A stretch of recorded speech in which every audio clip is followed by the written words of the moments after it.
Recorded Books presents Flowers for Algernon by Daniel Keyes, narrated by Jeff Woodman. Progress Report 1, March 3. Dr. Strauss says I should write down what I think and remember and everything that happens to me from now on. I don't know why, but he says it's important, so they'll see if they can use me. I hope they use me, because Miss Kinnian says maybe they can make me smart. I want to be smart. My name is Charlie Gordon. I work in Donner's Bakery, where Mr. Donner gives me $11 a week and bread or cake if I want. I'm 32 years old, and next month is my birthday.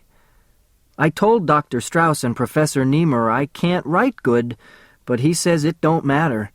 He says I should write just like I talk, and like I write compositions in Miss Kinnian's class at the Beekman College Center for Retarded Adults, where I go to learn 3 times a week on my time off.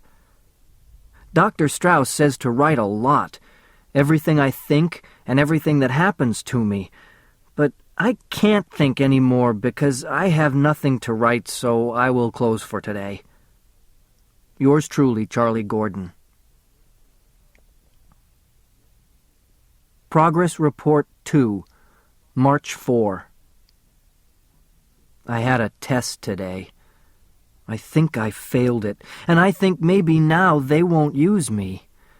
What happened is, I went to Professor Niemer's office on my lunchtime like they said, and his secretary took me to a place that said Psych Department on the door, with a long hall and a lot of little rooms with only a desk and chairs. And a nice man was in one of the rooms, and he had some white cards with ink spilled all over them. He said, "Sit down, Charlie, and make yourself comfortable and relax." He had a white coat like a doctor, but I don't think he was no doctor because he didn't tell me to open my mouth and say, "Ah." All he had was those white cards. His name is Bert. I forgot his last name because I don't remember so good. I didn't know what he was going to do, and I was holding on tight to the chair like sometimes when I go to a dentist. Only Bert ain't no dentist neither, but he kept telling me to relax, and that gets me scared because it always means it's gonna hurt. So Bert said, "Charlie, what do you see on this card?" I saw the spilled ink, and I was very scared even though I got my rabbit's foot in my pocket, because when I was a kid I always failed tests in school, and I spilled ink too. I told Bert I saw ink spilled on a white card. Bert said, "Yes," and he smiled, and that made me feel good. He kept turning all the cards, and I told him, "Somebody spilled ink on all of them, red and black." I thought, that was an easy test. But when I got up to go, Bert stopped me and said, "Now sit down, Charlie. We're not through yet. There's more we gotta do with these cards." I didn't understand about it, but I remember Dr. Strauss said do anything the tester telled me, even if it don't make no sense, because that's testing. I don't remember so good what Bert said, but I remember he wanted me to say what was in the ink. I didn't see nothing in the ink, but Bert said there was pictures there. I couldn't see no pictures. I really tried to see. I holded the card up close and then far away. Then I said, if I had my eyeglasses, I could probably see better. I usually only wear my eyeglasses in the movies or to watch TV, but I said, maybe they will help me see the pictures in the ink. I put them on and I said, now, let me see the card again. I bet I find it now. I tried hard, but I still couldn't find the pictures. I only saw the ink. I told Bert, maybe I need new glasses. He wrote something down on a paper, and I got scared of failing the test. So I told him it was a very nice picture of ink with pretty points all around the edges. But he shaked his head, so that wasn't it neither. I asked him if other people saw things in the ink, and he said yes, they imagined pictures in the ink blot. He told me the ink on the card was called ink blot. Bert is very nice, and he talks slow, like Miss Kinnian does in her class, where I go to learn reading for slow adults. He explained me it was a raw shock test. He said people see things in the ink. I said, show me where. He didn't show me. He just kept saying, think. Imagine there's something on the card. I told him, I imagine a ink blot. He shaked his head, so that wasn't right either. He said, what does it remind you of? Pretend it's something. I closed my eyes for a long time to pretend, and then I said, I pretend a bottle of ink spilled all over a white card, and that's when the point on his pencil broke, and then we got up and went out. I don't think I passed the raw shock test. Third progress report. March 5. Dr. Strauss and Professor Niemer say it don't matter about the ink on the cards. I told them I didn't spill the ink on them, and I couldn't see anything in the ink. They said maybe they'll still use me. I told Dr. Strauss that Miss Kinnian never gave me tests like that, only writing and reading. He said Miss Kinnian told him I was her bestest pupil in the Beekman School for Retarded Adults, and I tried the hardest because I really wanted to learn. I wanted it more even than people who are smarter even than me. Dr. Strauss asked me, how come you went to the Beekman School all by yourself, Charlie? How did you find out about it? I said, I don't remember. Professor Niemer said, but why did you want to learn to read and spell in the first place? I told him, because all my life I wanted to be smart and not dumb, and my mom always told me to try and learn, just like Miss Kinnian tells me. But it's very hard to be smart, and even when I learn something in Miss Kinnian's class at the school, I forget a lot. Dr. Strauss wrote some things on a piece of paper, and Professor Niemer talked to me very serious. He said, you know, Charlie, we're not sure how this experiment will work on people, because we only tried it up to now on animals. I said, that's what Miss Kinnian told me, but I don't even care if it hurts or anything, because I'm strong, and I'll work hard. I want to get smart if they'll let me. They said they got to get permission from my family, but my Uncle Herman, who used to take care of me, is dead, and I don't remember about my family. I didn't see my mother or father or my little sister Norma for a long, long, long time. Maybe they're dead, too. Dr. Strauss asked me where they used to live. I think in Brooklyn. He said they'll see if maybe they can find them.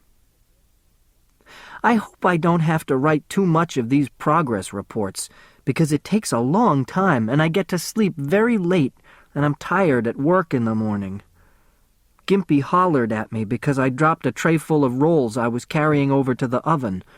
They got dirty, and he had to wipe them off before he put them in to bake. Gimpy hollers at me all the time when I do something wrong, but he really likes me because he's my friend. Boy, if I get smart, won't he be surprised? Progress Report 4. March 6. I had more crazy tests today in case they use me. That same place, but a different little testing room. The nice lady who gave it to me told me the name, and I asked her, how do you spell it, so I can put it down right in my progress report? Thematic apperception test. I don't know the first 2 words, but I know what test means. You gotta pass it, or you get bad marks. This test looked easy because I could see the pictures. Only this time, She didn't want me to tell what I saw in the pictures. That mixed me up. I told her, yesterday Bert said I should tell what I saw in the ink. She said that don't make a difference because this test is something else. Now you got to make up stories about the people in the pictures. I said, how can I tell stories about people I don't know? She said, make believe. But I told her, that's lies. I never tell lies anymore, because when I was a kid, I made lies and I always got hit. I got a picture in my wallet of me and Norma with Uncle Herman, who got me the job to be janitor at Donner's Bakery before he died. I said I could make stories about them because I lived with Uncle Herman a long time, but the lady didn't want to hear about them. She said this test and the other one, the raw shock, was for getting personality. I laughed. I told her, how can you get that thing from cards that somebody spilled ink on and photos of people you don't even know? She looked angry and took the pictures away. I don't care. I guess I failed that test, too. Then I drawed some pictures for her, but I don't draw so good. Later, the other tester, Bert, in the white coat, came back. His name is Bert Selden, and he took me to a different place on the same 4th floor in the Beekman University that said Psychology Laboratory on the door. Bert said psychology means minds, and laboratory means a place where they make experiments.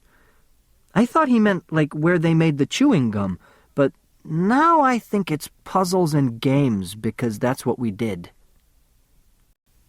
I couldn't work the puzzles so good because it was all broke and the pieces couldn't fit in the holes. One game was a paper with lines in all directions and lots of boxes.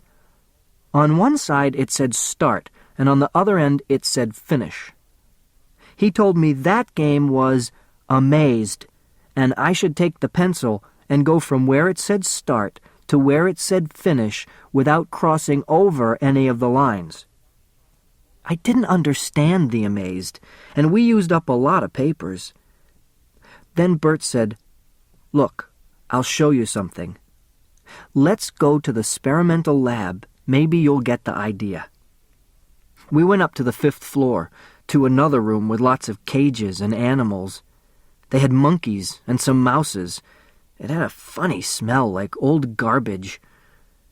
And there was other people in white coats playing with the animals, so I thought it was like a pet store, but there wasn't no customers.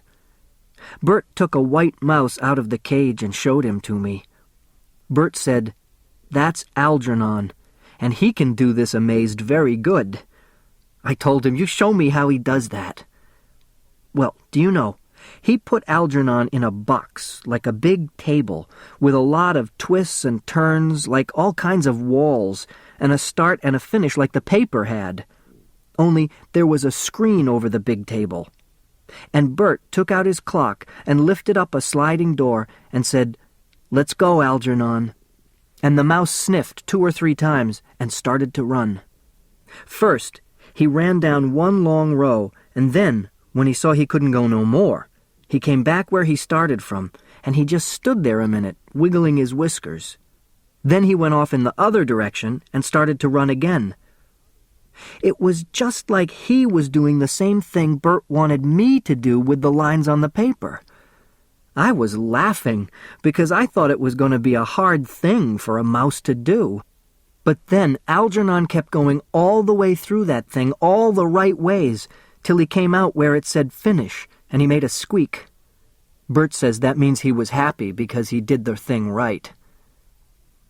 "Boy," I said, "that's a smart mouse." Bert said, "Would you like to race against Algernon?" I said, "Sure." And he said he had a different kind of a maze, made of wood, with rose scratched in it, and an electric stick like a pencil. And he could fix up Algernon's maze to be the same, like that one, so we could both be doing the same kind. He moved all the boards around on Algernon's table, because they come apart, and he could put them together in different ways. And then he put the screen back on top, so Algernon wouldn't jump over any rows to get to the finish. Then he gave me the electric stick and showed me how to put it in between the rows, and I'm not supposed to lift it off the board, just follow the little scratches until the pencil can't move anymore, or I get a little shock. He took out his clock, and he was trying to hide it, so I tried not to look at him, and that made me very nervous. When he said, "Go," I tried to go, but I didn't know where to go. I didn't know the way to take. Then I heard Algernon squeaking from the box on the table, and his feet scratching like he was running already. I started to go, but I went in the wrong way and got stuck, and a little shock in my fingers, so I went back to the start. But every time I went a different way, I got stuck, and a shock. It didn't hurt or anything, just made me jump a little, and Bert said it was to show me I did the wrong thing. I was halfway on the board when I heard Algernon squeak like he was happy again, and that means he won the race. And the other 10 times we did it over, Algernon won every time, because I couldn't find the right rows to get to where it says finish. I didn't feel bad, because I watched Algernon, and I learned how to finish the amaze, even if it takes me a long time. I didn't know mice were so smart. Progress Report 5, March 6. They found my sister Norma, who lives with my mother in Brooklyn, and she gave permission for the operation. So they're going to use me. I'm so excited I can hardly write it down. But then Professor Niemer and Dr. Strauss had an argument about it first. I was sitting in Professor Niemer's office when Dr. Strauss and Bert Selden came in. Professor Niemer was worried about using me, but Dr. Strauss told him I looked like the best one they tested so far. Bert told him Miss Kinnian recommended me the best from all the people who she was teaching at the Center for Retarded Adults, where I go. Dr. Strauss said I had something that was very good. He said I had a good motivation. I never even knowed I had that. I felt good when he said not everybody with an IQ of 68 had that thing like I had it. I don't know what it is, or where I got it, but he said Algernon had it too. Algernon's motivation is the cheese they put in his box. But it can't be only that, because I didn't have no cheese this week. Professor Niemer was worried about my IQ getting too high from mine that was too low, and I would get sick from it. And Dr. Strauss told Professor Niemer something I didn't understand, so while they was talking, I wrote down some of the words in my notebook for keeping my progress reports. He said, "Harold," that's Professor Niemer's first name, "I know Charlie is not what you had in mind as the first of your new breed of couldn't get the word, Superman. But most people of his low are host and uncoop. They're usually dull and apathetic and hard to reach. Charlie has a good nature, and he's interested and eager to please." Then Professor Niemer said, "Remember, he will be the first human being ever to have his intelligence increased by surgery." Dr. Strauss said, "That's exactly what I meant. Where will we find another retarded adult with this tremendous motivation to learn? Look how well he has learned to read and write for his low mental age. A I didn't get all the words, and they were talking too fast, but it sounded like Dr. Strauss and Bert was on my side, and Professor Niemer wasn't. Bert kept saying, "Alice Kinnian feels he has an overwhelmed desire to learn. He actually begged to be used, and that's true because I wanted to be smart." Dr. Strauss got up and walked around and said, "I say we use Charlie." And Bert nodded. Professor Niemer scratched his head and rubbed his nose with his thumb and said, "Maybe you're right. We will use Charlie. But we've got to make him understand that a lot of things can go wrong with the experiment." When he said that, I got so happy and excited, I jumped up and shaked his hand for being so good to me. I think he got scared when I did that. He said, "Charlie, we worked on this for a long time, but only on animals like Algernon. We are sure there's no physical danger for you, but there are other things we can't tell until we try it. I want you to understand this might fail, and then nothing would happen at all. Or it might even succeed temporary and leave you worse off than you are now. Do you understand what that means? If that happens, we will have to send you back to the Warren State home to live." I said I didn't care because I ain't afraid of nothing. I'm very strong and I always do good, and beside, I got my lucky rabbit's foot and I never breaked a mirror in my life. I dropped some dishes once, but that don't count for bad luck. Then Dr. Strauss said, "Charlie, even if this fails, you're making a great contribution to science. This experiment has been successful on lots of animals, but it's never been tried on a human being. You will be the first." I told him, "Thanks, Doc. You won't be sorry for giving me my second chance like Miss Kinnian says." And I mean it like I told them. After the operation, I'm gonna try to be smart. I'm gonna try awful hard. Progress Report 6th, March 8. I'm scared. Lots of people who work at the college and the people at the medical school came to wish me luck. Bert, the tester, brought me some flowers. He said they were from the people at the psych department. He wished me luck. I hope I have luck. I got my rabbit's foot and my lucky penny and my horseshoe. Dr. Strauss said, "Don't be so superstitious, Charlie. This is science." I don't know what science is, but they all keep saying it, so maybe it's something that helps you have good luck. Anyway, I'm keeping my rabbit's foot in one hand and my lucky penny in the other hand with the hole in it. The penny, I mean. I wish I could take the horseshoe with me too, but it's heavy, so I'll just leave it in my jacket. Joe Carp from the bakery brought me a chocolate cake from Mr. Donner and the folks at the bakery, and they hope I get better soon. At the bakery, they think I'm sick, because that's what Professor Niemer said I should tell them, and nothing about an operation for getting smart. That's a secret until after, in case it don't work or something goes wrong. Then Miss Kinnian came to see me, and she brought me some magazines to read, and she looked kind of nervous and scared. She fixed up the flowers on my table and put everything nice and neat, not messed up like I made it.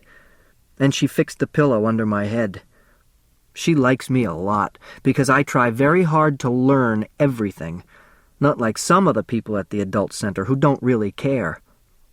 She wants me to get smart, I know. Then Professor Niemer said I can't have any more visitors because I got a rest. I asked Professor Niemer if I could beat Algernon in the race after the operation, and he said maybe. If the operation works good, I'll show that mouse I can be as smart as he is, even smarter. Then I'll be able to read better and spell the words good and know lots of things and be like other people. Boy, that would surprise everyone. If the operation works and I get smart, maybe I'll be able to find my mom and dad and sister and show them. Boy, would they be surprised to see me smart, just like them and my sister.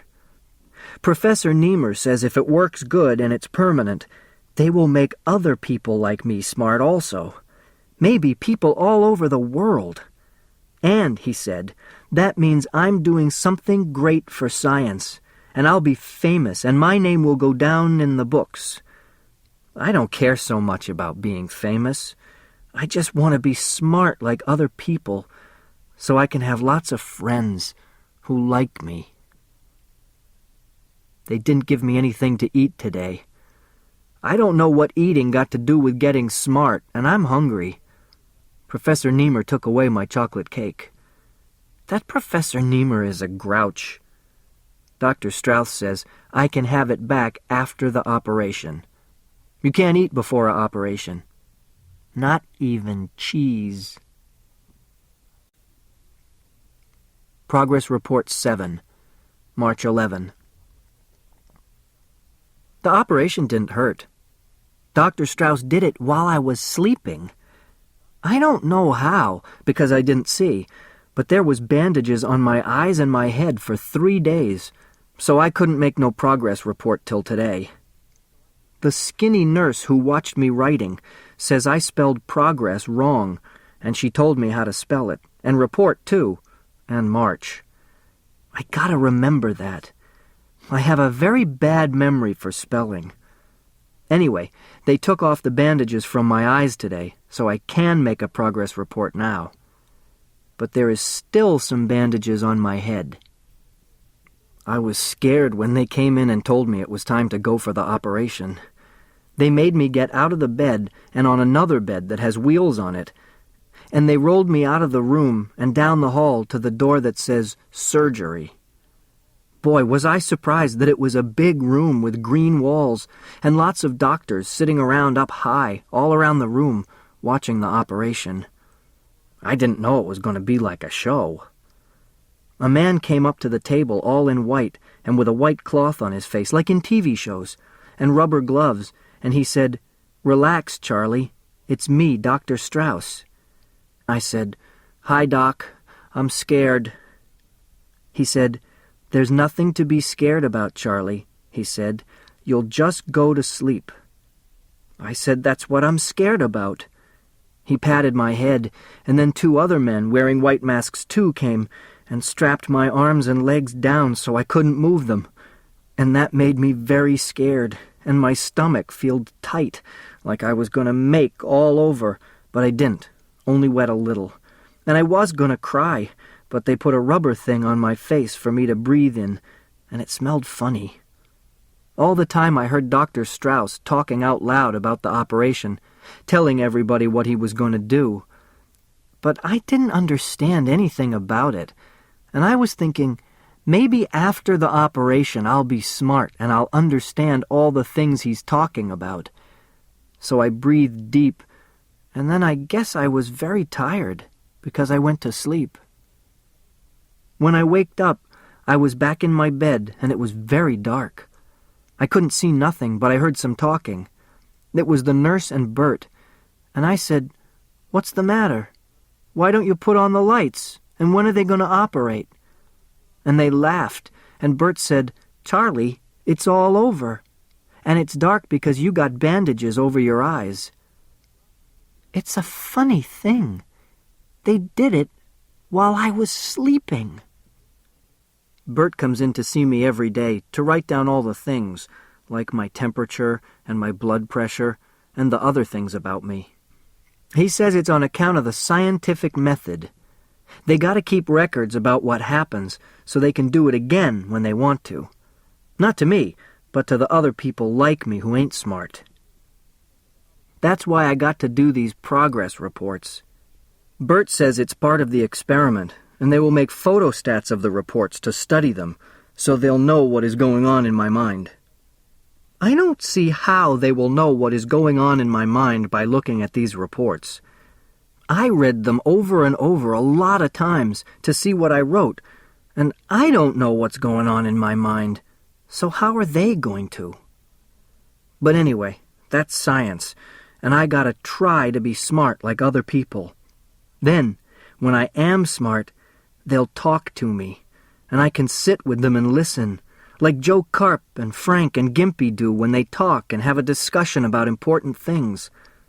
While they're working, they start talking about things, like about God, or about the trouble with all the money the president is spending, or about the Republicans and Democrats, and they get all excited like they're going to have a fight, so Mr. Donner got to come in and tell them to get back to baking, or they'll all get canned, union or no union. I want to talk about things like that. If you're smart, You can have lots of friends to talk to, and you never get lonely by yourself all the time. Professor Niemer says it's okay to tell about all the things that happened to me in the progress reports, but he says I should write more about what I feel and what I think and remember about the past. I told him, I don't know how to think or remember, and he said just try. All the time the bandages were on my eyes, I tried to think and remember, but nothing happened. I don't know what to think or remember about. Maybe if I ask him, he'll tell me how I can think now that I'm supposed to get smart. What do smart people think about or remember? Fancy things, I bet. I wish I knew some fancy things already. March 12. I don't have to write progress report on top every day, just when I start a new batch, after Professor Niemer takes the old ones away. I just have to put the date on top. That saves time. It's a good idea. I can sit up in bed and look out the window at the grass and trees outside. The skinny nurse's name is Hilda, and she's very good to me. She brings me things to eat, and she fixes my bed, and she says I was a very brave man to let them do things to my head. She says she would never let them do things to her brains for all the tea in China. I told her it wasn't for tea in China, it was to make me smart. And she said, maybe they got no right to make me smart, because if God wanted me to be smart, he would have made me born that way. And what about Adam and Eve, and the sin with the tree of knowledge, and eating the apple, and the fall, and maybe Professor Niemer and Dr. Strauss was tampering with things they got no right to tamper with? She's very skinny, and when she talks her face gets all red. She says maybe I better pray to God to ask him to forgive what they done to me. I didn't eat no apples, or do nothing sinful. And now I'm scared. Maybe I shouldn't have let them operate on my brains like she said if it's against God.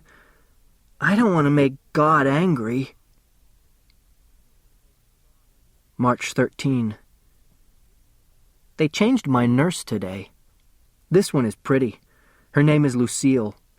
She showed me how to spell it for my progress report, and she got yellow hair and blue eyes. I asked her, where was Hilda? And she said Hilda wasn't working in that part of the hospital no more.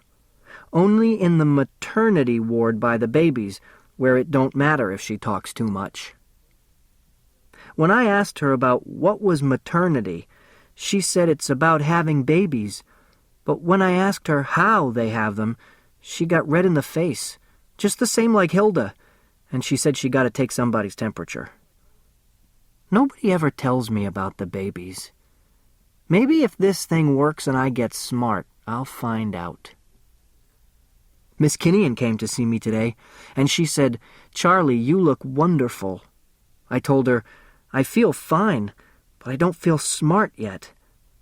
I thought that when the operation was over and they took the bandages off my eyes, I'd be smart and know a lot of things so I could read and talk about important things like everybody else. She said, that's not the way it works, Charlie. It comes slowly, and you have to work very hard to get smart. I didn't know that. If I got to work hard anyway, what did I have to have the operation for? She said she wasn't sure, but the operation was to make it so that when I did work hard to get smart, it would stick with me, and not be like it was before when it didn't stick so good.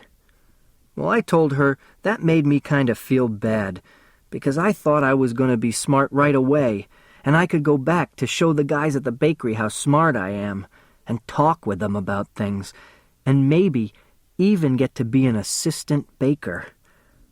Then I was going to try and find my mom and dad.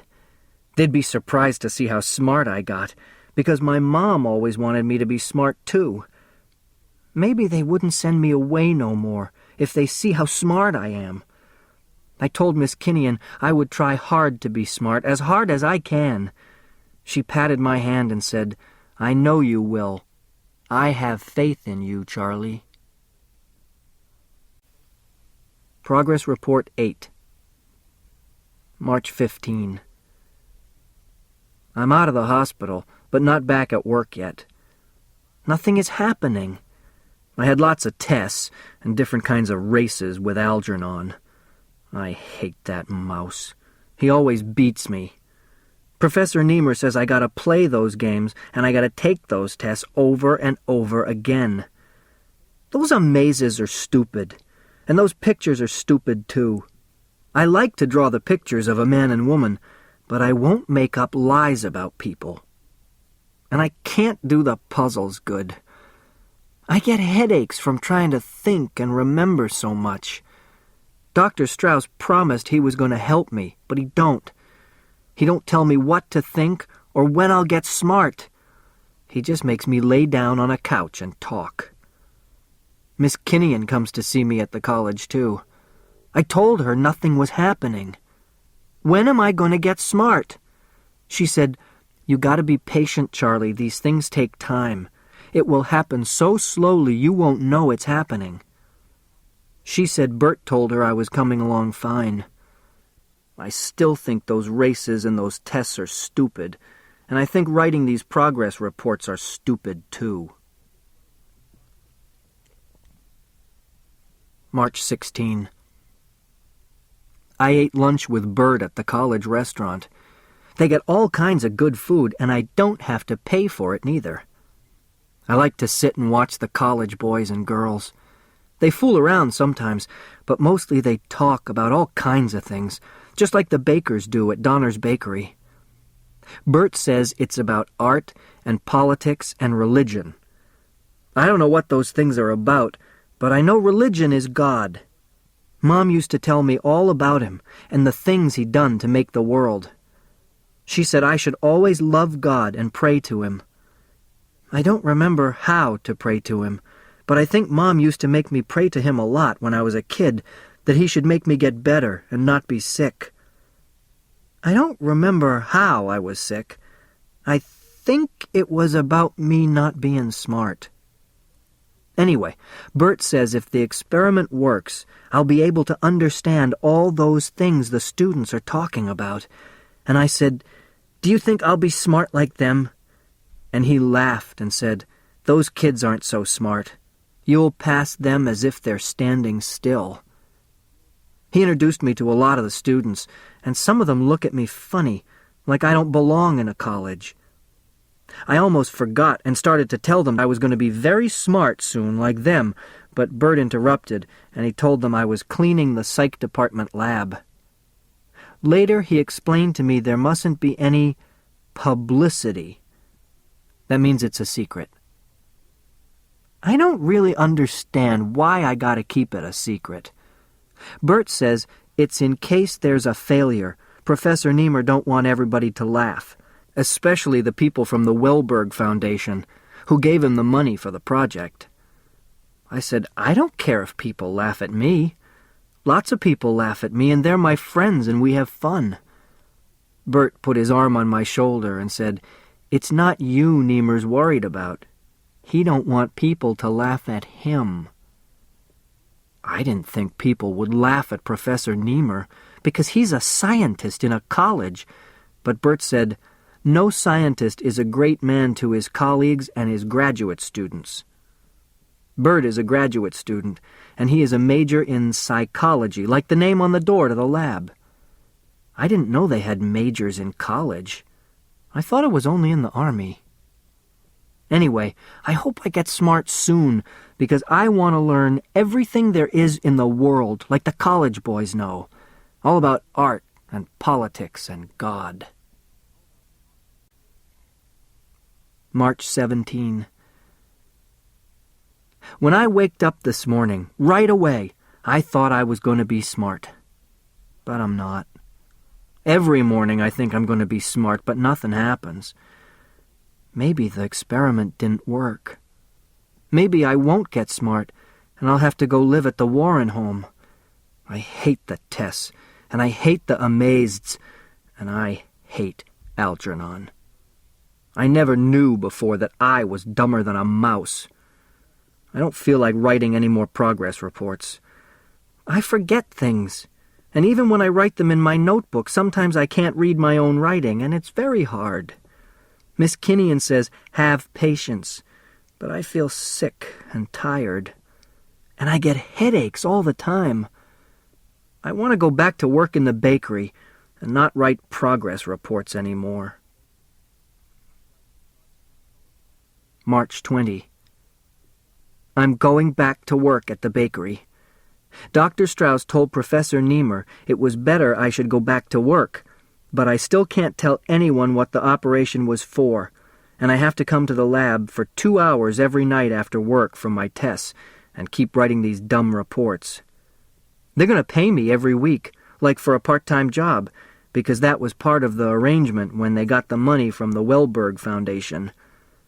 I still don't know what that Wellberg thing is. Miss Kinnian explained me, but I still don't get it. So if I didn't get smart, why are they paying me to write these dumb things? If they're going to pay me, I'll do it. But it's very hard to write. I'm glad I'm going back to work because I miss my job at the bakery and all my friends and all the fun we have. Dr. Strauss says I should keep a notebook in my pocket for things I remember. And I don't have to do the progress reports every day, just when I think of something or something special happens. I told him nothing special ever happens to me, and it don't look like this special experiment is going to happen neither. He says, don't get discouraged, Charlie, because it takes a long time and it happens slow and you can't notice it right away. He explained how it took a long time with Algernon before he got 3 times smarter than he was before.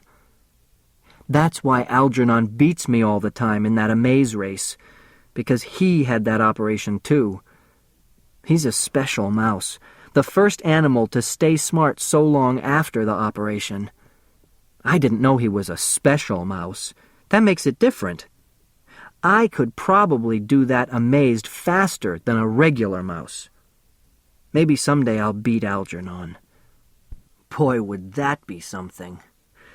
Dr. Strauss says that so far, Algernon looks like he might be smart permanent, and he says that's a good sign, because we both had the same kind of operation. March 21. We had a lot of fun at the bakery today. Joe Karp said, "Hey, look where Charlie had his operation. What did they do, Charlie? Put some brains in?" I was gonna tell him about me getting smart, but I remembered Professor Niemer said no. Then Frank Riley said, "What did you do, Charlie? Open a door the hard way?" That made me laugh. They're my friends, and they really like me. There's a lot of work to catch up.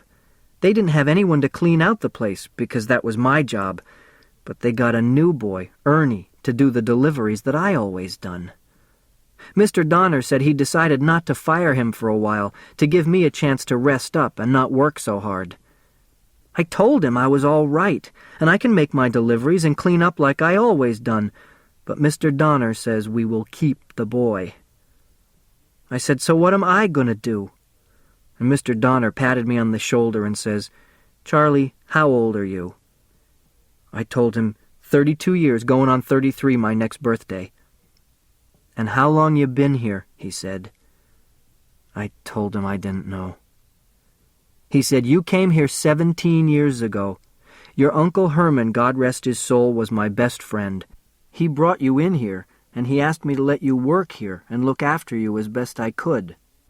And when he died 2 years later, and your mother had you committed to the Warren home, I got them to release you on outside work placement.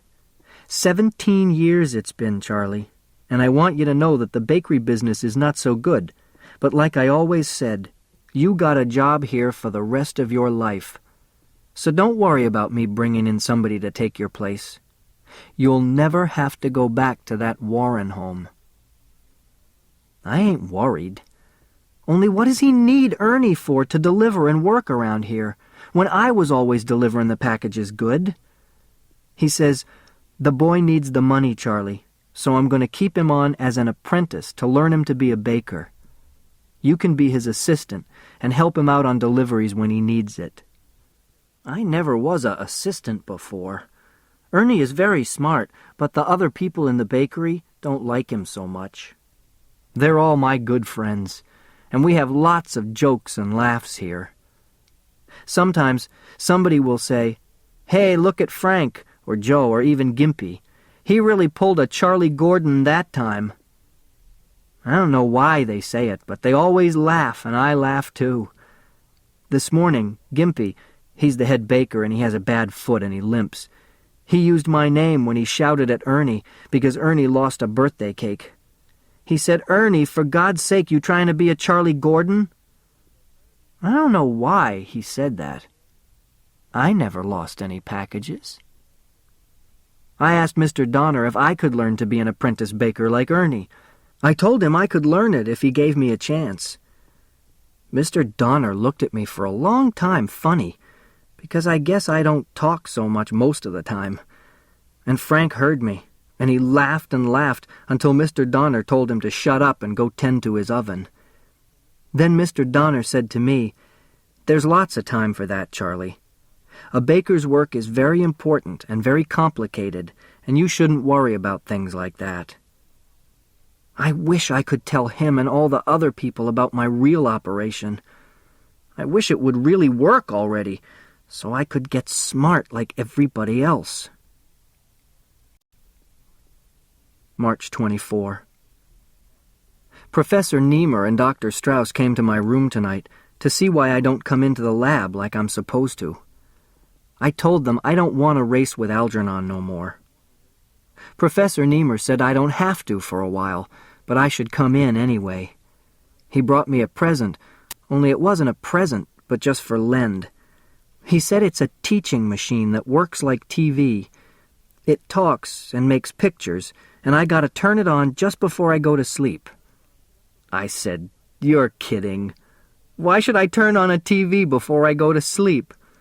But Professor Niemer said if I want to get smart, I gotta do what he says.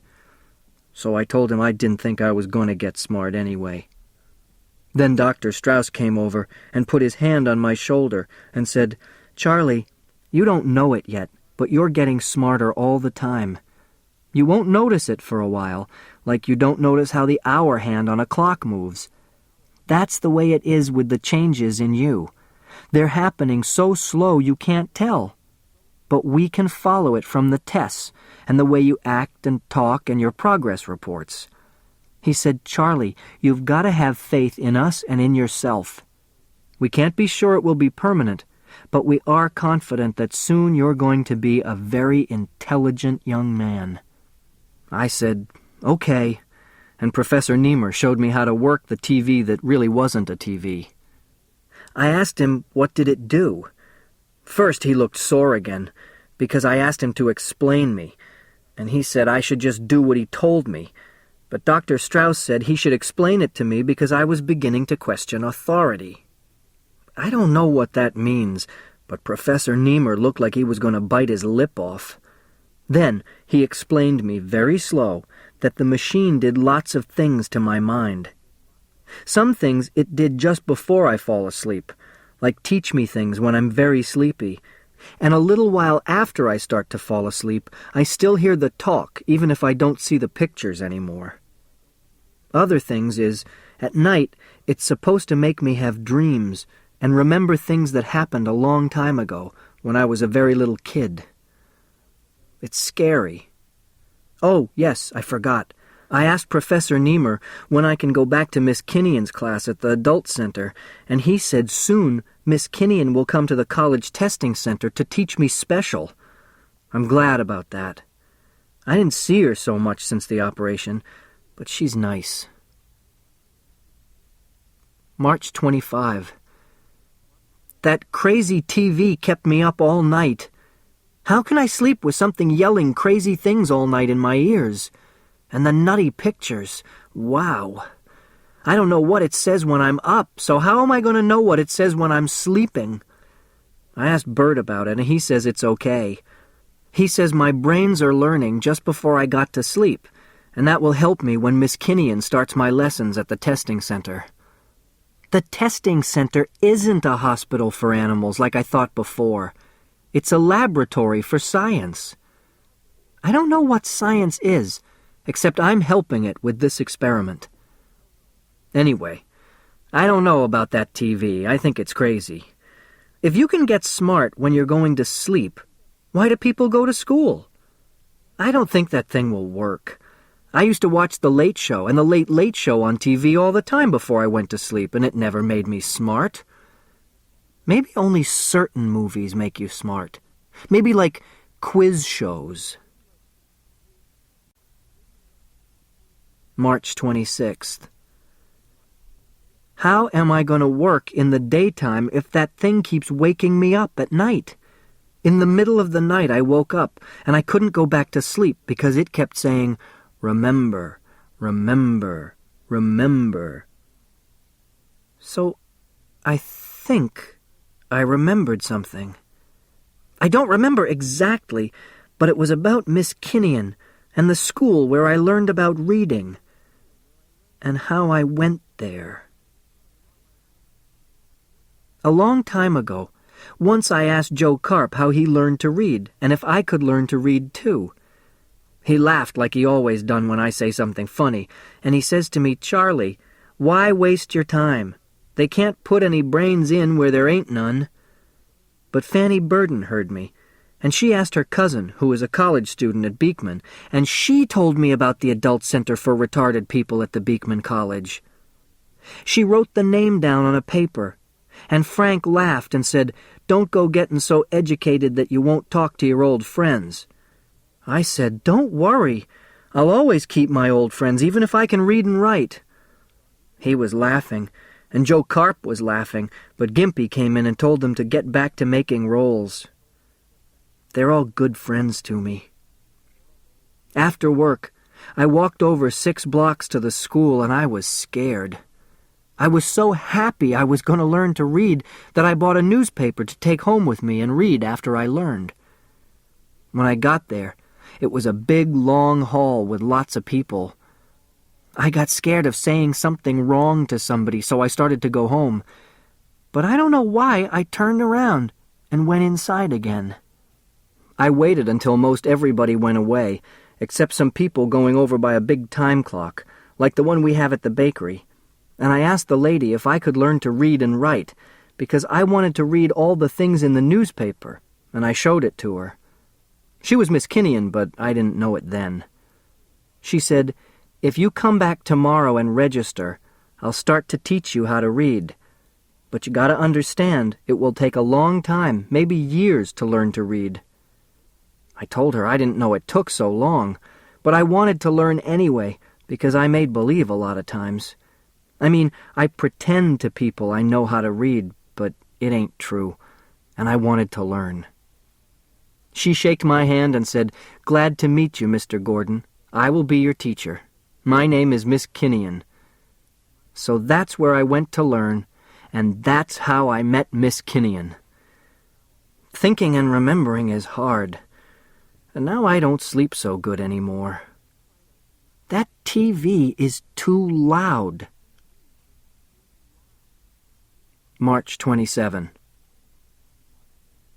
Now that I'm starting to have those dreams and remembering, Professor Niemer says I gotta go to therapy sessions with Dr. Strauss. He says therapy sessions is like when you feel bad, you talk to make it better. I told him, I don't feel bad, and I do plenty of talking all day, so why do I have to go to therapy? But he got sore and says I gotta go anyway. What therapy is that I gotta lay down on a couch, and Dr. Strauss sits in a chair near me, and I talk about anything that comes into my head. For a long time I didn't say nothing, because I couldn't think of nothing to say. Then I told him about the bakery and the things they do there. But it's silly for me to go to his office and lay down on the couch to talk, because I write it down in the progress reports anyway, and he could read it. So today I brought the progress report with me, and I told him maybe he could just read it and I could take a nap on the couch. I was very tired because that TV kept me up all night, but he said, "Nope, it don't work that way. I got to talk." So I talked, but then I fell asleep on the couch anyway, right in the middle. March 28. I got a headache. It's not from that TV this time. Dr. Strauss showed me how to keep the TV turned low, so now I can sleep. I don't hear a thing. And I still don't understand what it says. A few times I play it over in the morning to find out what I learned before I fell asleep and while I was sleeping, and I don't even know the words. Maybe it's another language or something. But most times it sounds American, but it talks too fast. I asked Dr. Strauss, what good is it to get smart in my sleep if I want to be smart when I'm awake? He says it's the same thing, and I have two minds. There's the subconscious and the conscious. That's how you spell it. And one don't tell the other what it's doing. They don't even talk to each other. That's why I dream. And boy, have I been having crazy dreams.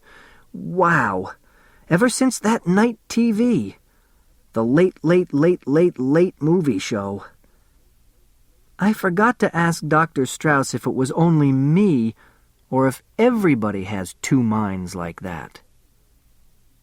I just looked up the word in the dictionary Dr. Strauss gave me. Subconscious, adjective, of the nature of mental operations, yet not present in consciousness, as subconscious conflict of desires. There's more, but I still don't know what it means.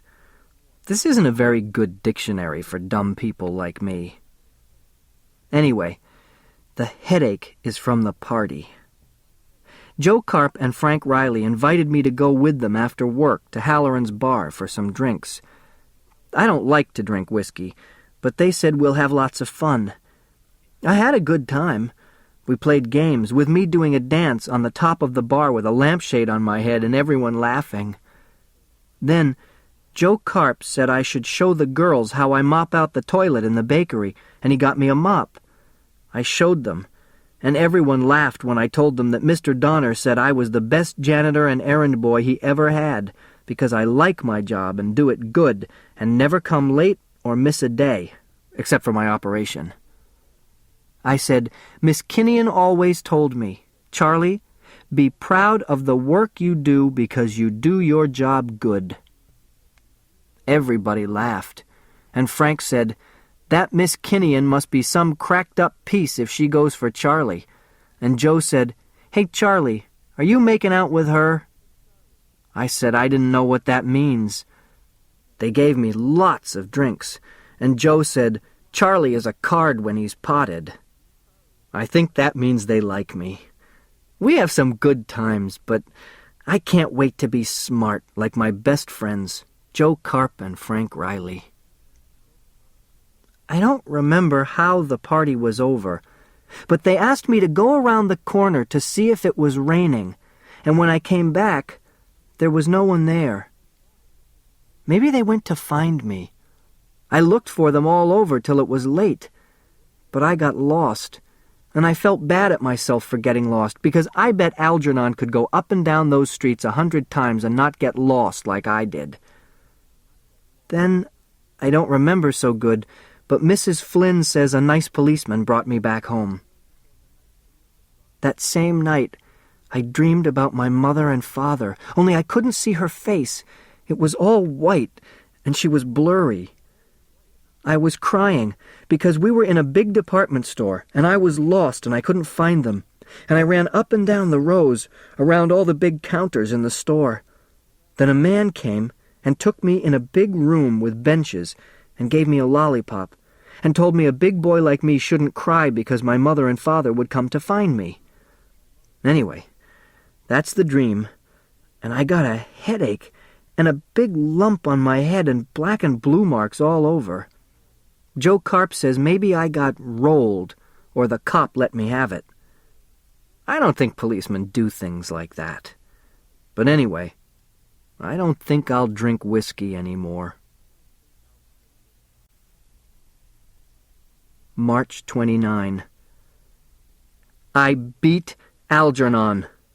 I didn't even know I beat him until Bert Selden told me. Then the second time I lost because I got so excited. But after that, I beat him 8 more times. I must be getting smart to beat a smart mouse like Algernon. But I don't feel smarter. I wanted to race some more, but Bert said that's enough for one day. He let me hold Algernon for a minute. Algernon is a nice mouse, soft like cotton.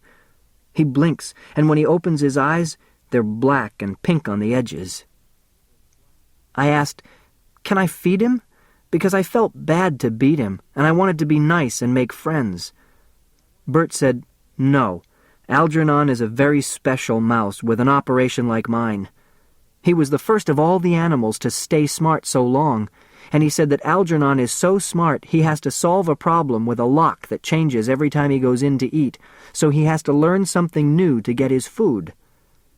That made me sad, because if he couldn't learn, he wouldn't be able to eat, and he'd be hungry.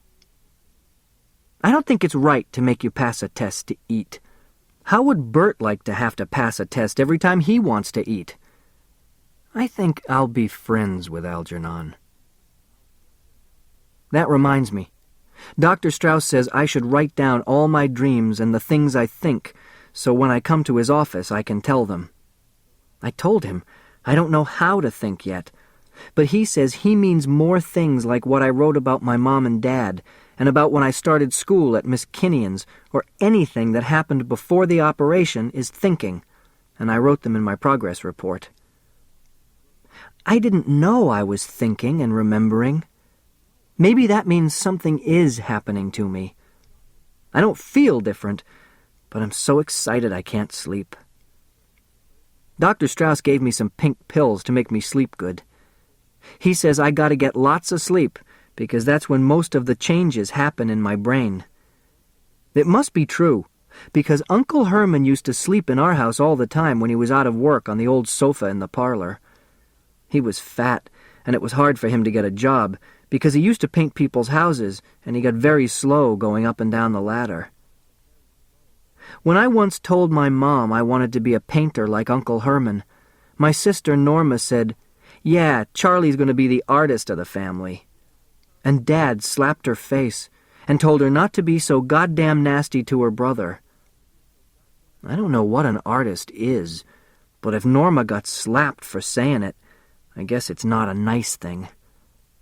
I always feel bad when Norma got slapped for being mean to me. When I get smart, I'll go visit her. March 30. Tonight, after work, Miss Kinnian came to the teaching room near the laboratory. She looked glad to see me, but nervous. She looks younger than I remembered her. I told her I was trying very hard to be smart. She said, "I have confidence in you, Charlie, the way you struggled so much to read and write better than all the others. I know you can do it. At worst, you'll have it all for a little while, and you're doing something for other retarded people." We started to read a very hard book. I never read such a hard book before. It's called Robinson Crusoe, about a man who gets marooned on a desert island. He's smart and figures out all kinds of things so he can have a house and food, and he's a good swimmer. Only I feel sorry for him, because he's all alone and he has no friends. But I think there must be somebody else on the island, because there's a picture of him with his funny umbrella looking at feet prints. I hope he gets a friend, and not be so lonely. March 31. Miss Kinnian teaches me how to spell better. She says, look at a word, and close your eyes and say it over and over again until you remember. I have lots of trouble with through that you say through, and enough and tough that you don't say enu and to. You gotta say enough and tough. That's how I used to write it before I started to get smart. I'm mixed up, but Miss Kinnian says, don't worry, spelling is not supposed to make sense. Progress Report 9. April 1st. Everybody in the bakery came to see me today, where I started my new job, working by the dough mixer. It happened like this. Oliver, who works on the mixer, quit yesterday. I used to help him out before, bringing the bags of flour over for him to put in the mixer.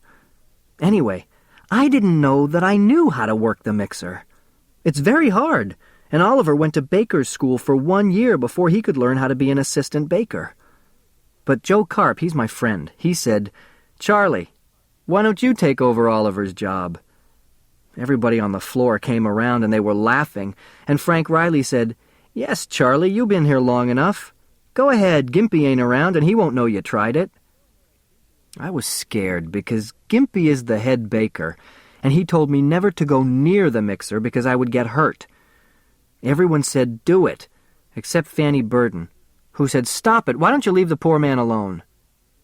Frank Riley said, "Shut up, Fanny, it's April Fool's Day, and if Charlie works on the mixer, he might fix it good, so we'll all have the day off." I said, I couldn't fix the machine, but I could work it, because I've been watching Oliver ever since I got back. I worked the dough mixer, and everybody was surprised, especially Frank Riley. Fanny Burden got excited, because she said it took Oliver 2 years to learn how to mix the dough right, and he went to baker's school. Bernie Bate, who helps on the machine, said I did it faster than Oliver did, and better. Nobody laughed. When Gimpy came back and Fanny told him, he got sore at me for working on the mixer.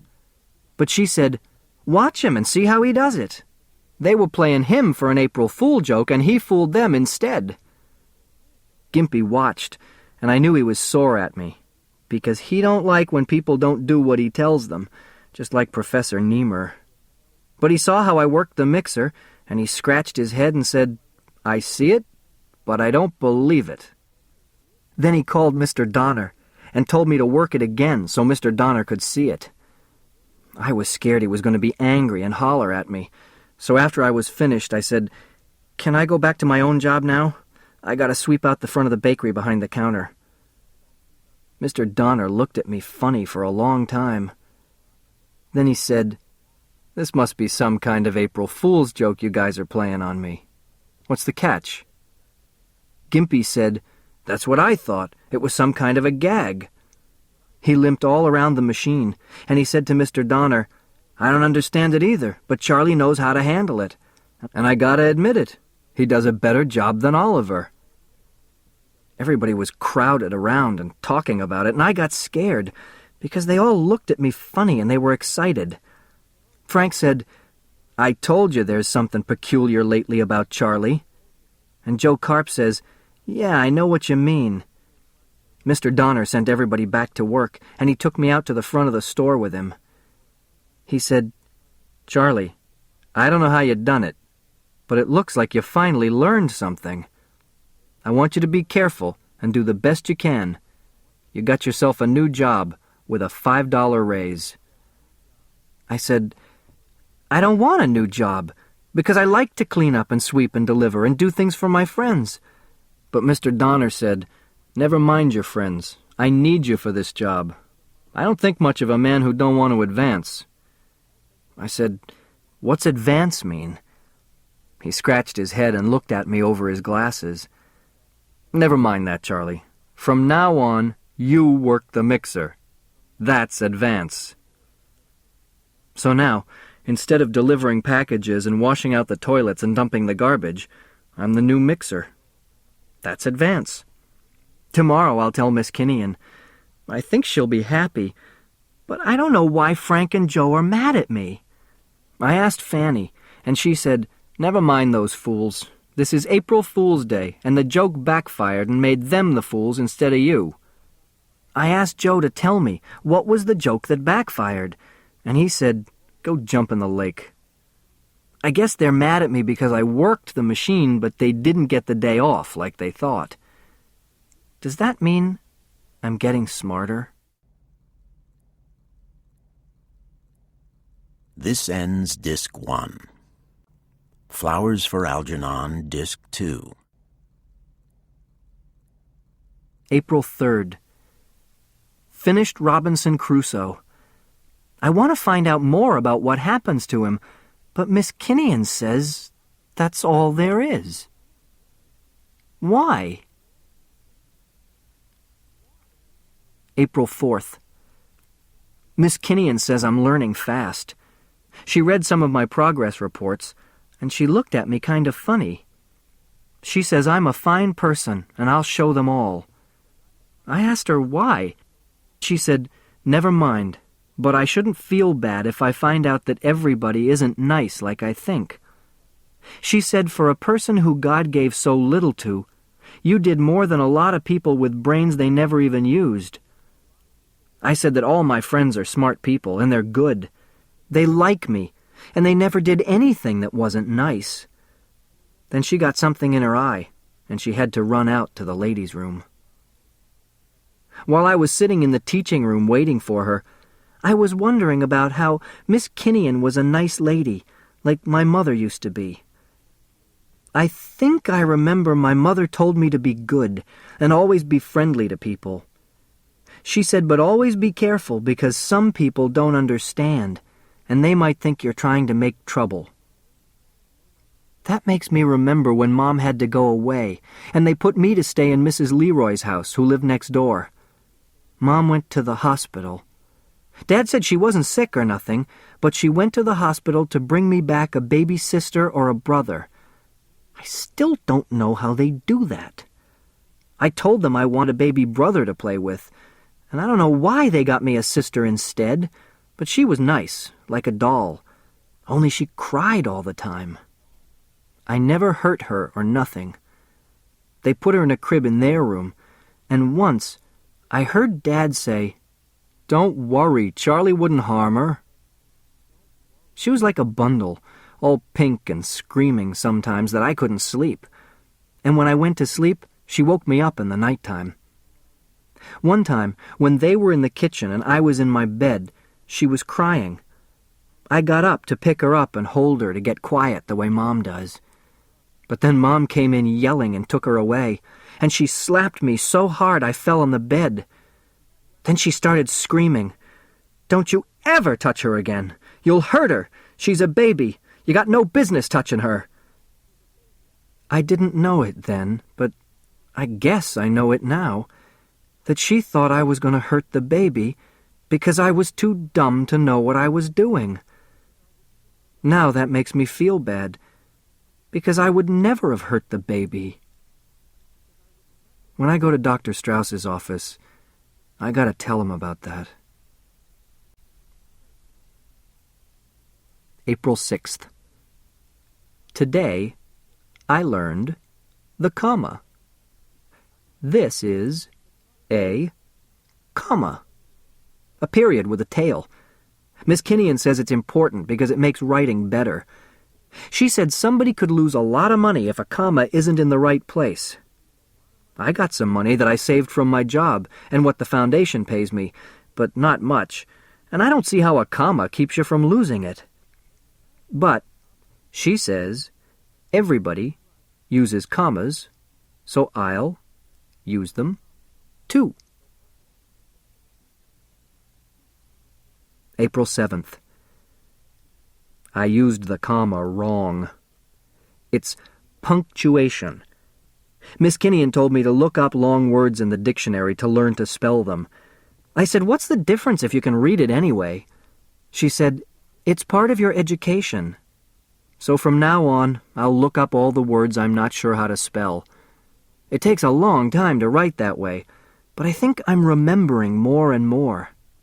Anyway, that's how come I got the word punctuation right. It's that way in the dictionary.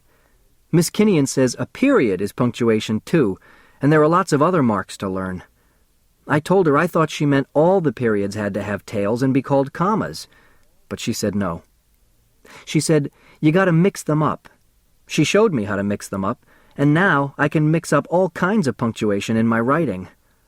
There are lots of rules to learn, but I'm getting them in my head. One thing I like about Dear Miss Kinnian, that's the way it goes in a business letter if I ever go into business, is that she always gives me a reason when I ask. She's a genius. I wish I could be smart like her. Punctuation is fun. April 8th. What a dope I am. I didn't even understand what she was talking about. I read the grammar book last night, and it explains the whole thing. Then I saw it was the same way as Miss Kinnian was trying to tell me, but I didn't get it. I got up in the middle of the night, and the whole thing straightened out in my mind. Miss Kinnian said that the TV working just before I fell asleep and during the night helped out. She said I reached a plateau. That's like the flat top of a hill. After I figured out how punctuation worked, I read over all my old progress reports from the beginning. Boy, did I have crazy spelling and punctuation. I told Miss Kinnian I ought to go over the pages and fix all the mistakes, but she said, "No, Charlie. Professor Niemer wants them just as they are. That's why he lets you keep them after they're photostatted, to see your own progress. You're coming along fast, Charlie." That made me feel good. After the lesson, I went down and played with Algernon. We don't race anymore. April 10th. I feel sick. Not like for a doctor, but inside my chest it feels empty, like getting punched and a heartburn at the same time. I wasn't going to write about it, but I guess I got to because it's important. Today was the first day I ever stayed home from work on purpose. Last night, Joe Karp and Frank Riley invited me to a party. There were lots of girls, and Gimpy was there, and Ernie, too. I remembered how sick I got last time I drank too much, so I told Joe I didn't want to drink anything. He gave me a plain Coke instead. It tasted funny, but I thought it was just a bad taste in my mouth. We had a lot of fun for a while. "Dance with Ellen," Joe said. "She'll teach you the steps." Then he winked at her like he had something in his eye. She said, "Why don't you leave him alone?" He slapped me on the back. "This is Charlie Gordon, my buddy, my pal. He's no ordinary guy. He's been promoted to working on the dough mixing machine. All I did was ask you to dance with him and give him a good time. What's wrong with that?" He pushed me up close against her, so she danced with me. I fell 3 times, and I couldn't understand why, because no one else was dancing besides Ellen and me. And all the time I was tripping because somebody's foot was always sticking out. They were all around in a circle, watching and laughing at the way we were doing the steps. They laughed harder every time I fell, and I was laughing too because it was so funny. But the last time it happened, I didn't laugh. I picked myself up, and Joe pushed me down again. Then I saw the look on Joe's face, and it gave me a funny feeling in my stomach. "He's a scream," one of the girls said. Everybody was laughing. "Oh, you were right, Frank," choked Ellen. "He's a one-man sideshow." Then she said, "Here, Charlie, have a fruit." She gave me an apple, but when I bit into it, it was fake. Then Frank started laughing, and he said, "I told you he'd eat it. Can you imagine anyone dumb enough to eat wax fruit?" Joe said, "I ain't laughed so much since we sent him around the corner to see if it was raining that night we ditched him at Halloran's." Then I saw a picture that I remembered in my mind. When I was a kid, and the children in the block let me play with them, hide and go seek, and I was it. After I counted up to 10 over and over on my fingers, I went to look for the others. I kept looking until it got cold and dark and I had to go home. But I never found them. And I never knew why. What Frank said reminded me. That was the same thing that happened at Halloran's. And that was what Joe and the rest of them were doing. Laughing at me. And the kids playing hide-and-go-seek were playing tricks on me, and they were laughing at me, too. The people at the party were a bunch of blurred faces, all looking down and laughing at me. "Look at him, his face is red. He's blushing. Charlie's blushing. Hey, Ellen, what'd you do to Charlie? I never saw him act like this before. Boy, Ellen sure got him worked up." I didn't know what to do or where to turn. Her rubbing up against me made me feel funny. Everyone was laughing at me, and all of a sudden I felt naked. I wanted to hide myself so they wouldn't see. I ran out of the apartment. It was a large apartment house with lots of halls, and I couldn't find my way to the staircase. I forgot all about the elevator. Then, after, I found the stairs and ran out into the street and walked for a long time before I went to my room. I never knew before that Joe and Frank and the others liked to have me around just to make fun of me. Now I know what they mean when they say to pull a Charlie Gordon. I'm ashamed. And another thing. I dreamed about that girl, Ellen, dancing and rubbing up against me, and when I woke up, the sheets were wet and messy. April 13th. Still didn't go back to work at the bakery. I told Mrs. Flynn, my landlady, to call and tell Mr. Donner I'm sick. Mrs. Flynn looks at me lately like she's scared of me. I think it's a good thing about finding out how everybody laughs at me. I thought about it a lot. It's because I'm so dumb, and I don't even know when I'm doing something dumb. People think it's funny when a dumb person can't do things the same way they can. Anyway, now I know I'm getting a little smarter every day. I know punctuation, and I can spell good. I like to look up all the hard words in the dictionary, and I remember them. And I try to write these progress reports very careful, but that's hard to do. I'm reading a lot now, and Miss Kinnian says I read very fast. And I even understand a lot of the things I'm reading about, and they stay in my mind. There are times when I can close my eyes and think of a page, and it all comes back, like a picture. But other things come into my head, too. Sometimes I close my eyes, and I see a clear picture. Like this morning, just after I woke up, I was laying in bed with my eyes open. It was like a big hole opened up in the walls of my mind, and I can just walk through. I think it's far back, a long time ago when I first started working at Donner's Bakery. I see the street where the bakery is, fuzzy at first, and then it gets patchy, with some things so real they're right here, now, in front of me, and other things stay blurred, and I'm not sure. A little old man with a baby carriage made into a pushcart with a charcoal burner, and the smell of roasting chestnuts and snow on the ground. A young fellow, skinny, with wide eyes and a scared look on his face, looking up at the store sign. What does it say? Blurred letters in a way that don't make sense. I know now that the sign says Donner's Bakery, but looking back in my memory at the sign, I can't read the words through his eyes. None of the signs make sense. I think that fellow with the scared look on his face is me. Bright neon lights, Christmas trees and sidewalk peddlers, people bundled in coats with collars up and scarves around their necks. But he has no gloves. His hands are cold, and he puts down a heavy bundle of brown paper bags. He's stopping to watch the little mechanical toys that the peddler winds up. The tumbling bear, the dog jumping, the seal spinning a ball on its nose. Tumbling, jumping, spinning. If he had all those toys for himself, he would be the happiest person in the world. He wants to ask the red-faced peddler with his fingers sticking through the brown cotton gloves if he can hold the tumbling bear for a minute, but he's afraid.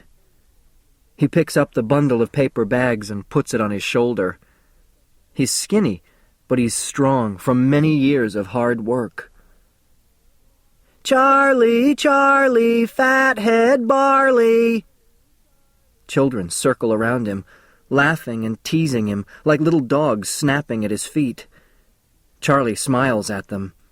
He'd like to put down his bundle and play games with them, but when he thinks about it, the skin on his back twitches, and he feels the way the older boys throw things at him. Coming back to the bakery, He sees some boys standing in the door of a dark hallway. "Hey, look, there's Charlie." "Hey, Charlie, what you got there? Want to shoot some craps?" "Come here, we won't hurt you." But there's something about the doorway, the dark hall, the laughing, that makes his skin twitch again. He tries to know what it is, but all he can remember is their dirt and piss all over his clothes, and Uncle Herman shouting when he came home all covered with filth, and how Uncle Herman ran out with a hammer in his hand to find the boys who did that to him. Charlie backs away from the boys laughing in the hallway, drops the bundle, picks it up again, and runs the rest of the way to the bakery. "What took you so long, Charlie?" shouts Gimpy from the doorway to the back of the bakery. Charlie pushes through the swinging doors to the back of the bakery and sets down the bundle on one of the skids. He leans against the wall, shoving his hands into his pockets. He wishes he had his spinner. He likes it back here in the bakery, where the floors are white with flour, whiter than the sooty walls and ceiling. The thick soles of his own high shoes are crusted with white, and there's white in the stitching and lace eyes, and under his nails, and in the cracked, chapped skin of his hands. He relaxes here, squatting against the wall, leaning back in a way that tilts his baseball cap with the D forward over his eyes. He likes the smell of flour, sweet dough, bread and cakes and rolls baking. The oven is crackling and makes him sleepy. Sweet, warm sleep. Suddenly, falling, twisting, head hitting against the wall, someone has kicked his legs out from under him. That's all I can remember. I can see it all clearly, but I don't know why it happened. It's like when I used to go to the movies. The first time I never understood because they went too fast, but after I saw the picture 3 or 4 times, I used to understand what they were saying. I've got to ask Dr. Strauss about it. April 14th. Dr. Strauss says the important thing is to keep recalling memories, like the one I had yesterday, and to write them down. Then, when I come into his office, we can talk about them. Dr. Strauss is a psychiatrist and a neurosurgeon. I didn't know that. I thought he was just a plain doctor. But when I went to his office this morning, he told me about how important it is for me to learn about myself so that I can understand my problems. I said I didn't have any problems. He laughed, and then he got up from his chair and went to the window. "The more intelligent you become, the more problems you'll have, Charlie. Your intellectual growth is going to outstrip your emotional growth, and I think you'll find that as you progress, there will be many things you'll want to talk to me about. I just want you to remember that this is the place for you to come when you need help." I still don't know what it's all about, but he said even if I don't understand my dreams or memories or why I have them, sometime in the future they're all going to connect up, and I'll learn more about myself. He said the important thing is to find out what those people in my memories are saying. It's all about me when I was a boy, and I've got to remember what happened. I never knew about these things before. It's like if I get intelligent enough, I'll understand all the words in my mind, and I'll know about those boys standing in the hallway, and about my Uncle Herman, and my parents. But what he means is then I'm going to feel bad about it all, and I might get sick in my mind. So I've got to come to his office twice a week now, to talk about the things that bother me. We just sit there, and I talk, and Dr. Strauss listens. It's called therapy, and that means talking about things will make me feel better. I told him, one of the things that bothers me is about women. Like dancing with that girl, Ellen, got me all excited. So we talked about it, and I got a funny feeling while I was talking. Cold and sweaty and a buzzing inside my head, and I thought I was going to throw up. Maybe because I always thought it was dirty and bad to talk about that. But Dr. Strauss said what happened to me after the party was a wet dream, and it's a natural thing that happens to boys. So, even if I'm getting intelligent and learning a lot of new things, he thinks I'm still a boy about women. It's confusing, but I'm going to find out all about my life. April 15th. I'm reading a lot these days, and almost everything is staying in my mind. Besides history and geography and arithmetic, Miss Kinnian says I should start learning foreign languages. Professor Niemer gave me some more tapes to play while I sleep. I still don't know how the conscious and unconscious mind works, but Dr. Strauss says not to worry yet. He made me promise that when I start learning college subjects in a couple of weeks, I won't read any books on psychology. That is until he gives me permission. He says it'll confuse me and make me think about psychological theories instead of about my own ideas and feelings. But it's okay to read novels. This week, I read The Great Gatsby, An American Tragedy, and Look Homeward, Angel. I never knew about men and women doing things like that. April 16th. I feel a lot better today, but I'm still angry that all the time people were laughing and making fun of me.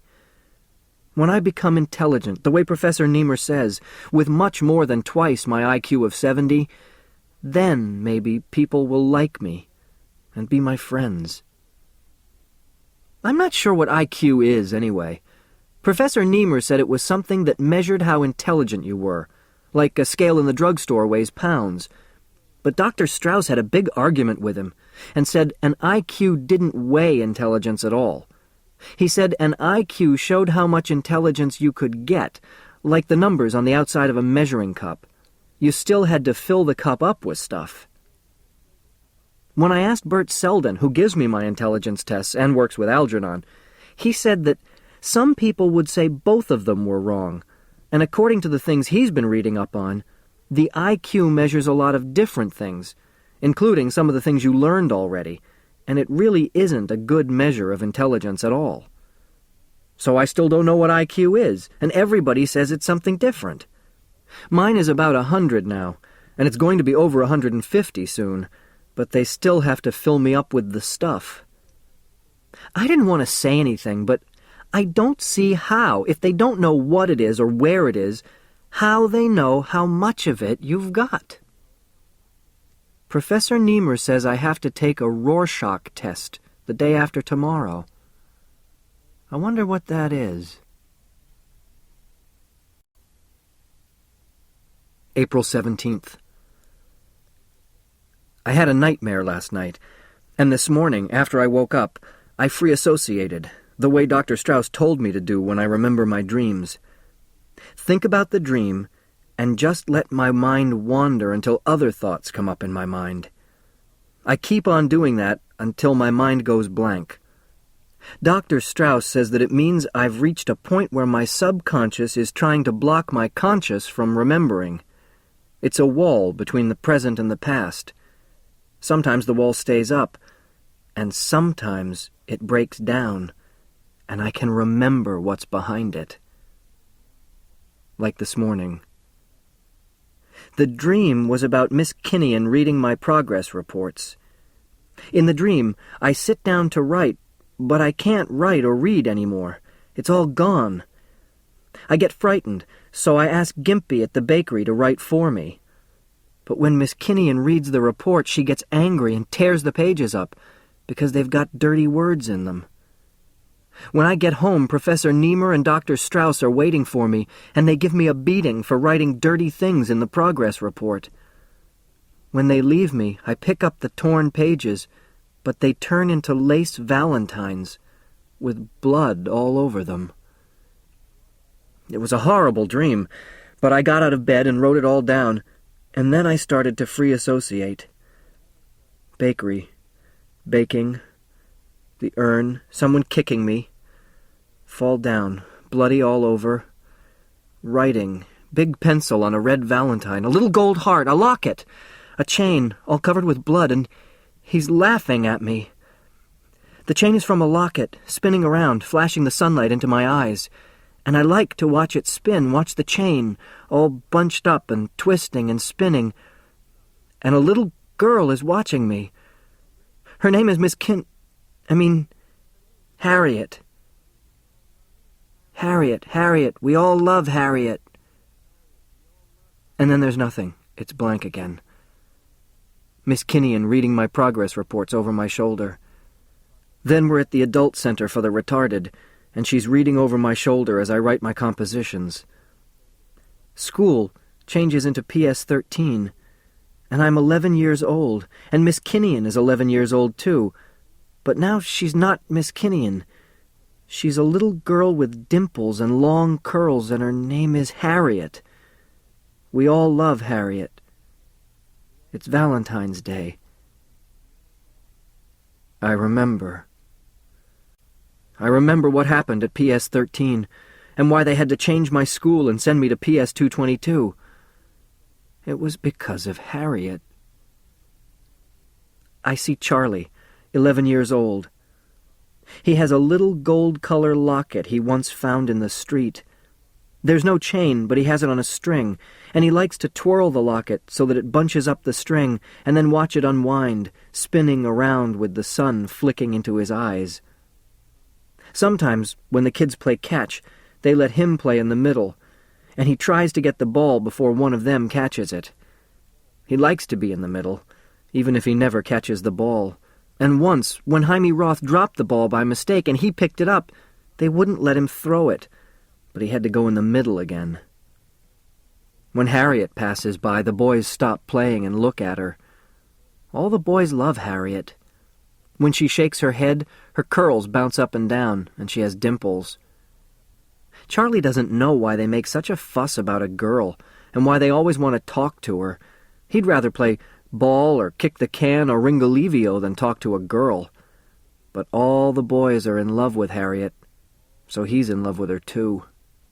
She never teases him like the other kids, and he does tricks for her. He walks on the desks when the teacher isn't there.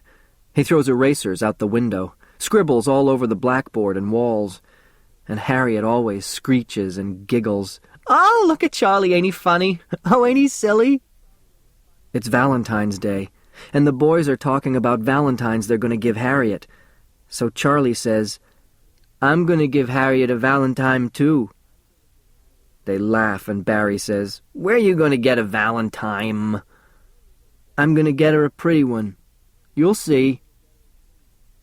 But he doesn't have any money for a Valentine, so he decides to give Harriet his locket that is heart-shaped like the Valentines in the store windows. That night, he takes tissue paper from his mother's drawer, and it takes a long time to wrap and tie it with a piece of red ribbon.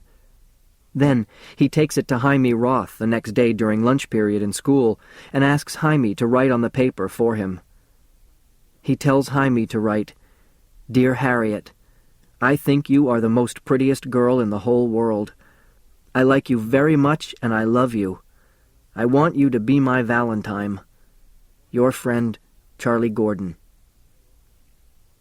Jaime prints very carefully in large letters on the paper, laughing all the time, and he tells Charlie, "Boy, this'll knock her eyes out. Wait till she sees this."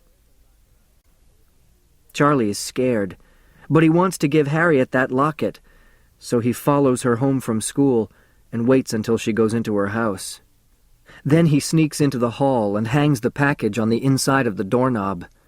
He rings the bell twice and runs across the street to hide behind the tree. When Harriet comes down, she looks around to see who rang the bell. Then she sees the package. She takes it and goes upstairs. Charlie goes home from school, and he gets a spanking because he took the tissue paper and ribbon out of his mother's drawer without telling her. But he doesn't care. Tomorrow, Harriet will wear the locket and tell all the boys he gave it to her. Then they'll see. The next day he runs all the way to school, but it's too early. Harriet isn't there yet, and he's excited. But when Harriet comes in, she doesn't even look at him. She isn't wearing the locket, and she looks sore. He does all kinds of things when Mrs. Jansen isn't watching. He makes funny faces. He laughs out loud. He stands up on his seat and wiggles his fanny. He even throws a piece of chalk at Harold. But Harriet doesn't look at him even once. Maybe she forgot. Maybe she'll wear it tomorrow. She passes by in the hallway, but when he comes over to ask her, she pushes past him without saying a word.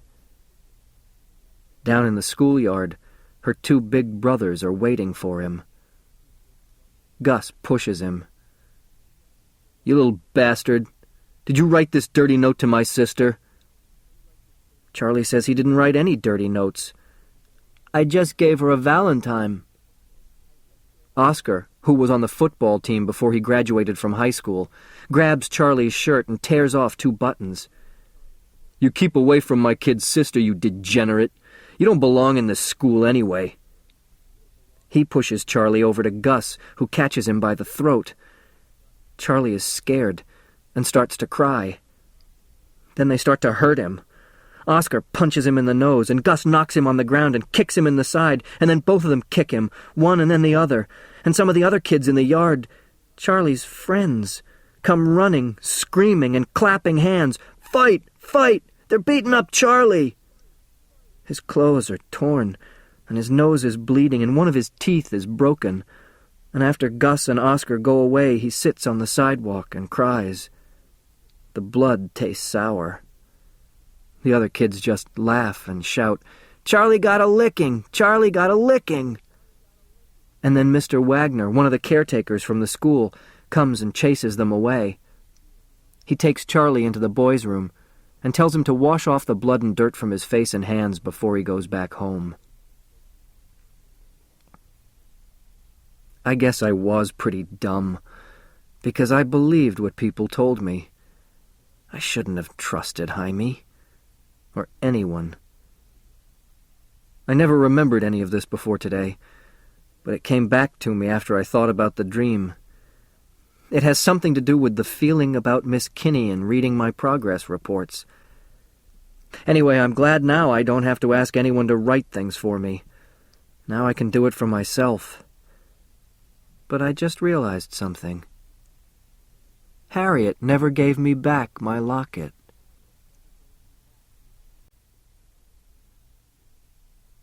April 18th. I found out what a Rorschach is. It's the test with the ink blots, the one I took before the operation. As soon as I saw what it was, I got frightened. I knew Bert was going to ask me to find the pictures, and I knew I wouldn't be able to. I was thinking, if only there was some way of knowing what kind of pictures were hidden there. Maybe there weren't any pictures at all. Maybe it was just a trick to see if I was dumb enough to look for something that wasn't there. Just thinking about it made me sore at him. "All right, Charlie," he said. "You've seen these cards before, remember?" Of course I remember. The way I said it, he knew I was angry, and he looked up at me, surprised. "Anything wrong, Charlie?" "No, nothing's wrong. Those ink blots upset me." He smiled and shook his head. "Nothing to be upset about. This is just one of the standard personality tests. Now, I want you to look at this card. What might this be? What do you see on this card? People see all sorts of things in these ink blots. Tell me what it might be for you, what it makes you think of." I was shocked. I stared at the card, and then at him. That wasn't what I had expected him to say at all. "You mean there are no pictures hidden in those ink blots?" Bert frowned and took off his glasses. "What?" "Pictures. Hidden in the ink blots. Last time you told me that everyone could see them and you wanted me to find them too." "No, Charlie, I couldn't have said that." "What do you mean?" I shouted at him. Being so afraid of the ink blots had made me angry at myself and at Bert, too. "That's what you said to me. Just because you're smart enough to go to college doesn't mean you have to make fun of me. I'm sick and tired of everybody laughing at me." I don't recall ever being so angry before. I don't think it was at Bert himself, but suddenly everything exploded. I tossed the Rorschach cards on the table and walked out. Professor Niemer was passing by in the hall, and when I rushed past him without saying hello, he knew something was wrong. He and Bert caught up with me as I was about to go down in the elevator. "Charlie," said Niemer, grabbing my arm. "Wait a minute. What is this all about?" I shook free and nodded at Bert. "I'm sick and tired of people making fun of me, that's all. Maybe before I didn't know any better, but now I do, and I don't like it." "Nobody's making fun of you here, Charlie," said Niemer. "What about the ink blots? Last time Bert told me there were pictures in the ink that everyone could see, and I—" "Look, Charlie, would you like to hear the exact words Bert said to you, and your answers as well? We have a tape recording of that testing session. We can replay it and let you hear exactly what was said." I went back with them to the psych office with mixed feelings. I was sure they had made fun of me and tricked me when I was too ignorant to know better. My anger was an exciting feeling, and I didn't give it up easily. I was ready to fight. As Niemer went to the files to get the tape, Bert explained, "Last time, I used almost the exact words I use today. It's a requirement of these tests that the procedure be the same each time it's administered." "I'll believe that when I hear it." A look passed between them. I felt the blood rush to my face again. They were laughing at me. But then I realized what I had just said, and hearing myself, I understood the reason for the look. They weren't laughing. They knew what was happening to me. I had reached a new level, and anger and suspicion were my first reactions to the world around me. Bert's voice boomed over the tape recorder. "Now I want you to look at this card, Charlie. What might this be? What do you see on this card? People see all kinds of things in these ink blots. Tell me what it makes you think of." The same words, almost the same tone of voice he had used minutes ago in the lab. And then I heard my answers. Childish, impossible things. And I dropped limply into the chair beside Professor Niemer's desk. Was that really me? I went back to the lab with Bert, and we went on with the Rorschach. We went through the cards slowly. This time my responses were different. I saw things in the ink blots. A pair of bats tugging at each other. 2 men fencing with swords. I imagined all sorts of things. But even so, I found myself not trusting Bert completely anymore. I kept turning the cards around, checking the backs to see if there was anything there I was supposed to catch. I peeked while he was making his notes, but it was all in code that looked like this: WF plus A, DDF-AD, ORIG period, WF-A, SF plus OBJ. The test still doesn't make sense. It seems to me that anyone could make up lies about things he didn't really see. How could they know I wasn't making fools of them by saying things I didn't really imagine? Maybe I'll understand it when Dr. Strauss lets me read up on psychology. It's getting harder for me to write down all my thoughts and feelings because I know that people are reading them. Maybe it would be better if I could keep some of these reports private for a while. I'm going to ask Dr. Strauss, why should it suddenly start to bother me?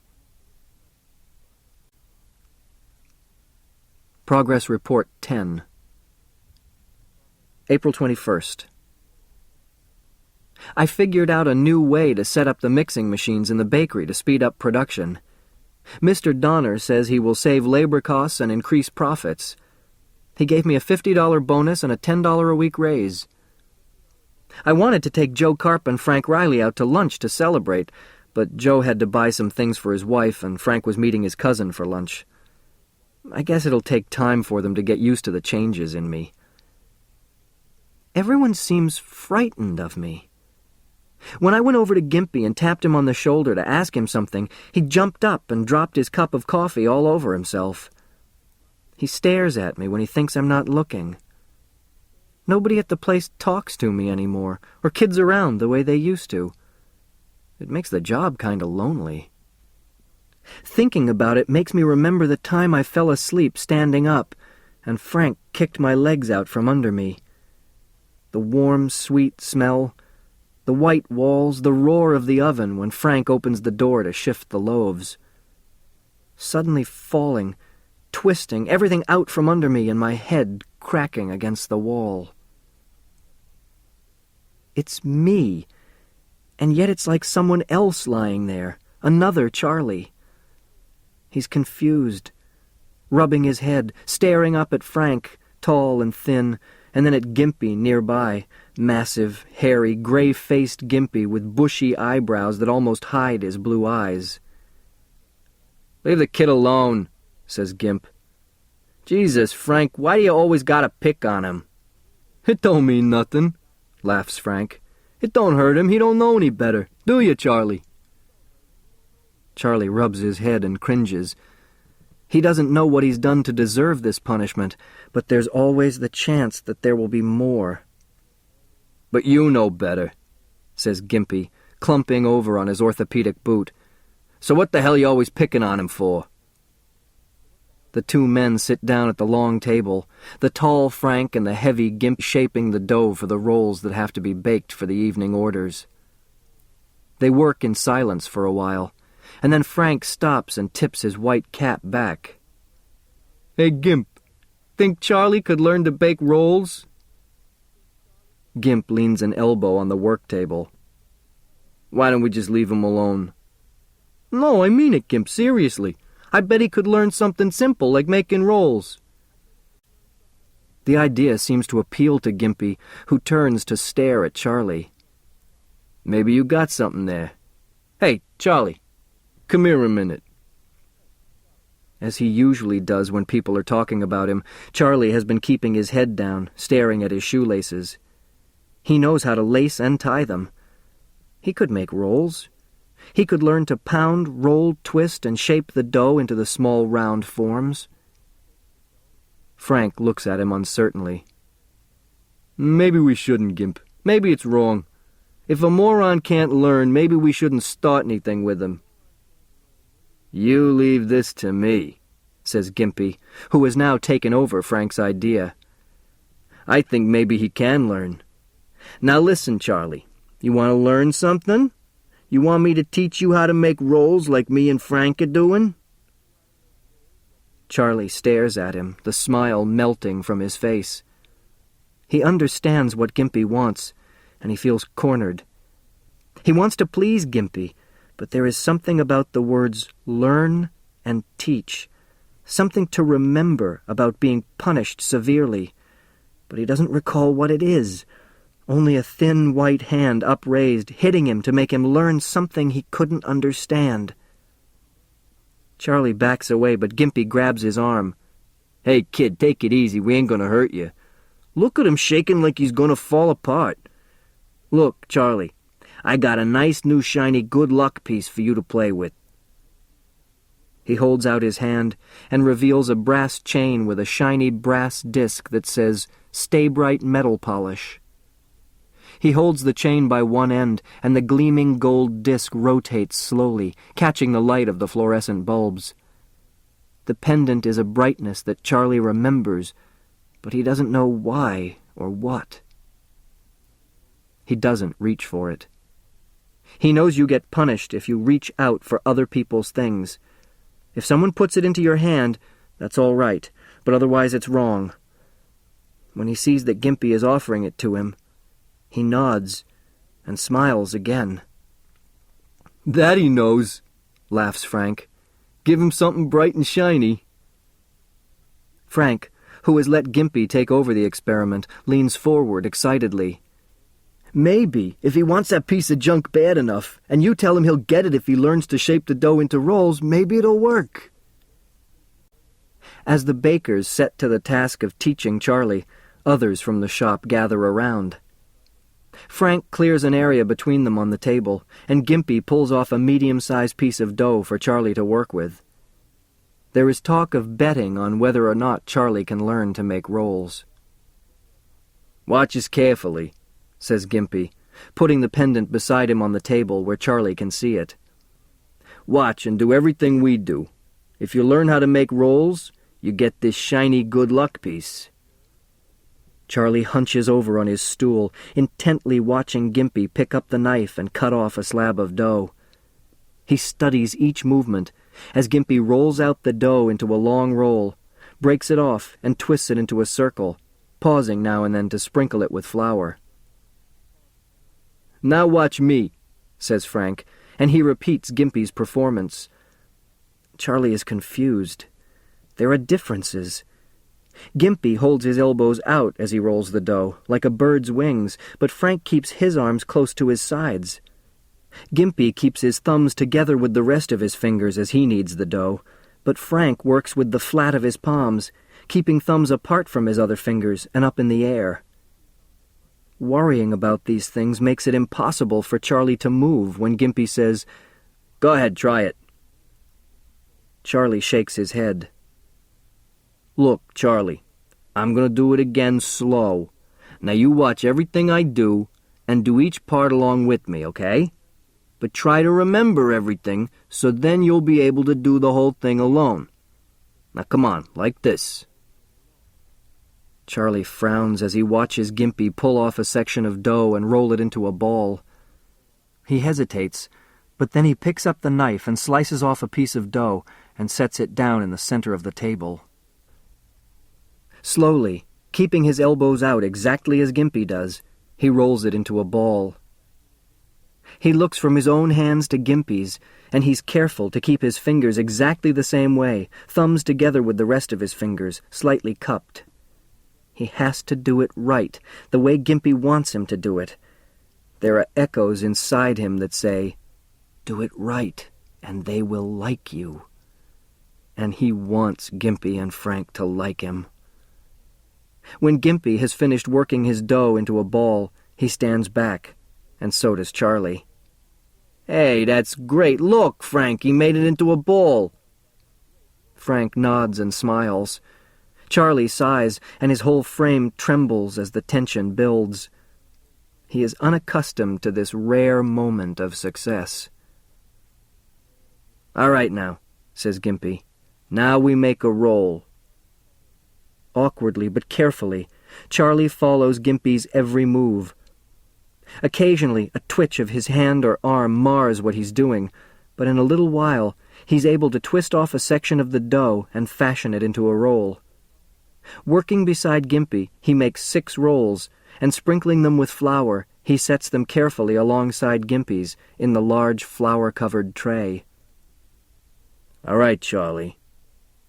Gimpy's face is serious. "Now let's see you do it by yourself. Remember all the things you did from the beginning. Now go ahead." Charlie stares at the huge slab of dough and at the knife that Gimpy has pushed into his hand. And once again, panic comes over him. What did he do first? How did he hold his hand, his fingers? Which way did he roll the ball? 1,000 confusing ideas burst into his mind at the same time, and he stands there, smiling. He wants to do it, to make Frank and Gimpy happy and have them like him, and to get the bright good luck piece that Gimpy has promised him. He turns the smooth, heavy piece of dough around and around on the table, but he cannot bring himself to start. He cannot cut into it because he knows he will fail, and he's afraid. "He forgot already," said Frank. "It don't stick." He wants it to stick. He frowns and tries to remember. First, you start to cut off a piece. Then you roll it out into a ball. But how does it get to be a roll like the ones in the tray? That's something else. Give him time and he'll remember. As soon as the fuzziness passes away, he'll remember. Just another few seconds and he'll have it. He wants to hold on to what he's learned for a little while. He wants it so much. "Okay, Charlie," sighs Gimpy, taking the cutter out of his hand. "That's all right, don't worry about it. It's not your work anyway." Another minute and he'll remember. If only they wouldn't rush him. Why does everything have to be in such a hurry? Go ahead, Charlie. Go sit down and look at your comic book. We gotta get back to work. Charlie nods and smiles and pulls the comic book out of his back pocket. He smooths it out and puts it on his head as a make-believe hat. Frank laughs, and Gimpy finally smiles. Go on, you big baby, snorts Gimpy. Go sit down there until Mr. Donner wants you. Charlie smiles at him and goes back to the flour sacks in the corner near the mixing machines. He likes to lean back against them while he sits on the floor cross-legged and looks at the pictures in his comic book. As he starts to turn the pages, he feels like crying, but he doesn't know why. What is there to feel sad about? The fuzzy cloud comes and goes, and now he looks forward to the pleasure of the brightly colored pictures in the comic book that he has gone through 30, 40 times. He knows all of the figures in the comic. He has asked their names over and over again of almost everyone he meets, and he understands that the strange forms of letters and words in the white balloons above the figures means that they are saying something. Would he ever learn to read what was in the balloons? If they gave him enough time, if they didn't rush him or push him too fast, he would get it. But nobody has time. Charlie pulls his legs up and opens the comic book to the first page, where Batman and Robin are swinging up a long rope to the side of a building.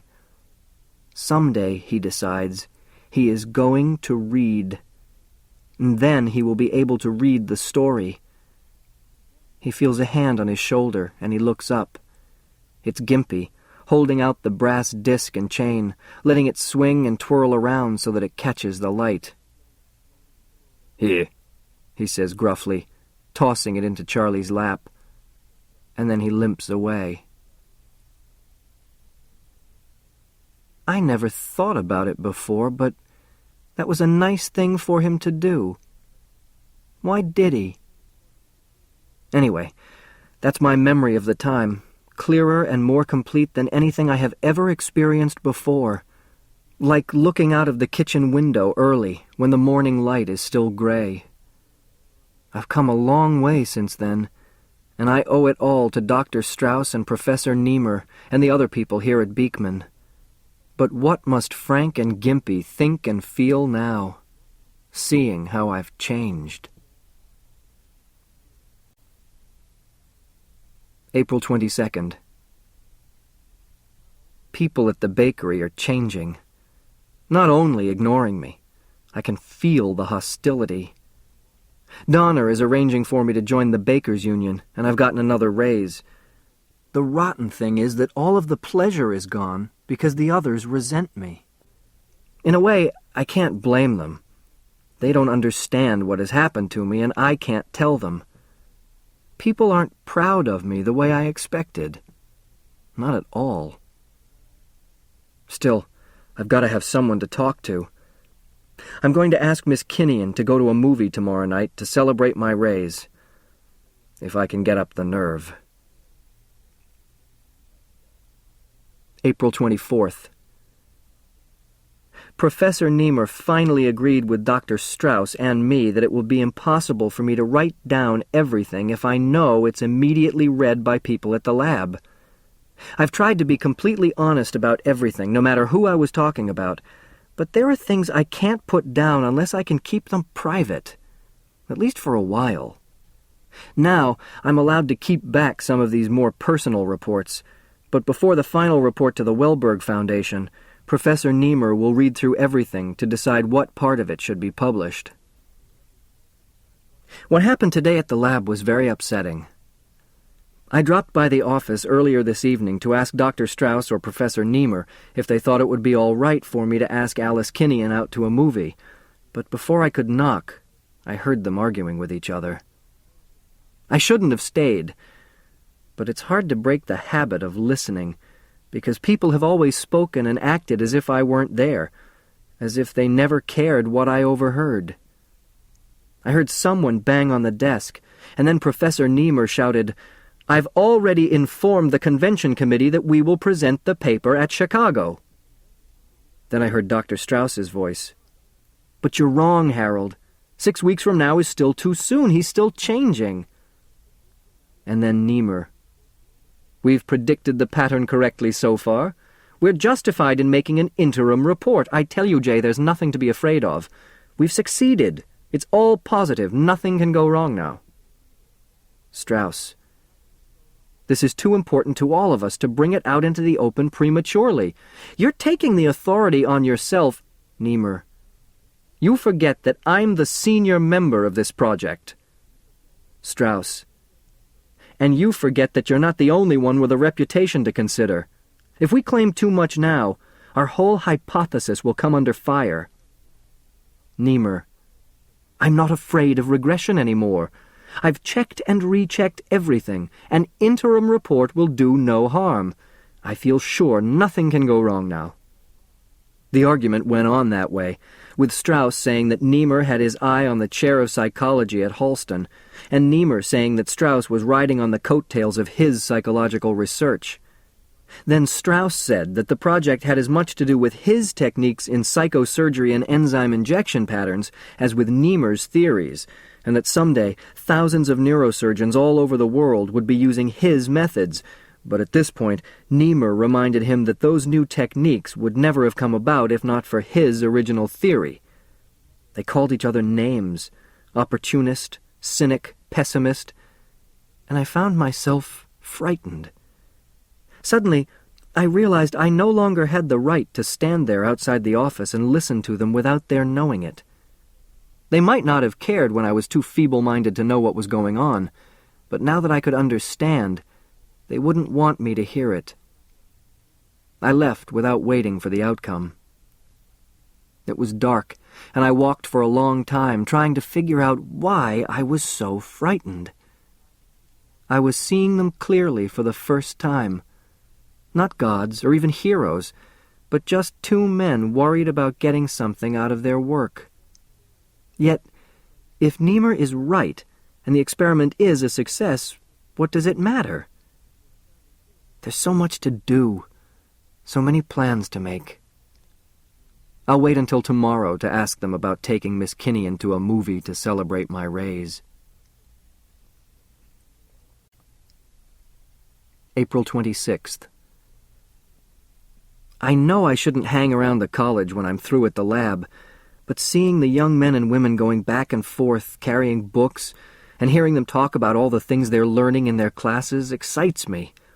I wish I could sit and talk with them over coffee in the campus bowl luncheonette, when they get together to argue about books and politics and ideas.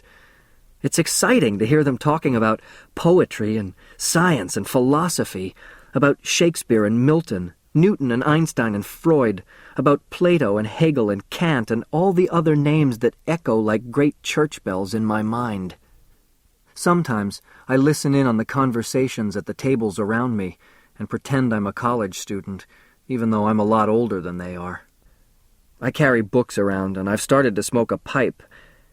It's silly, but since I belong at the lab, I feel as if I'm a part of the university. I hate to go home to that lonely room. April 27th. I've made friends with some of the boys at the campus bowl. They were arguing about whether or not Shakespeare really wrote Shakespeare's plays.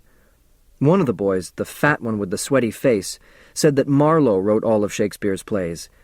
But Lenny, the short kid with the dark glasses, didn't believe that business about Marlowe, and he said that everyone knew that Sir Francis Bacon wrote the plays, because Shakespeare had never been to college and never had the education that shows up in those plays. That's when the one with the freshman beanie said he had heard a couple of guys in the men's room talking about how Shakespeare's plays were really written by a lady. And they talked about politics and art and God. I never before heard anyone say that there might not be a God. That frightened me, because for the first time I began to think about what God means. Now I understand one of the important reasons for going to college and getting an education is to learn that the things you've believed in all your life aren't true, and that nothing is what it appears to be. All the time they talked and argued, I felt the excitement bubble up inside me. This was what I wanted to do. Go to college and hear people talk about important things. I spend most of my free time at the library now, reading and soaking up what I can from books. I'm not concentrating on anything in particular, just reading a lot of fiction now. Dostoevsky, Flaubert, Dickens, Hemingway, Faulkner, everything I can get my hands on. Feeding a hunger that can't be satisfied. April 28th. In a dream last night, I heard Mom screaming at Dad and the teacher at the elementary school PS 13, my first school before they transferred me to PS 222. "He's normal! He's normal! He'll grow up like other people, better than others!" She was trying to scratch the teacher, but Dad was holding her back. "He'll go to college someday! He'll be somebody!" She kept screaming it, clawing at Dad so that he'd let go of her. "He'll go to college someday, and he'll be somebody!" We were in the principal's office, and there were a lot of people looking embarrassed, but the assistant principal was smiling and turning his head so no one would see it. The principal in my dream had a long beard and was floating around the room and pointing at me. "He'll have to go to a special school. Put him into the Warren State Home and Training School. We can't have him here." Dad was pulling Mom out of the principal's office, and she was shouting and crying, too. I didn't see her face, but her big red teardrops kept splashing down on me. This morning I could recall the dream, but now there's more than that. I can remember through the blur, back to when I was 6 years old and it all happened, just before Norma was born. I see Mom, a thin, dark-haired woman who talks too fast and uses her hands too much. As always, her face is blurred. Her hair is up in a bun, and her hand goes to touch it, pat it smooth, as if she has to make sure it's still there. I remember that she was always fluttering like a big white bird around my father, and he too heavy and tired to escape her pecking. I see Charlie, standing in the center of the kitchen, playing with his spinner, bright-colored beads and rings threaded on a string. He holds the string up in one hand, turns the rings so they wind and unwind in bright spinning flashes. He spends long hours watching his spinner. I don't know who made it for him or what became of it, but I see him standing there fascinated as the string untwists and sets the rings spinning. She is screaming at him. No, she's screaming at his father. "I'm not going to take him. There's nothing wrong with him." "Rose, it won't do any good pretending any longer that nothing is wrong. Just look at him, Rose. 6 years old, and he's not a dummy. He's normal. He'll be just like everyone else." He looks sadly at his son with the spinner, and Charlie smiles and holds it up to show him how pretty it is when it goes around and around. "Put that thing away!" Mom shrieks, and suddenly she knocks the spinner from Charlie's hand, and it crashes across the kitchen floor. "Go play with your alphabet blocks." He stands there, frightened by the sudden outburst. He cowers, not knowing what she'll do. His body begins to shake. They're arguing, and the voices back and forth make a squeezing pressure inside him, and a sense of panic. "Charlie, go to the bathroom. Don't you dare do it in your pants." He wants to obey her, but his legs are too soft to move. His arms go up automatically to ward off blows. "For God's sake, Rose, leave him alone. You've got him terrified. You always do this, and the poor kid, then why don't you help me? I have to do it all by myself. Every day I try to teach him, to help him catch up to the others. He's just slow, that's all. But he can learn like everyone else." "You're fooling yourself, Rose. It's not fair to us or to him, pretending he's normal, driving him as if he were an animal that could learn to do tricks. Why don't you just leave him alone?" "Because I want him to be like everyone else." As they argue, the feeling that grips Charlie's insides becomes greater. His bowels feel as if they will burst, and he knows he should go to the bathroom, as she has told him so often. But he can't walk. He feels like sitting down right there in the kitchen, but it's wrong, and she'll slap him. He wants his spinner. If he has his spinner and he watches it going round and round, he will be able to control himself and not make in his pants. But the spinner is all apart, with some of the rings under the table and some under the sink, and the cord is near the stove. It is very strange that, although I can recall the voices clearly, their faces are still blurred, and I can see only general outlines. Dad massive and slumped, Mom thin and quick. Hearing them now, arguing with each other across the years, I have the impulse to shout at them, "Look at him! There, down there, look at Charlie! He has to go to the toilet!" Charlie stands clutching and pulling at his red checkered shirt as they argue over him. The words are angry sparks between them, an anger and a guilt he can't identify. Next September, he's going to go back to PS13 and do the term's work over again. Why can't you let yourself see the truth? The teacher says he's not capable of doing the work in a regular class. That bitch a teacher? Oh, I've got better names for her.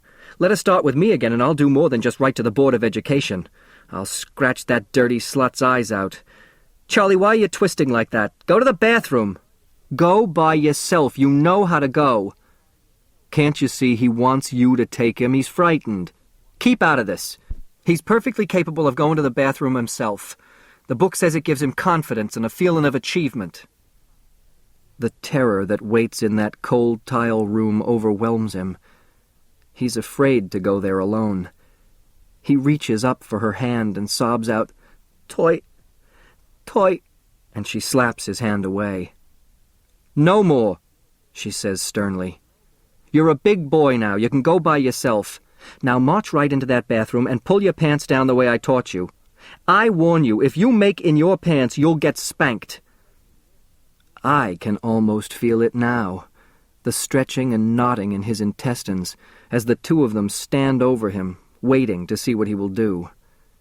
His whimper becomes a soft crying, as suddenly he can control no longer, and he sobs and covers his face with his hands as he dirties himself. It is soft and warm, and he feels the confusion of relief and fear. It is his, but she will take it away from him as she always does. She will take it away and keep it for herself, and she'll spank him. She comes toward him, screaming that he is a bad boy, and Charlie runs to his father for help. Suddenly, I remember that her name is Rose, and his name is Matt. It's odd to have forgotten your parents' names. And what about Norma? Strange, I haven't thought about them all for a long time. I wish I could see Matt's face now, to know what he was thinking at that moment. All I remember is that as she began to spank me, Matt Gordon turned and walked out of the apartment. I wish I could see their faces more clearly. This ends Disc 2. Flowers for Algernon, Disc 3. Progress Report 11. May 1st. Why haven't I ever noticed how beautiful Alice Kinnian is? She has pigeon-soft brown eyes and feathery brown hair down to the hollow of her neck. When she smiles, her full lips look as if she's pouting. We went to a movie and then to dinner. I didn't see much of the first picture because I was too conscious of her sitting next to me. Twice, her bare arm touched mine on the armrest, and both times the fear that she would become annoyed made me pull back. All I could think about was her soft skin just inches away. Then I saw, 2 rows ahead of us, a young man with his arm around his girl, and I wanted to put my arm around Miss Kinnian. Terrifying. But if I did it slowly, first resting my arm on the back of her seat, moving up inch by inch to rest near her shoulders and the back of her neck, casually, I didn't dare. The best I could do was rest my elbow on the back of her seat, but by the time I got there I had to shift position to wipe the perspiration off my face and neck. Once, her leg accidentally brushed against mine. It became such an ordeal, so painful, that I forced myself to take my mind off her. The first picture had been a war film, and all I caught was the ending where the GI goes back to Europe to marry the woman who saved his life. The second picture interested me. A psychological film about a man and a woman apparently in love but actually destroying each other. Everything suggests that the man is going to kill his wife, but at the last moment, something she screams out in a nightmare makes him recall something that happened to him during his childhood. The sudden memory shows him that his hatred is really directed at a depraved governess who had terrified him with frightening stories and left a flaw in his personality. Excited at discovering this, he cries out with joy so that his wife awakens. He takes her in his arms, and the implication is that all his problems have been solved. It was pat and cheap, and I must have shown my anger, because Alice wanted to know what was wrong. "It's a lie," I explained as we walked out into the lobby. "Things just don't happen that way." "Of course not," she laughed. "It's a world of make-believe." "Oh no, that's no answer," I insisted. "Even in the world of make-believe, there have to be rules. The parts have to be consistent and belong together. This kind of picture is a lie. Things are forced to fit because the writer or the director or somebody wanted something in that didn't belong. And it doesn't feel right." She looked at me thoughtfully as we walked out into the bright, dazzling night lights of Times Square. "You're coming along fast." "I'm confused. I don't know what I know anymore." "Never mind that," she insisted. "You're beginning to see and understand things." She waved her hand to take in all of the neon and glitter around us as we crossed over to 7th Avenue. "You're beginning to see what's behind the surface of things. What you say about the parts having to belong together, that was a pretty good insight." "Oh, come on now. I don't feel as if I'm accomplishing anything. I don't understand about myself or my past. I don't even know where my parents are or what they look like. Do you know that when I see them, in a flash of memory or in a dream, the faces are a blur? I want to see their expressions. I can't understand what's going on unless I can see their faces." "Charlie, calm down." People were turning to stare. She slipped her arm through mine and pulled me close to restrain me. "Be patient. Don't forget you're accomplishing in weeks what takes others a lifetime. You're a giant sponge soaking in knowledge. Soon you'll begin to connect things up, and you'll see how all the different worlds of learning are related. All the levels, Charlie, like steps on a giant ladder.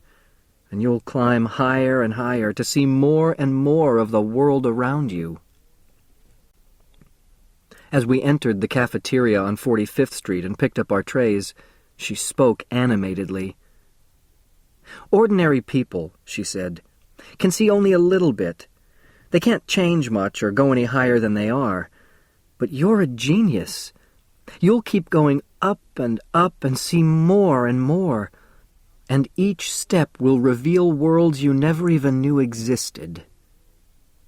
People on the line who heard her turned to stare at me, and only when I nudged her to stop did she lower her voice. "I just hope to God," she whispered, "that you don't get hurt." For a little while after that, I didn't know what to say.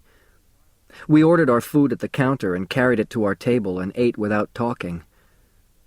The silence made me nervous.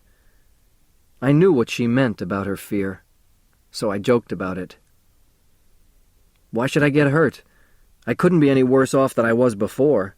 Even Algernon is still smart, isn't he? As long as he's up there, I'm in good shape." She toyed with her knife, making circular depressions in a pat of butter, and the movement hypnotized me. "And besides," I told her, "I overheard something.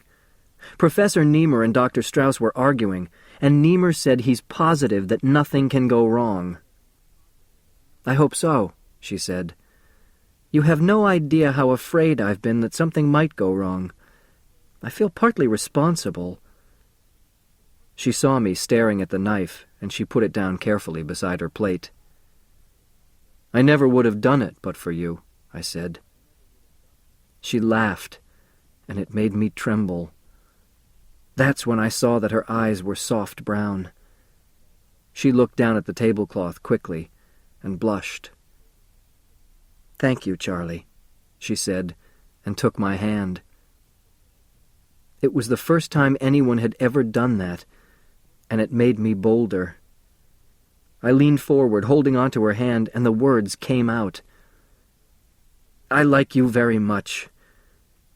After I said it, I was afraid she'd laugh, but she nodded and smiled. "I like you too, Charlie. But it's more than liking. What I mean is... Oh, hell, I don't know what I mean." I knew I was blushing, and I didn't know where to look or what to do with my hands. I dropped a fork, and when I tried to retrieve it, I knocked over a glass of water, and it spilled on her dress.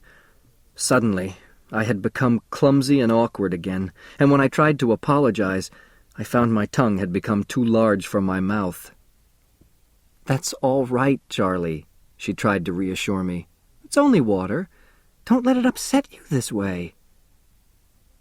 In the taxi on the way home, we were silent for a long time, and then she put down her purse and straightened my tie and puffed up my breast pocket handkerchief. "You were very upset tonight, Charlie. I feel ridiculous. I upset you by talking about it. I made you self-conscious. It's not that. What bothers me is that I can't put into words the way I feel. These feelings are new to you. Not everything has to be put into words." I moved closer to her and tried to take her hand again, but she pulled away. "No, Charlie, I don't think this is good for you. I've upset you, and it might have a negative effect." When she put me off, I felt awkward and ridiculous at the same time. It made me angry with myself, and I pulled back to my side of the seat and stared out the window. I hated her, as I had never hated anyone before, with her easy answers and maternal fussing. I wanted to slap her face, to make her crawl, and then to hold her in my arms and kiss her. "Charlie, I'm sorry if I've upset you." "Forget it." "But you've got to understand what's happening." "I understand," I said, "and I'd rather not talk about it." By the time the cab reached her apartment on 77th Street, I was thoroughly miserable. "Look," she said, "this is my fault. I shouldn't have gone out with you tonight." "Yes, I see that now." "What I mean is, we have no right to put this on a personal, emotional level. You have so much to do. I have no right to come into your life at this time." "That's my worry, isn't it?" "Is it? This isn't your private affair anymore, Charlie. You've got obligations now, not only to Professor Niemer and Dr. Strauss, but to the millions who may follow in your footsteps." The more she talked that way, the worse I felt. She highlighted my awkwardness, my lack of knowledge about the right things to say and do. I was a blundering adolescent in her eyes, and she was trying to let me down easy. As we stood at the door to her apartment, she turned and smiled at me, and for a moment I thought she was going to invite me in, but she just whispered, "Good night, Charlie. Thank you for a wonderful evening." I wanted to kiss her good night. I had worried about it earlier. Didn't a woman expect you to kiss her? In the novels I'd read and the movies I'd seen, the man makes the advances. I had decided last night that I would kiss her. But I kept thinking, what if she turns me down? I moved closer and reached for her shoulders, but she was too quick for me. She stopped me and took my hand in hers. "We'd better just say good night this way, Charlie. We can't let this get personal. Not yet." And before I could protest or ask what she meant by not yet, she started inside. "Good night, Charlie, and thank you again for a lovely, lovely time," and closed the door. I was furious at her, myself, and the world. But by the time I got home, I realized she was right. Now I don't know whether she cares for me, or if she was just being kind. What could she possibly see in me? What makes it so awkward is that I've never experienced anything like this before. How does a person go about learning how to act toward another person? How does a man learn how to behave toward a woman? The books don't help much. But next time, I'm going to kiss her goodnight. May 3rd. One of the things that confuses me is never really knowing, when something comes up from my past, whether it really happened that way, or if that was the way it seemed to be at the time, or if I'm inventing it. I'm like a man who's been half asleep all his life, trying to find out what he was like before he woke up. Everything is strangely slow motion and blurred. I had a nightmare last night, and when I woke up, I remembered something. First, the nightmare. I'm running down a long corridor, half blinded by the swirls of dust. At times I run forward, and then I float around and run backwards, but I'm afraid because I'm hiding something in my pocket. I don't know what it is or where I got it, but I know they want to take it away from me, and that frightens me. The wall breaks down, and suddenly there's a red-haired girl with her arms outstretched to me. Her face is a blank mask. She takes me into her arms, kisses and caresses me, and I want to hold her tightly, but I'm afraid. The more she touches me, the more frightened I become because I know I must never touch a girl. Then, as her body rubs up against mine, I feel a strange bubbling and throbbing inside me that makes me warm. But when I look up, I see a bloody knife in her hands. I try to scream as I run, but no sound comes out of my throat, and my pockets are empty. I search in my pockets, but I don't know what it is I've lost or why I was hiding it. I know only that it's gone, and there's blood on my hands, too. When I woke up, I thought of Alice, and I had the same feeling of panic as in the dream. What am I afraid of? Something about the knife.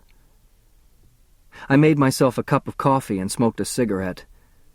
I'd never had a dream like it before, and I knew it was connected with my evening with Alice. I've begun to think of her in a different way. Free association is still difficult because it's hard not to control the direction of your thoughts, just to leave your mind open and let anything flow into it, ideas bubbling to the surface like a bubble bath. A woman bathing, a girl. Norma taking a bath. I'm watching through the keyhole, and when she gets out of the tub to dry herself, I see that her body is different from mine. Something is missing. Running down the hallway, somebody chasing me. Not a person, just a big flashing kitchen knife, and I'm scared and crying, but no voice comes out because my neck is cut and I'm bleeding. "Mama, Charlie is peeking at me through the keyhole!" Why is she different? What happened to her? Blood. Bleeding. A dark cubbyhole. 3 blind mice, 3 blind mice, see how they run, see how they run. They all run after the farmer's wife. She cut off their tails with a carving knife. Did you ever see such a sight in your life as 3 blind mice? Charlie, alone in the kitchen early in the morning. Everyone else asleep, and he amuses himself playing with his spinner. One of the buttons pops off his shirt as he bends over, and it rolls across the intricate line pattern of the kitchen linoleum. It rolls toward the bathroom, and he follows, but then he loses it. Where is the button? He goes into the bathroom to find it. There's a closet in the bathroom where the clothes hamper is, and he likes to take out all the clothes and look at them. His father's things and his mother's, and Norma's dresses. He would like to try them on and make believe he is Norma, but once, when he did that, His mother spanked him for it. There, in the clothes hamper, he finds Norma's underwear with dried blood. What had she done wrong? He was terrified. Whoever had done it might come looking for him. Why does a memory like that from childhood remain with me so strongly, and why does it frighten me now? Is it because of my feelings for Alice? Thinking about it now, I can understand why I was taught to keep away from women. It was wrong for me to express my feelings to Alice. I have no right to think of a woman that way. Not yet. But even as I write these words, something inside shouts that there is more. I'm a person. I was somebody before I went under the surgeon's knife. And I have to love someone. May 8th. Even now that I have learned what has been going on behind Mr. Donner's back, I find it hard to believe.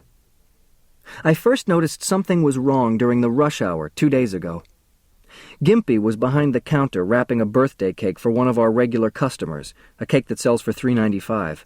But when Gimpy rang up the sale, the register showed only $2.95. I started to tell him he had made a mistake, but in the mirror behind the counter, I saw a wink and smile that passed from the customer to Gimpy and the answering smile on Gimpy's face. And when the man took his change, I saw the flash of a large silver coin left behind in Gimpy's hand before his fingers closed on it, and the quick movement with which he slipped the $50 into his pocket.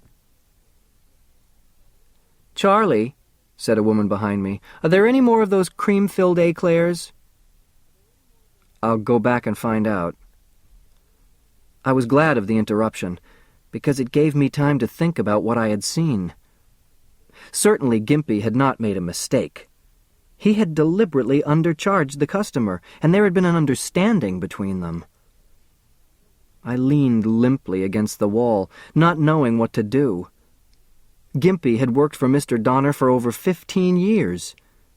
Donner, who always treated his workers like close friends, like relatives, had invited Gimpy's family to his house for dinner more than once.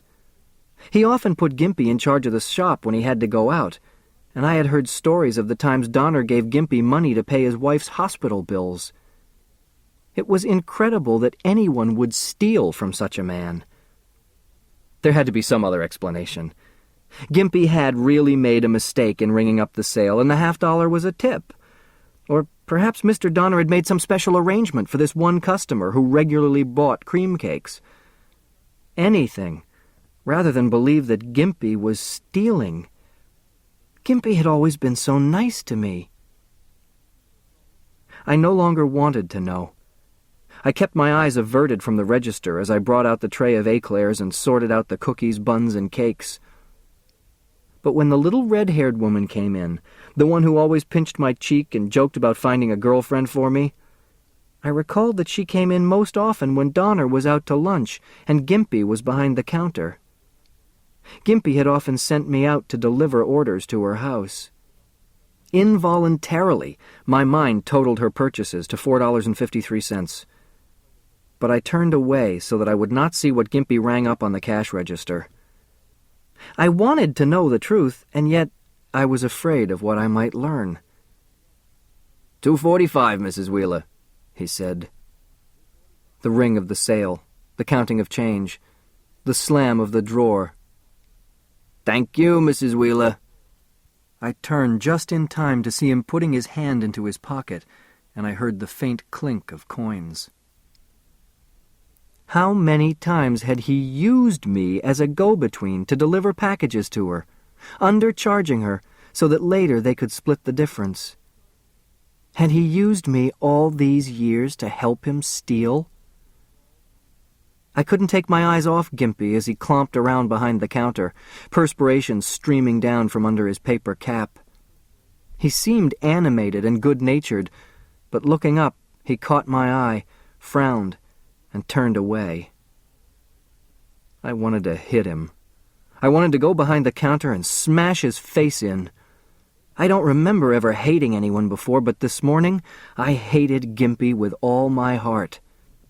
Pouring this all out on paper in the quiet of my room hasn't helped. Every time I think of Gimpy stealing from Mr. Donner, I want to smash something. Fortunately, I don't think I'm capable of violence. I don't think I ever hit anyone in my life. But I still have to decide what to do. Tell Donner that his trusted employee has been stealing from him all these years? Gimpy would deny it, and I could never prove it was true. And what would it do to Mr. Donner? I don't know what to do.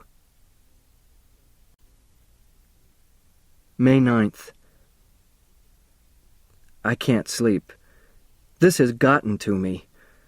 I owe Mr. Donner too much to stand by and see him robbed this way. I'd be as guilty as Gimpy by my silence. And yet, is it my place to inform on him? The thing that bothers me most is that when he sent me on deliveries, he used me to help him steal from Donner. Not knowing about it, I was outside it, not to blame. But now that I know, by my silence I am as guilty as he is. Yet, Gimpy is a co-worker, 3 children. What'll he do if Donner fires him? He might not be able to get another job, especially with his club foot. Is that my worry? What's right? Ironic that all my intelligence doesn't help me solve a problem like this. May 10th. I asked Professor Niemer about it, and he insists that I'm an innocent bystander and there's no reason for me to become involved in what would be an unpleasant situation. The fact that I've been used as a go-between doesn't seem to bother him at all.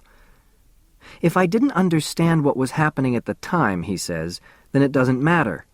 I'm no more to blame than the knife is to blame in a stabbing or the car in a collision. But I'm not an inanimate object, I argued. I'm a person. He looked confused for a moment, and then laughed. Of course, Charlie, but I wasn't referring to now. I meant before the operation. Smug, pompous. I felt like hitting him, too. I was a person before the operation, in case you forgot. Yes, of course, Charlie, don't misunderstand, but it was different. And then he remembered that he had to check some charts in the lab. Dr. Strauss doesn't talk much during our psychotherapy sessions, but today, when I brought it up, he said that I was morally obligated to tell Mr. Donner. But the more I thought about it, the less simple it became. I had to have someone else to break the tie, and the only one I could think of was Alice. Finally, at 10:30, I couldn't hold out any longer. I dialed 3 times, broke off in the middle each time, but on the 4th try I managed to hold on until her voice. At first she didn't think she should see me, but I begged her to meet me at the cafeteria where we had dinner together.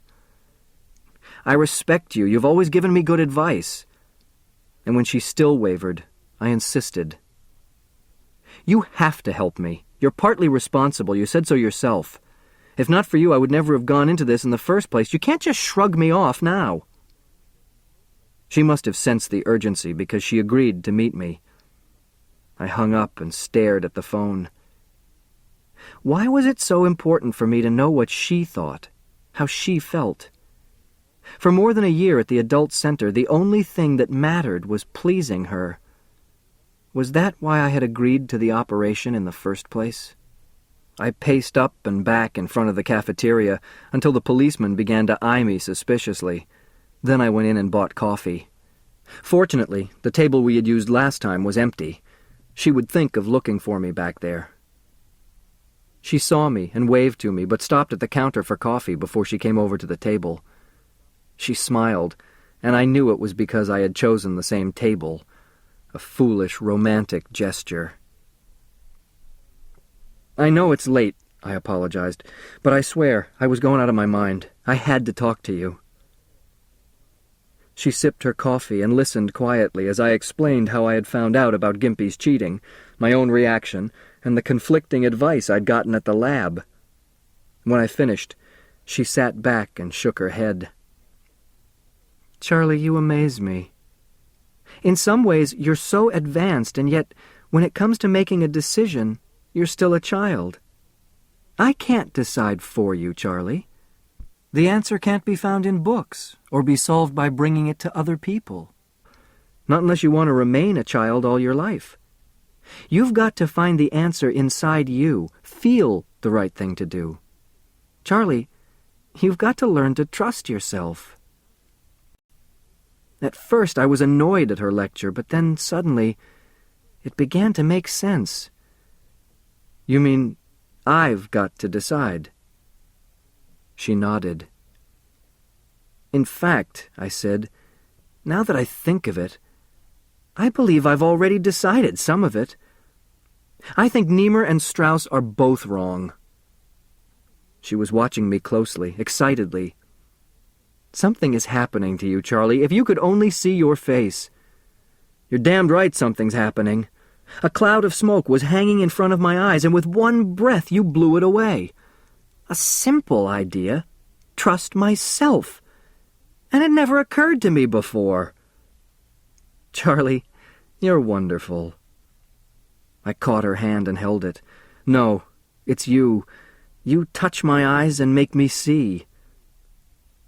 She blushed and pulled her hand back. The last time we were here, I said, I told you I liked you. I should have trusted myself to say, I love you. Don't, Charlie, not yet. Not yet, I shouted. That's what you said last time. Why not yet? Shh. Wait a while, Charlie.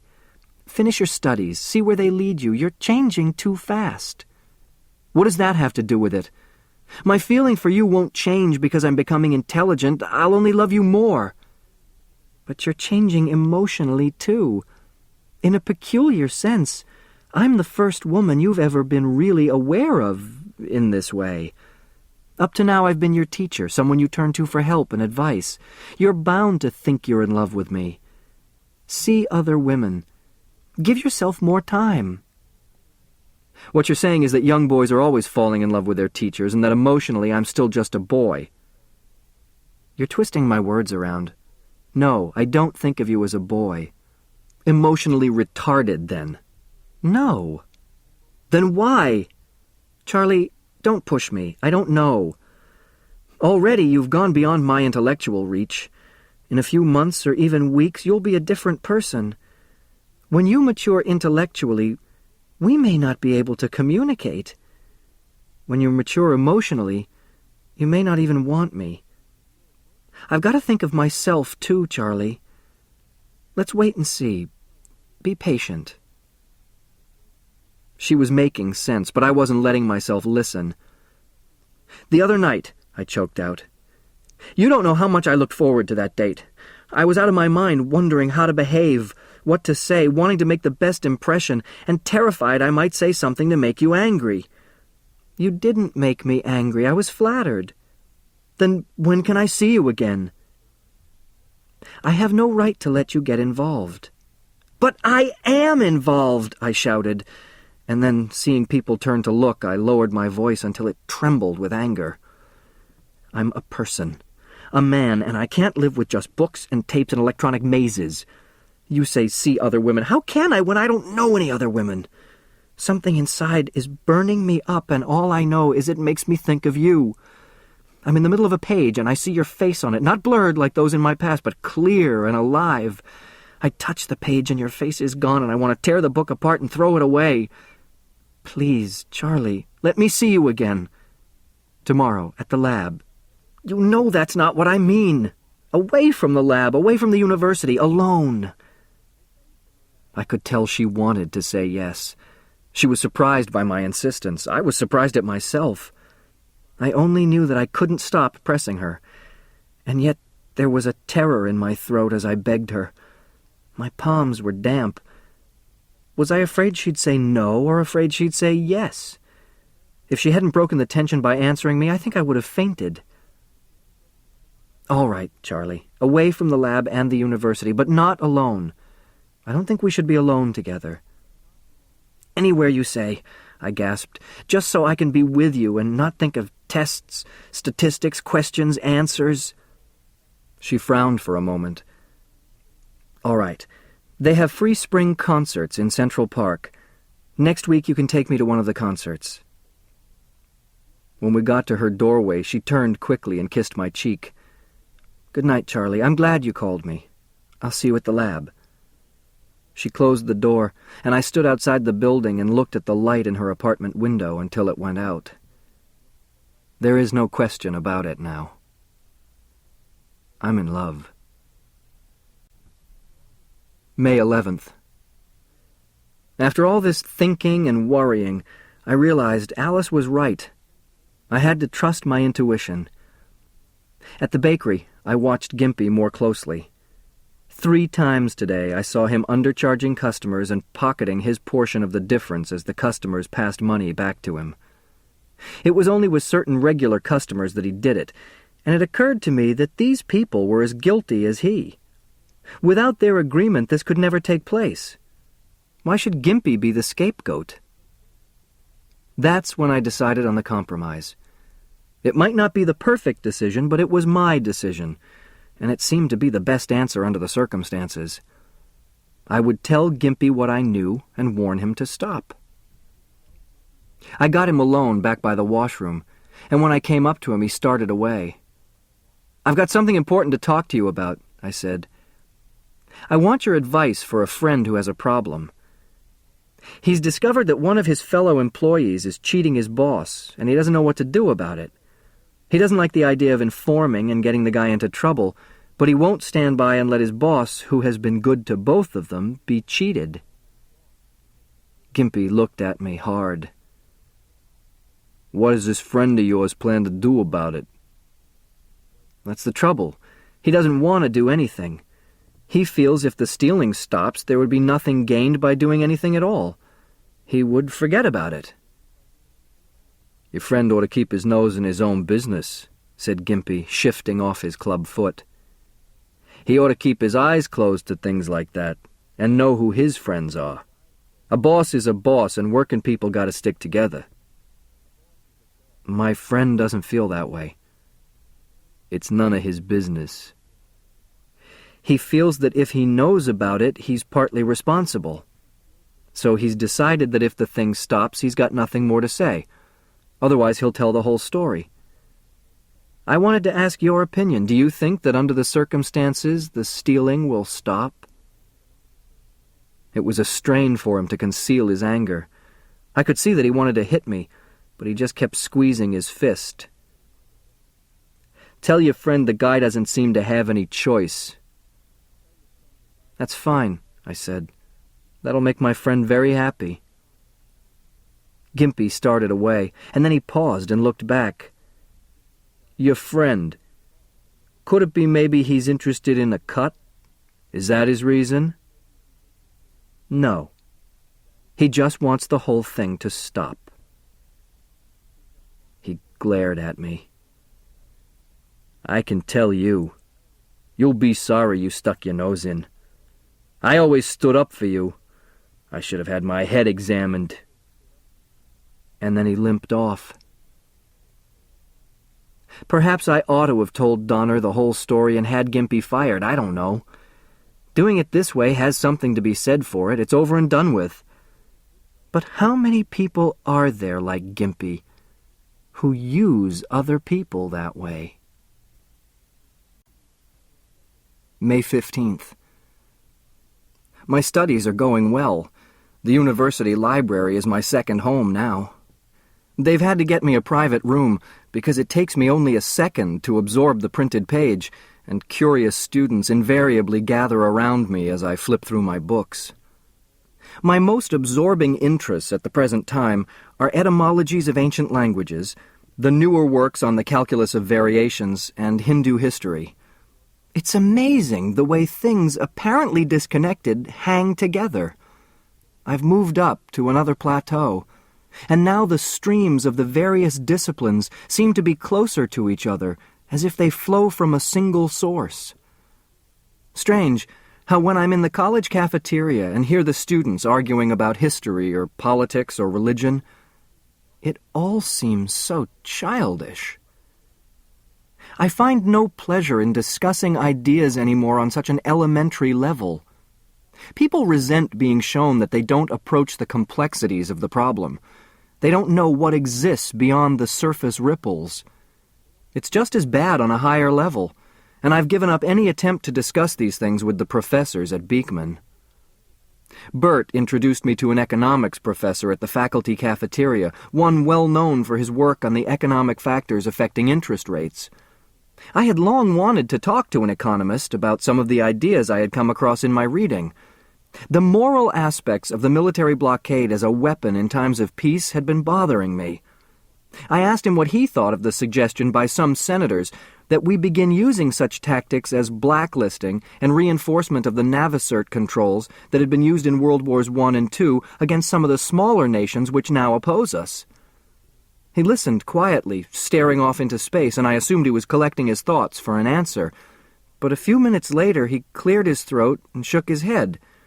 That, he explained apologetically, was outside his area of specialization. His interest was in interest rates, and he hadn't given military economics much thought. He suggested I see Dr. Wessey, who once did a paper on war trade agreements during World War II. He might be able to help me. Before I could say anything else, he grabbed my hand and shook it. He had been glad to meet me, but there were some notes he had to assemble for a lecture. And then he was gone. The same thing happened when I tried to discuss Chaucer with an American literature specialist, questioned an Orientalist about the Trobriand Islanders, and tried to focus on the problems of automation-caused unemployment with a social psychologist who specialized in public opinion polls on adolescent behavior. They would always find excuses to slip away, afraid to reveal the narrowness of their knowledge. How different they seem to be now. And how foolish I was ever to have thought that professors were intellectual giants. They're people, and afraid the rest of the world will find out. And Alice is a person, too. A woman, not a goddess. And I'm taking her to the concert tomorrow night. May 17th. Almost morning, and I can't fall asleep. I've got to understand what happened to me last night at the concert. The evening started out well enough. The mall at Central Park had filled up early, and Alice and I had to pick our way among the couples stretched out on the grass. Finally, far back from the path, we found an unused tree where, out of the range of lamplight, the only evidence of other couples was the protesting female laughter and the glow of lit cigarettes. "This'll be fine," she said. "No reason to be right on top of the orchestra." "What's that they're playing now?" I asked. "Debussy's La Mer. Do you like it?" I settled down beside her. "I don't know much about this kind of music. I have to think about it." "Don't think about it," she whispered. "Feel it. Let it sweep over you like the sea without trying to understand." She lay back on the grass and turned her face in the direction of the music. I had no way of knowing what she expected of me. This was far from the clear lines of problem-solving and the systematic acquisition of knowledge. I kept telling myself that the sweating palms, the tightness in my chest, the desire to put my arms around her were merely biochemical reactions. I even traced the pattern of stimulus and reaction that caused my nervousness and excitement. Yet everything was fuzzy and uncertain. Should I put my arm around her or not? Was she waiting for me to do it? Would she get angry? I could tell I was still behaving like an adolescent, and it angered me. "Here," I choked, "why don't you make yourself more comfortable? Rest on my shoulder." She let me put my arm around her, but she didn't look at me. She seemed to be too absorbed in the music to realize what I was doing. Did she want me to hold her that way, or was she merely tolerating it? As I slipped my arm down to her waist, I felt her tremble, but still, she kept staring in the direction of the orchestra.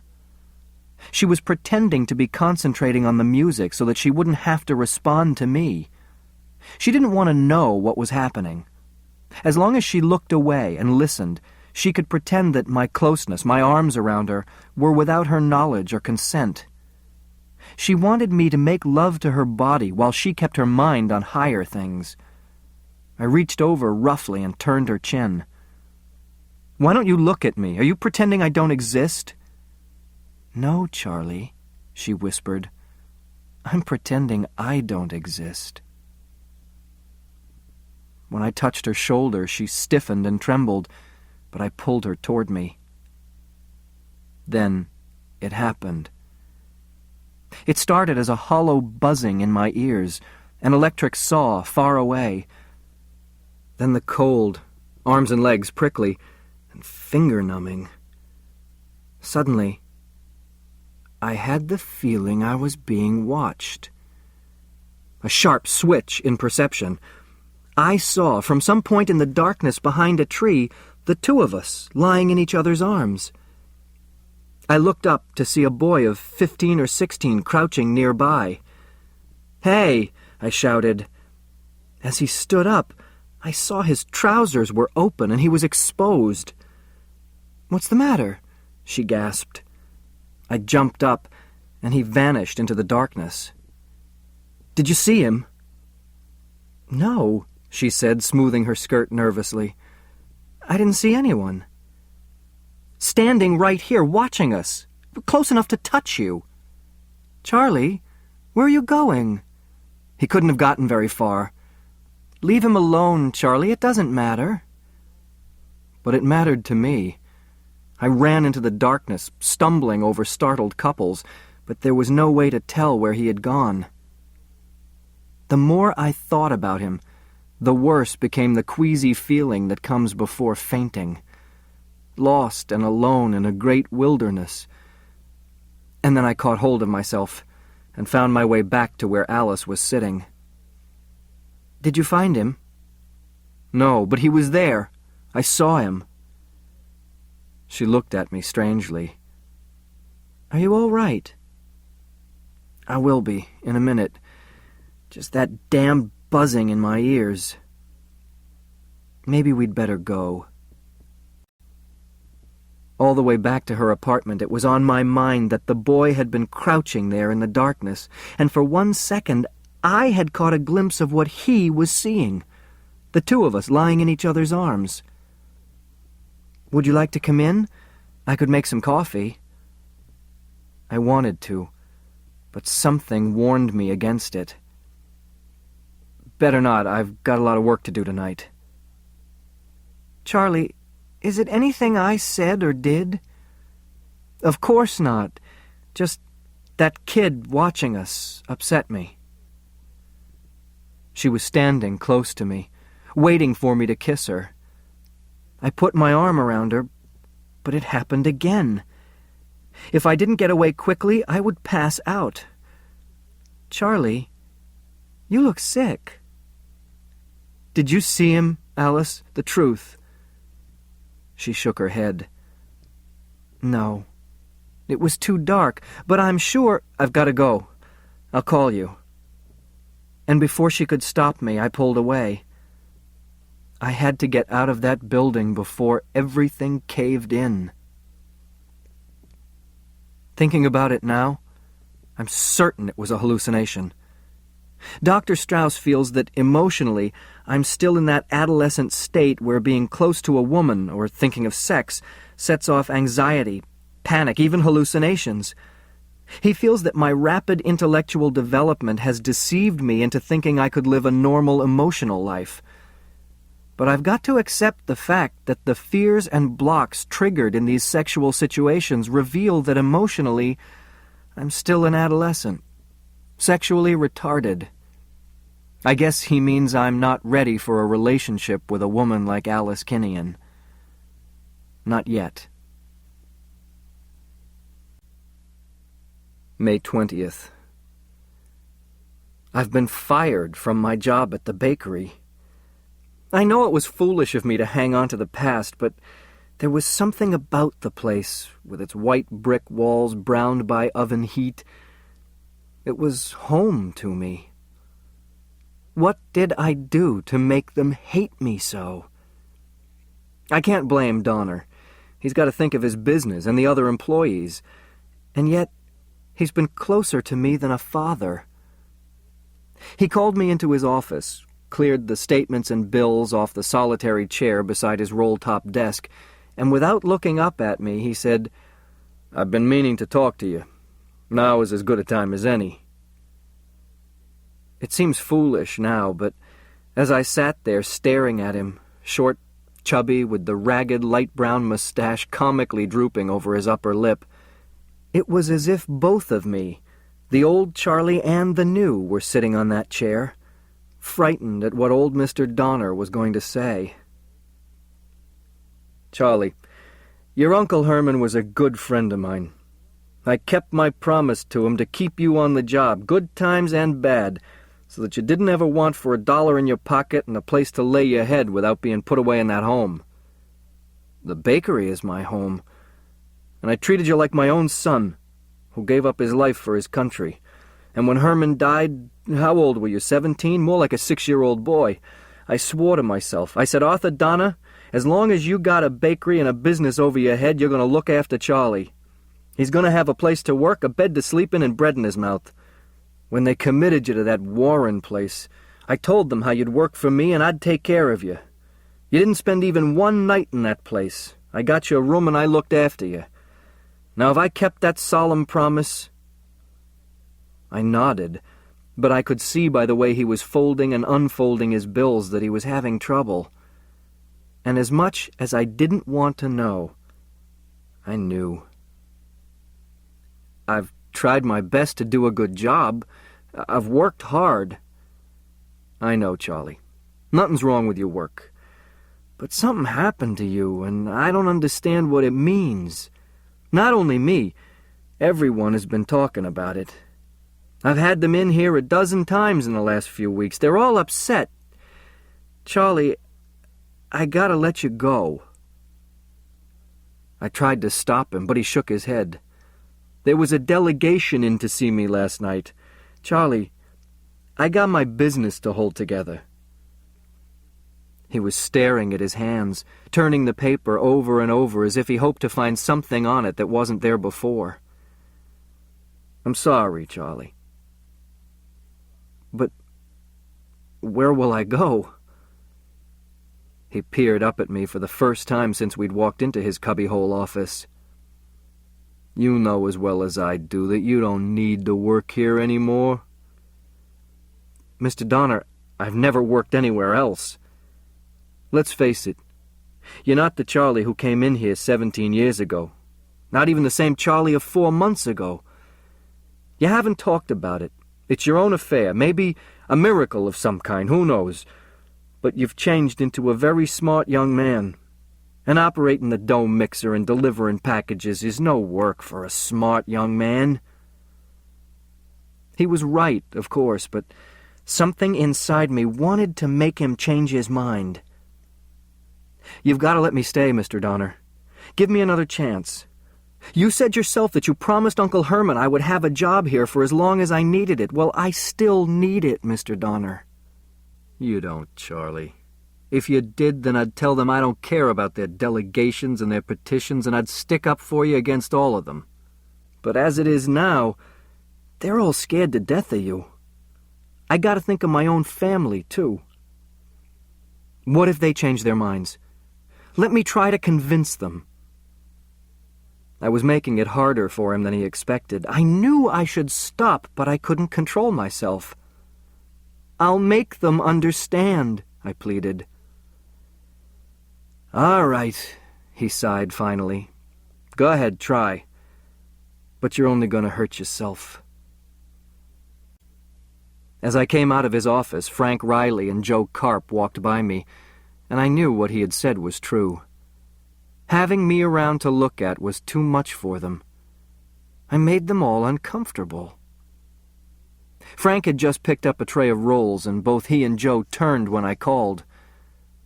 "Look, Charlie, I'm busy. Maybe later." "No," I insisted. "Now, right now. Both of you have been avoiding me. Why?" Frank, the fast talker, the ladies' man, the arranger, studied me for a moment and then set the tray down on the table. Why? I'll tell you why. Because all of a sudden you're a big shot, a know-it-all, a brain. Now you're a regular whiz kid, an egghead. Always with a book, always with all the answers. Well, I'll tell you something. You think you're better than the rest of us here? Okay, go someplace else. But what did I do to you? What did he do? Hear that, Joe? I'll tell you what you did, Mr. Gordon. You come pushing in here with your ideas and suggestions and make the rest of us all look like a bunch of dopes. But I'll tell you something. To me, you're still a moron. Maybe I don't understand some of them big words or the names of the books, but I'm as good as you are, better even. Yeah. Joe nodded, turning to emphasize the point to Gimpy, who had just come up behind him. I'm not asking you to be my friends, I said, or have anything to do with me. Just let me keep my job. Mr. Donner says it's up to you.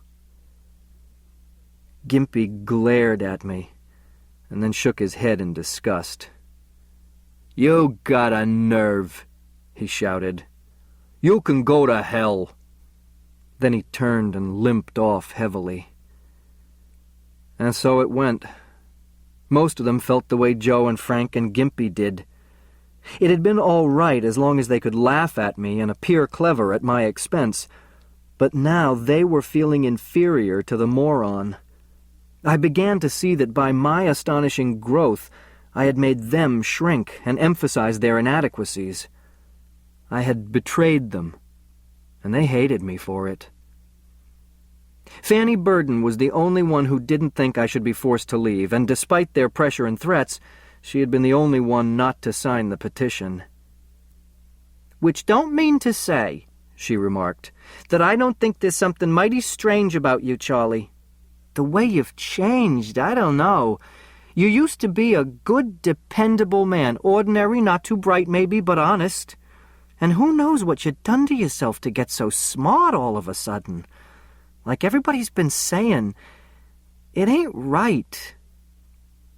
But what's wrong with a person wanting to be more intelligent, to acquire knowledge and understand himself and the world? If you'd read your Bible, Charlie, you'd know that it's not meant for man to know more than was given to him to know by the Lord in the first place. The fruit of that tree was forbidden to man. Charlie, if you'd done anything you wasn't supposed to, you know, like with the devil or something, maybe it ain't too late to get out of it. Maybe you could go back to being the good, simple man you was before." "There's no going back, Fanny. I haven't done anything wrong. I'm like a man born blind who has been given a chance to see light. That can't be sinful. Soon there'll be millions like me all over the world. Science can do it, Fanny." She stared down at the bride and groom on the wedding cake she was decorating, and I could see her lips barely move as she whispered, "It was evil when Adam and Eve ate from the tree of knowledge.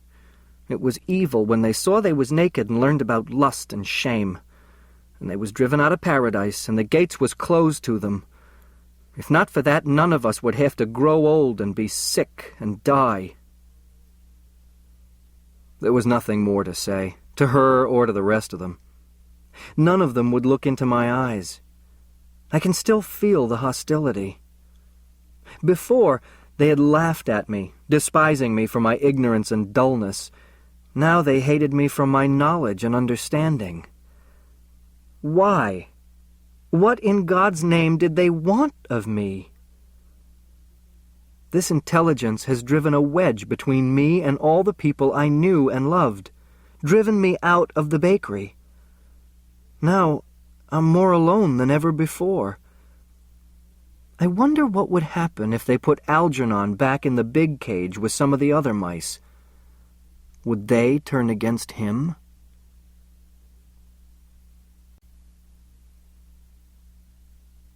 May 25th.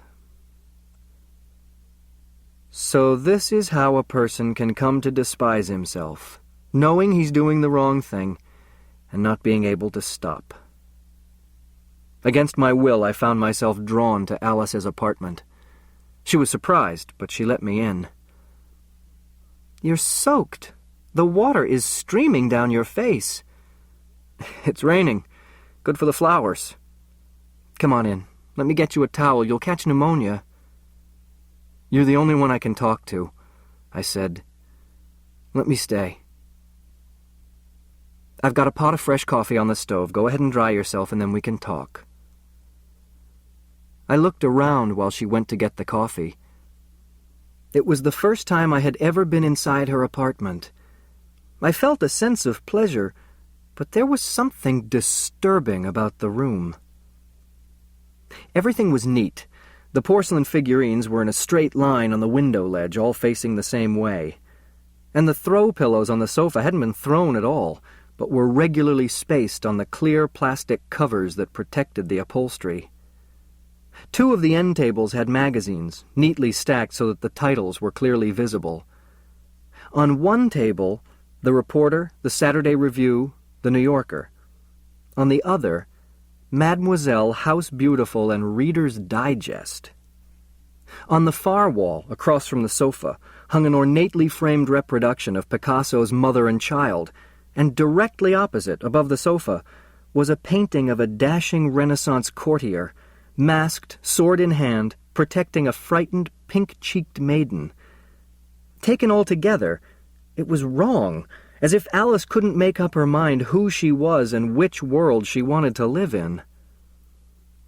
"You haven't been to the lab for a few days," she called from the kitchen. "Professor Niemer is worried about you." "I couldn't face them," I said. "I know there's no reason for me to be ashamed, but it's an empty feeling not going into work every day, not seeing the shop, the ovens, the people. It's too much. Last night and the night before, I had nightmares of drowning." She set the tray in the center of the coffee table, the napkins folded into triangles and the cookies laid out in a circular display pattern.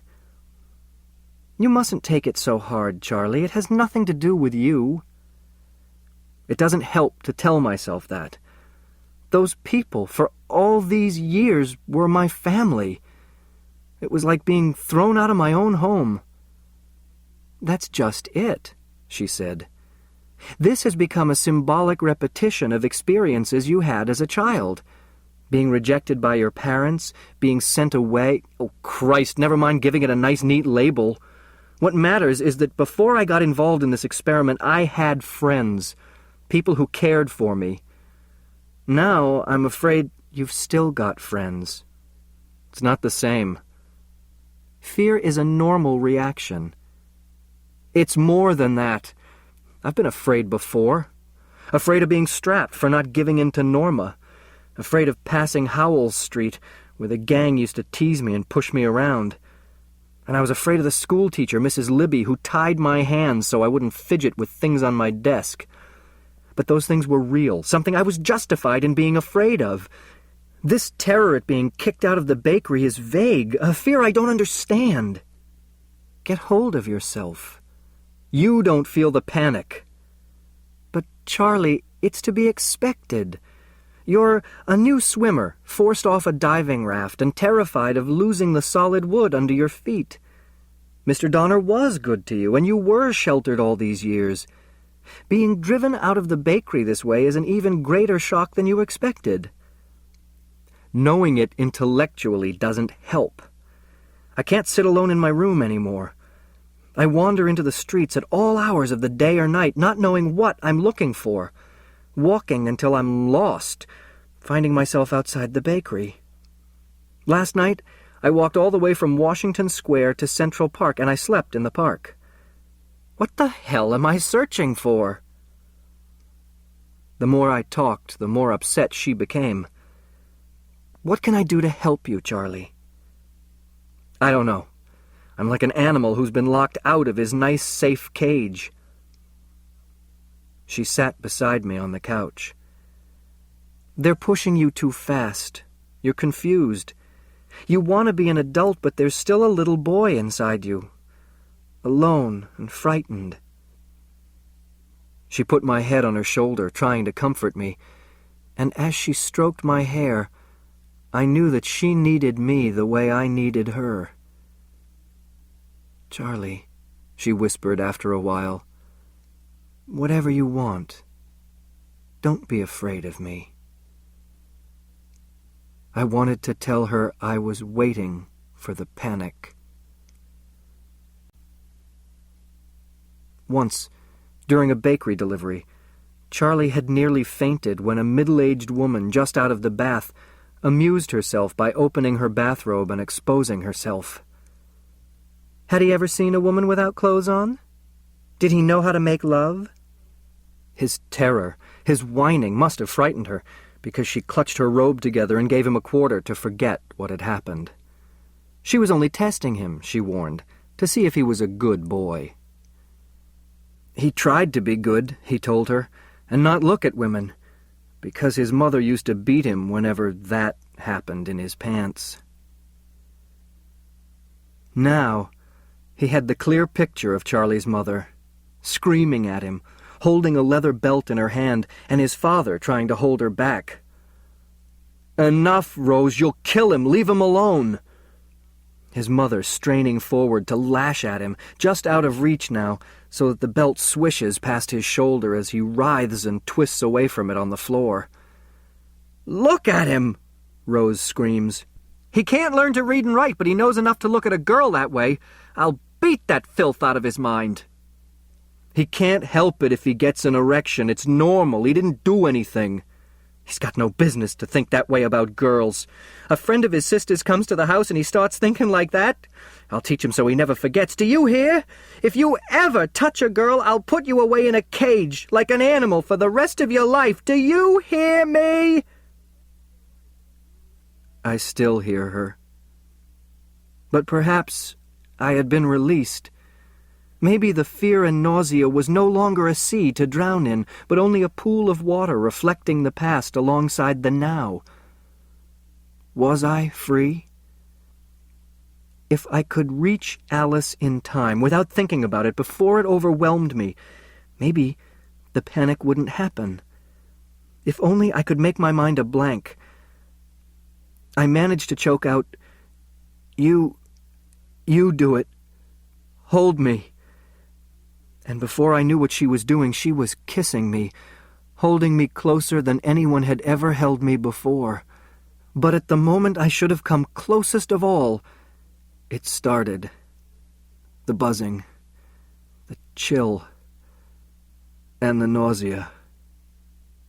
I turned away from her. She tried to soothe me, to tell me it didn't matter, that there was no reason to blame myself.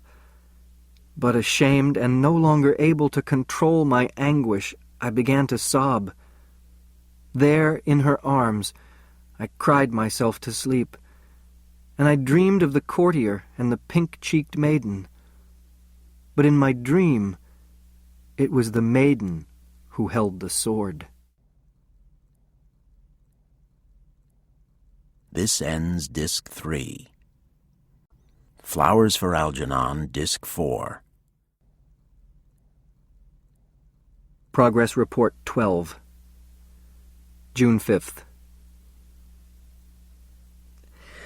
Niemer is upset because I haven't turned in any progress reports in almost 2 weeks.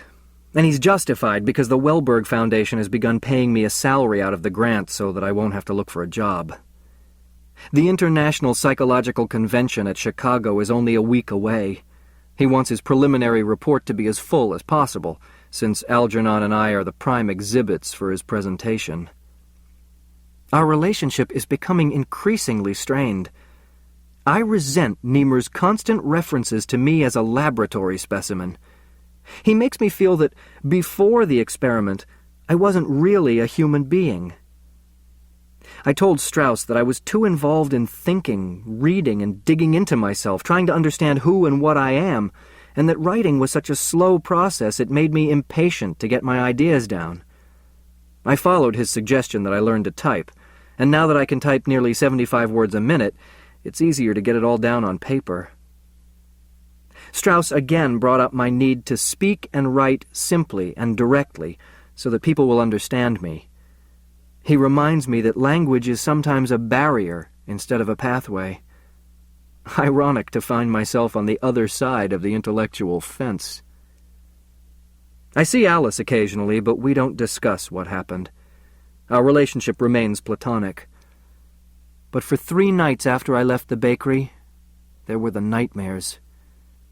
Hard to believe it was 2 weeks ago.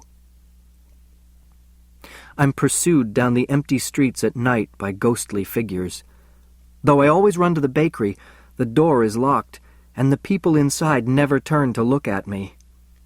Through the window, the bride and groom on the wedding cake point at me and laugh. The air becomes charged with laughter until I can't stand it, and the 2 cupids wave their flaming arrows. I scream, I pound on the door, but there's no sound. I see Charlie staring back at me from inside. Is it only a reflection?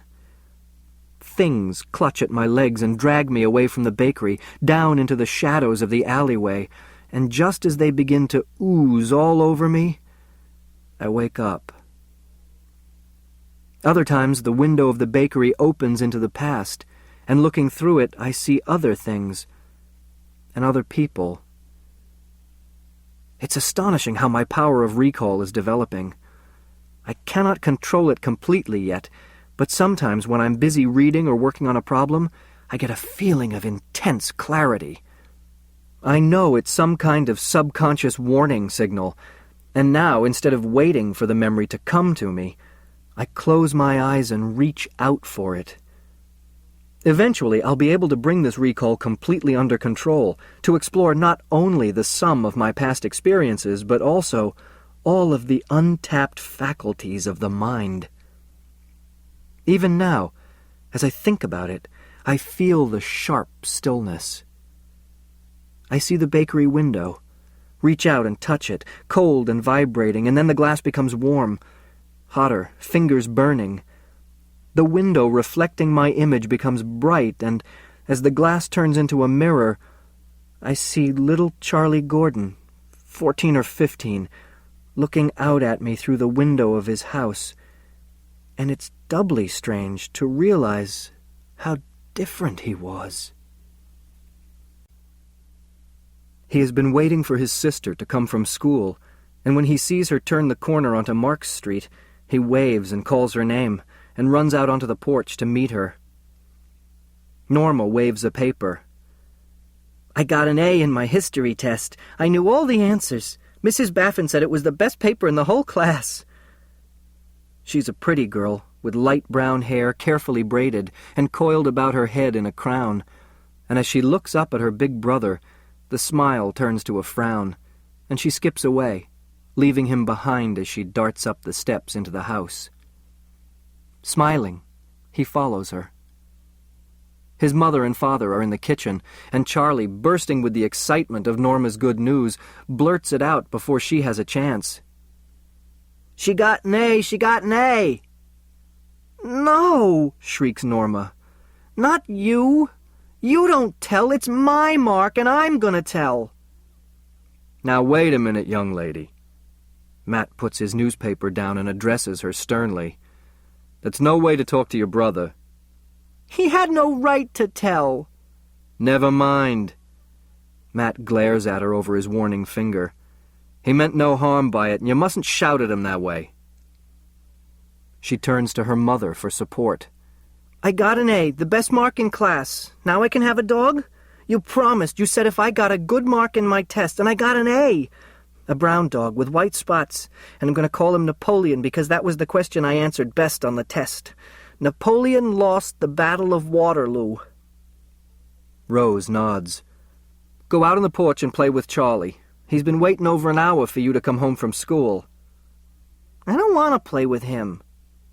"Go out on the porch," says Matt. Norma looks at her father and then at Charlie. "I don't have to. Mother said I don't have to play with him if I don't want to." "Now, young lady," Matt rises out of his chair and comes toward her. "You just apologized to your brother." "I don't have to," she screeches, rushing behind her mother's chair. "He's like a baby. He can't play Monopoly or checkers or anything. He gets everything all mixed up. I won't play with him anymore." Then go to your room. Can I have a dog now, Mama? Matt hits the table with his fist. There'll be no dog in this house as long as you take this attitude, young lady. I promised her a dog if she did well in school. A brown one with white spots, adds Norma. Matt points to Charlie standing near the wall. Did you forget you told your son he couldn't have one because we didn't have the room and no one to take care of it, remember? When he asked for a dog? Are you going back on what you said to him? But I can take care of my own dog, insists Norma. I'll feed him and wash him and take him out. Charlie, who has been standing near the table, playing with his large red button at the end of a string, suddenly speaks out. I'll help her take care of the dog. I'll help her feed it and brush it, and I won't let the other dogs bite it. But before either Matt or Rose can answer, Norma shrieks, No! It's going to be my dog, only my dog. Matt nods. You see? Rose sits beside her and strokes her braids to calm her. But we have to share things, dear. Charlie can help you take care of it. No, only mine. I'm the one who got the A in history, not him. He never gets good marks like me. Why should he help with the dog? And then the dog will like him more than me, and it'll be his dog instead of mine. No, if I can't have it for myself, I don't want it. That settles it, says Matt, picking up his newspaper and settling down in his chair again. No dog. Suddenly, Norma jumps off the couch and grabs the history test she had brought home so eagerly just a few minutes earlier. She tears it and throws the pieces into Charlie's startled face. I hate you! I hate you! Norma, stop that at once! Rose grabs her, but she twists away. And I hate school. I hate it.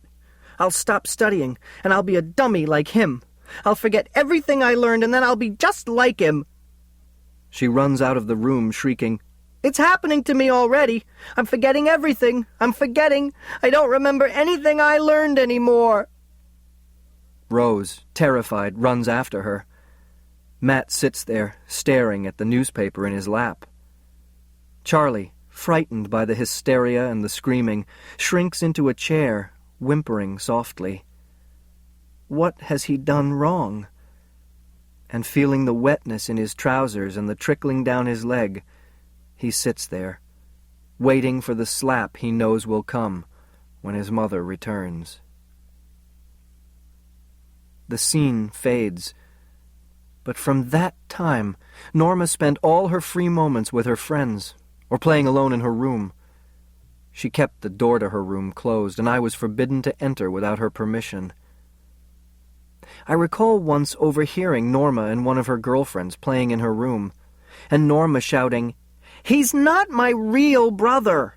He's just a boy we took in because we felt sorry for him. My mama told me, and she said I can tell everyone now that he's not really my brother at all. I wish this memory were a photograph, so that I could tear it up and throw it back into her face.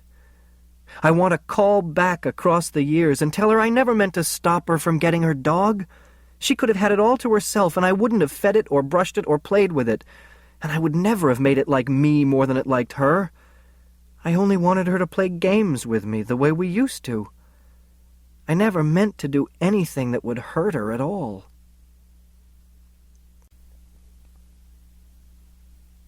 June 6th. My first real quarrel with Alice today. My fault. I wanted to see her. Often, after a disturbing memory or dream, talking to her, just being with her, makes me feel better. But it was a mistake to go down to the center to pick her up. I hadn't been back to the Center for Retarded Adults since the operation, and the thought of seeing the place was exciting. It's on 23rd Street, east of 5th Avenue, in an old schoolhouse that has been used by the Beekman University Clinic for the last 5 years as a center for experimental education, special classes for the handicapped. The sign outside on the doorway, framed by the old spiked gateway, is just a gleaming brass plate that says C.R.A. Beekman Extension. Her class ended at 8, but I wanted to see the room where, not so long ago, I had struggled over simple reading and writing, and learned to count change of $1. I went inside, slipped up to the door, and keeping out of sight, I looked through the window. Alice was at her desk, and in a chair beside her was a thin-faced woman I didn't recognize. She was frowning that open frown of unconcealed puzzlement, and I wondered what Alice was trying to explain. Near the blackboard was Mike Dorney in his wheelchair, and there in his usual first row, first seat was Lester Braun, who Alice said was the smartest in the group. Lester had learned easily what I had struggled over, but he came when he felt like it, or he stayed away to earn money waxing floors. I guess if he had cared at all, if it had been important to him as it was to me, they would have used him for this experiment. There were new faces, too, people I didn't know. Finally, I got up the nerve to go in. "It's Charlie," said Mike, whirling his wheelchair around. I waved to him. Bernice, the pretty blonde with empty eyes, looked up and smiled dully. "Where you been, Charlie? That's a nice suit." The others who remembered me waved to me, and I waved back. Suddenly, I could see by Alice's expression that she was annoyed. "It's almost 8 o'clock," she announced. "Time to put things away." Each person had an assigned task, the putting away of chalk, erasers, papers, books, pencils, notepaper, paints, and demonstration material. Each one knew his job and took pride in doing it well. They all started on their tasks except Bernice. She was staring at me. "Why ain't Charlie been coming to school?" asked Bernice. "What's the matter, Charlie? Are you coming back?" The others looked up at me. I looked to Alice, waiting for her to answer for me, and there was a long silence. What could I tell them that wouldn't hurt them? "This is just a visit," I said. One of the girls started to giggle, Francine, whom Alice was always worried about. She had given birth to 3 children by the time she was 18, before her parents arranged for a hysterectomy. She wasn't pretty, not nearly as attractive as Bernice, but she had been an easy mark for dozens of men who bought her something pretty or paid her way to the movies. She lived at a boarding house approved for outside work trainees by the Warren State Home and was permitted out in the evenings to come to the center. Twice she hadn't shown up, picked up by men on the way to school, and now she was allowed out only with an escort. "He talks like a big shot now," she giggled. "All right," said Alice, breaking in sharply. "Class dismissed. I'll see you all tomorrow night at 6. When they were gone, I could see by the way she was slamming her own things into her closet that she was angry. "I'm sorry," I said. "I was going to wait for you downstairs, and then I got curious about the old classroom, my alma mater. I just wanted to look through the window, and before I knew what I was doing, I came in. What's bothering you?" "Nothing. Nothing's bothering me." "Come on, your anger is all out of proportion to what's happened. Something's on your mind." She slammed down a book she was holding. "All right. You want to know? You're different. You've changed, and I'm not talking about your IQ. It's your attitude toward people. You're not the same kind of human being." "Oh, come on now. Don't interrupt me." The real anger in her voice pushed me back. "I mean it. There was something in you before, I don't know, a warmth, an openness, a kindness that made everyone like you and like to have you around. Now, with all your intelligence and knowledge, there are differences that—" I couldn't let myself listen. "What did you expect? Did you think I'd remain a docile pup, wagging my tail and licking the foot that kicks me? Sure, all this has changed me, and the way I think about myself. I no longer have to take the kind of crap that people have been handing me all my life." "People haven't been bad to you. What do you know about it? Listen, the best of them have been smug and patronizing, using me to make themselves superior and secure in their own limitations. Anyone can feel intelligent beside a moron." After I said it, I knew she was going to take it the wrong way. You put me in that category, too, I suppose. Don't be absurd. You know damned well Of course, in a sense, I guess you're right. Next to you, I am rather dull-witted. Nowadays, every time we see each other, after I leave you, I go home with the miserable feeling that I'm slow and dense about everything. I review things I've said and come up with all the bright and witty things I should have said, and I feel like kicking myself because I didn't mention them when we were together. That's a common experience. I find myself wanting to impress you in a way I never thought about doing before. But being with you has undermined my self-confidence. I question my motives now about everything I do. I tried to get her off the subject, but she kept coming back to it. Look, I didn't come here to argue with you, I finally said. Will you let me take you home? I need someone to talk to. So do I. But these days I can't talk to you. All I can do is listen and nod my head and pretend I understand all about cultural variance and neo-Boolean mathematics and post-symbolic logic, and I feel more and more stupid. And when you leave the apartment, I have to stare in the mirror and scream at myself, no, you're not growing duller every day. You're not losing your intelligence. You're not getting senile and dull-witted. It's Charlie exploding forward so quickly that it makes it appear as if you're slipping backwards. I say that to myself, Charlie, but whenever we meet and you tell me something and look at me in that impatient way, I know you're laughing. And when you explain things to me, and I can't remember them, you think it's because I'm not interested and don't want to take the trouble. But you don't know how I torture myself when you're gone. You don't know the books I've struggled over, the lectures I've sat in on at Beekman, and yet whenever I talk about something, I see how impatient you are, as if it were all childish. I wanted you to be intelligent. I wanted to help you and share with you. And now you've shut me out of your life. As I listened to what she was saying, the enormity of it dawned on me. I had been so absorbed in myself and what was happening to me that I never thought about what was happening to her.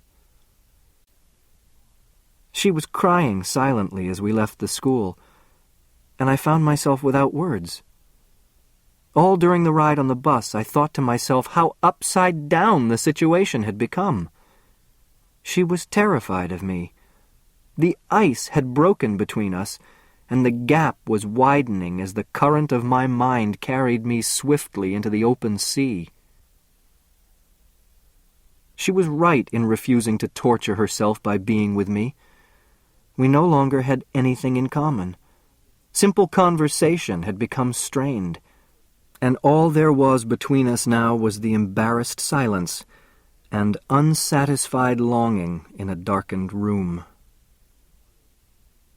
"You're very serious," she said, breaking out of her own mood and looking up at me. "About us? It shouldn't make you so serious. I don't want to upset you. You're going through a great trial." She was trying to smile. "But you did. Only I don't know what to do about it." On the way from the bus stop to her apartment, she said, "I'm not going to the convention with you. I called Professor Niemer this morning and told him. There'll be a lot for you to do there. Interesting people, the excitement of the spotlight for a while. I don't want to be in the way. Alice, and no matter what you say about it now, I know that's how I'm going to feel. So if you don't mind, I'll hang on to my splintering ego, thank you." "But you're making more of this than it is. I'm sure if you'll just... You know? You're sure?" She turned and glared at me on the front steps of her apartment building.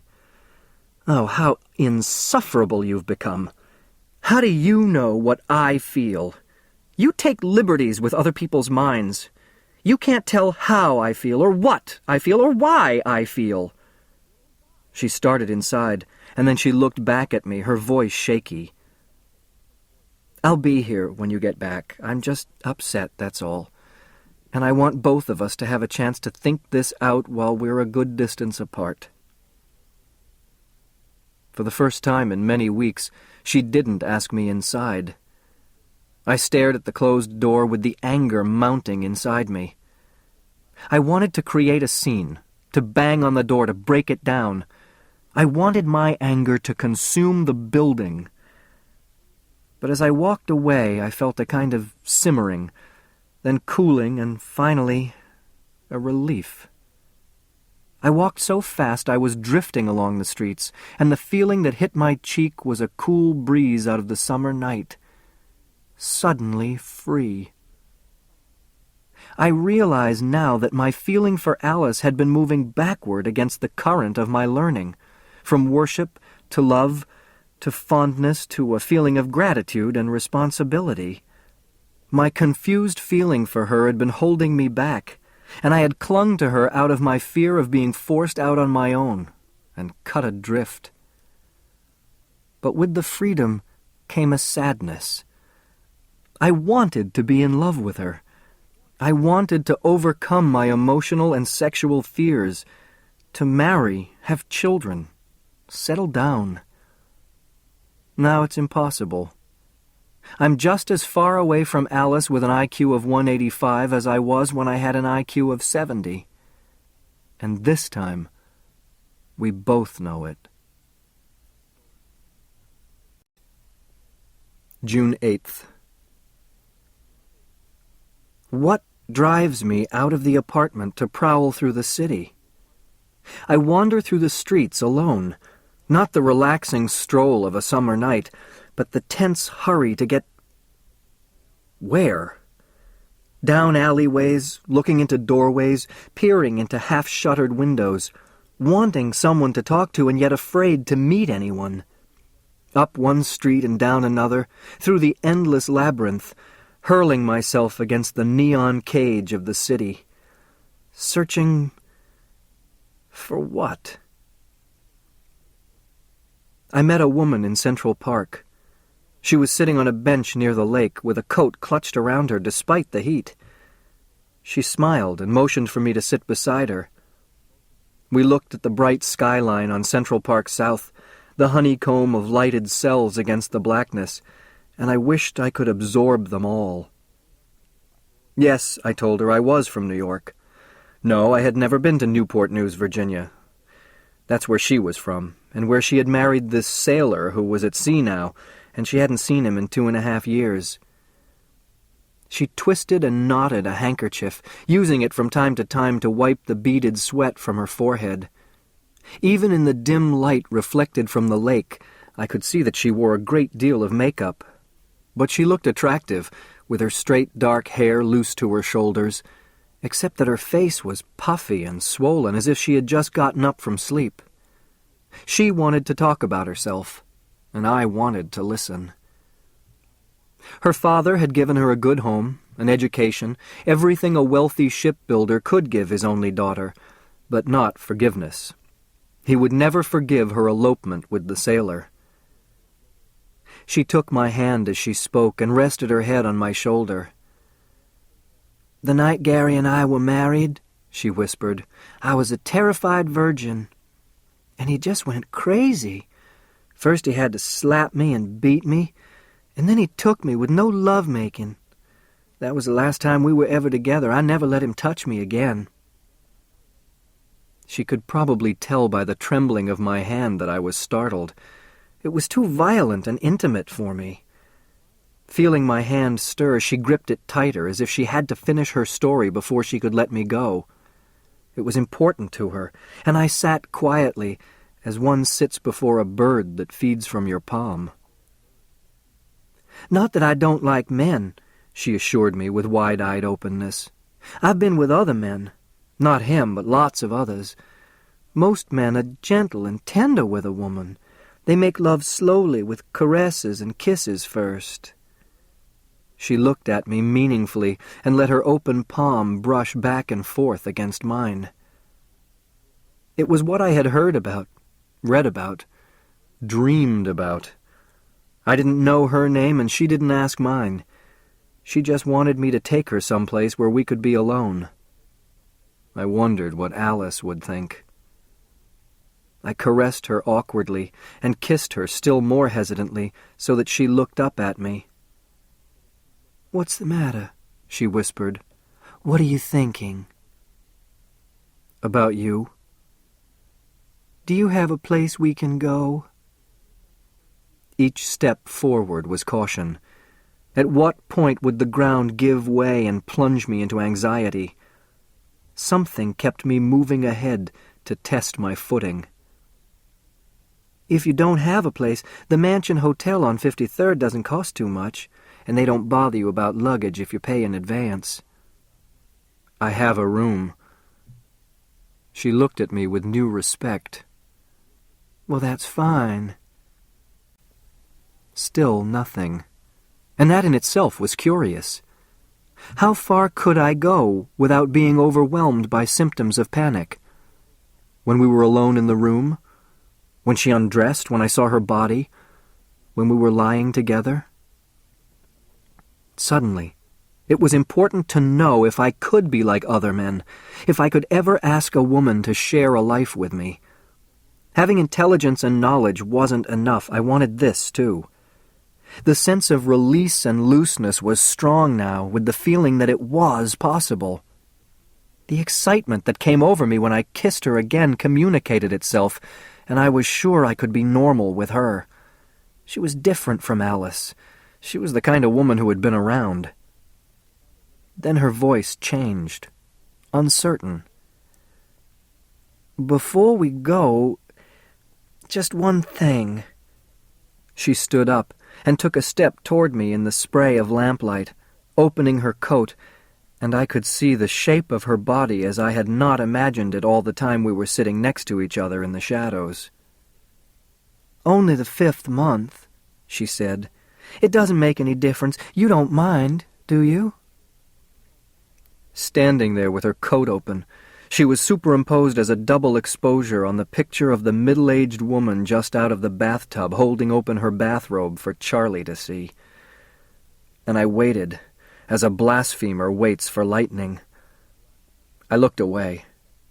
It was the last thing I had expected, but the coat wrapped tightly around her on such a hot night should have warned me that something was wrong.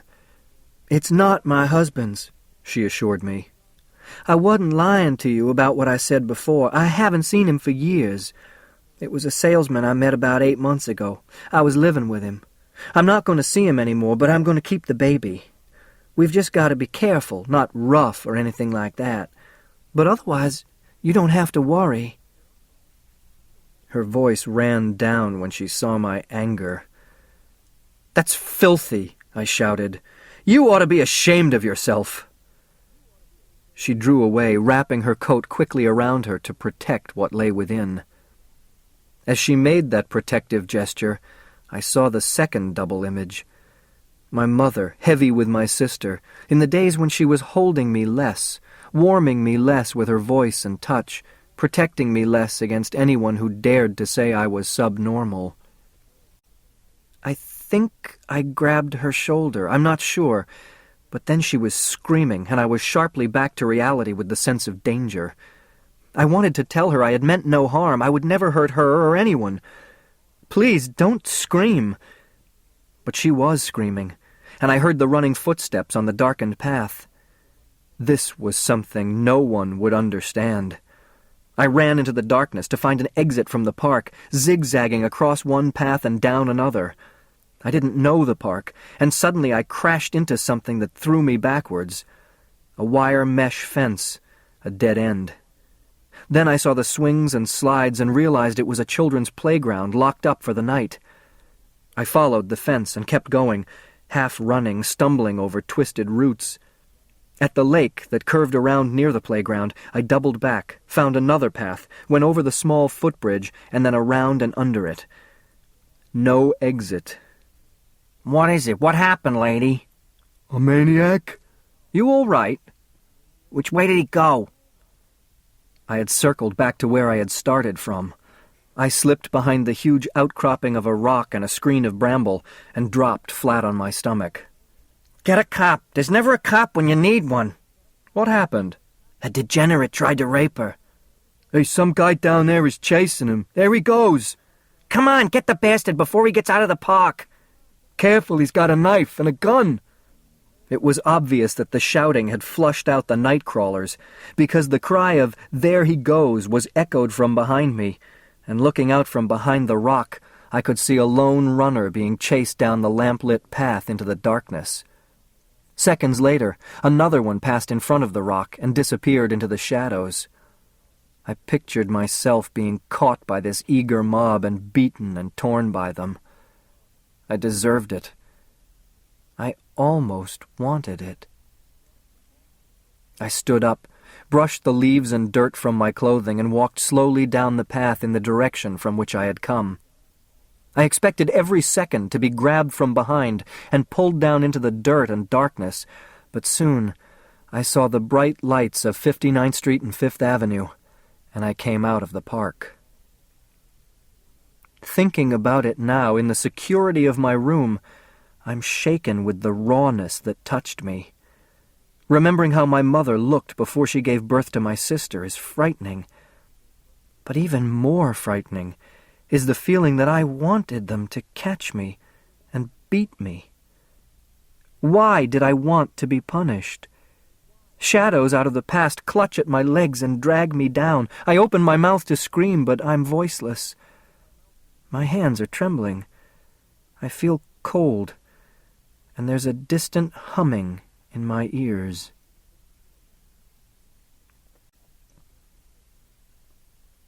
Progress Report 13, June 10th.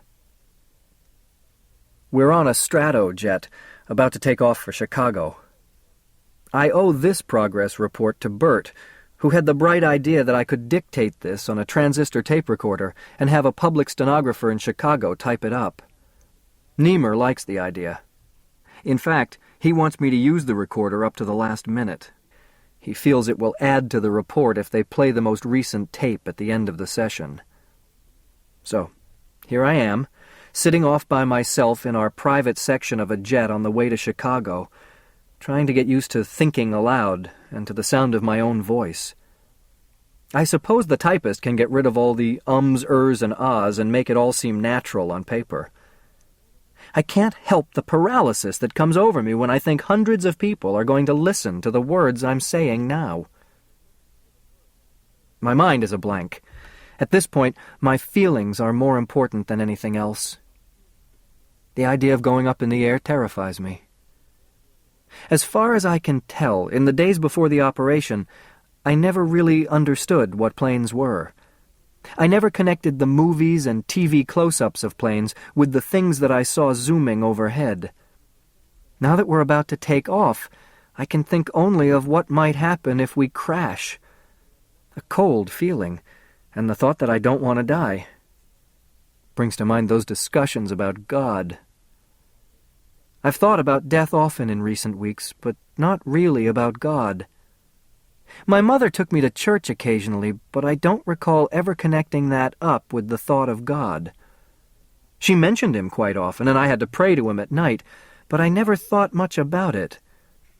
I remember him as a distant uncle with a long beard on a throne, like Santa Claus, in the department store in his big chair, who picks you up on his knee and asks you if you've been good, and what would you like him to give you. She was afraid of him, but asked favors anyway. My father never mentioned him. It was as if God was one of Rose's relatives he'd rather not get involved with. "We're ready to take off, sir. May I help you fasten your seatbelt?" Do I have to? I don't like to be strapped down. Until we're airborne. I'd rather not, unless it's necessary. I've got this fear of being strapped in. It'll probably make me sick. "It's regulations, sir. Here, let me help you." "No, I'll do it myself." "No, that one goes through here. Wait, okay." Ridiculous. There's nothing to be afraid of. Seatbelt isn't too tight, doesn't hurt.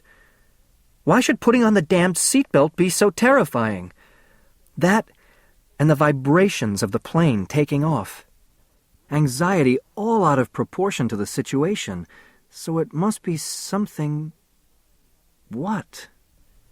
Flying up into and through dark clouds.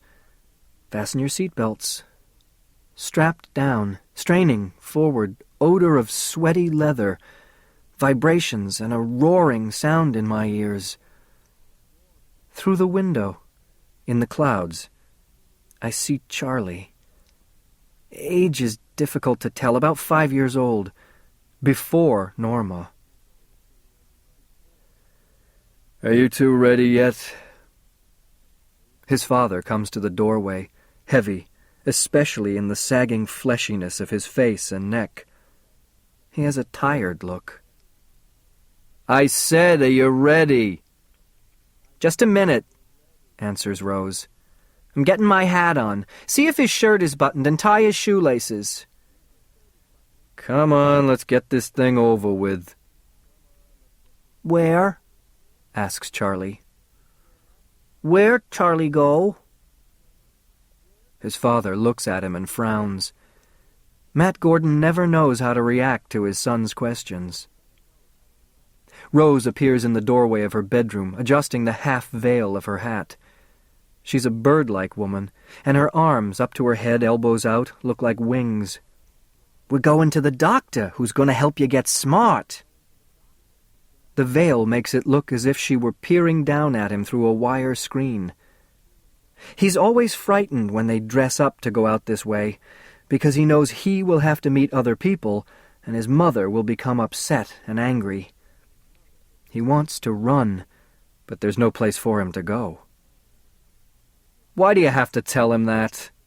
Said Matt. Because it's the truth. Dr. Guarino can help him. Matt paces the floor like a man who has given up hope, but will make one last attempt to reason. How do you know? What do you know about this man? If there was anything that could be done, the doctors would have told us long ago. Don't say that, she screeches. Don't tell me there's nothing they can do. She grabs Charlie and presses his head against her bosom. He's going to be normal, whatever we have to do, whatever it costs. It's not something money can buy. It's Charlie I'm talking about. Your son. Your only child. She rocks him from side to side, near hysteria now. I won't listen to that talk. They don't know, so they say nothing can be done. Dr. Guarino explained it all to me. They won't sponsor his invention, he says, because it will prove they're wrong, like it was with those other scientists, Pasteur and Jennings and the rest of them. He told me all about your fine medical doctors afraid of progress. Talking back to Matt this way, she becomes relaxed and sure of herself again. When she lets go of Charlie, he goes to the corner and stands against the wall, frightened and shivering. Look, she says, you got him upset again. Me? You always start these things in front of him. Oh, Christ, come on, let's get this damn thing over with. All the way to Dr. Guarino's office, they avoid speaking to each other. Silence on the bus, and silence walking 3 blocks from the bus to the downtown office building. After about 15 minutes, Dr. Guarino comes out to the waiting room to greet them. He is fat and balding, and he looks as if he would pop through his white lab jacket. Charlie is fascinated by the thick white eyebrows and white mustache that twitch from time to time. Sometimes the mustache twitches first, followed by the raising of both eyebrows, but sometimes the brows go up first and the mustache twitch follows. The large white room into which Guarino ushers them smells recently painted, and it's almost bare.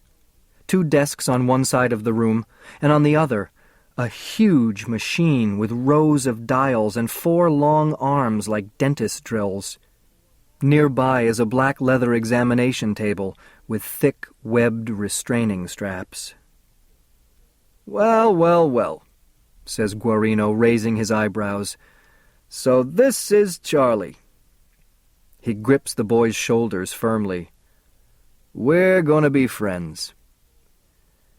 Can you really do anything for him, Dr. Guarino? Says Matt. Have you ever treated this kind of thing before? We don't have much money. The eyebrows come down like shutters as Guarino frowns. Mr. Gordon, have I said anything yet about what I could do? Don't I have to examine him first? Maybe something can be done, maybe not. First, there will have to be physical and mental tests to determine the causes of the pathology. There will be enough time later to talk of prognosis. Actually, I'm very busy these days. I only agreed to look into this case because I'm doing a special study of this type of neural retardation. Of course, if you have qualms, then perhaps...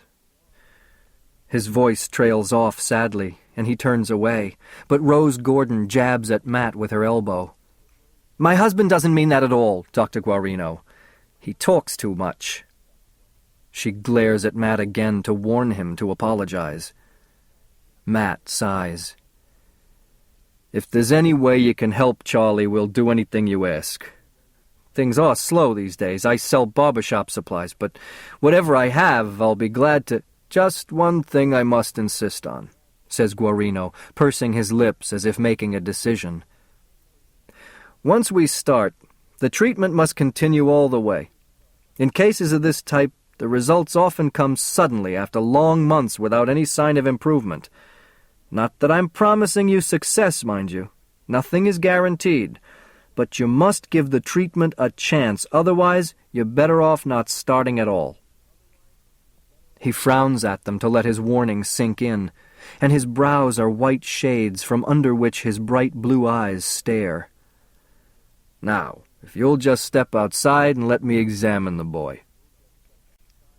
Matt hesitates to leave Charlie alone with him, but Guarino nods. "This is the best way," he says, ushering them both outside to the waiting room. "The results are always more significant if the patient and I are alone when the psychosubstantiation tests are performed. External distractions have a deleterious effect on the ramified scores." Rose smiles at her husband triumphantly, and Matt follows her meekly outside. Alone with Charlie, Dr. Guarino pats him on the head. He has a kindly smile. "Okay, kid, on the table." When Charlie doesn't respond, he lifts him gently onto the leather-padded table and straps him down securely with heavy webbed straps. The table smells of deeply ingrained sweat and leather. "Ma!" "She's outside. Don't worry, Charlie. This won't hurt a bit." "Want Ma!" Charlie is confused at being restrained this way. He has no sense of what is being done to him, but there have been other doctors who were not so gentle after his parents left the room. Guarino tries to calm him. "Take it easy, kid. Nothing to be scared of. You see this big machine here? Know what I'm going to do with it?" Charlie cringes, and then he recalls his mother's words. "Make me smart?" "That's right. At least you know what you're here for.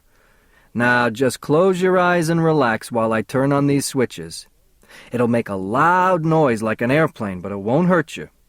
And we'll see if we can make you a little bit smarter than you are now." Guarino snaps on the switch that sets the huge machine humming, red and blue lights blinking on and off. Charlie is terrified. He cringes and shivers, straining against the straps that hold him fast to the table. He starts to scream, but Guarino quickly pushes a wad of cloth into his mouth. Now, Charlie, none of that.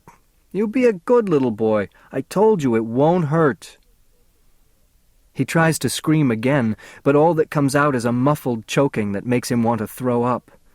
He feels the wetness and the stickiness around his legs, and the odor tells him that his mother will punish him with the spanking and the corner for making in his pants. He couldn't control it. Whenever he feels trapped and panic sets in, he loses control and dirties himself. Choking, sick, nausea, and everything goes black.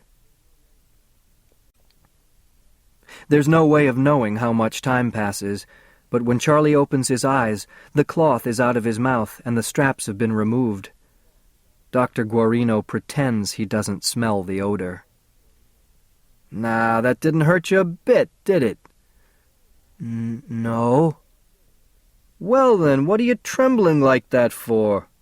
All I did was use that machine to make you smarter. How does it feel to be smarter now than you were before?" Forgetting his terror, Charlie stares wide-eyed at the machine. "Did I get smart?" "Of course you did. Stand back over there. How does it feel?" "Feels wet. I made." "Yes, well, you won't do that next time, will you? You won't be scared any more now that you know it doesn't hurt? Now I want you to tell your mom how smart you feel, and she'll bring you here twice a week for shortwave encephalo reconditioning. And you'll get smarter and smarter and smarter." Charlie smiles. "I can walk backwards." "You can? Let's see," says Guarino, closing his folder in mock excitement. "Let me see." Slowly, and with great effort, Charlie takes several steps backward, stumbling against the examination table as he goes. Guarino smiles and nods. "Now that's what I call something. Oh, you wait. You're going to be the smartest boy on your block before we're through with you." Charlie flushes with pleasure at this praise and attention. It's not often that people smile at him and tell him he has done something well. Even the terror of the machine and of being strapped down to the table begins to fade. "On the whole block?" The thought fills him as if he cannot take enough air into his lungs no matter how he tries. "Even smarter than Jaime?" Guarino smiles again and nods. "Smarter than Jaime." Charlie looks at the machine with new wonder and respect. The machine will make him smarter than Jaime, who lives 2 doors away and knows how to read and write and is in the Boy Scouts. "Is that your machine?" "Not yet. It belongs to the bank. But soon it'll be mine, and then I'll be able to make lots of boys like you smart." He pats Charlie's head and says, "You're a lot nicer than some of the normal kids whose mothers bring them here hoping I can make geniuses out of them by raising their IQs." "Do they be geniuses if you raise their eyes?" He puts his hand to his face to see if the machine has done anything to raise his eyes. "You gonna make me a genius?" Guarino's laugh is friendly as he squeezes Charlie's shoulder. "No, Charlie, nothing for you to worry about. Only nasty little donkeys become geniuses. You stay just the way you are. A nice kid." And then, thinking better of it, he adds, "Of course, a little smarter than you are now." He unlocks the door and leads Charlie out to his parents. "Here he is, folks, none the worse for the experience. A good boy. I think we're going to be good friends, eh, Charlie?" Charlie nods. He wants Dr. Guarino to like him, but he's terrified when he sees the expression on his mother's face. "Charlie, what did you do?" "Just an accident, Mrs. Gordon. He was frightened the first time. But don't blame him or punish him. I wouldn't want him to connect punishment with coming here." But Rose Gordon is sick with embarrassment. "It's disgusting. I don't know what to do, Dr. Guarino. Even at home he forgets, and sometimes when we have people in the house. I'm so ashamed when he does that." The look of disgust on his mother's face sets him trembling. For a short while he had forgotten how bad he is, how he makes his parents suffer. He doesn't know how, but it frightens him when she says he makes her suffer, and when she cries and screams at him, he turns his face to the wall and moans softly to himself. "Now don't upset him, Mrs. Gordon, and don't worry. Bring him to me on Tuesday and Thursday each week at the same time." "But will this really do any good?" asks Matt. $10 is a lot— "Matt!" She clutches at his sleeve. "Is that anything to talk about at a time like this? Your own flesh and blood, and maybe Dr. Guarino can make him like other children with the Lord's help, and you talk about money." Matt Gordon starts to defend himself, but then, thinking better of it, he pulls out his wallet. "Please," sighs Guarino, as if embarrassed at the sight of money. My assistant at the front desk will take care of all the financial arrangements. Thank you." He half bows to Rose, shakes Matt's hand, and pats Charlie on the back. "Nice boy. Very nice." Then, smiling again, he disappears behind the door to the inner office. They argue all the way home. Matt complaining that Barbara's supply sales have fallen off and that their savings are dwindling. Rose screeching back that making Charlie normal is more important than anything else. Frightened by their quarreling, Charlie whimpers. The sound of anger in their voices is painful to him. As soon as they enter the apartment, he pulls away and runs to the corner of the kitchen, behind the door, and stands with his forehead pressed against the tile wall, trembling and moaning. They pay no attention to him. They have forgotten that he has to be cleaned and changed. "I'm not hysterical. I'm just sick of you complaining every time I try to do something for your son. You don't care. You just don't care." "That's not true.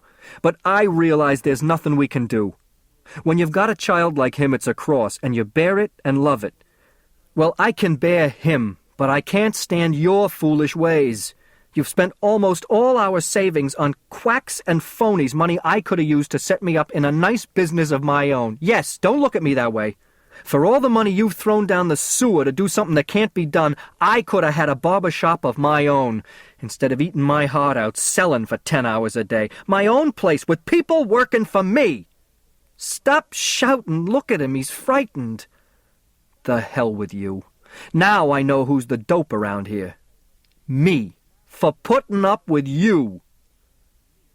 He storms out, slamming the door behind him. "Sorry to interrupt you, sir, but we're going to be landing in a few minutes. You'll have to fasten your seatbelt again." "Oh, you have it on, sir. You've had it on all the way from New York, close to 2 hours." "I forgot all about it. I'll just leave it on until we land. It doesn't seem to bother me anymore." Now I can see where I got the unusual motivation for becoming smart that so amazed everyone at first. It was something Rose Gordon lived with day and night. Her fear, her guilt, her shame that Charlie was a moron, her dream that something could be done. The urgent question always, whose fault was it, hers or Matt's? Only after Norma proved to her that she was capable of having normal children and that I was a freak did she stop trying to make me over. But I guess I never stopped wanting to be the smart boy she wanted me to be, so that she'd love me. A funny thing about Guarino. I should resent him for what he did to me, and for taking advantage of Rose and Matt, but somehow I can't. After that first day, he was always pleasant to me. There was always the pat on the shoulder, the smile, the encouraging word that came my way so rarely. He treated me, even then, as a human being. It may sound like ingratitude, but that is one of the things that I resent here, the attitude that I am a guinea pig. Niemer's constant references to having made me what I am, or that someday there will be others like me who will become real human beings. How can I make him understand that he did not create me? He makes the same mistake as the others, when they look at a feeble-minded person and laugh, because they don't understand there are human feelings involved. He doesn't realize that I was a person before I came here. I am learning to control my resentment, not to be so impatient to wait for things. I guess I'm growing up. Each day I learn more and more about myself, and the memories that began as ripples now wash over me in high breaking waves. June 11th. The confusion began from the moment we arrived at the Chalmers Hotel in Chicago and discovered that by error our rooms would not be vacant until the next night, and until then we would have to stay at the nearby Independence Hotel. Niemer was furious. He took it as a personal affront and quarreled with everyone in the line of hotel command from the bellhop to the manager. We waited in the lobby as each hotel official went off in search of his superior to see what could be done. In the midst of all the confusion, luggage drifting in and piling up all around the lobby, bellboys hustling back and forth with their little baggage carts, members who hadn't seen each other in a year recognizing and greeting each other, we stood there feeling increasingly embarrassed as Niemer tried to collar officials connected with the International Psychological Association. Finally, when it became apparent that nothing could be done about it, he accepted the fact that we would have to spend our first night in Chicago at the Independence. As it turned out, most of the younger psychologists were staying at the Independence, and that was where the big first-night parties were. Here, people had heard about the experiment, and most of them knew who I was. Wherever we went, someone came up and asked my opinion on everything from the effects of the new tax to the latest archaeological discoveries in Finland. It was challenging, and my storehouse of general knowledge made it easy for me to talk about almost anything. But after a while, I could see that Niemer was annoyed at all the attention I was getting. When an attractive young clinician from Falmouth College asked me if I could explain some of the causes of my own retardation, I told her that Professor Niemer was the man to answer that. It was the chance he had been waiting for, to show his authority, and for the first time since we'd known each other, he put his hand on my shoulder. We don't know exactly what causes the type of phenylketonuria that Charlie was suffering from as a child. Some unusual biochemical or genetic situation, possibly ionizing radiation, or natural radiation, or even a virus attack on the fetus. Whatever it was, resulted in a defective gene which produces a, shall we say, maverick enzyme that creates defective biochemical reactions. And, of course, newly produced amino acids compete with the normal enzymes, causing brain damage. The girl frowned. She hadn't expected a lecture, but Niemer had seized the floor, and he went on in the same vein. I call it competitive inhibition of enzymes. Let me give you an example of how it works. Think of the enzyme produced by the defective gene as a wrong key, which fits into the chemical lock of the central nervous system, but won't turn. Because it's there, the true key, the right enzyme, can't even enter the lock. It's blocked. Result? Irreversible destruction of proteins in the brain tissue. But if it is irreversible, intruded one of the other psychologists who had joined the little audience, how is it possible that Mr. Gordon here is no longer retarded? Ah, crowed Niemer. I said the destruction to the tissue was irreversible, not the process itself. Many researchers have been able to reverse the process through injections of chemicals which combine with the defective enzymes, changing the molecular shape of the interfering key, as it were. This is central to our own technique as well, but first, we remove the damaged portions of the brain and permit the implanted brain tissue, which has been chemically revitalized, to produce brain proteins at a supernormal rate. Just a minute, Professor Niemer, I said, interrupting him at the height of his peroration. What about Rahajamati's work in that field?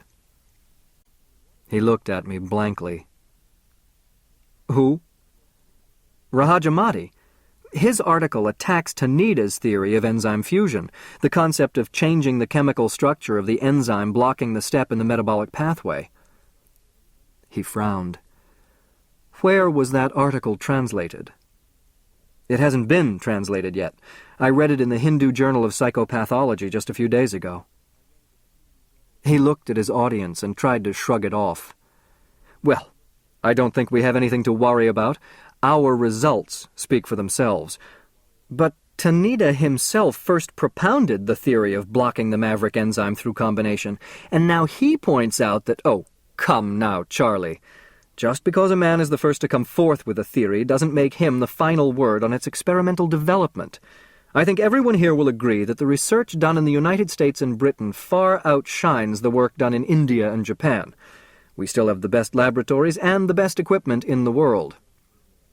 But that doesn't answer Rahajamati's point that this is not the time or place to go into that. I'm certain all of these points will be adequately dealt with in tomorrow's session. He turned to talk to someone about an old college friend, cutting me off completely. and I stood there, dumbfounded. I managed to get Strauss off to one side, and I started questioning him. "All right now, you've been telling me I'm too sensitive to him. What did I say that upset him that way?" "You're making him feel inferior, and he can't take it." "I'm serious, for God's sake, tell me the truth." "Charlie, you've got to stop thinking that everyone is laughing at you. Niemer couldn't discuss those articles because he hasn't read them. He can't read those languages." "Not read Hindi and Japanese. Oh, come on now." "Charlie, not everyone has your gift for languages." "But then how can he refute Rahajamati's attack on this method, and Tanita's challenge to the validity of this kind of control? He must know about those—" "No," said Strauss thoughtfully. "Those papers must be recent. There hasn't been time to get translations made." "You mean you haven't read them either?"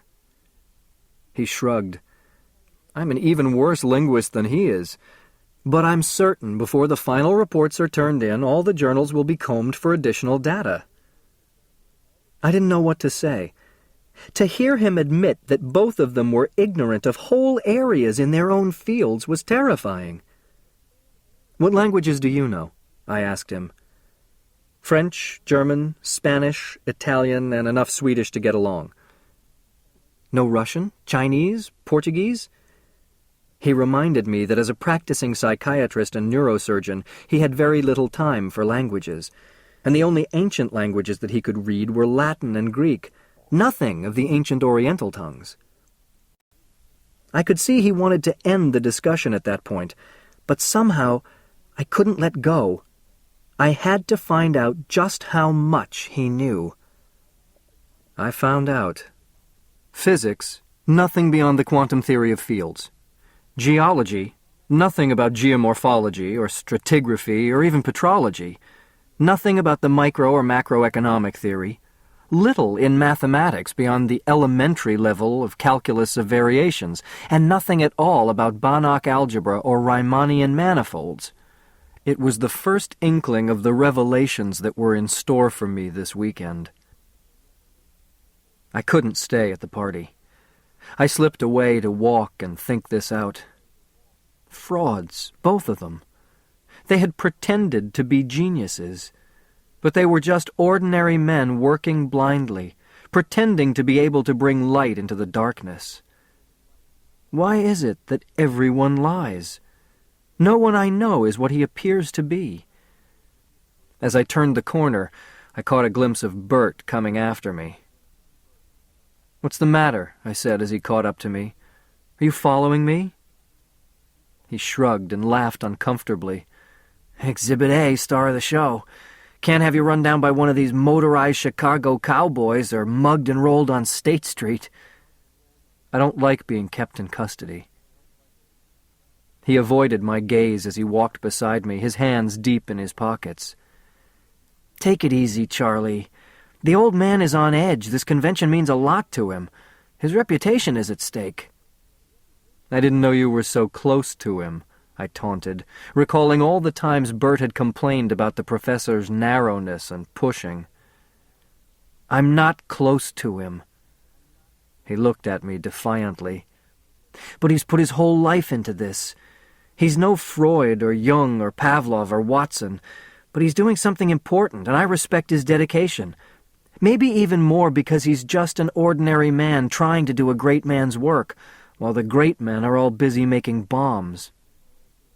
"I'd like to hear you call him ordinary to his face."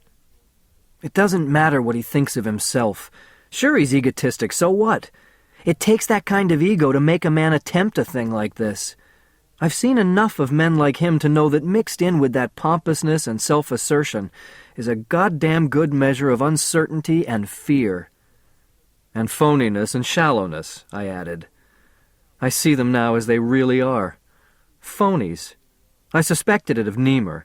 He always seemed frightened of something. But Strauss surprised me." Bert paused and let out a long stream of breath. We turned into a luncheonette for coffee, and I didn't see his face, but the sound revealed his exasperation. "You think I'm wrong?" "Just that you've come a long way kind of fast. he said. "You've got a superb mind now. Intelligence that can't really be calculated. More knowledge absorbed by now than most people pick up in a long lifetime. But you're lopsided. You know things, you see things, but you haven't developed understanding or... I have to use the word tolerance. You call them phonies, but when did either of them ever claim to be perfect or superhuman? They're ordinary people. You're the genius." He broke off awkwardly, suddenly aware that he was preaching at me. "Go ahead." "Ever meet Niemer's wife?" "No." "If you want to understand why he's under tension all the time, even when things are going well at the lab and in his lectures, you've got to know Bertha Niemer. Did you know she got him his professorship? Did you know she used her father's influence to get him the Wellberg Foundation grant? Well, now she's pushed him into this premature presentation at the convention. Until you've had a woman like her riding you, don't think you can understand the man who has." I didn't say anything, and I could see he wanted to get back to the hotel. All the way back we were silent. Am I a genius? I don't think so, not yet anyway. As Bert would put it, mocking the euphemisms of educational jargon, I'm exceptional, a democratic term used to avoid the damning labels of gifted and deprived, which used to mean bright and retarded. And as soon as exceptional begins to mean anything to anyone, they'll change it. The idea seems to be, use an expression only as long as it doesn't mean anything to anybody. Exceptional refers to both ends of the spectrum, so all my life I've been exceptional. Strange about learning. The farther I go, the more I see that I never knew even existed. A short while ago, I foolishly thought I could learn everything, all the knowledge in the world. Now I hope only to be able to know of its existence and to understand one grain of it. Is there time? Bert is annoyed with me. He finds me impatient, and the others must feel the same. But they hold me back and try to keep me in my place. What is my place? Who and what am I now? Am I the sum of my life, or only of the past months? Oh, how impatient they get when I try to discuss it with them. They don't like to admit that they don't know. It's paradoxical that an ordinary man like Niemer presumes to devote himself to making other people geniuses. He'd like to be thought of as the discoverer of new laws of learning, the Einstein of psychology. And he has the teacher's fear of being surpassed by the student, the master's dread of having the disciple discredit his work. Not that I am in any real sense Niemer's student or disciple, as Bert is. I guess Niemer's fear of being revealed as a man walking on stilts among giants is understandable. Failure at this point would destroy him. He's too old to start all over again. As shocking as it is to discover the truth about men I had respected and looked up to, I guess Bert is right. I mustn't be too impatient with them. Their ideas and brilliant work made the experiment possible. I've got to guard against the natural tendency to look down on them now that I've surpassed them. I've got to realize that when they continually admonish me to speak and write simply so that people who read these reports will be able to understand me, they're talking about themselves as well. But still, it's frightening to realize that my fate is in the hands of men who are not the giants I once thought them to be, men who don't know all the answers.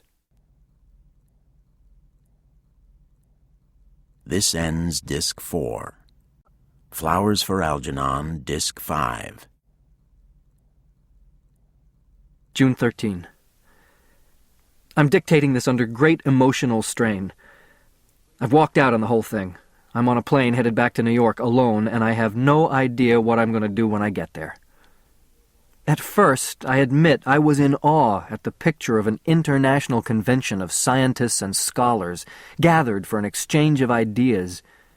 Here, I thought, was where it all really happened.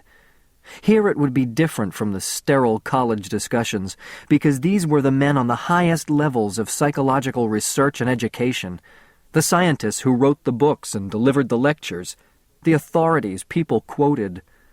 If Niemer and Strauss were ordinary men working beyond their abilities, I felt sure it would be different with the others. When it was time for the meeting, Niemer steered us through the gigantic lobby with its heavy Baroque furnishings and huge curving marble staircases, and we moved through the thickening knots of handshakers, nodders, and smilers. 2 other professors from Beekman who had arrived in Chicago just this morning joined us. Professors White and Klinger walked a little to the right and a step or 2 behind Niemer and Strauss, while Bert and I brought up the rear. Standees parted to make a path for us into the grand ballroom, and Niemer waved to the reporters and photographers, who had come to hear at first hand about the startling things that had been done with a retardate adult in just a little over 3 months. Niemer had obviously sent out advance publicity releases. Some of the psychological papers delivered at the meeting were impressive. A group from Alaska showed how stimulation of various portions of the brain caused a significant development in learning ability, and a group from New Zealand had mapped out those portions of the brain that controlled perception and retention of stimuli. But there were other kinds of papers, too. P.T. Zellerman's study on the difference in the length of time it took white rats to learn a maze when the corners were curved rather than angular, or Warfel's paper on the effect of intelligence level on the reaction time of rhesus monkeys. Papers like these made me angry. Money, time, and energy squandered on the detailed analysis of the trivial. Bert was right when he praised Niemer and Strauss for devoting themselves to something important and uncertain, rather than to something insignificant and safe. If only Niemer would look at me as a human being. After the chairman announced the presentation from Beekman University, we took our seats on the platform behind the long table, Algernon in his cage between Bert and me. We were the main attraction of the evening, and when we were settled, the chairman began his introduction. I half expected to hear him boom out, "Ladies and gentlemen, step right this way and see the sideshow, an act never before seen in the scientific world. A mouse and a moron turned into geniuses before your very eyes."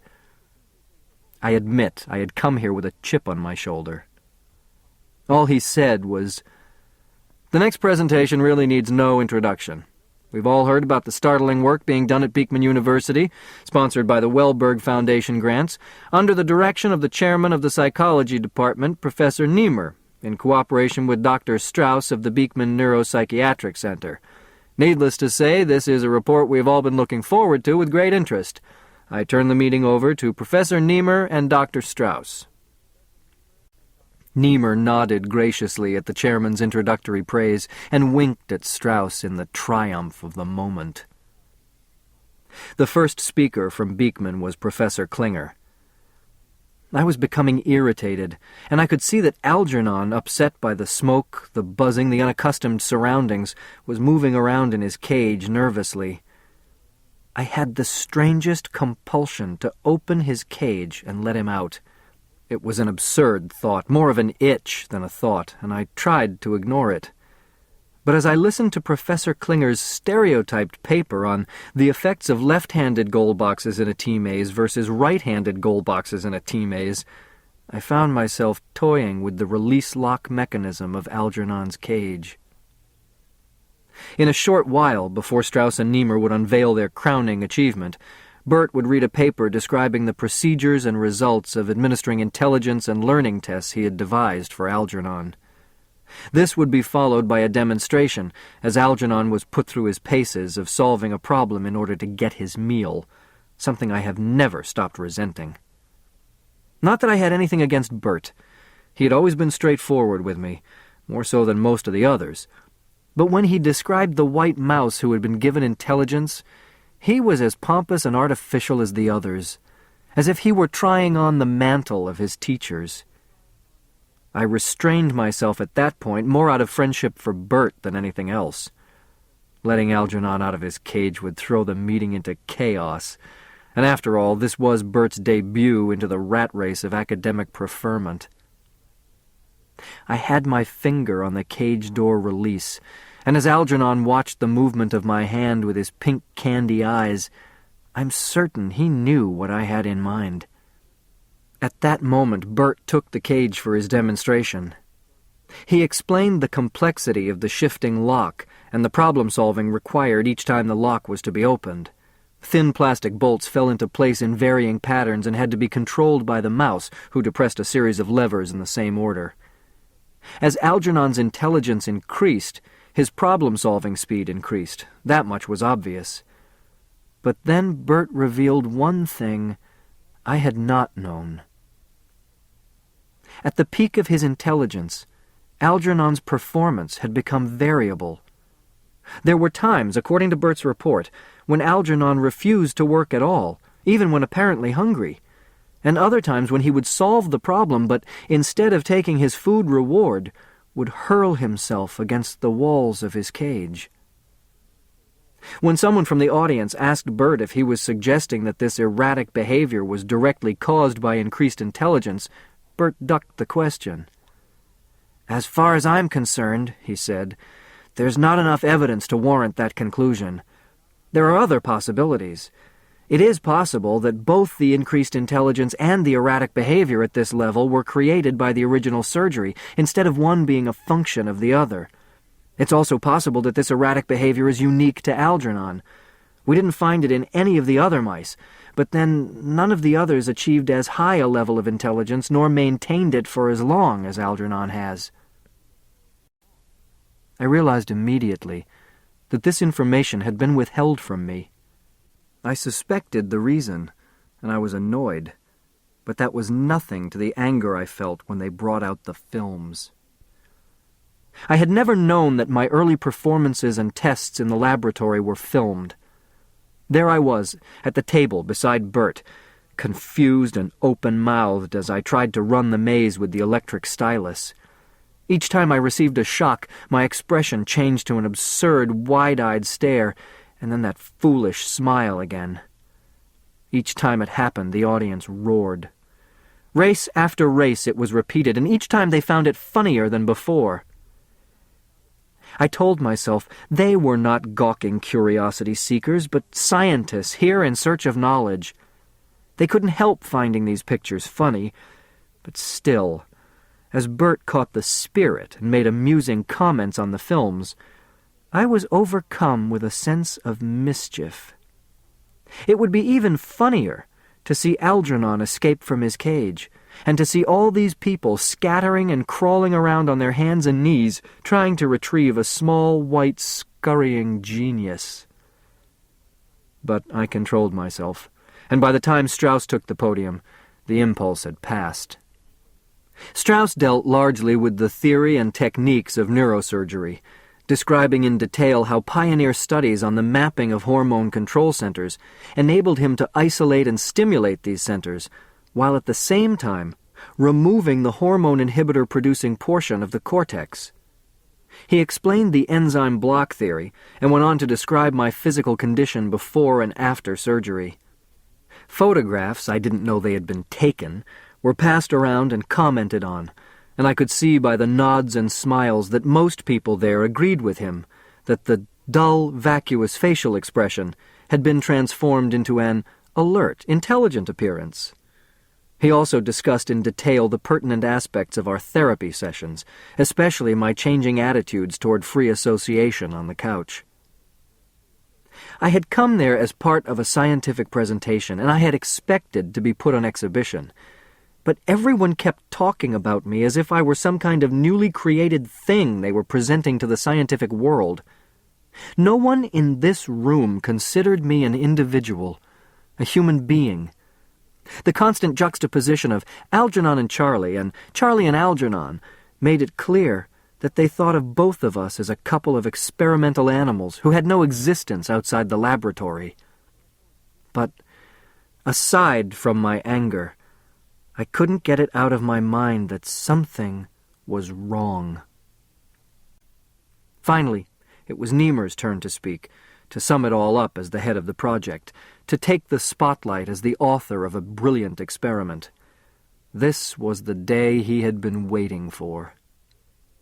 He was impressive as he stood up there on the platform, and as he spoke, I found myself nodding with him, agreeing with things I knew to be true.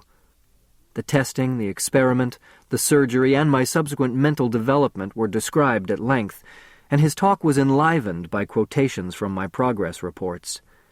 More than once I found myself hearing something personal or foolish read to this audience. Thank God I had been careful to keep most of the details about Alice and myself in my private file.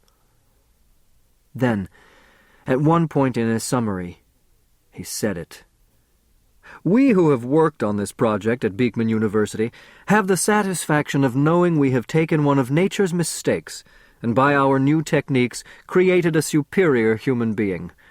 When Charlie came to us, he was outside of society, alone in a great city, without friends or relatives to care about him, without the mental equipment to live a normal life. No past, no contact with the present, no hope for the future. It might be said that Charlie Gordon did not really exist before this experiment. I don't know why I resented it so intensely to have them think of me as something newly minted in their private treasury, but it was, I am certain, echoes of that idea that had been sounding in the chambers of my mind from the time we had arrived in Chicago. I wanted to get up and show everyone what a fool he was, to shout at him, I'm a human being, a person with parents and memories and a history, and I was before you ever wheeled me into that operating room. At the same time, deep in the heat of my anger, there was forged an overwhelming insight into the thing that had disturbed me when Strauss spoke, and again when Niemer amplified his data. They had made a mistake. Of course. The statistical evaluation of the waiting period necessary to prove the permanence of the change had been based on earlier experiments in the field of mental development and learning, on waiting periods with normally dull or normally intelligent animals. But it was obvious that the waiting period would have to be extended in those cases where an animal's intelligence had been increased 2 or 3 times. Niemer's conclusions had been premature. For both Algernon and myself, it would take more time to see if this change would stick. The professors had made a mistake, and no one else had caught it. I wanted to jump up and tell them, but I couldn't move. Like Algernon, I found myself behind the mesh of the cage they had built around me. Now there would be a question period, and before I would be allowed to have my dinner, I would be required to perform before this distinguished gathering. No, I had to get out of there. In one sense, he was the result of modern psychological experimentation. In place of a feeble-minded shell, a burden on the society that must fear his irresponsible behavior, we have a man of dignity and sensitivity, ready to take his place as a contributing member of society. I should like you all to hear a few words from Charlie Gordon. God damn him. He didn't know what he was talking about. At that point, the compulsion overwhelmed me. I watched in fascination as my hand moved, independent of my will, to pull down the latch of Algernon's cage. As I opened it, he looked up at me and paused. Then he turned, darted out of his cage, and scampered across the long table. At first, he was lost against the damask tablecloth, a blur of white on white, until a woman at the table screamed, knocking her chair backwards as she leaped to her feet. Beyond her, pitchers of water overturned, and then Bert shouted, "Algernon's loose!" Algernon jumped down from the table onto the platform and then to the floor. "Get him! Get him!" Niemer screeched as the audience, divided in its aims, became a tangle of arms and legs.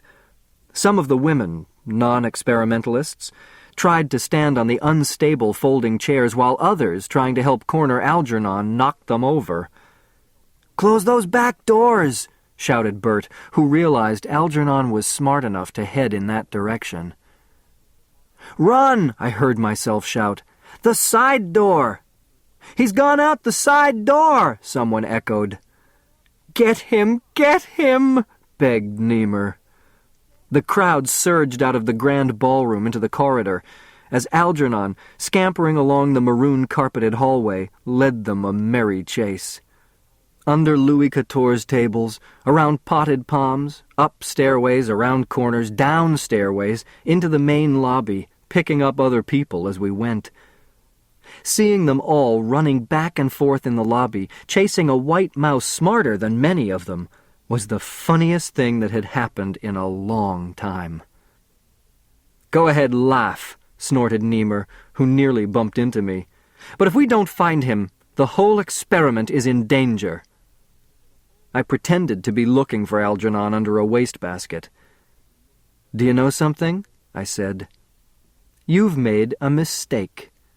And after today, maybe it just won't matter at all." Seconds later, half a dozen women came screaming out of the powder room, skirts clutched frantically around their legs. "He's in there!" someone yelled.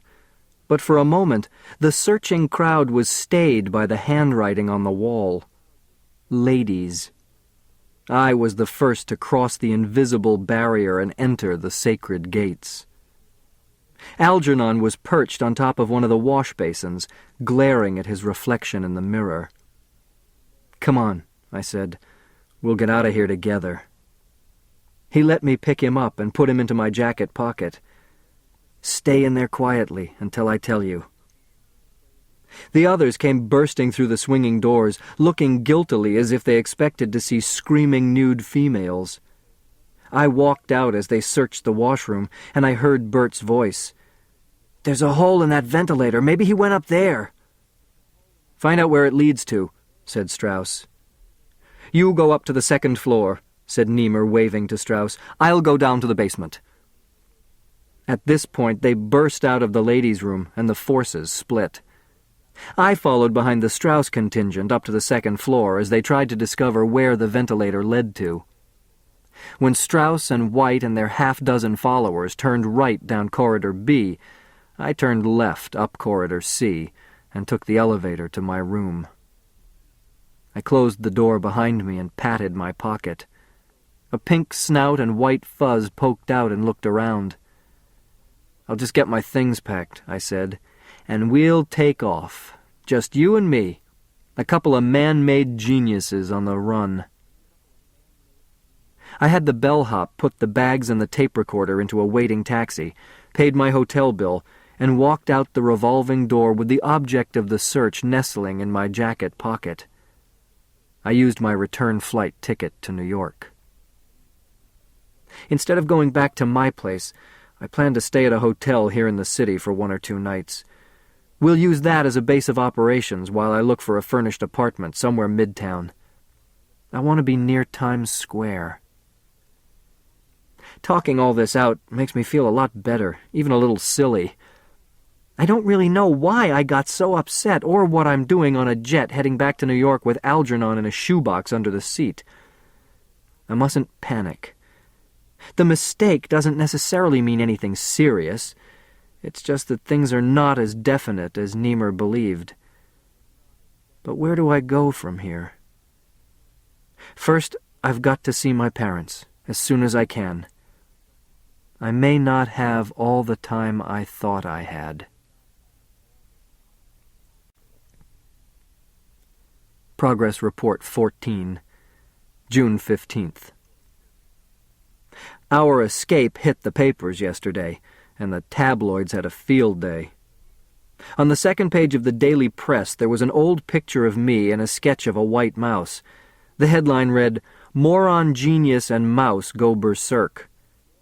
Niemer and Strauss are reported as saying I had been under tremendous strain and that I would undoubtedly return soon. They offered a $500 reward for Algernon, not realizing we were together. When I turned to the later story on the 5th page, I was stunned to find a picture of my mother and sister. Some reporter had obviously done his legwork.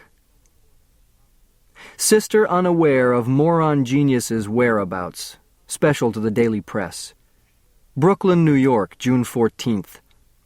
Miss Norma Gordon, who lives with her mother, Rose Gordon, at 4136 Mark Street, Brooklyn, New York, denied any knowledge of her brother's whereabouts. Miss Gordon said, "We haven't seen him or heard from him in more than 17 years. Miss Gordon says she believed her brother dead until last March, when the head of the psychology department at Beekman University approached her for permission to use Charlie in an experiment.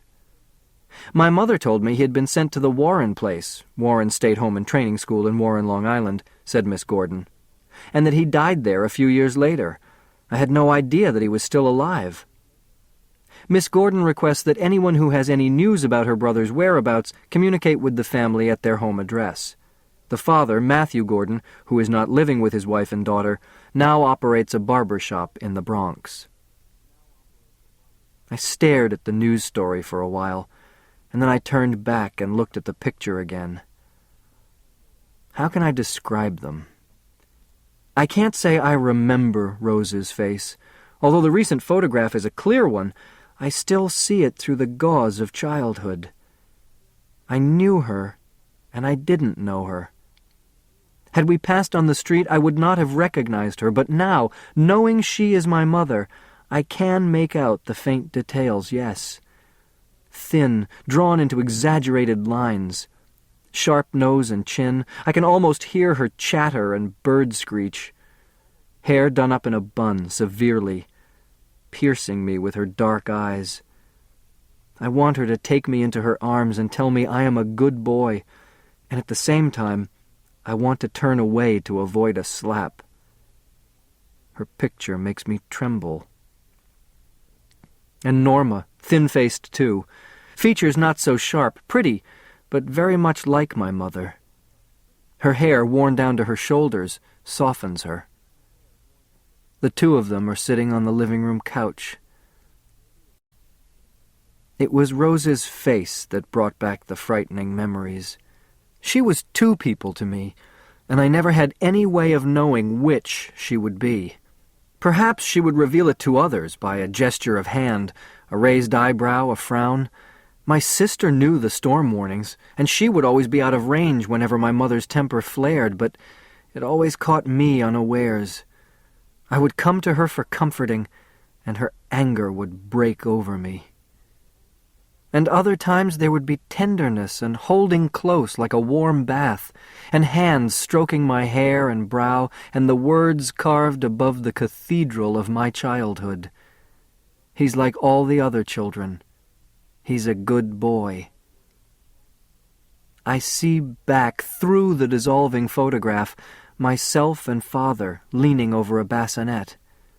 He's holding me by the hand and saying, "There she is. You mustn't touch her because she's very little, but when she gets bigger, you'll have a sister to play with." I see my mother in the huge bed nearby, bleached and pasty, arms limp on the orchid-figured comforter, raising her head anxiously. "Watch him, Matt!" That was before she had changed towards me, and now I realize it was because she had no way of knowing yet if Norma would be like me or not. It was later on, when she was sure her prayers had been answered and Norma showed all signs of normal intelligence, that my mother's voice began to sound different.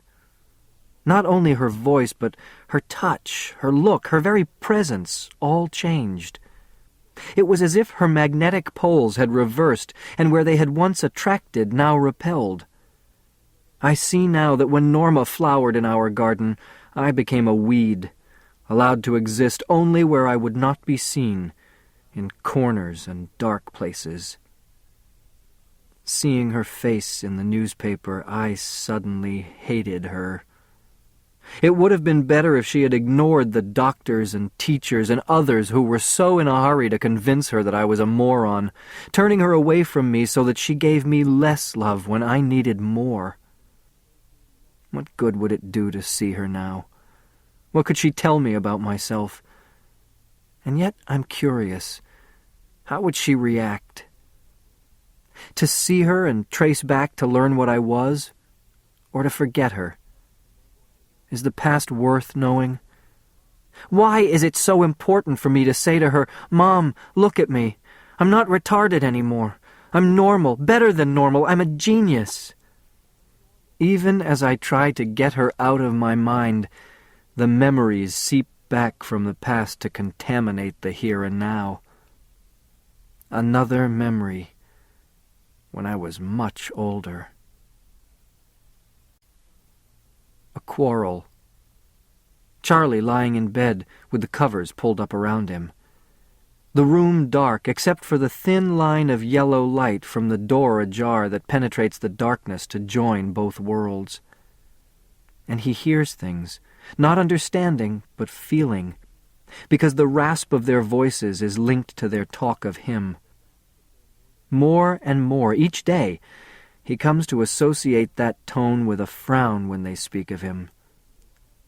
He has been almost asleep when through the bar of light the soft voices were raised to the pitch of argument, his mother's voice sharp with the threat of one used to having her way through hysteria. "He's got to be sent away. I don't want him in the house any more with her. Call Dr. Portman and tell him we want to send Charlie to the Warren State Home." My father's voice is firm, steadying. "But you know Charlie wouldn't harm her. It can't make any difference to her at this age." "How do we know? Maybe it has a bad effect on a child to grow up with someone like him in the house." Dr. Portman said. Portman said. I don't care what he said. Think of what it will be like for her to have a brother like that. I was wrong all these years, trying to believe he'd grow up like other children. I admit it now. Better for him to be put away. Now that you've got her, you've decided you don't want him anymore. Do you think this is easy? Why are you making it harder for me? All these years, everyone telling me he should be put away. Well, they were right. Put him away. Maybe at the home with his own kind, he'll have something. I don't know what's right or wrong anymore. All I know is I'm not going to sacrifice my daughter for him now. And though Charlie has not understood what passed between them, he's afraid and sinks beneath the covers, eyes open, trying to pierce the darkness that surrounds him. As I see him now, he's not really afraid, just withdrawing, as a bird or squirrel backs off from the brusque movements of the feeder, involuntary, instinctive. The light through that door ajar comes to me again in luminous vision. Seeing Charlie huddled beneath the covers, I wish I could give him comfort, explain to him that he has done nothing wrong, that it is beyond him to change his mother's attitude back to what it was before his sister came. There on the bed, Charlie did not understand what they were saying, but now it hurts. If I could reach out into the past of my memories, I would make her see how much she was hurting me. This is no time to go to her, not until I've had time to work it out for myself. Fortunately, as a precaution, I withdrew my savings from the bank as soon as I arrived in New York. $886 won't last long, but it will give me time to get my bearings. I've checked into the Camden Hotel on 41st Street, a block from Times Square. New York. All the things I've read about it. Gotham, the melting pot, Baghdad on the Hudson, city of light and color. Incredible that I've lived and worked all my life just a few stops away on the subway and been to Times Square only once. With Alice. It's hard to keep from calling her. I've started and stopped myself several times. I've got to keep away from her. So many confusing thoughts to get down. I tell myself that as long as I keep taping my progress reports, nothing will be lost. The record will be complete. Let them be in the dark for a while. I was in the dark for more than 30 years. But I'm tired now. Didn't get to sleep on the plane yesterday, and I can't keep my eyes open. I'll pick up at this point tomorrow.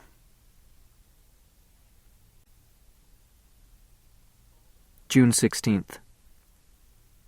Called Alice, but hung up before she answered. Today I found a furnished apartment. $95 a month is more than I planned to spend, but it's on 43rd and 10th Avenue, and I can get to the library in 10 minutes to keep up with my reading and study. The apartment is on the 4th floor, 4 rooms, and there's a rented piano in it. The landlady says that one of these days the rental service will pull it out, but maybe by that time I can learn to play it. Algernon is a pleasant companion. At mealtimes he takes his place at the small gate-leg table. He likes pretzels, and today he took a sip of beer while we watched the ball game on TV. I think he rooted for the Yankees. I'm going to move most of the furniture out of the second bedroom and use the room for Algernon. I plan to build him a 3-dimensional maze out of scrap plastic that I can pick up cheaply downtown. There are some complex maze variations I'd like him to learn to be sure he keeps in shape. But I'm going to see if I can find some motivation other than food. There must be other rewards that will induce him to solve problems. Solitude gives me a chance to read and think, and now that the memories are coming through again, to rediscover my past, to find out who and what I really am. If anything should go wrong, I'll have at least that. June 19th. Met Fay Lillman, my neighbor across the hall. When I came back with an armful of groceries, I discovered I had locked myself out, and I remembered that the front fire escape connected my living room window and the apartment directly across the hall. The radio was on, loud and brassy, so I knocked, softly at first, and then louder. "Come on in, door's open!" I pushed the door and froze, because standing in front of an easel, painting, was a slender blonde in pink bra and panties. "Sorry," I gasped, closing the door again. From outside I shouted, "I'm your neighbor across the hall. I locked myself out and I wanted to use the fire escape to get over to my window." The door swung open and she faced me, still in her underwear, a brush in each hand and hands on her hips. "Didn't you hear me say come in?" She waved me into the apartment, pushing away a carton full of trash. "Just step over that pile of junk there." I thought she must have forgotten or not realized she was undressed, and I didn't know which way to look. I kept my eyes averted, looking at the walls, ceiling, everywhere but at her. The place was a shambles. There were dozens of little folding snack tables, all covered with twisted tubes of paint, most of them crusted dry like shriveled snakes, but some of them alive and oozing ribbons of color. Tubes, brushes, cans, rags, and parts of frames and canvas were strewn everywhere. The place was thick with the odor compounded of paint, linseed oil, and turpentine, and after a few moments the subtle aroma of stale beer. 3 overstuffed chairs and a mangy green couch were piled high with discarded clothing, and on the floor lay shoes, stockings, and underthings, as if she were in the habit of undressing as she walked and flinging her clothes as she went. A fine layer of dust covered everything. "Well, you're Mr. Gordon," she said, looking me over. "I've been dying to get a peek at you ever since you moved in. Have a seat." She scooped up a pile of clothing from one of the chairs and dumped it onto the crowded sofa. "So you finally decided to visit your neighbors, get you a drink?" "You're a painter," I burbled for want of something to say. I was unnerved by the thought that any moment she would realize she was undressed and would scream and dash for the bedroom. I tried to keep my eyes moving, looking everywhere but at her.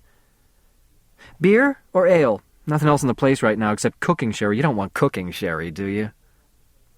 "I can't stay," I said, getting hold of myself and fixing my gaze at the beauty mark on the left side of her chin. "I've locked myself out of my apartment. I wanted to go across the fire escape. It connects our windows." "Any time," she assured me. "Those lousy patent locks are a pain in the ass. I locked myself out of this place 3 times the first week I lived here, and once I was out in the hall stark naked for half an hour. Stepped out to get the milk and the goddamn door swung shut behind me. I ripped the goddamn lock off and haven't had one on my door since." I must have frowned because she laughed. "Well, you see what the damned locks do. They lock you out and they don't protect much, do they? 15 burglaries in this goddamn building in the past year, and every one of them in apartments that were locked. No one's ever broke in here, even though the door was always open. They'd have a rotten time finding anything valuable here anyway." When she insisted again on my having a beer with her, I accepted. While she was getting it from the kitchen, I looked around the room again. What I hadn't noticed before was that the part of the wall behind me had been cleared away, all the furniture pushed to one side of the room or the center, so that the far wall, the plaster of which had been torn off to expose the brick, served as an art gallery. Paintings were crowded to the ceiling, and others were stacked against each other on the floor. Several of them were self-portraits, including 2 nudes. The painting she had been working on when I came in, the one on the easel, was a half-length nude of herself, showing her hair long, not the way she wore it now, up in blonde braids coiled around her head like a crown, down to her shoulders, with part of her long tresses twisted around the front and resting between her breasts. She had painted her breasts up-tilted and firm, with the nipples an unrealistic lollipop red. When I heard her coming back with the beer, I spun away from the easel quickly, stumbled over some books, and pretended to be interested in a small autumn landscape on the wall. I was relieved to see that she had slipped into a thin, ragged housecoat, even though it had holes in all the wrong places, and I could look directly at her for the first time. Not exactly beautiful, but her blue eyes and pert snub nose gave her a cat-like quality that contrasted with her robust, athletic movements. She was about 35, slender and well-proportioned. She set the beers on the hardwood floor, curled up beside them in front of the sofa, and motioned for me to do the same. "I find the floor more comfortable than chairs," she said, sipping the beer from the can. "Don't you?" I told her I hadn't thought about it, and she laughed and said I had an honest face. She was in the mood to talk about herself. She avoided Greenwich Village, she said, because there, instead of painting, she would be spending all her time in bars and coffee shops. "It's better up here, away from the phonies and the dilettantes. Here I can do what I want, and no one comes to sneer. You're not a sneerer, are you?" I shrugged, trying not to notice the gritty dust all over my trousers and my hands. "I guess we all sneer at something. You're sneering at the phonies and dilettantes, aren't you?" After a while, I said I'd better be getting over to my own apartment.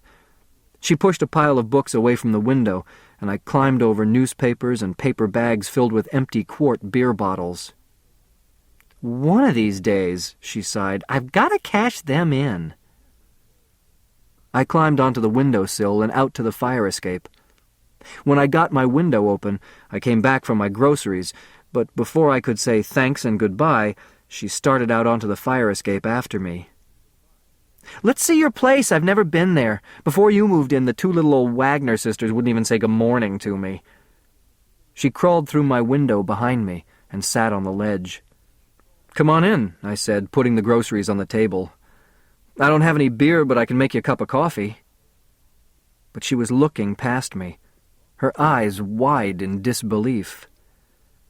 "My God, I've never seen a place as neat as this. Who would dream that a man living by himself could keep a place so orderly?" "I wasn't always that way," I apologized. "It's just since I moved in here. It was neat when I moved in, and I've had the compulsion to keep it that way. It upsets me now if anything is out of place." She got down off the windowsill to explore the apartment. "Hey," she said suddenly, "do you like to dance? You know." She held out her arms and did a complicated step as she hummed a Latin beat. "Tell me you dance and I'll bust." "Only the foxtrot," I said, "and not very good at that." She shrugged. "I'm nuts about dancing, but nobody I ever meet that I like is a good dancer. I've got to get myself all dolled up once in a while and go downtown to the Stardust Ballroom. Most of the guys hanging around down there are kind of creepy, but they can dance." She sighed as she looked around. "Tell you what I don't like about a place so goddamned orderly like this. As an artist, it's the lines that get me. All the straight lines in the walls, on the floors, in the corners that turn into boxes like coffins. The only way I can get rid of the boxes is to take a few drinks. Then all the lines get wavy and wiggly, and I feel a lot better about the whole world. When things are all straight and lined up this way, I get morbid. Ugh, if I lived here, I'd have to stay drunk all the time." Suddenly, she swung around and faced me. Say, could you let me have 5 until the 20th? That's when my alimony check comes. I usually don't run short, but I had a problem last week. Before I could answer, she screeched and started over to the piano in the corner.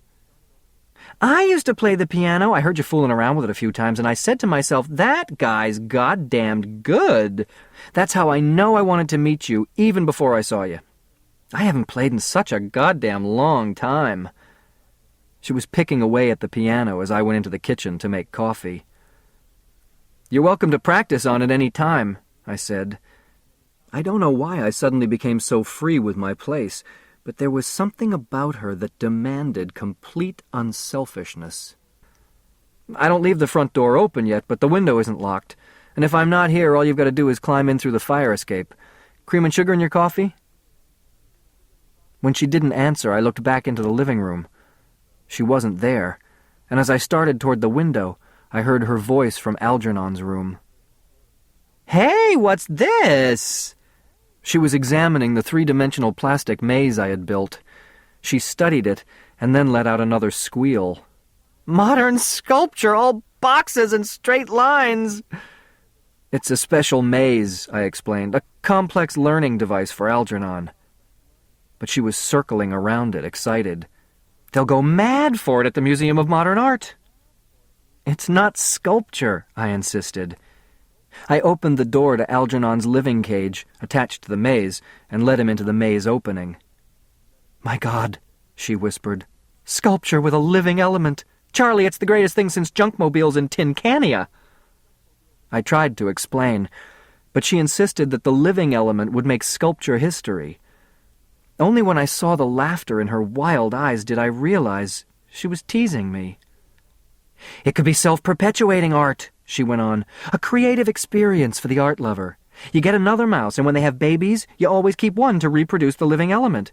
Your work of art attains immortality, and all the fashionable people buy copies for conversation pieces. What are you going to call it? All right, I sighed. I surrender. No, she snorted, tapping the plastic dome where Algernon had found his way into the goal box. I surrender is too much of a cliché. How about life is just a box of mazes? You're a nut, I said. Naturally. She spun around and curtsied. I was wondering when you'd notice. About then the coffee boiled over. Halfway through the cup of coffee, she gasped and said she had to run because she had a date a half-hour earlier with someone she met at an art exhibit. You wanted some money, I said. She reached into my half-open wallet and pulled out a $5 bill. Till next week, she said, when the check comes. Thanks a mill. She crumpled the money, blew Algernon a kiss, and before I could say anything, she was out the window onto the fire escape and out of sight. I stood there, foolishly looking after her. So damned attractive. So full of life and excitement. Her voice, her eyes, everything about her was an invitation. And she lived out the window and just a fire escape away. June 20th. Perhaps I should have waited before going to see Matt, or not gone to see him at all, I don't know. Nothing turns out the way I expect it to. With the clue that Matt had opened a barber shop somewhere in the Bronx, it was a simple matter to find him. I remembered he had sold for a barber supply company in New York.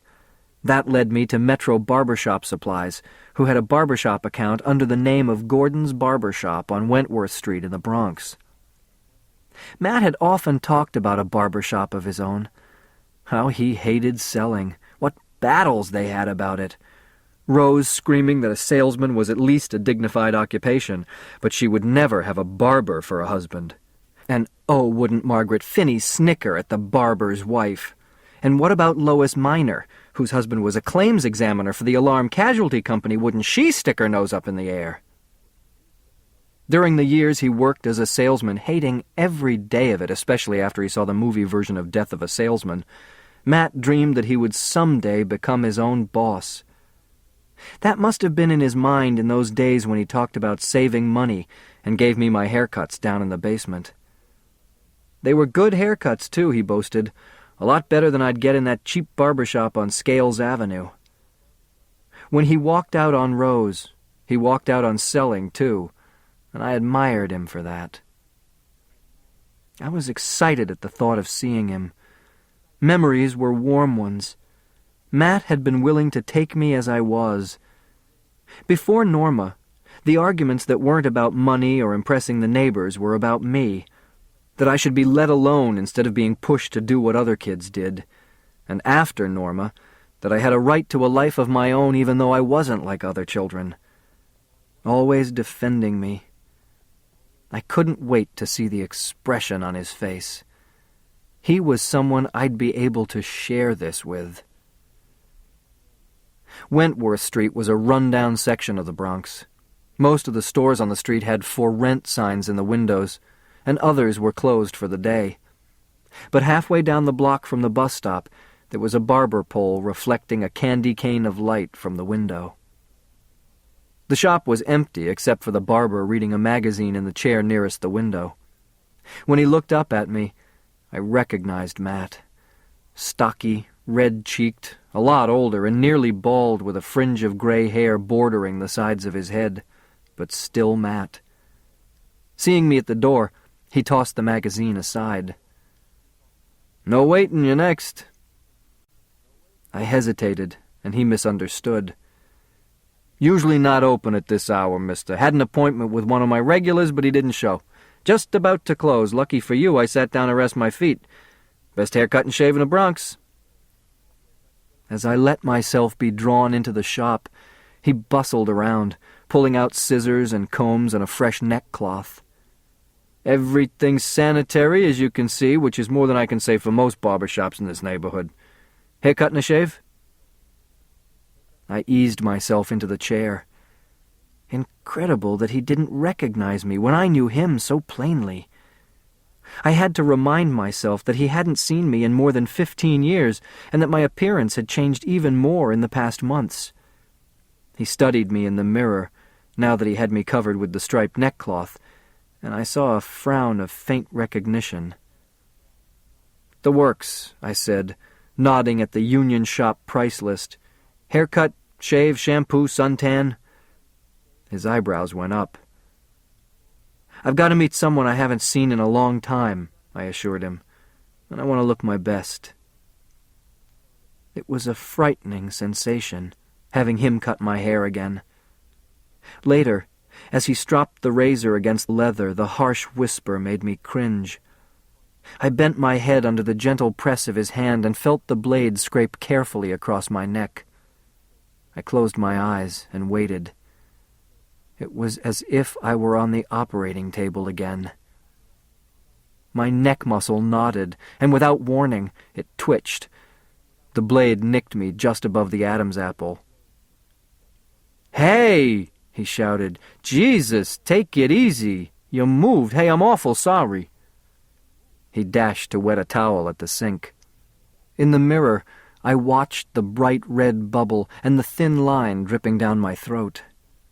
Excited and apologizing, he got to it before it reached the neckcloth. Watching him move, adroit for such a short, heavy man, I felt guilty at the deception. I wanted to tell him who I was and have him put his arm around my shoulder so we could talk about the old days, but I waited while he dabbed at the cut with styptic powder. He finished shaving me silently, and then brought the suntan lamp over to the chair and put cool white pads of cotton soaked in witch hazel over my eyes. There, in the bright red inner darkness, I saw what happened the night he took me away from the house for the last time. Charlie is asleep in the other room, but he wakens to the sound of his mother shrieking. He has learned to sleep through quarrels. They are an everyday occurrence in his house.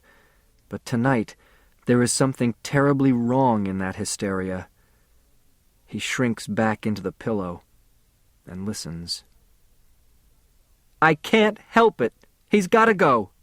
We've got her to think about. I won't have her come home from school crying every day like this because the children tease her. We can't destroy her chance for a normal life because of him." "What do you want to do? Turn him out into the street?"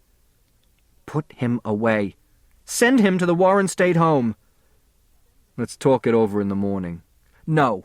All you do is talk, and you don't do anything. I don't want him here another day. Now. Tonight.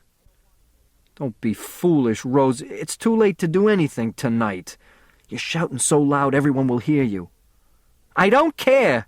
He goes out tonight. I can't stand looking at him anymore.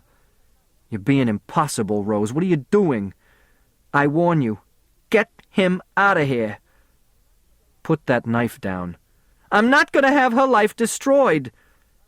You're crazy. Put that knife away. He's better off dead. He'll never be able to live a normal life. He'll be better off... You're out of your mind. For God's sake, control yourself. Then take him away from here, now, tonight! All right.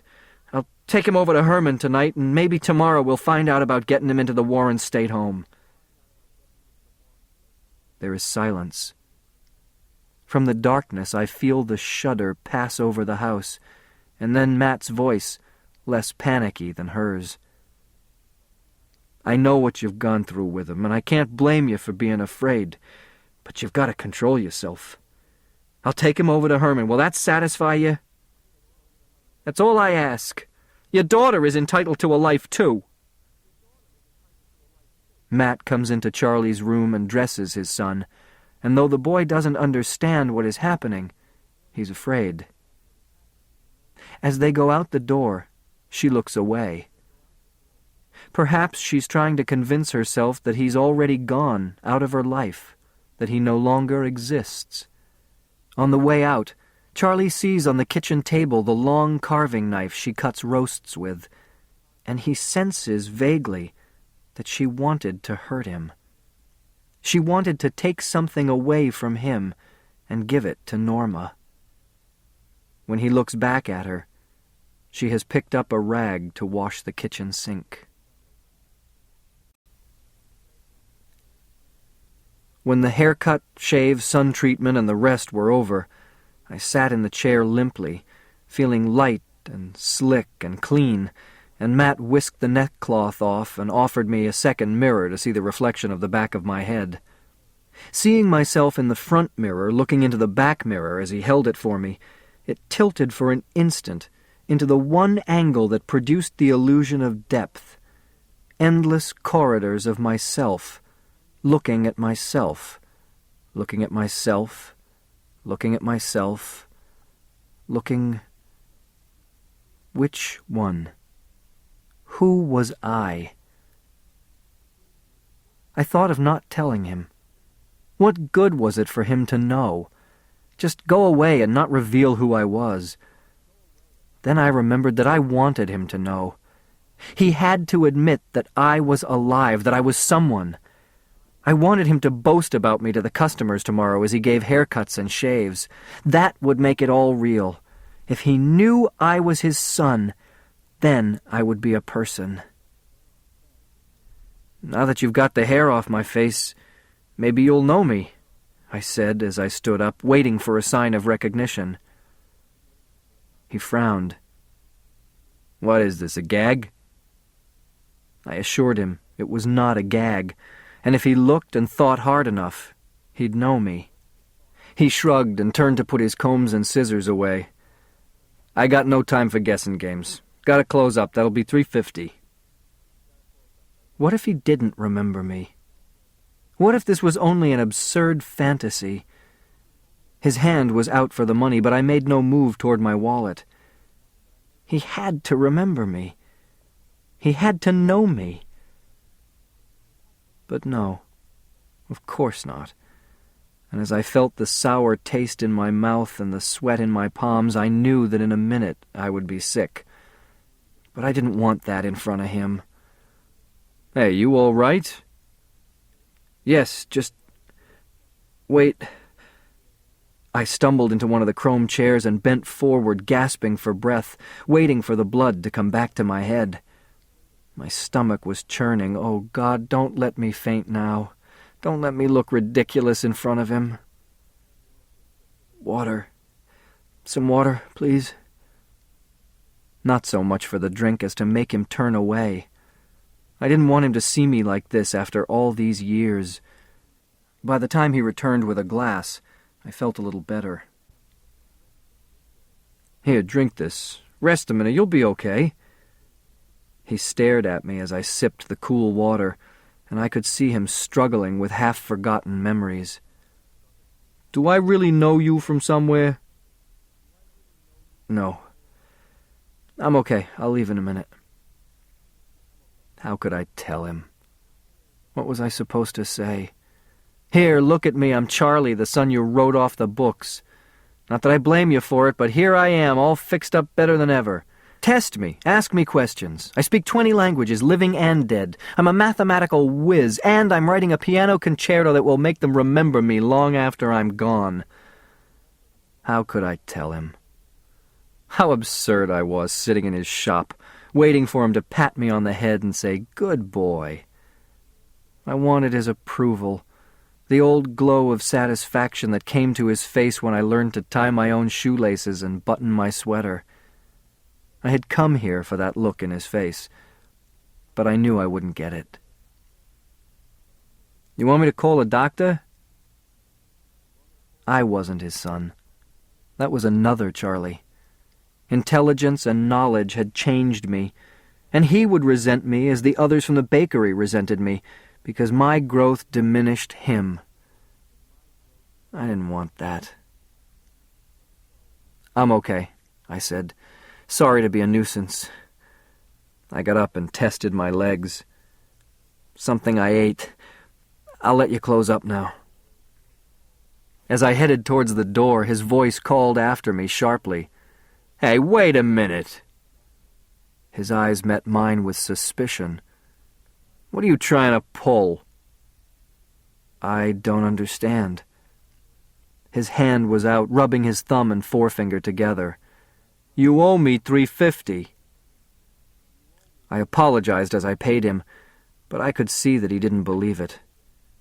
I gave him $5, told him to keep the change, and hurried out of his barber shop, without looking back.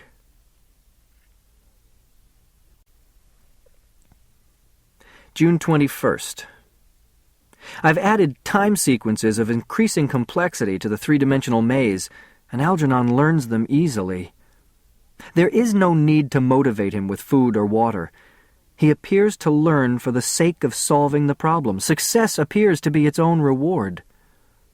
But, as Bert pointed out at the convention, his behavior is erratic.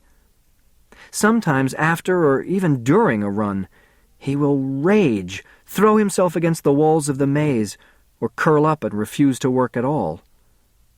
Frustration? Or something deeper? 5:30 p.m. That crazy Fay came in through the fire escape this afternoon with a female white mouse, about half Algernon's size, to keep him company, she said, on these lonely summer nights. She quickly overcame all my objections and convinced me that it would do Algernon good to have companionship. After I assured myself that little Minnie was of sound health and good moral character, I agreed. I was curious to see what he would do when confronted with a female. But once we had put Minnie into Algernon's cage, Fay grabbed my arm and pulled me out of the room. "Where's your sense of romance?" she insisted. She turned on the radio and advanced toward me menacingly. "I'm going to teach you the latest steps." How can you get annoyed at a girl like Fay?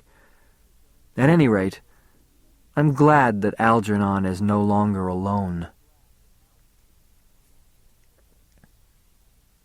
June 23rd. Late last night, the sound of laughter in the hallway and a tapping on my door. It was Fay and a man. "Hi, Charlie," she giggled as she saw me. "Leroy, meet Charlie. He's my across-the-hall neighbor, a wonderful artist. He does sculpture with a living element." Leroy caught hold of her and kept her from bumping into the wall. He looked at me nervously and mumbled a greeting. "Met Leroy at the Stardust Ballroom," she explained. "He's a terrific dancer." She started into her apartment and then pulled him back. "Hey," she giggled, Why don't we invite Charlie over for a drink and make it a party? Leroy didn't think it was a good idea. I managed an apology and pulled away. Behind my closed door, I heard them laughing their way into her apartment, and though I tried to read, the pictures kept forcing their way into my mind. A big white bed, white cool sheets, and the two of them in each other's arms. I wanted to phone Alice, but I didn't. Why torment myself? I couldn't even visualize Alice's face.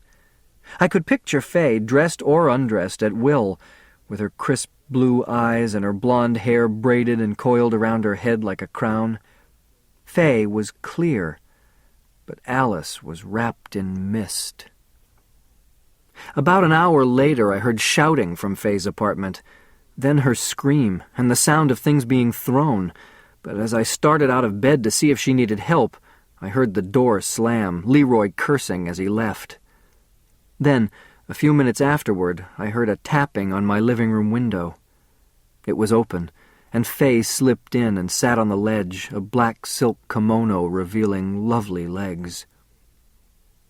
"Hi," she whispered. "Got a cigarette?" I handed her one, and she slipped down from the window ledge to the couch. "Phew," she sighed. "I can usually take care of myself, but there's one type that's so hungry it's all you can do to hold them off." "Oh," I said. "You brought him up here to hold him off?" She caught my tone and looked up sharply. "You don't approve?" "Who am I to disapprove? But if you pick up a guy in a public dance hall, you've got to expect advances. He had the right to make a pass at you." She shook her head. "I go to the Stardust Ballroom because I like to dance, and I don't see that because I let a guy bring me home, I've got to go to bed with him." "You don't think I went to bed with him, do you?" My image of the two of them in each other's arms popped like soap bubbles. "Now, if you were the guy," she said, "it would be different." "What is that supposed to mean?" "Just what it sounds like. If you asked me, I'd go to bed with you." I tried to keep my composure. "Thanks," I said. "I'll keep that in mind. Can I get you a cup of coffee?" "Charlie, I can't figure you out. Most men like me or not, and I know it right away, but you seem afraid of me. You're not a homosexual, are you?" "Hell no. I mean, you don't have to hide it from me if you are, because then we could be just good friends, but I'd have to know. I'm not a homosexual. Tonight, when you went into your place with that guy, I wished it was me." She leaned forward, and the kimono, open at the neck, revealed her bosom. She slipped her arms around me, waiting for me to do something. I knew what was expected of me, and I told myself there was no reason not to. I had the feeling there would be no panic now, not with her. After all, I wasn't the one making the advances, and she was different from any woman I'd ever met before. Perhaps she was right for me at this emotional level. I slipped my arms around her. "That's different," she cooed. "I was beginning to think you didn't care." "I care," I whispered, kissing her throat. But as I did it, I saw the two of us, as if I were a third person standing in the doorway.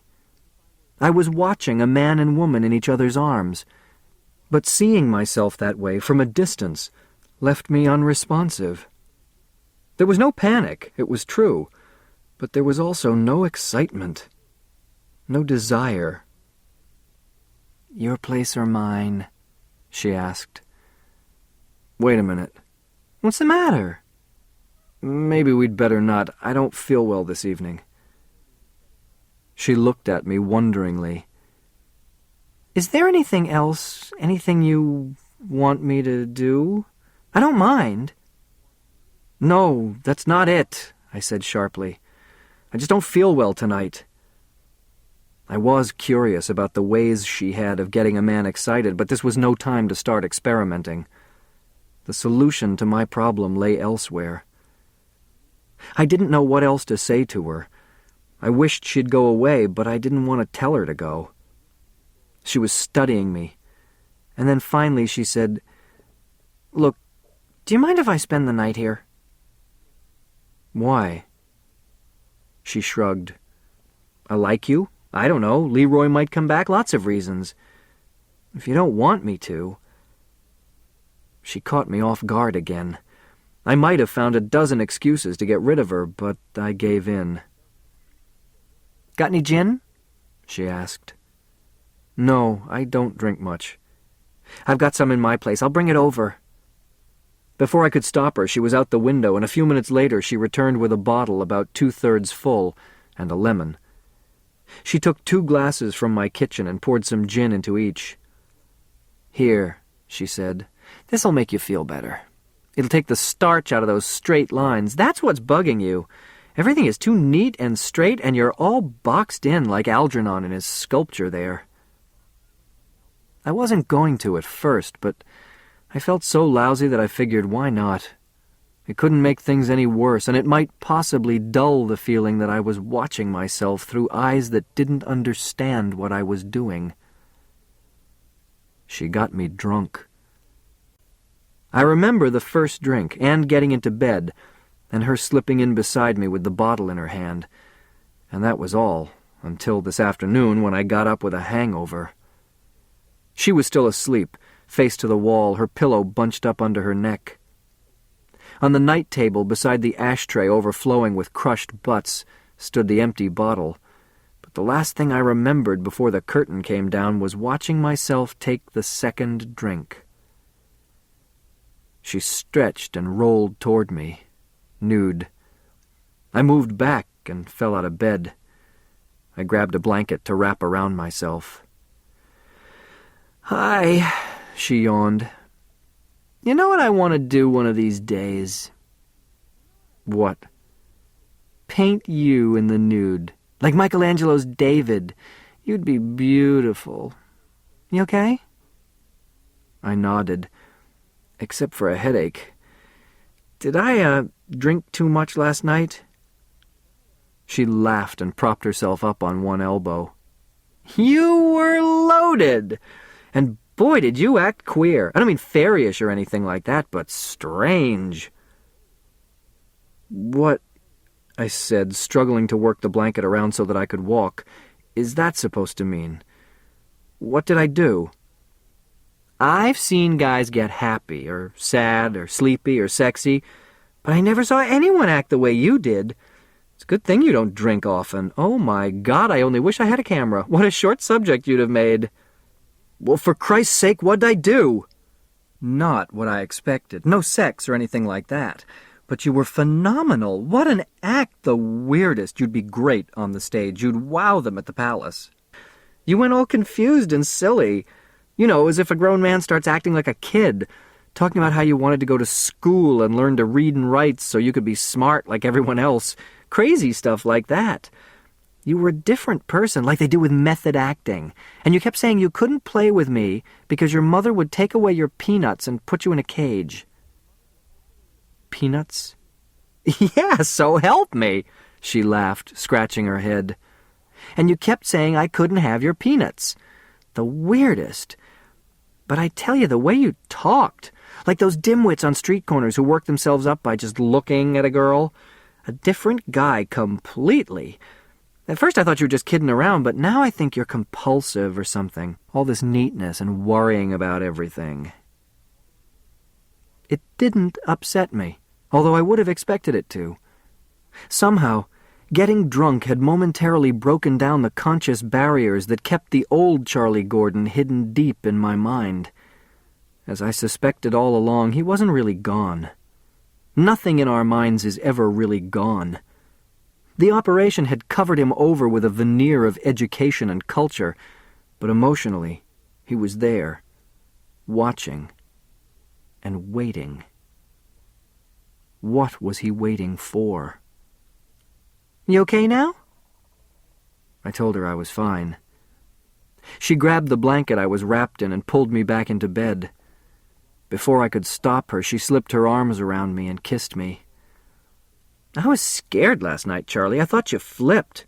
I heard about guys who were impotent, how it suddenly gets them and they become maniacs. How come you stayed? She shrugged. Well, you were like a scared little kid. I was sure you wouldn't hurt me, but I thought you might hurt yourself. So I figured I'd hang around. I felt so sorry. Anyway, I kept this handy just in case. She pulled out a heavy bookend she had wedged between the bed and the wall. I guess you didn't have to use it. She shook her head. Boy, you must have liked peanuts when you were a kid. She got out of bed and started to dress. I lay there for a while, watching her. She moved in front of me with no shyness or inhibition. Her breasts were full as she had painted them in that self-portrait. I longed to reach out for her, but I knew it was futile. In spite of the operation, Charlie was still with me. And Charlie was afraid of losing his peanuts. This ends Disc 5. Flowers for Algernon, Disc 6. June 24th. Today I went on a strange kind of anti-intellectual binge. If I had dared to, I would have gotten drunk, but after the experience with Faye, I knew it would be dangerous.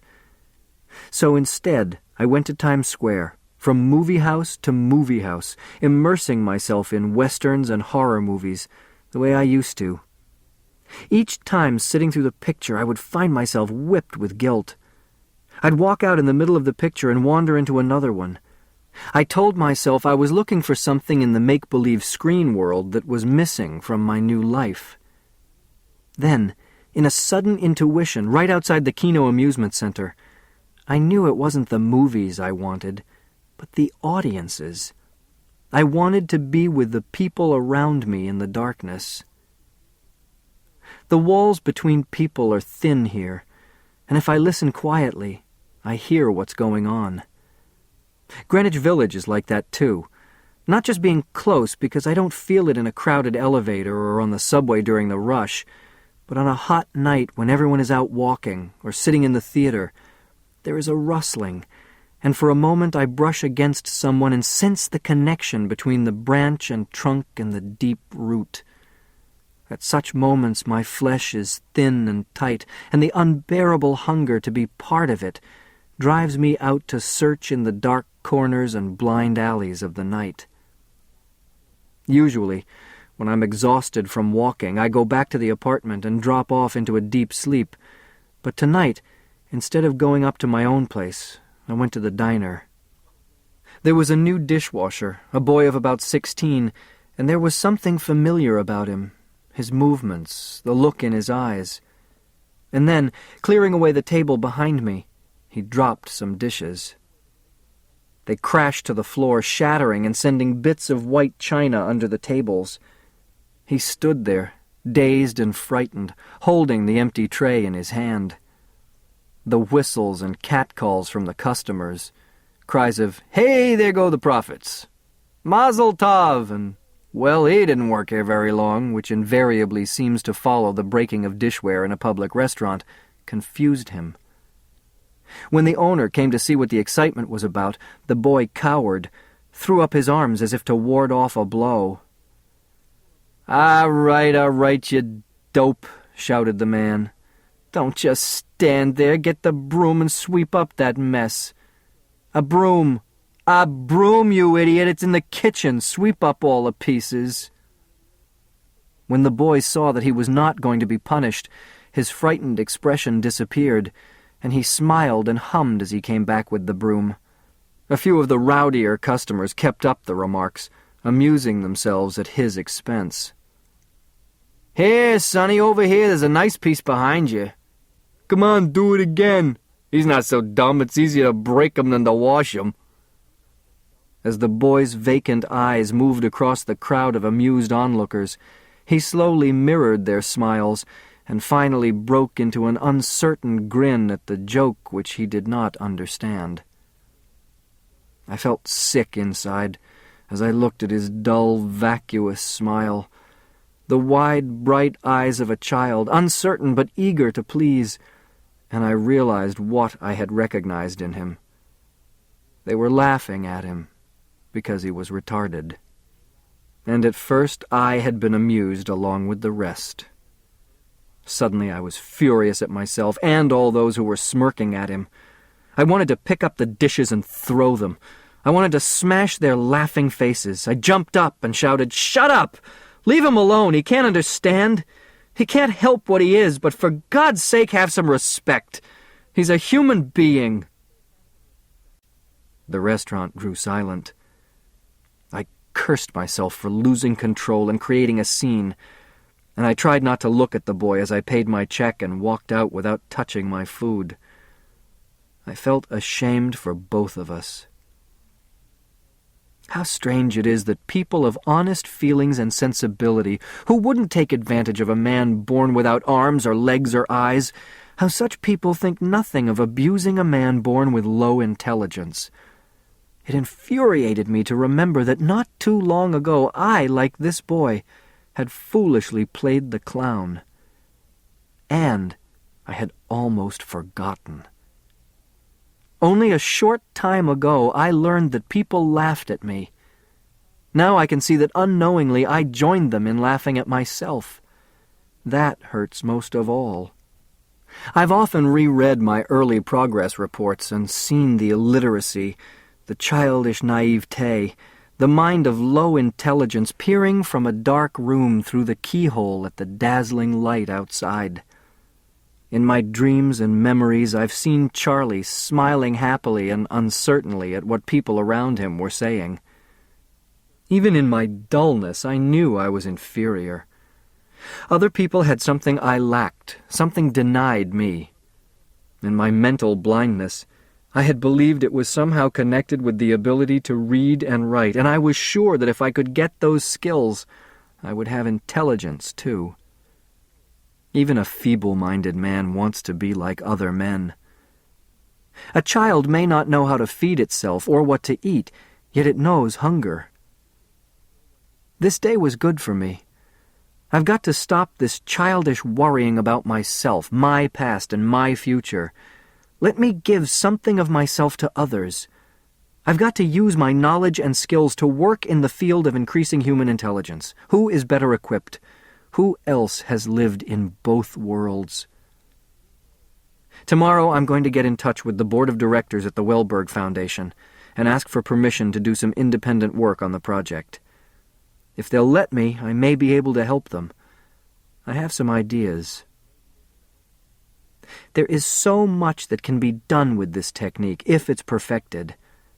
If I could be made into a genius, what about the more than 5 million mentally retarded in the United States? What about the countless millions all over the world and those yet unborn destined to be retarded? What fantastic levels might be achieved by using this technique on normal people, on geniuses? There are so many doors to open. I am impatient to apply my own knowledge and skills to the problem. I've got to make them all see that this is something important for me to do. I'm sure the Foundation will grant me permission. But I can't be alone anymore. I have to tell Alice about it. June 25th. I called Alice today. I was nervous, and I must have sounded incoherent, but it was good to hear her voice, and she sounded happy to hear from me. She agreed to see me, and I took a taxi uptown, impatient at the slowness with which we moved. Before I could knock, she opened the door and threw her arms around me. "Charlie, we've been so worried about you. I had horrible visions of you dead in an alleyway or wandering around Skid Row with amnesia. Why didn't you let us know you were all right? You could have done that." "Don't scold me. I had to be alone for a while to find some answers. Come in the kitchen, I'll make some coffee. What have you been doing?" "Days I've been thinking, reading, and writing, and nights wandering in search of myself. And I've discovered that Charlie is watching me." "Don't talk like that," she shuddered. "This business about being watched isn't real. You've built it up in your mind. I can't help feeling that I'm not me. I've usurped his place and locked him out the way they locked me out of the bakery. What I mean to say is that Charlie Gordon exists in the past, and the past is real. You can't put up a new building on a site until you destroy the old one, and the old Charlie can't be destroyed. He exists. At first, I was searching for him. I went to see my father. All I wanted to do was prove that Charlie existed as a person in the past so that I could justify my own existence. I was insulted when Niemer said he created me. But I've discovered that not only did Charlie exist in the past, he exists now. In me and around me. He's been coming between us all along. I thought my intelligence created the barrier, my pompous, foolish pride, the feeling we had nothing in common because I had gone beyond you. You put that idea into my head. But that's not it. It's Charlie, the little boy who's afraid of women because of things his mother did to him. Don't you see? All these months, while I've been growing up intellectually, I've still had the emotional wiring of the childlike Charlie. And every time I came close to you or thought about making love to you, there was a short circuit. I was excited, and my voice pounded at her until she began to quiver. Her face became flushed. "Charlie," she whispered, "can't I do anything? Can't I help?" "I think I've changed during these weeks away from the lab," I said. "I couldn't see how to do it at first, but tonight, while I was wandering around the city, it came to me. The foolish thing was trying to solve the problem all by myself. But the deeper I get tangled up in this mass of dreams and memories, the more I realize that emotional problems can't be solved as intellectual problems are. That's what I discovered about myself last night. I told myself I was wandering around like a lost soul, and then I saw that I was lost. Somehow, I've become separated emotionally from everyone and everything. And what I was really searching for out there in the dark streets, the last damn place I could ever find it, was a way to make myself a part of people again, emotionally, while still retaining my freedom intellectually. I've got to grow up. For me, it means everything." I talked on and on, spewing out of myself every doubt and fear that bubbled to the surface. She was my sounding board, and she sat there hypnotized. I felt myself grow warm, feverish, until I thought my body was on fire. I was burning out the infection in front of someone I cared about, and that made all the difference. But it was too much for her. What had started as trembling became tears. The picture over the couch caught my eye, the cringing, red-cheeked maiden, and I wondered what Alice was feeling just then. I knew she would give herself to me, and I wanted her. But what about Charlie? Charlie might not interfere if I wanted to make love to Faye. He would probably just stand in the doorway and watch. But the moment I came close to Alice, he panicked. Why was he afraid to let me love Alice? She sat on the couch looking at me, waiting to see what I would do. And what could I do? I wanted to take her in my arms, and as I began to think of it, the warning came. "Are you all right, Charlie? You're so pale." I sat down on the couch beside her. "Just a little dizzy, it'll pass." But I knew it would only get worse as long as Charlie felt there was danger I'd make love to her. And then I got the idea. It disgusted me at first, but suddenly I realized the only way to overcome this paralysis was to outwit him. If for some reason Charlie was afraid of Alice but not of Faye, then I would turn out the lights and pretend I was making love to Faye. He'd never know the difference. It was wrong, disgusting, but if it worked, it would break Charlie's stranglehold on my emotions. I would know afterwards that I had loved Alice, and that this was the only way. "I'm all right now. Let's sit in the dark for a while," I said, turning off the lights and waiting to collect myself. It wasn't going to be easy. I had to convince myself, visualize Faye, hypnotize myself into believing that the woman sitting beside me was Faye. And even if he separated himself from me to watch from outside my body, it would do him no good, because the room would be dark. I waited for some sign that he suspected, the warning symptoms of panic. But nothing. I felt alert and calm. I put my arm around her. "Charlie, Don't talk!" I snapped, and she shrank from me. "Please," I reassured her, "don't say anything. Just let me hold you quietly in the dark." I brought her close to me, and there, under the darkness of my closed lids, I conjured up the picture of Fay, with her long blonde hair and fair skin. Fay as I had seen her last beside me. I kissed Fay's hair, Fay's throat, and finally came to rest upon Fay's lips. I felt Fay's arms stroking the muscles on my back, my shoulders, and the tightness inside me built up as it had never before done for a woman. I caressed her slowly at first, and then with impatient, mounting excitement that would soon tell. The hairs on my neck began to tingle. Someone else was in the room, peering through the darkness, trying to see, and feverishly I thought the name over and over to myself, Fay, Fay, Fay. I imagined her face sharply and clearly so that nothing could come between us. And then, as she gripped me closer, I cried out and pushed her away. "Charlie!" I couldn't see Alice's face, but her gasp mirrored the shock. "No, Alice, I can't. You don't understand." I jumped up from the couch and turned on the light. I almost expected to see him standing there. But of course not. We were alone. It was all in my mind. Alice was lying there, her blouse open where I'd unbuttoned it, her face flushed, eyes wide in disbelief. "I love you," the words choked out of me, "but I can't do it. Something I can't explain, but if I hadn't stopped, I would hate myself for the rest of my life. Don't ask me to explain, or you'll hate me too. It has to do with Charlie. For some reason, he won't let me make love to you." She looked away and buttoned her blouse. "It was different tonight," she said. "You didn't get nausea or panic or anything like that. You wanted me." "Yes, I wanted you, but I wasn't really making love to you. I was going to use you, in a way, but I can't explain. I don't understand it myself. Let's just say I'm not ready yet. And I can't fake it or cheat or pretend it's all right when it's not. It's just another blind alley."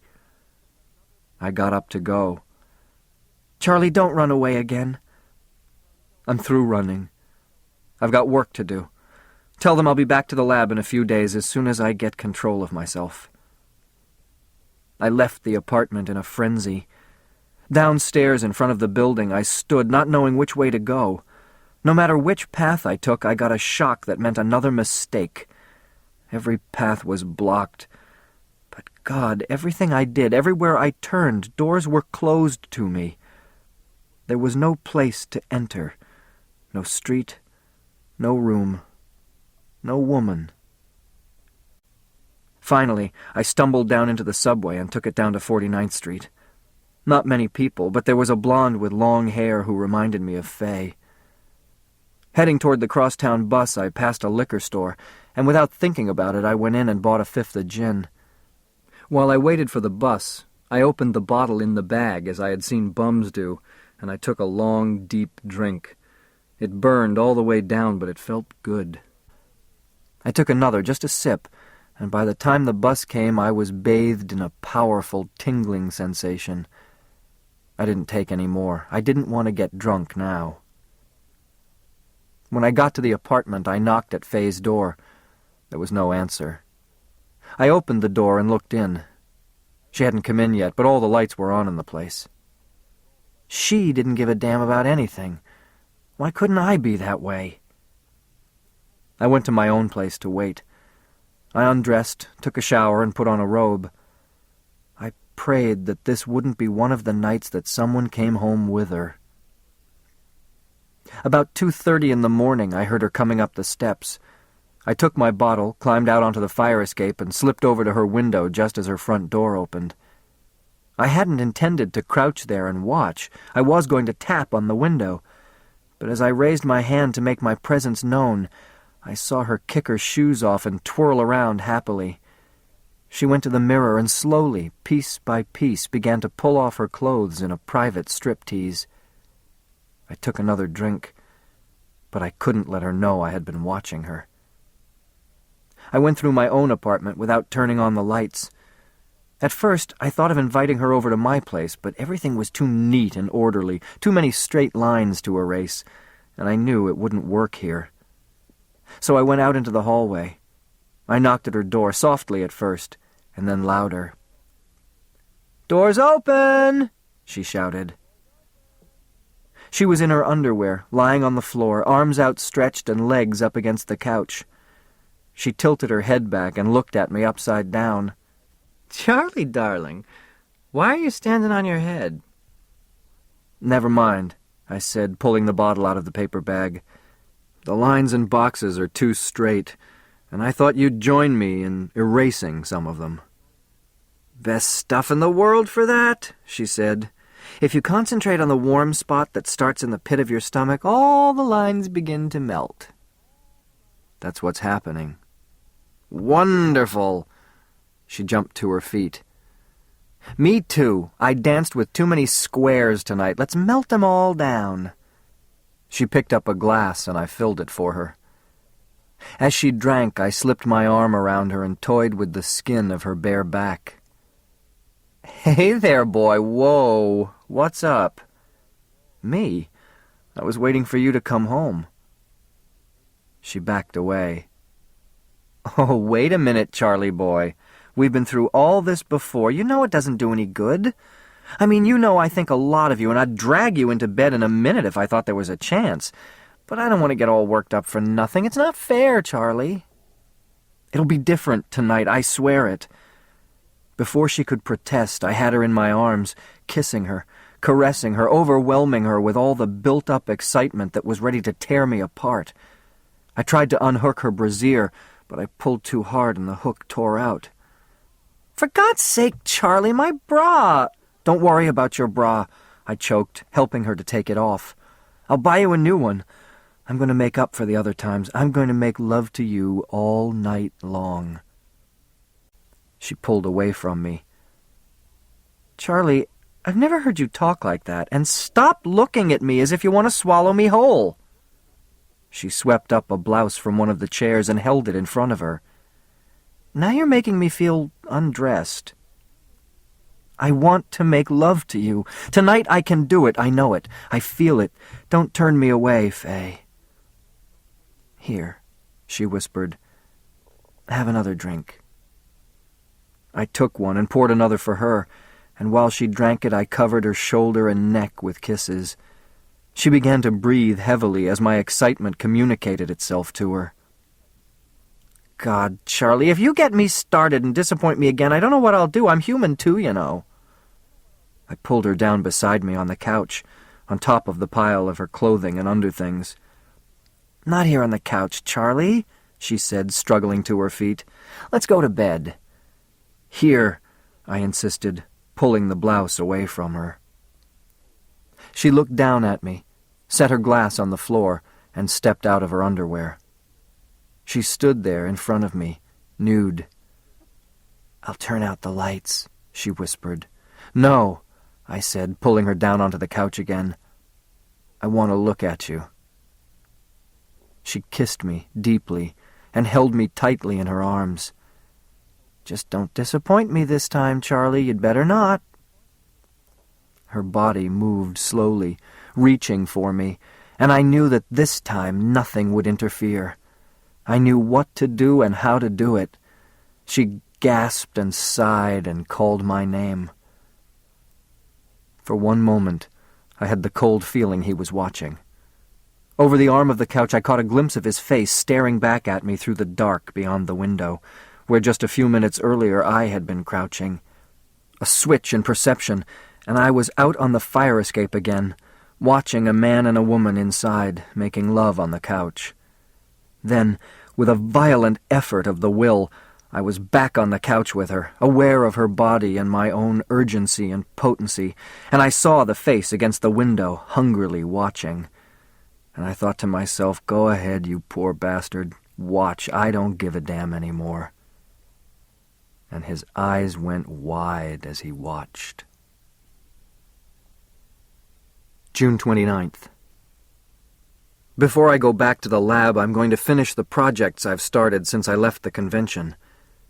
I phoned Lansdorf at the New Institute for Advanced Study about the possibility of utilizing the pair production nuclear photo effect for exploratory work in biophysics.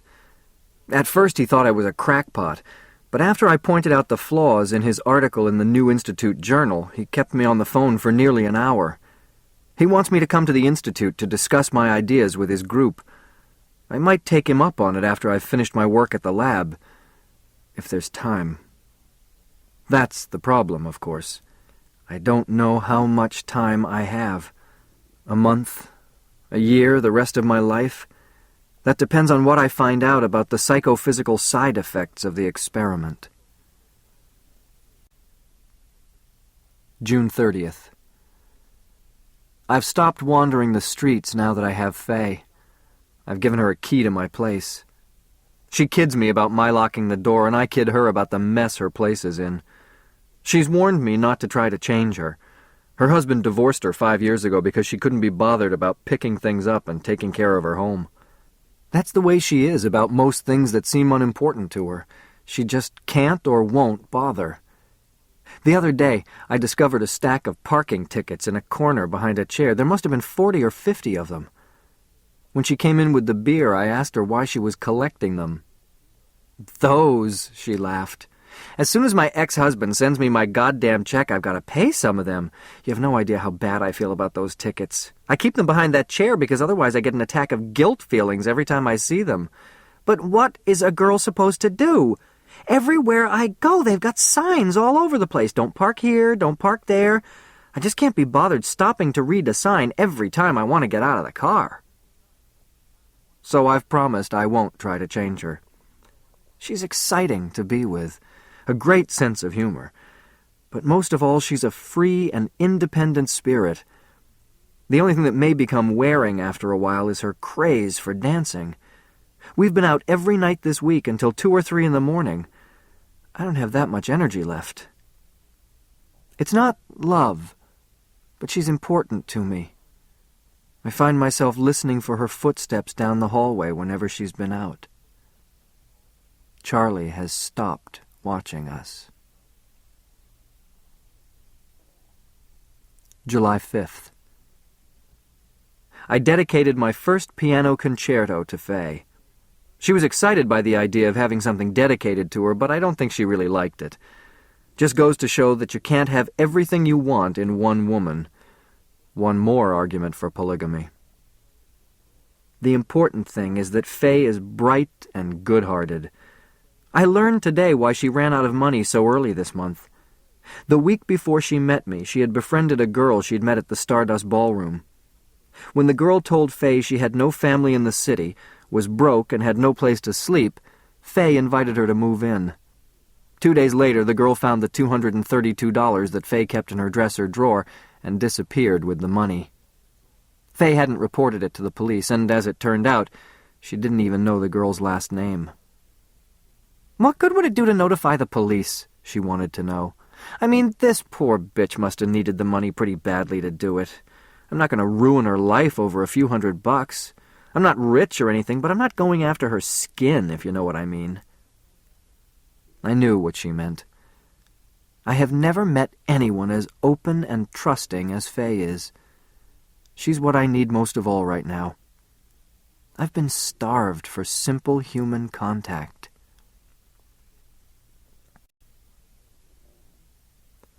July 8th. Not much time for work between the nightly club hopping and the morning hangovers. It was only with aspirin and something Faye concocted for me that I was able to finish my linguistic analysis of Urdu verb forms and send the paper to the International Linguistics Bulletin.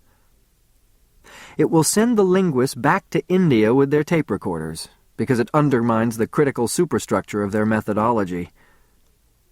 I can't help but admire the structural linguists who have carved out for themselves a linguistic discipline based on the deterioration of written communication.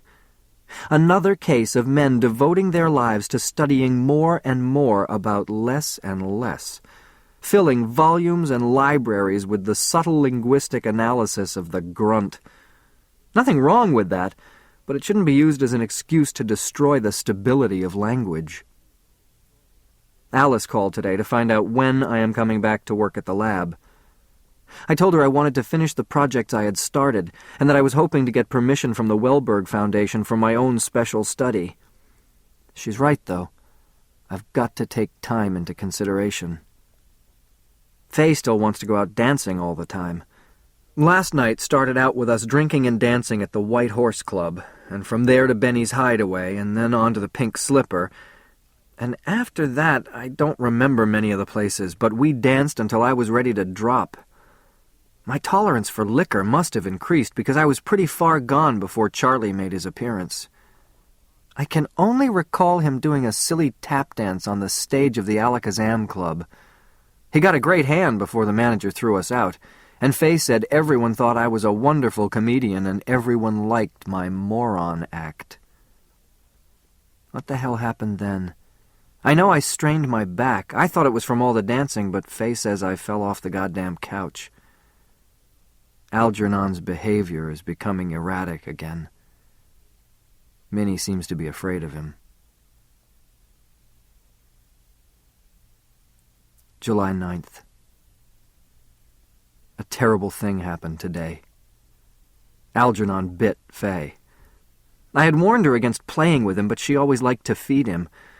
Usually, when she came into his room, he'd perk up and run to her. Today it was different. He was at the far side, curled up into a white puff. When she put her hand in through the top trap door, he cringed and forced himself back into the corner. She tried to coax him by opening the barrier to the maze, and before I could tell her to leave him alone, she made the mistake of trying to pick him up. He bit her thumb. Then he glared at both of us and scurried back into the maze. We found Minnie at the other end, in the reward box. She was bleeding from a gash in her chest, but she was alive. As I reached in to take her out, Algernon came into the reward box and snapped at me.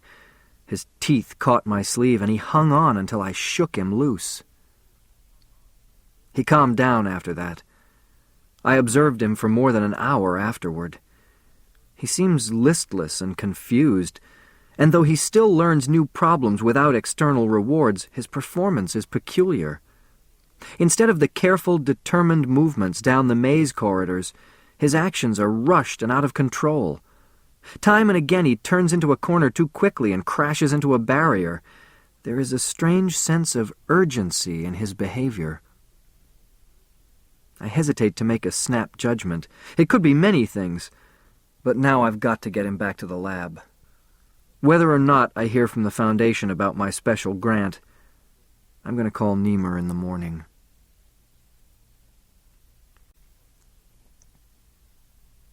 Progress Report 15, July 12th. Niemer, Strauss, Bert, and a few of the others on the project were waiting for me in the psych office. They tried to make me feel welcome, but I could see how anxious Bert was to take Algernon, and I turned him over. No one said anything, but I knew that Niemer would not soon forgive me for going over his head and getting in touch with the Foundation. But it had been necessary. Before I returned to Beekman, I had to be assured they would permit me to begin an independent study of the project. Too much time would be wasted if I had to account to Niemer for everything I did. He had been informed of the Foundation's decision, and my reception was a cold and formal one. He held out his hand, but there was no smile on his face. "Charlie," he said, "we're all glad you're back and going to work with us. Jason called and told me the Foundation was putting you to work on the project. This staff and the lab are at your disposal. The computer center has assured us that your work will have priority, and of course, if I can help in any way—" He was doing his utmost to be cordial, but I could see by his face that he was skeptical. After all, what experience did I have with experimental psychology? What did I know about the techniques that he had spent so many years developing? Well, as I say, he appeared cordial and willing to suspend judgment. There isn't much else he can do now. If I don't come up with an explanation for Algernon's behavior, all of his work goes down the drain. But if I solve the problem, I bring in the whole crew with me. I went into the lab where Bert was watching Algernon in one of the multiple problem boxes. He sighed and shook his head. He's forgotten a lot. Most of his complex responses seem to have been wiped out. He's solving problems on a much more primitive level than I would have expected. In what way? I asked. Well, in the past he was able to figure out simple patterns. In that blind door run, for example. Every other door, every third door, red doors only or the green doors only. But now he's been through that run 3 times and he's still using trial and error. Could it be because he was away from the lab for so long? Could be. We'll let him get used to things again and see how he works out tomorrow. I had been in the lab many times before this, but now I was here to learn everything it had to offer. I had to absorb procedures in a few days that the others had taken years to learn. Bert and I spent 4 hours going through the lab section by section as I tried to familiarize myself with the total picture. When we were all through, I noticed one door we hadn't looked into. What's in there? The freeze in the incinerator. He pushed open the heavy door and turned on the light. We freeze our specimens before we dispose of them in the incinerator. It helps cut down the odors if we control decomposition. He turned to leave, but I stood there for a moment. Not Algernon, I said. Look, if and when... I don't want him dumped in there. Give him to me, I'll take care of him myself. He didn't laugh, he just nodded. Niemer had told him that from now on I could have anything I wanted. Time was the barrier. If I was going to find out the answers for myself, I had to get to work immediately. I got lists of books from Bert and notes from Strauss and Niemer. Then, on the way out, I got a strange notion. Tell me, I asked Niemer. I just got to look at your incinerator for disposing of experimental animals. What plans have been made for me? My question stunned him. What do you mean? I'm sure that from the beginning you planned for all exigencies. So what happens to me? When he was silent, I insisted.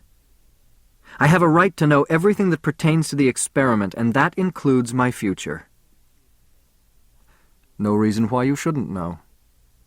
He paused and lit an already lit cigarette. You understand, of course, that from the beginning we had the highest hopes of permanence, and we still do. We definitely do. I'm sure of that, I said. Of course, taking you on in this experiment was a serious responsibility. I don't know how much you remember or how much you've pieced together about things in the beginning of the project, but we tried to make it clear to you that there was a strong chance it might be only temporary. I had that written down in my progress reports at the time, I agreed, though I didn't understand at the time what you meant by it, but that's beside the point because I'm aware of it now. Well, we decided to risk it with you, he went on, because we felt there was very little chance of doing you any serious harm, and we were sure there was a great chance of doing you some good. You don't have to justify that. But you realize we had to get permission from someone in your immediate family. You were incompetent to agree to this yourself. I know all about that. You're talking about my sister, Norma. I read about it in the papers. From what I remember of her, I imagine she'd have given you approval for my execution. He raised his eyebrows, but let it pass. Well, as we told her, in the event that the experiment failed, we couldn't send you back to the bakery or to that room where you came from. Why not? For one thing, you might not be the same. Surgery and injections of hormones might have had effects not immediately evident. Experiences since the operation might have left their mark on you. I mean, possibly emotional disturbances to complicate the retardation. You couldn't possibly be the same kind of person. That's great. As if one cross weren't enough to bear. And for another thing, there's no way of knowing if you would go back to the same mental level. There might be regression to an even more primitive level of functioning.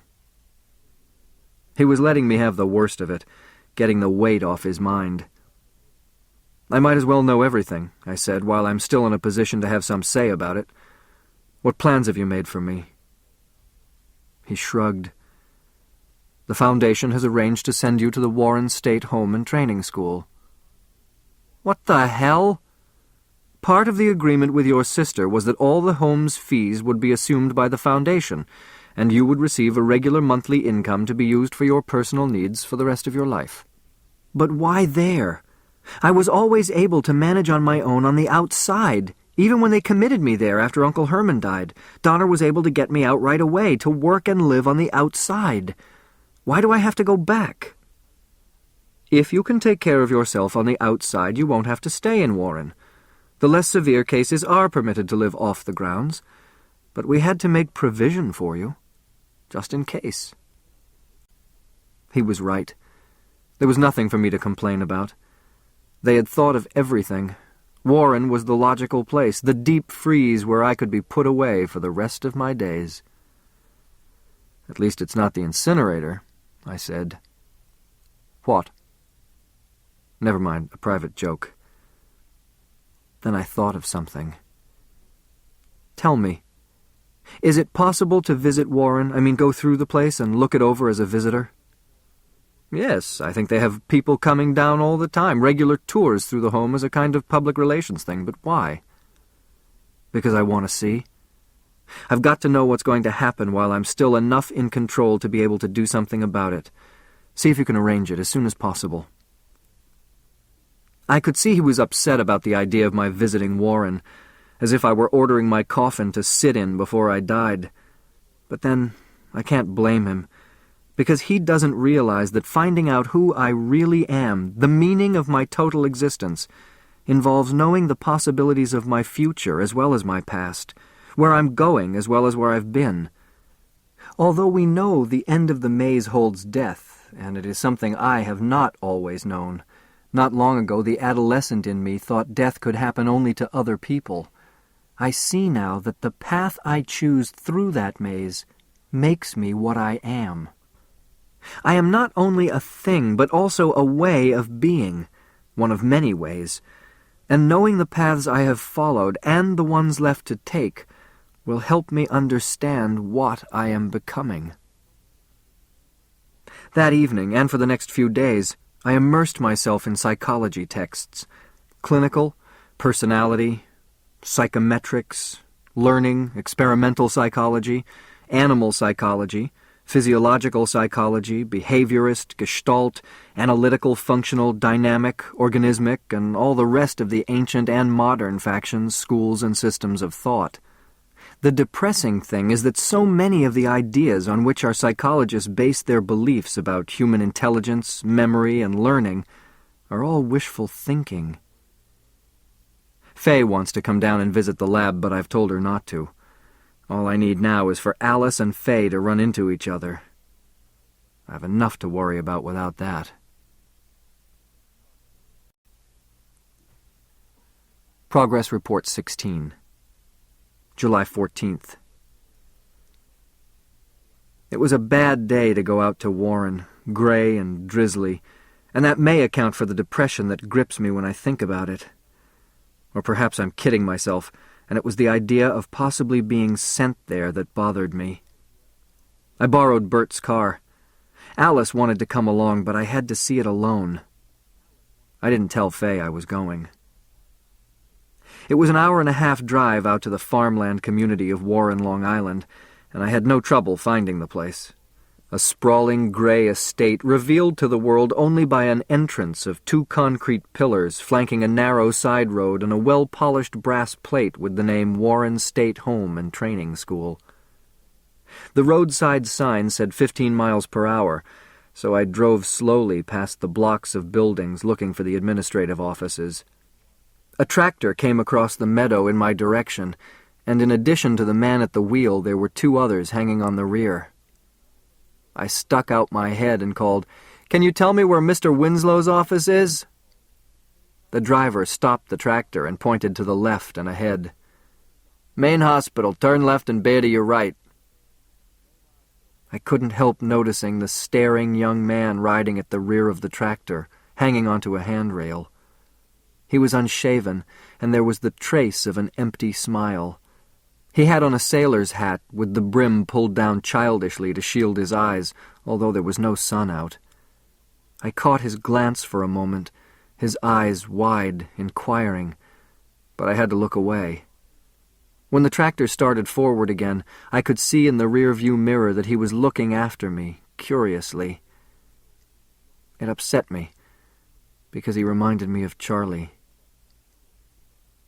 I was startled to find the head psychologist so young, a tall, lean man with a tired look on his face, but his steady blue eyes suggested a strength behind the youthful expression.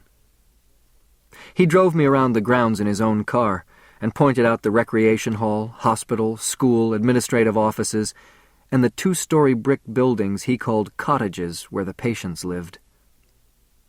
"I didn't notice a fence around Warren," I said. "No, only a gate at the entrance and hedges to keep out curiosity seekers." "But how do you keep them from wandering off, from leaving the grounds?" He shrugged and smiled. "We can't, really. Some of them do wander off, but most of them return." "Don't you go after them?" He looked at me as if trying to guess what was behind my question. "No. If they get into trouble, we soon know about it from the people in town, or the police bring them back." "And if not?" "If we don't hear about them or from them, we assume they've made some satisfactory adjustment on the outside. You've got to understand, Mr. Gordon, this isn't a prison. We are required by the state to make all reasonable efforts to get our patients back, but we're not equipped to closely supervise 4,000 people at all times. The ones who manage to leave are all high moron types. Not that we're getting many of those anymore. Now we get more of the brain-damaged cases who require constant custodial care.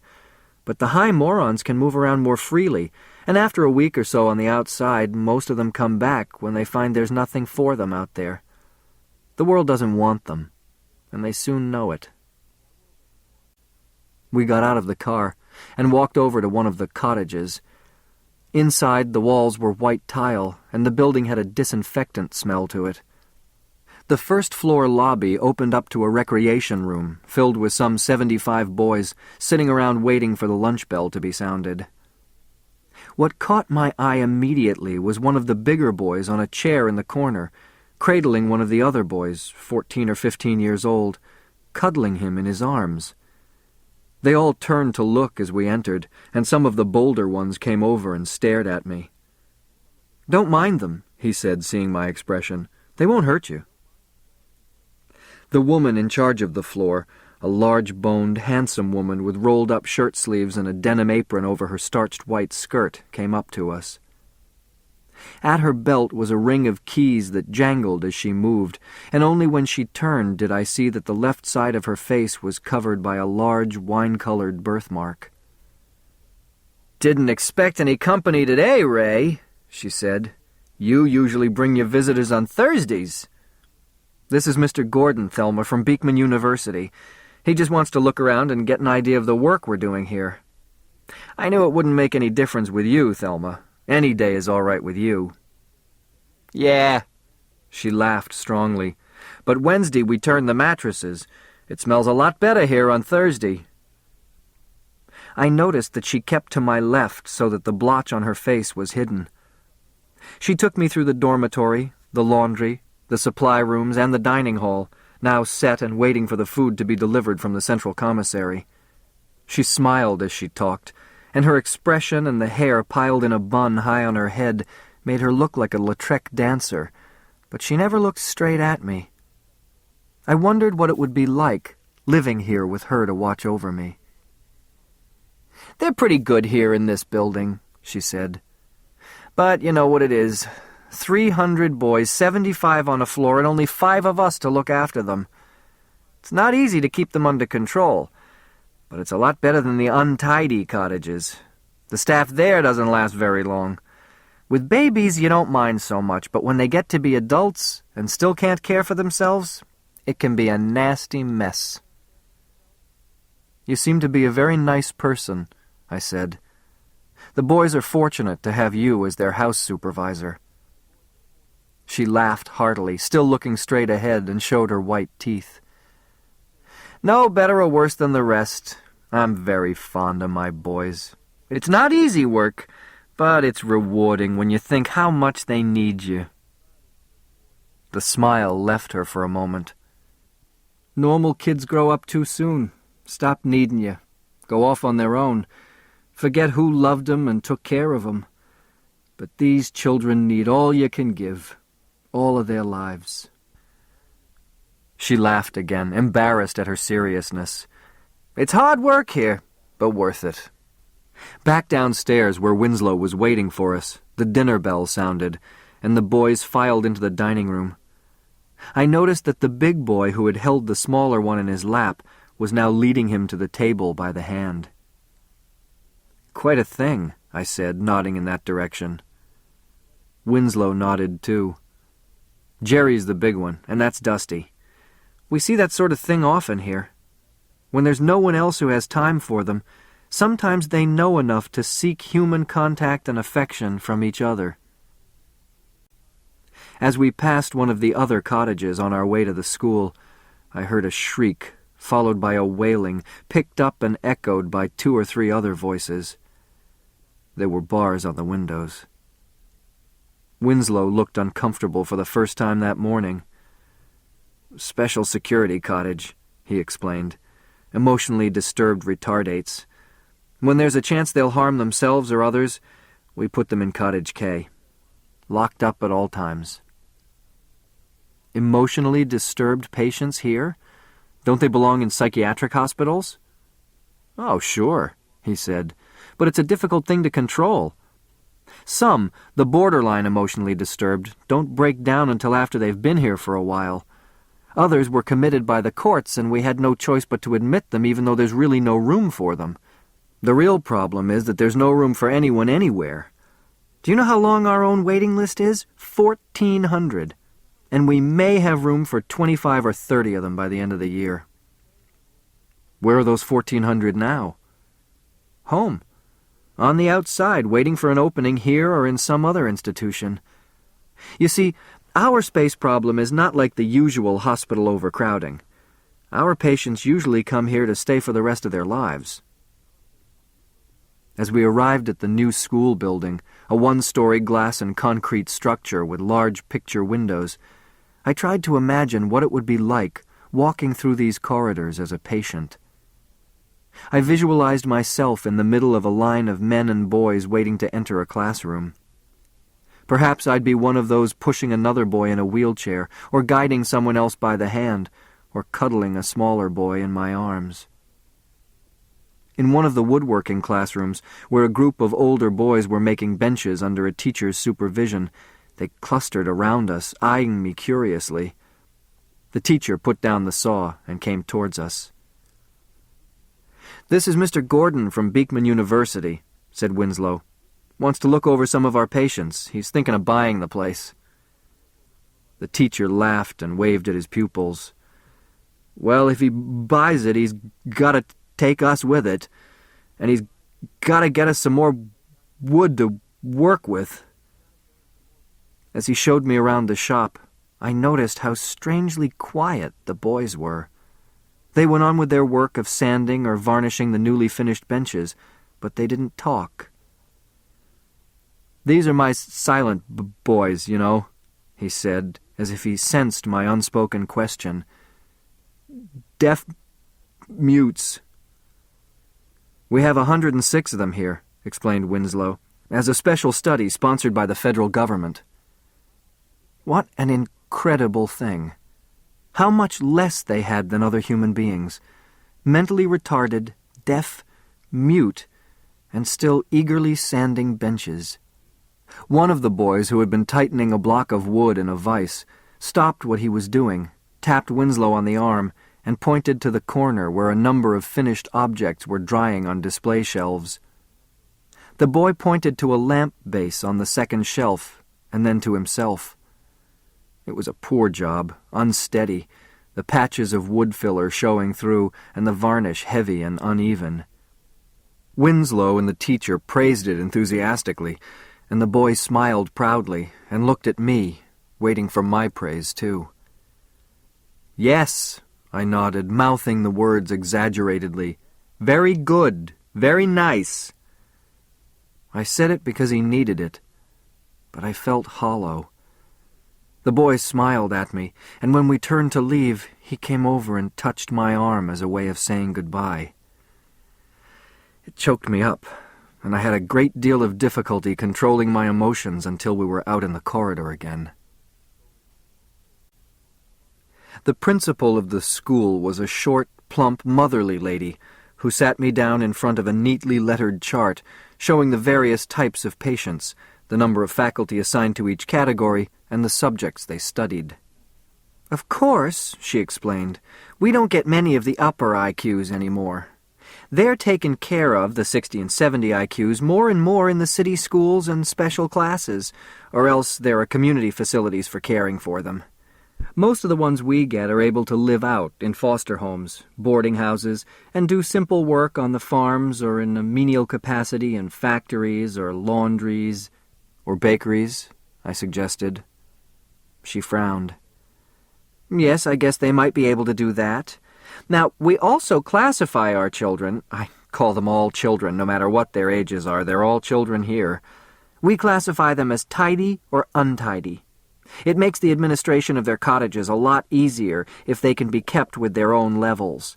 Some of the untidies are severely brain-damaged cases, kept in cribs, and they will be cared for that way for the rest of their lives. Or until science finds a way to help them."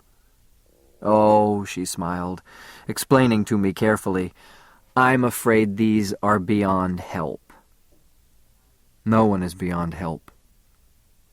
She peered at me, uncertainly now. Yes, of course you're right. We must have hope." I made her nervous.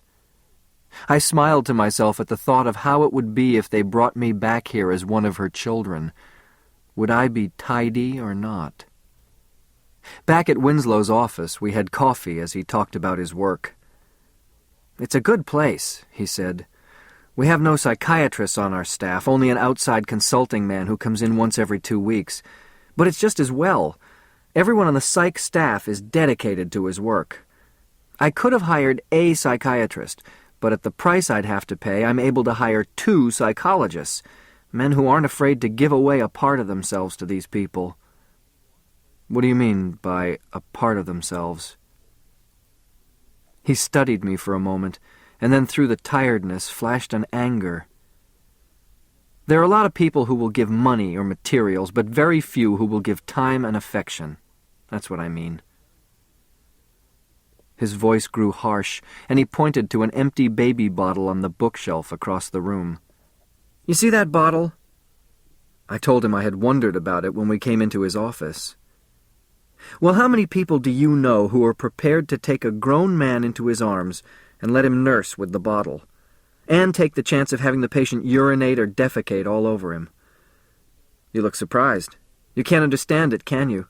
From way up there in your research ivory tower? What do you know about being shut out from every human experience as our patients have been?"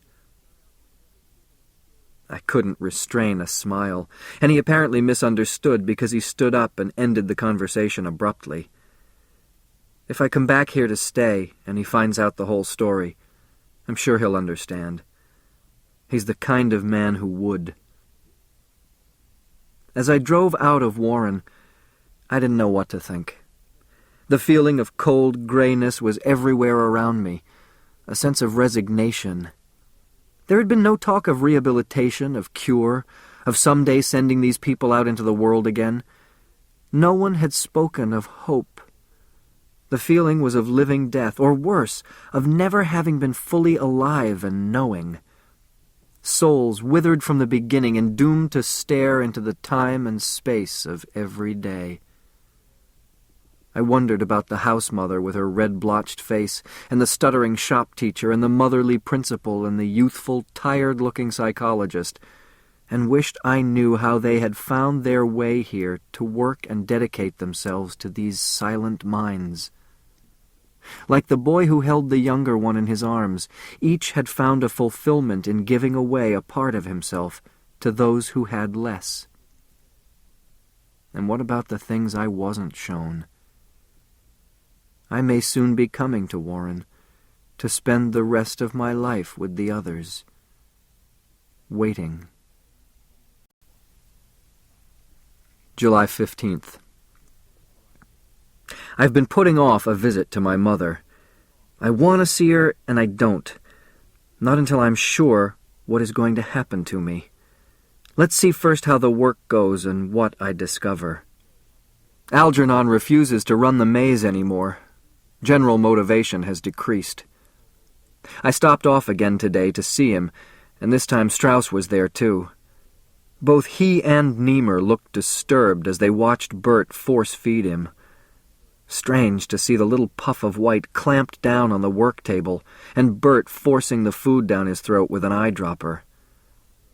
If it keeps up this way, they'll have to start feeding him by injection. Watching Algernon squirm under those tiny bands this afternoon, I felt them around my own arms and legs. I started to gag and choke, and I had to get out of the lab for fresh air. I've got to stop identifying with him. I went down to Murray's bar and had a few drinks, and then I called Faye and we made the rounds. Faye is annoyed that I've stopped taking her out dancing, and she got angry and walked out on me last night.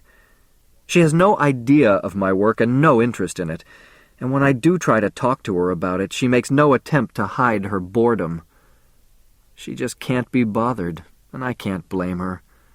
She's interested in only 3 things that I can see: dancing, painting, and sex. The only thing we really have in common is sex. It's foolish of me to try to interest her in my work. So she goes dancing without me. She told me that the other night she dreamed she had come into the apartment and set fire to all my books and notes, and that we went off dancing around the flames. I've got to watch out. She's becoming possessive. I just realized tonight that my own place is starting to resemble her apartment. A mess. I've got to cut down on the drinking. This ends Disc 6. Flowers for Algernon, Disc 7. July 16th. Alice met Faye last night. I'd been concerned about what would happen if they came face to face. Alice came to see me after she found out about Algernon from Bert. She knows what it may mean, and she still feels responsible for having encouraged me in the first place. We had coffee and we talked late. I knew that Faye had gone out dancing at the Stardust Ballroom, so I didn't expect her home so early. But at about 1:45 in the morning we were startled by Faye's sudden appearance on the fire escape. She tapped, pushed open the half-open window, and came waltzing into the room with a bottle in her hand. "Crashing the party," she said. "Brought my own refreshments." I had told her about Alice working on the project at the university, and I had mentioned Faye to Alice earlier, so they weren't surprised to meet. But after a few seconds of sizing each other up, they started talking about art and me, and for all they cared, I could have been anywhere else in the world. They liked each other. "I'll get the coffee," I said, and wandered out to the kitchen to leave them alone. When I came back, Faye had taken off her shoes and was sitting on the floor, sipping gin out of the bottle.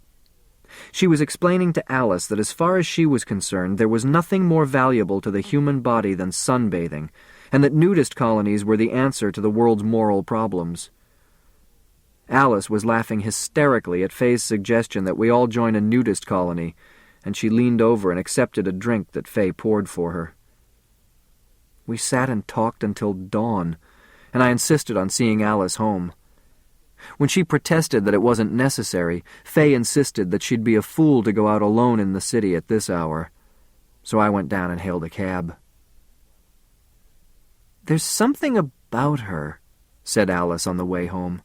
"I don't know what it is, her frankness, her open trust, her unselfishness." I agreed. "And she loves you," said Alice. "No, she loves everyone," I insisted. "I'm just the neighbor across the hall." "Aren't you in love with her?" I shook my head. "You're the only woman I've ever loved." "Let's not talk about that." "Then you've cut me off from an important source of conversation." "Only one thing I'm worried about, Charlie. The drinking. I've heard about some of those hangovers." "Tell Bert to confine his observations and reports to the experimental data.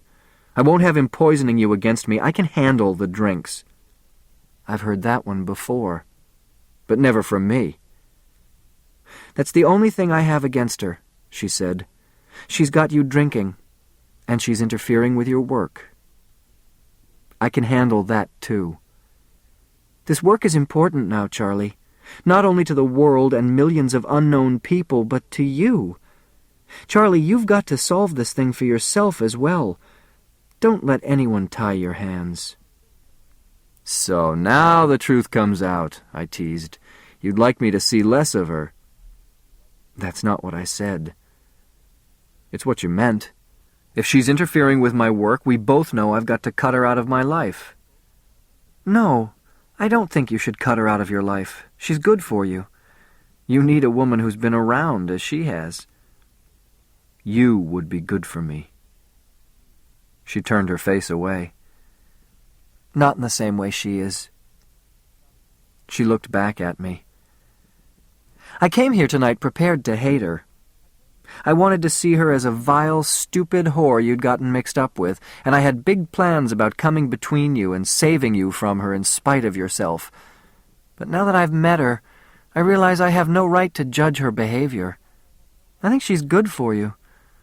"So that really lets the air out of me." "I like her even if I disapprove. But in spite of that, if you've got to drink with her and spend all of your time with her in nightclubs and cabarets dancing, then she's in your way. And that's a problem only you can solve." "Another one of those?" I laughed. "Are you up to this one? You're deeply involved with her, I can tell." "Not all that deep." "Have you told her about yourself?" "No." Imperceptibly, I could see her relax. By keeping the secret about myself, I had somehow not committed myself to Faye completely. We both knew that, wonderful as she was, Faye would never understand. "I needed her," I said, "and in a way she needed me, and living right across from each other, well, it was just handy, that's all. But I wouldn't call it love. Not the same thing that exists between us." She looked down at her hands and frowned. "I'm not sure I know what does exist between us." Something so deep and significant that Charlie inside me is terrified whenever there seems to be any chance of my making love to you. And not with her. I shrugged. "That's how I know it's not important with her. It doesn't mean enough for Charlie to panic." "Great," she laughed. "And ironic as hell. When you talk about him that way, I hate him for coming between us. Do you think he'll ever let us?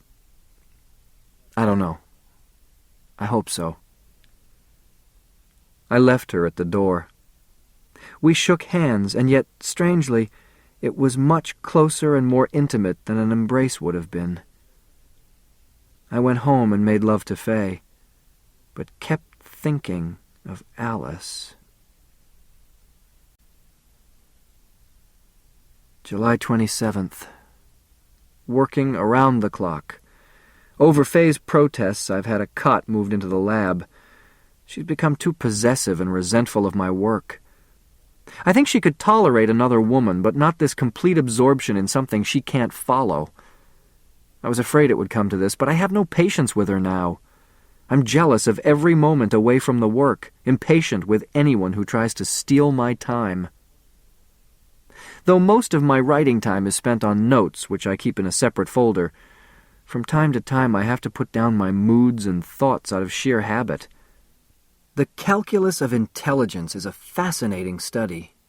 In a sense, this is the problem I've been concerned with all my life. Here is the place for the application of all the knowledge I have acquired. Time assumes another dimension now. Work and absorption in the search for an answer. The world around me and my past seem far away and distorted, as if time and space were taffy being stretched and looped and twisted out of shape. The only real things are the cages and the mice and the lab equipment here on the 4th floor of the main building. There is no night or day. I've got to cram a lifetime of research into a few weeks. I know I should rest, but I can't until I know the truth about what is happening. Alice is a great help to me now. She brings me sandwiches and coffee, but she makes no demands. About my perception, everything is sharp and clear, each sensation heightened and illuminated so that reds and yellows and blues glow. Sleeping here has a strange effect. The odors of the laboratory animals, dogs, monkeys, mice, spin me back into memories, and it's difficult to know whether I am experiencing a new sensation or recalling the past. It's impossible to tell what proportion is memory and what exists here and now, so that a strange compound is formed of memory and reality, past and present, response to stimuli stored in my brain centers and response to stimuli in this room. It's as if all the things I've learned have fused into a crystal universe spinning before me, so that I can see all the facets of it reflected in gorgeous bursts of light. A monkey sitting in the center of his cage, staring at me out of sleepy eyes, rubbing his cheeks with little old man shriveled hands. Chee, chee, chee, and bouncing off the cage wire up to the swing overhead, where the other monkey sits staring dumbly into space. Urinating, defecating, passing wind, staring at me and laughing. Chee, chee, chee, and bouncing around, leap, hop, up, around, and down. He swings and tries to grab the other monkey's tail, but the one on the bar keeps swishing it away, without fuss, out of his grasp. Nice monkey. Pretty monkey. With big eyes and swishy tail. Can I feed him a peanut? No. The man'll holler. That sign says, "Do not feed the animals." That's a chimpanzee. Can I pet him? No, I want to pet the chimpanzee. Never mind, come and look at the elephants. Outside, crowds of bright sunshiny people are dressed in spring. Algernon lies in his own dirt, unmoving, and the odors are stronger than ever before. And what about me?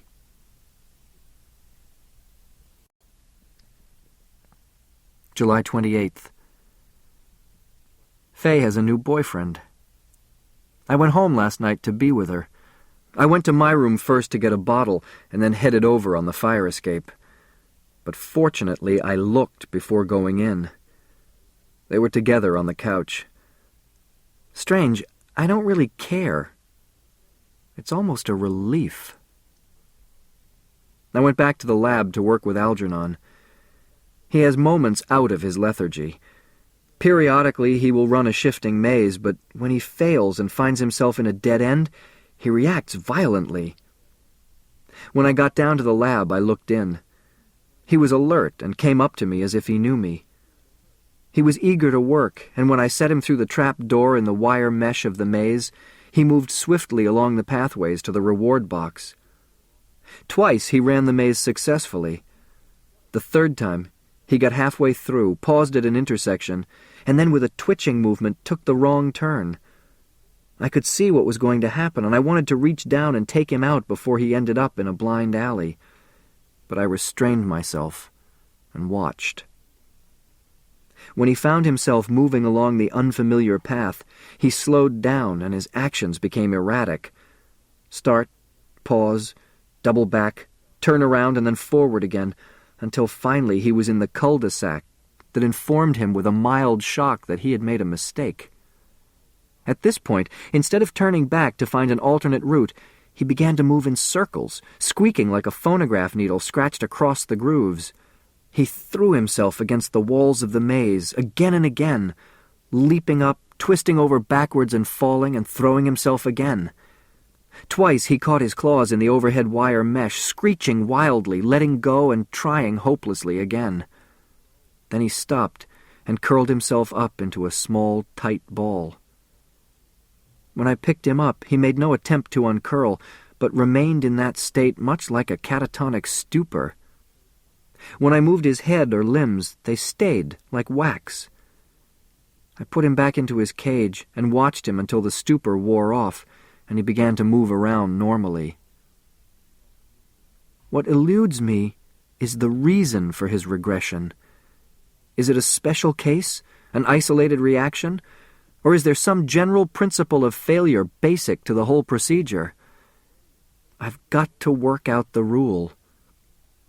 If I can find that out, and if it adds even one jot of information to whatever else has been discovered about mental retardation and the possibility of helping others like myself, I will be satisfied. Whatever happens to me, I will have lived 1,000 normal lives by what I might add to others not yet born. That's enough. July 31st. I'm on the edge of it. I sense it. They all think I'm killing myself at this pace, but what they don't understand is that I'm living at a peak of clarity and beauty I never knew existed. Every part of me is attuned to the work. I soak it up into my pores during the day, and at night, in the moments before I pass off into sleep, ideas explode into my head like fireworks. There is no greater joy than the burst of solution to a problem. Incredible that anything could happen to take away this bubbling energy, the zest that fills everything I do. It's as if all the knowledge I've soaked in during the past months has coalesced and lifted me to a peak of light and understanding. This is beauty, love, and truth all rolled into one. This is joy. And now that I've found it, how can I give it up? Life and work are the most wonderful things a man can have. I am in love with what I am doing because the answer to this problem is right here in my mind, and soon, very soon, it will burst into consciousness. Let me solve this one problem. I pray God it is the answer I want, but if not, I will accept any answer at all and try to be grateful for what I had. Faye's new boyfriend is a dance instructor from the Stardust Ballroom. I can't really blame her, since I have so little time to be with her. August 11th. Blind alley for the past 2 days. Nothing. I've taken a wrong turn somewhere because I get answers to a lot of questions, but not to the most important question of all. How does Algernon's regression affect the basic hypothesis of the experiment? Fortunately, I know enough about the processes of the mind not to let this block worry me too much. Instead of panicking and giving up, or what's even worse, pushing hard for answers that won't come, I've got to take my mind off the problem for a while and let it stew. I've gone as far as I can on a conscious level, and now it's up to those mysterious operations below the level of awareness. It's one of those inexplicable things, how everything I've learned and experienced is brought to bear on the problem. Pushing too hard will only make things freeze up. How many great problems have gone unsolved because men didn't know enough or have enough faith in the creative process and in themselves to let go, for the whole mind to work at it? So I decided yesterday afternoon to put the work aside for a while and go to Mrs. Niemer's cocktail party. It was in honor of the 2 men on the board of the Wellberg Foundation who had been instrumental in getting her husband the grant. I planned to take Faye, but she said she had a date and she'd rather go dancing. I started out the evening with every intention of being pleasant and making friends. But these days I have trouble getting through to people. I don't know if it's me or them, but any attempt at conversation usually fades away in a minute or two and the barriers go up. Is it because they're afraid of me? Or is it that deep down they don't care and I feel the same about them? I took a drink and wandered around the big room. There were little knots of people sitting in conversation groups, the kind I find it impossible to join. Finally, Mrs. Niemer cornered me and introduced me to Hiram Harvey, one of the board members. Mrs. Niemer is an attractive woman, early 40s, blonde hair, lots of makeup, and long red nails. She had her arm through Harvey's. "How is the research coming?" she wanted to know. "As well as can be expected. I'm trying to solve a tough problem right now." She lit a cigarette and smiled at me. "I know that everyone on the project is grateful that you've decided to pitch in and help out, but I imagine you'd much rather be working on something of your own. It must be rather dull taking up someone else's work, rather than something you've conceived and created yourself." She was sharp, all right. She didn't want Hiram Harvey to forget that her husband had the credit coming. I couldn't resist tossing it back at her. "No one really starts anything new, Mrs. Niemer. Everyone builds on other men's failures. There's nothing really original in science. What each man contributes to the sum of knowledge is what counts." "Of course," she said, talking to her elderly guest rather than to me. "It's a shame Mr. Gordon wasn't around earlier to help solve these little final problems." She laughed. "But then, oh, I forgot, you weren't in any position to do psychological experimentation." Harvey laughed, and I thought I'd better keep quiet. Bertha Niemer was not going to let me get the last word in, and if things went any further, it would really get nasty. I saw Dr. Strauss and Bert talking to the other man from the Wellberg Foundation, George Rayner. Strauss was saying, "The problem, Mr. Rayner, is getting sufficient funds to work on projects like these without having strings tied to the money. When amounts are earmarked for specific purposes, we can't really operate." Rayner shook his head and waved a big cigar at the small group around him. "The real problem is convincing the board that this kind of research has practical value." Strauss shook his head. "The point I've been trying to make is that this money is intended for research. No one can ever know in advance if a project is going to result in something useful. Results are often negative. We learn what something is not, and that is as important as a positive discovery to the man who's going to pick up from there. At least he knows what not to do." As I approached the group, I noticed Rayner's wife, to whom I had been introduced earlier. She was a beautiful, dark-haired woman of 30 or so. She was staring at me, or rather at the top of my head, as if she expected something to sprout. I stared back, and she got uncomfortable and turned back to Dr. Strauss. "But what about the present project? Do you anticipate being able to use these techniques on other retardates? Is this something the world will be able to use?" Strauss shrugged and nodded towards me. "Still too early to tell. Your husband helped us put Charlie to work on the project, and a great deal depends on what he comes up with." "Of course," Mr. Rayner put in, "we all understand the necessity for pure research in fields like yours, but it would be such a boon to our image if we could produce a really workable method for achieving permanent results outside the laboratory, if we could show the world that there is some tangible good coming out of it."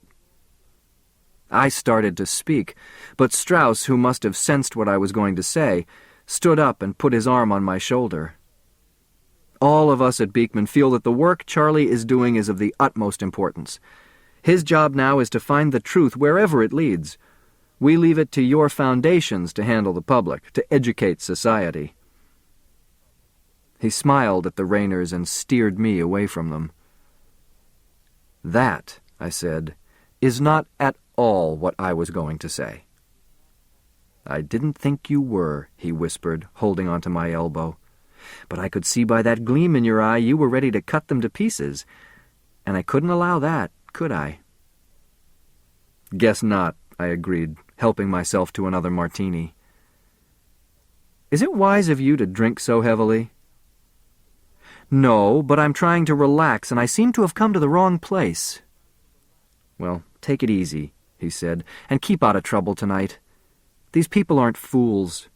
They know the way you feel about them, and even if you don't need them, we do. I waved a salute at him. I'll try, but you'd better keep Mrs. Rayner away from me. I'm going to goose her if she wiggles her fanny at me again. Shh, he hissed. She'll hear you. Shh, I echoed. Sorry, I'll just sit here in the corner and keep out of everyone's way. The haze was coming over me, but through it I could see people staring at me. I guess I was muttering to myself, too audibly. I don't remember what I said. A little while later I had the feeling that people were leaving unusually early, but I didn't pay much attention until Niemer came up and stood in front of me. Just who the hell do you think you are that you can behave that way? I have never seen such insufferable rudeness in my life. I struggled to my feet. Now, what makes you say that? Strauss tried to restrain him, but he spluttered and gasped out, I say it because you have no gratitude or understanding of the situation. After all, you are indebted to these people, if not to us, in more ways than one. Since when is a guinea pig supposed to be grateful? I shouted. I've served your purposes, and now I'm trying to work out your mistakes, so how the hell does that make me indebted to anyone? Strauss started to move in to break it up, but Niemer stopped him. Just a minute. I want to hear this. I think it's time we had this out. He's had too much to drink, said his wife. Not that much, snorted Niemer. He's speaking pretty clearly. I've put up with a lot from him. He's endangered, if not actually destroyed, our work, and now I want to hear from his own mouth what he thinks his justification is. Oh, forget it, I said. You don't really want to hear the truth. But I do, Charlie. At least your version of the truth.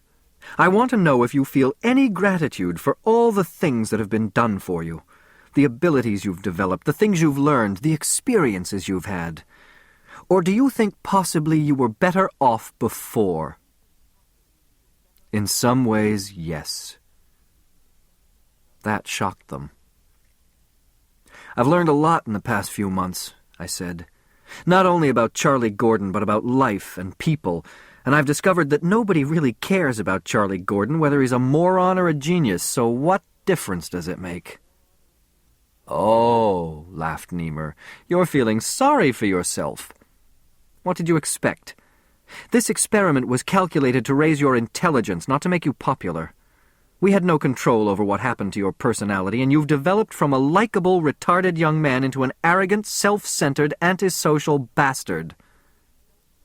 The problem, dear Professor, is that you wanted someone who could be made intelligent but still be kept in a cage and displayed when necessary to reap the honors you seek. The hitch is that I'm a person. He was angry, and I could see he was torn between ending the fight and trying once more to beat me down. You're being unfair, as usual. You know we've always treated you well, done everything we could for you. Everything but treat me as a human being. You've boasted time and again that I was nothing before the experiment, and I know why. Because if I was nothing, then you were responsible for creating me, and that makes you my lord and master. You resent the fact that I don't show my gratitude every hour of the day. Well, believe it or not, I am grateful. But what you did for me, wonderful as it is, doesn't give you the right to treat me like an experimental animal. I'm an individual now, and so was Charlie before he ever walked into that lab. You look shocked. Yes, suddenly we discovered that I was always a person, even before, and that challenges your belief that someone with an IQ of less than 100 doesn't deserve consideration. Professor Niemer, I think when you look at me, your conscience bothers you. I've heard enough, he snapped. You're drunk. Ah, no, I assured him, because if I get drunk, you'll see a different Charlie Gordon from the one you've come to know. Yes, the other Charlie who walked in the darkness is still here with us, inside me. He's gone out of his head, said Mrs. Niemer. He's talking as if there were two Charlie Gordons. You'd better look after him, Doctor. Dr. Strauss shook his head. No, I know what he means. It's come up recently in therapy sessions. A peculiar disassociation has taken place in the past month or so. He's had several experiences of perceiving himself as he was before the experiment, as a separate and distinct individual still functioning in his consciousness, as if the old Charlie were struggling for control of the body. No, I never said that. Not struggling for control. Charlie is there all right, but not struggling with me. Just waiting. He's never tried to take over or tried to prevent me from doing anything I wanted to do. Then, remembering about Alice, I modified it. Well, almost never. The humble, self-effacing Charlie you were all talking about a while ago is just waiting patiently. I'll admit I'm like him in a number of ways, but humility and self-effacement are not among them. I've learned how little they get a person in this world. "You've become cynical," said Niemer. "That's all this opportunity has meant to you. Your genius has destroyed your faith in the world and in your fellow men." "That's not completely true," I said softly. "But I've learned that intelligence alone doesn't mean a damn thing. Here in your university, intelligence, education, knowledge have all become great idols. But I know now there's one thing you've all overlooked. Intelligence and education that hasn't been tempered by human affection isn't worth a damn." I helped myself to another martini from the nearby sideboard and continued my sermon. "Don't misunderstand me," I said. "Intelligence is one of the greatest human gifts. But all too often a search for knowledge drives out the search for love. This is something else I've discovered for myself very recently. I present it to you as a hypothesis. Intelligence without the ability to give and receive affection leads to mental and moral breakdown, to neurosis, and possibly even psychosis. And I say that the mind absorbed in and involved in itself as a self-centered end, to the exclusion of human relationships, can only lead to violence and pain. When I was retarded, I had lots of friends. Now I have no one. Oh, I know lots of people, lots and lots of people, but I don't have any real friends. Not like I used to have in the bakery. Not a friend in the world who means anything to me, and no one I mean anything to." I discovered that my speech was becoming slurred, and there was a lightness in my head. "That can't be right, can it?" I insisted. "I mean, what do you think? Do you think that's right?" Strauss came over and took my arm. "Charlie, maybe you'd better lie down a while. You've had too much to drink." "Why y'all looking at me like that? What did I say wrong?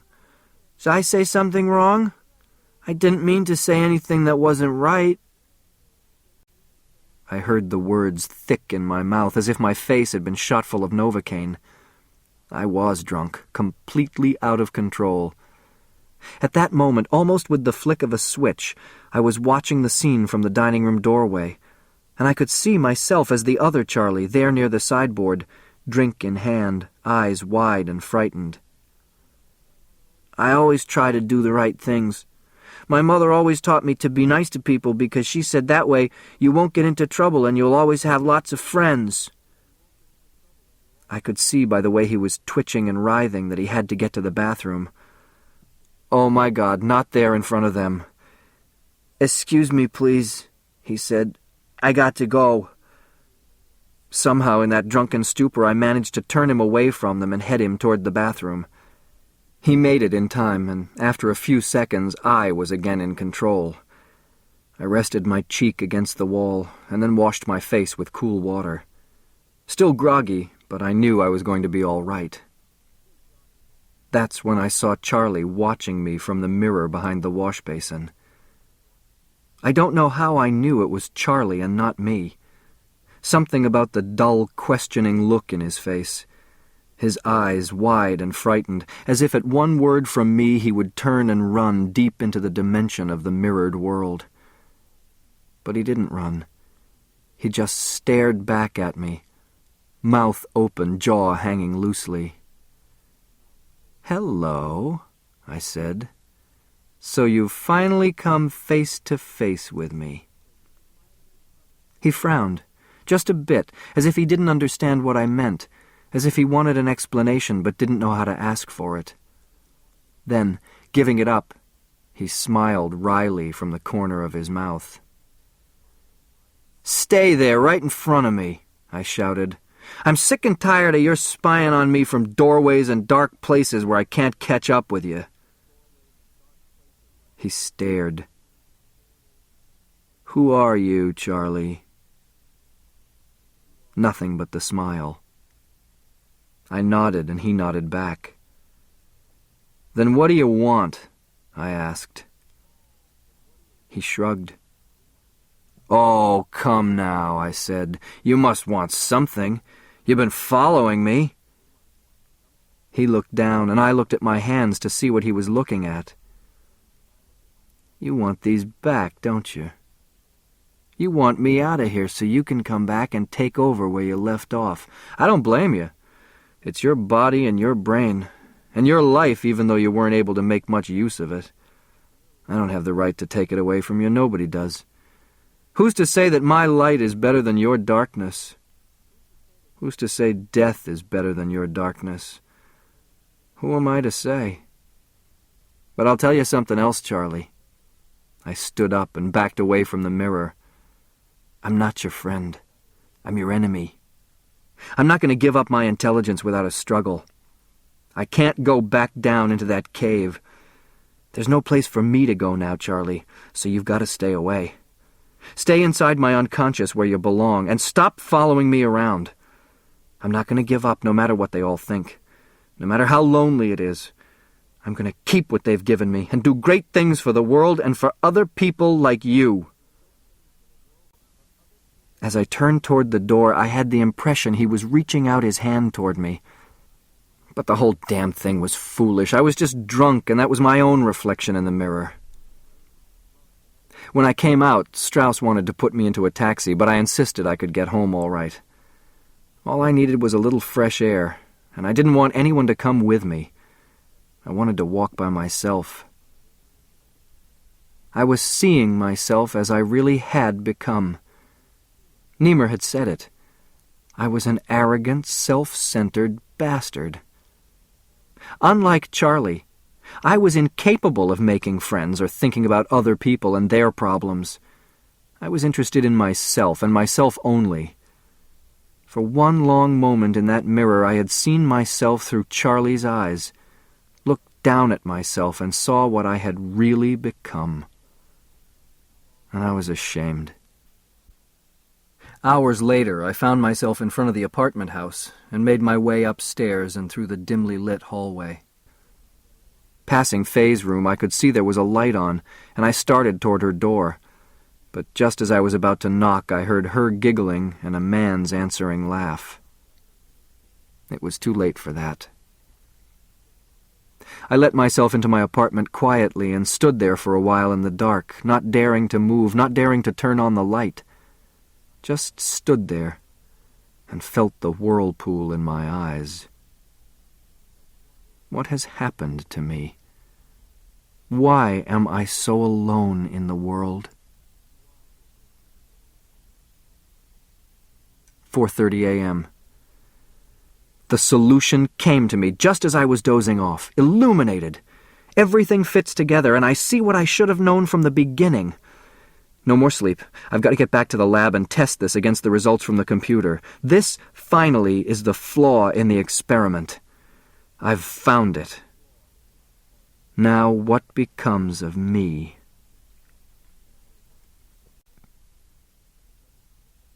August 26th. Letter to Professor Niemer. Copy. Dear Professor Niemer, under separate cover I am sending you a copy of my report entitled The Algernon-Gordon Effect, a study of structure and function of increased intelligence, which may be published if you see fit. As you know, my experiments are completed. I have included in my report all of my formulas, as well as mathematical analyses of the data in the appendix. Of course, these should be verified. The results are clear. The more sensational aspects of my rapid climb cannot obscure the facts. The surgery and injection techniques developed by you and Dr. Strauss must be viewed as having little or no practical applicability at the present time to the increase of human intelligence. Reviewing the data on Algernon. Although he is still in his physical youth, he has regressed mentally. Motor activity impaired, general reduction of glandular functioning, accelerated loss of coordination, and strong indications of progressive amnesia. As I show in my report, these and other physical and mental deterioration syndromes can be predicted with statistically significant results by the application of my new formula. Although the surgical stimulus to which we were both subjected resulted in an intensification and acceleration of all mental processes, the flaw, which I have taken the liberty of calling the Algernon-Gordon effect, is the logical extension of the entire intelligence speed-up. The hypothesis here proved may be described most simply in the following terms. Artificially induced intelligence deteriorates at a rate of time directly proportional to the quantity of the increase. As long as I am able to write, I will continue to put down my thoughts and ideas in these progress reports. It is one of my few solitary pleasures and is certainly necessary to the completion of this research. However, by all indications, my own mental deterioration will be quite rapid. I have checked and rechecked my data a dozen times in hope of finding an error, but I am sorry to say the results must stand.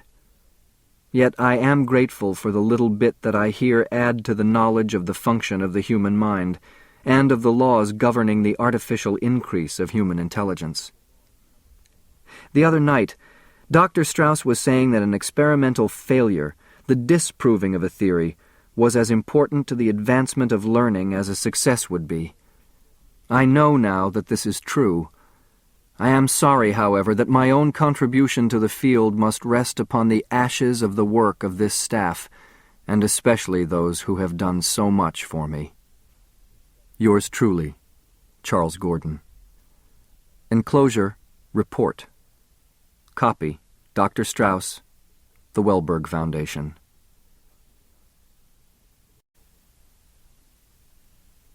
September 1st.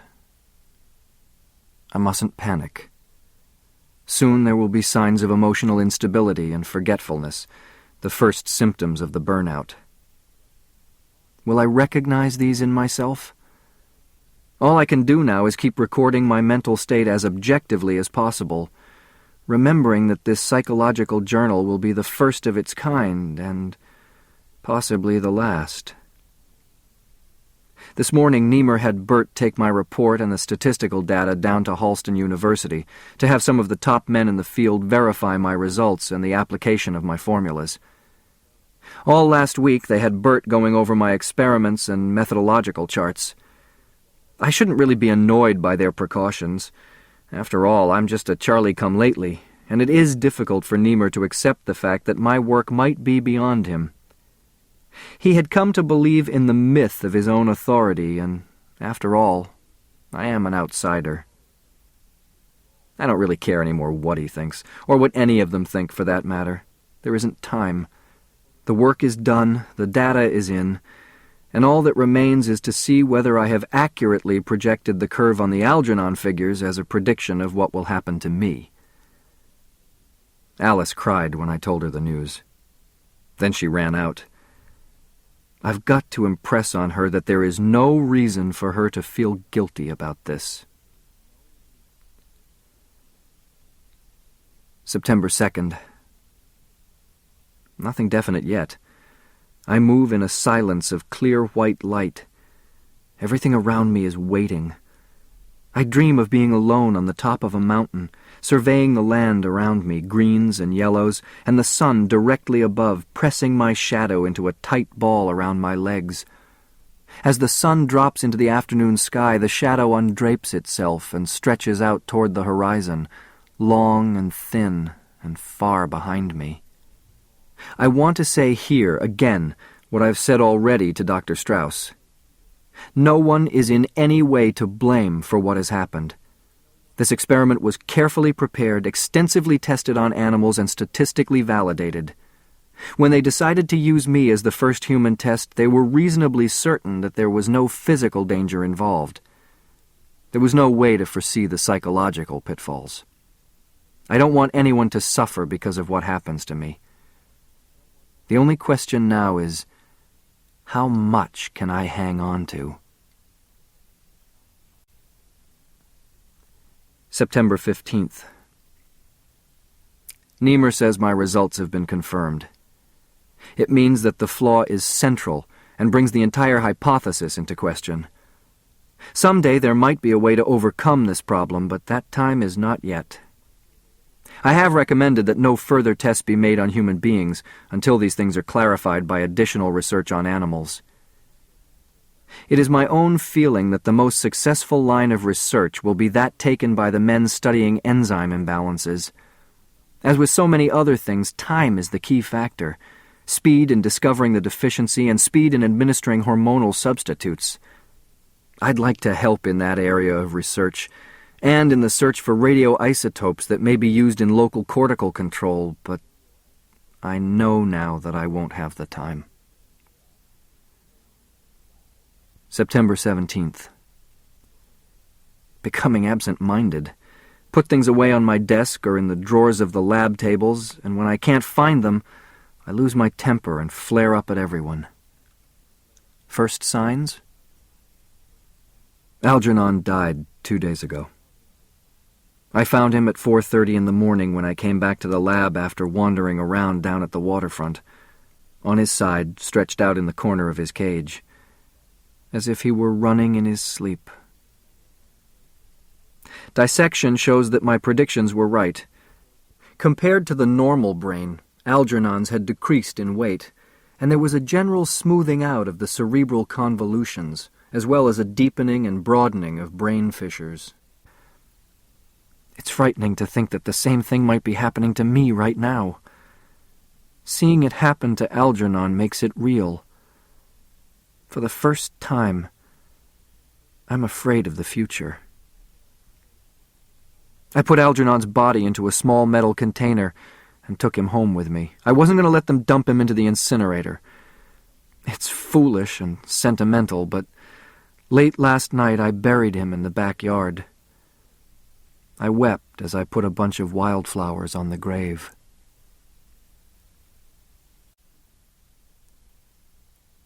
September 21st.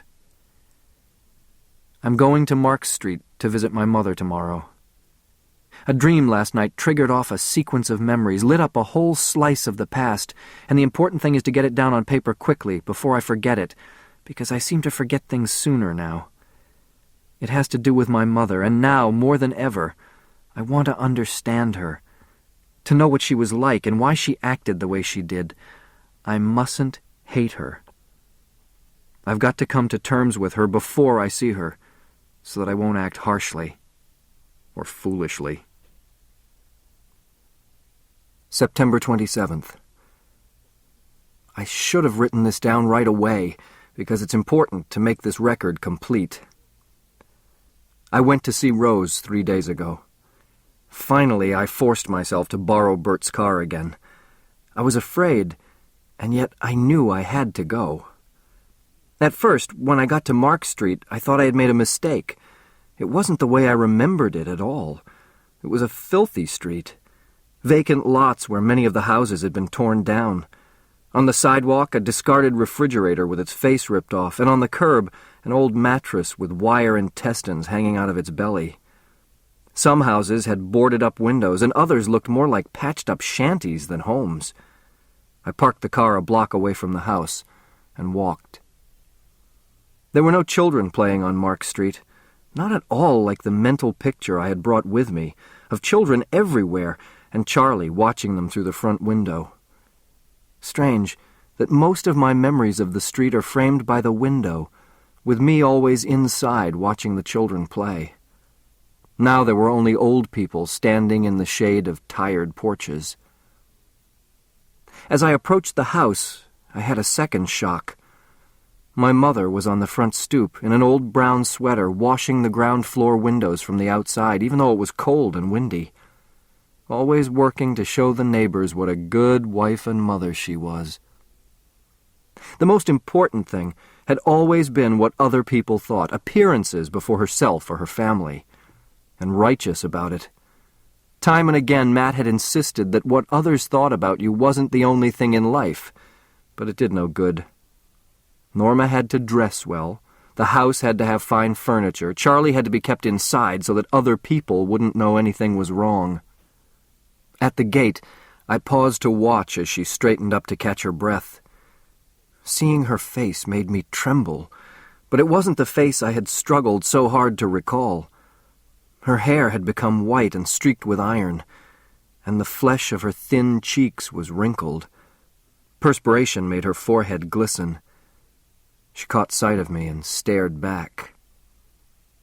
I wanted to look away, to turn back down the street, but I couldn't, not after having come so far. I would just ask directions, pretending I was lost in a strange neighborhood. Seeing her had been enough. But all I did was stand there, waiting for her to do something first. And all she did was stand there and look at me. "Do you want something?" Her voice, hoarse, was an unmistakable echo down the corridors of memory. I opened my mouth, but nothing came out. My mouth worked, I know, and I struggled to speak to her, to get something out, because in that moment I could see recognition in her eyes. This was not at all the way I wanted her to see me. Not standing there in front of her, dumbly unable to make myself understood. But my tongue kept getting in the way like a huge obstruction, and my mouth was dry. Finally, something came out, not what I had intended. I had planned something soothing and encouraging, to take control of the situation and wipe out all the past and pain with a few words, but all that came out of my cracked throat was, "Ma." With all the things I had learned, in all the languages I had mastered, all I could say to her, standing on the porch staring at me, was, "Ma," like a dry-mouthed lamb at the udder. She wiped her forehead with the back of her arm and frowned at me, as if she couldn't see me clearly.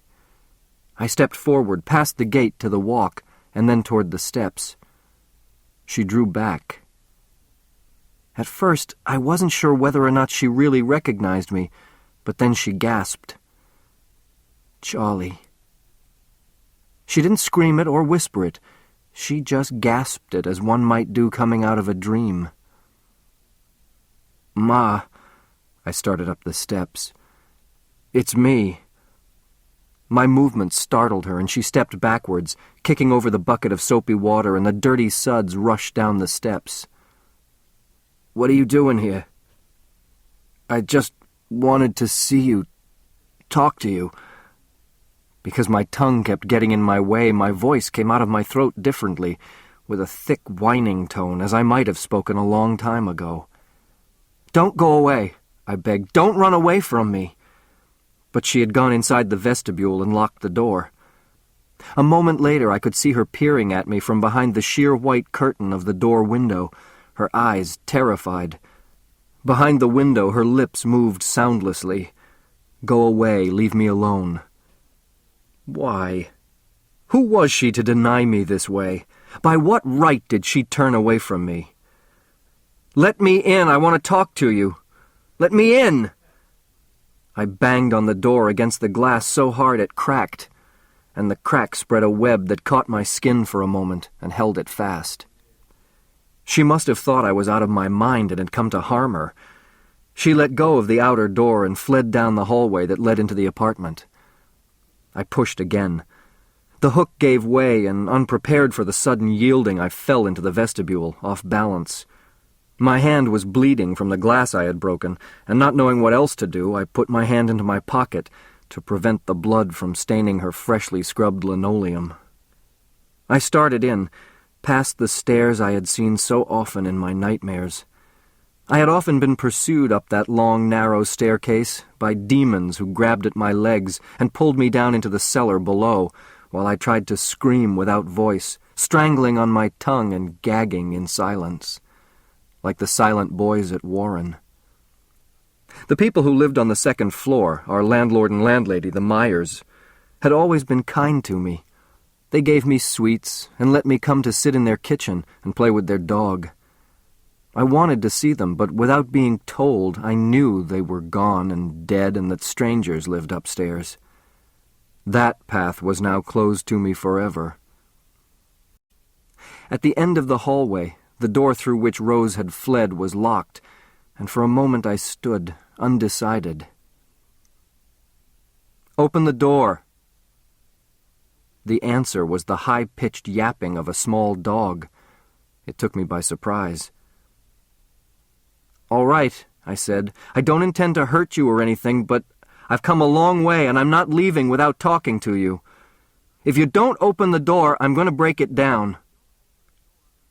I heard her saying, "Shh, Nappy. Here, into the bedroom you go." A moment later, I heard the click of the lock. The door opened, and she stood there, staring at me. "Ma," I whispered, "I'm not going to do anything. I just want to talk to you. You've got to understand, I'm not the same as I was. I've changed. I'm normal now. Don't you understand? I'm not retarded anymore. I'm not a moron. I'm just like anyone else. I'm normal, just like you and Matt and Norma." I tried to keep talking, babbling so she wouldn't close the door. I tried to tell her the whole thing all at once. "They changed me, performed an operation on me, and made me different, the way you always wanted me to be. Didn't you read about it in the newspapers? A new scientific experiment that changes your capacity for intelligence, and I'm the first one they tried it on. Can't you understand? Why are you looking at me that way? I'm smart now. Smarter than Norma, or Uncle Herman, or Matt. I know things even college professors don't know. Talk to me. You can be proud of me now and tell all the neighbors. You don't have to hide me in the cellar when company comes. Just talk to me. Tell me about things, the way it was when I was a little boy. That's all I want. I won't hurt you. I don't hate you. But I've got to know about myself, to understand myself before it's too late. Don't you see, I can't be a complete person unless I can understand myself, and you're the only one in the world who can help me now. Let me come in and sit down for a little while." It was the way I spoke rather than what I said that hypnotized her. She stood there in the doorway and stared at me. Without thinking, I pulled my bloody hand out of my pocket and clenched it in my pleading. When she saw it, her expression softened. "You hurt yourself." She didn't necessarily feel sorry for me. It was the sort of thing she might have felt for a dog that had torn its paw, or a cat that had been gashed in a fight. It wasn't because I was her Charlie, but in spite of it. "Come in and wash it. I've got some bandage and iodine." I followed her to the cracked sink with the corrugated drain board, at which she had so often washed my face and hands after I came in from the backyard, or when I was ready to eat or go to sleep. She watched me roll up my sleeves. "You shouldn't have broke the window. The landlord's going to be sore, and I don't have enough money to pay for it." Then, as if impatient with the way I was doing it, she took the soap from me and washed my hand. As she did it, she concentrated so hard that I kept silent, afraid of breaking the spell. Occasionally she clucked her tongue or sighed, "Charlie, Charlie, always getting yourself into a mess. When are you going to learn to take care of yourself?" She was back 25 years earlier when I was her little Charlie, and she was willing to fight for my place in the world. When the blood was washed off and she had dried my hands with paper toweling, she looked up into my face and her eyes went round with fright. "Oh, my God," she gasped, and backed away. I started talking again, softly, persuasively, to convince her that nothing was wrong and I meant no harm. But as I spoke, I could tell her mind was wandering. She looked around vaguely, put her hand to her mouth and groaned as she looked at me again. "The house is such a mess," she said. "I wasn't expecting company. Look at those windows and that woodwork over there." "That's all right, Ma. Don't worry about it." "I've got to wax those floors again. It's got to be clean."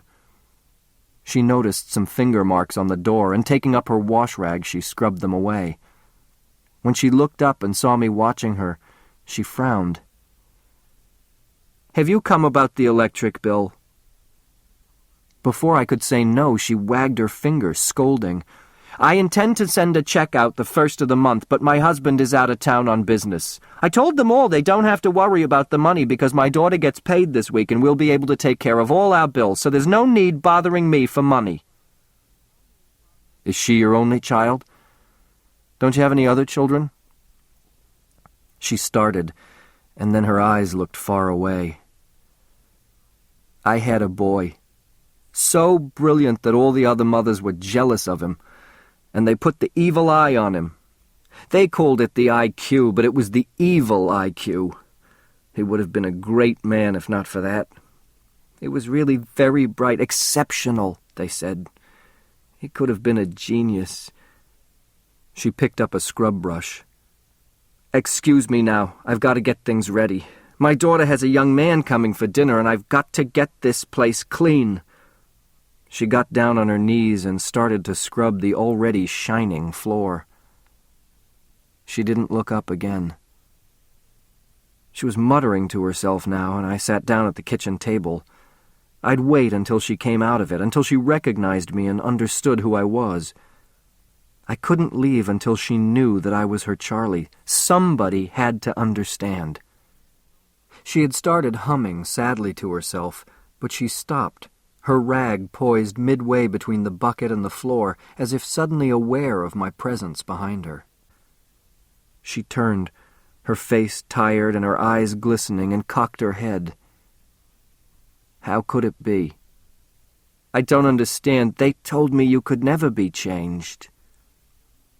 "They performed an operation on me, and that changed me. I'm famous now. They've heard of me all over the world. I'm intelligent now, Mom. I can read and write, and I can—" "Thank God," she whispered. "My prayers. All these years I thought he didn't hear me, but he was listening all the time, just waiting his own good time to do his will." She wiped her face in her apron, and when I put my arm around her, she wept freely on my shoulder. All the pain was washed away, and I was glad I had come. "I've got to tell everyone," she said, smiling. "All those teachers at the school. Oh, wait till you see their faces when I tell them.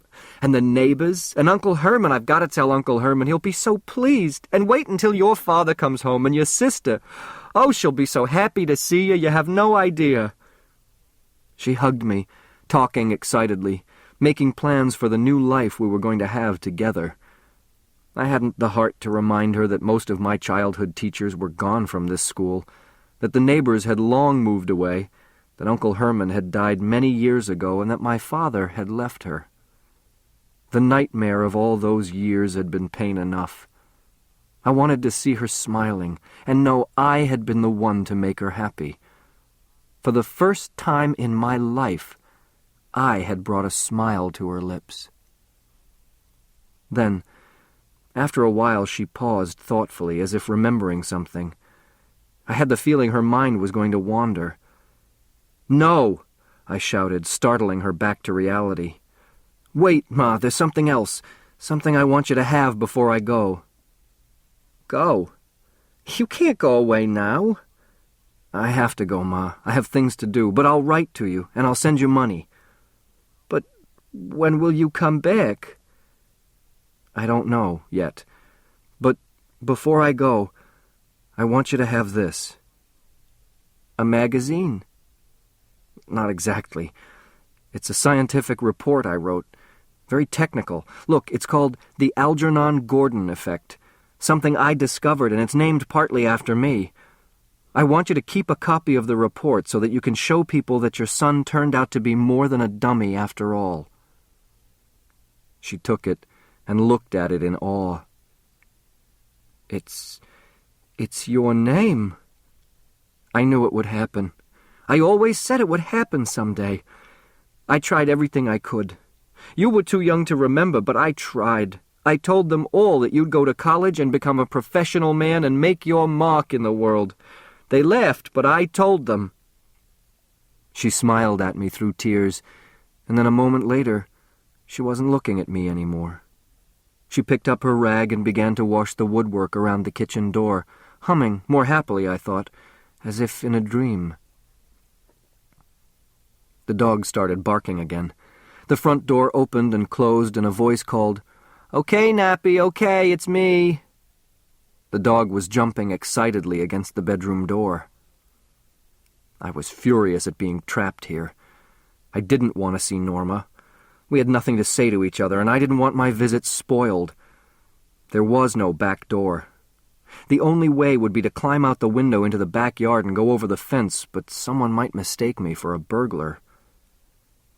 As I heard her key in the door, I whispered to my mother, I don't know why, "Norma's home." I touched her arm, but she didn't hear me. She was too busy humming to herself as she washed the woodwork. The door opened. Norma saw me and frowned. She didn't recognize me at first. It was dim. The lights hadn't been turned on.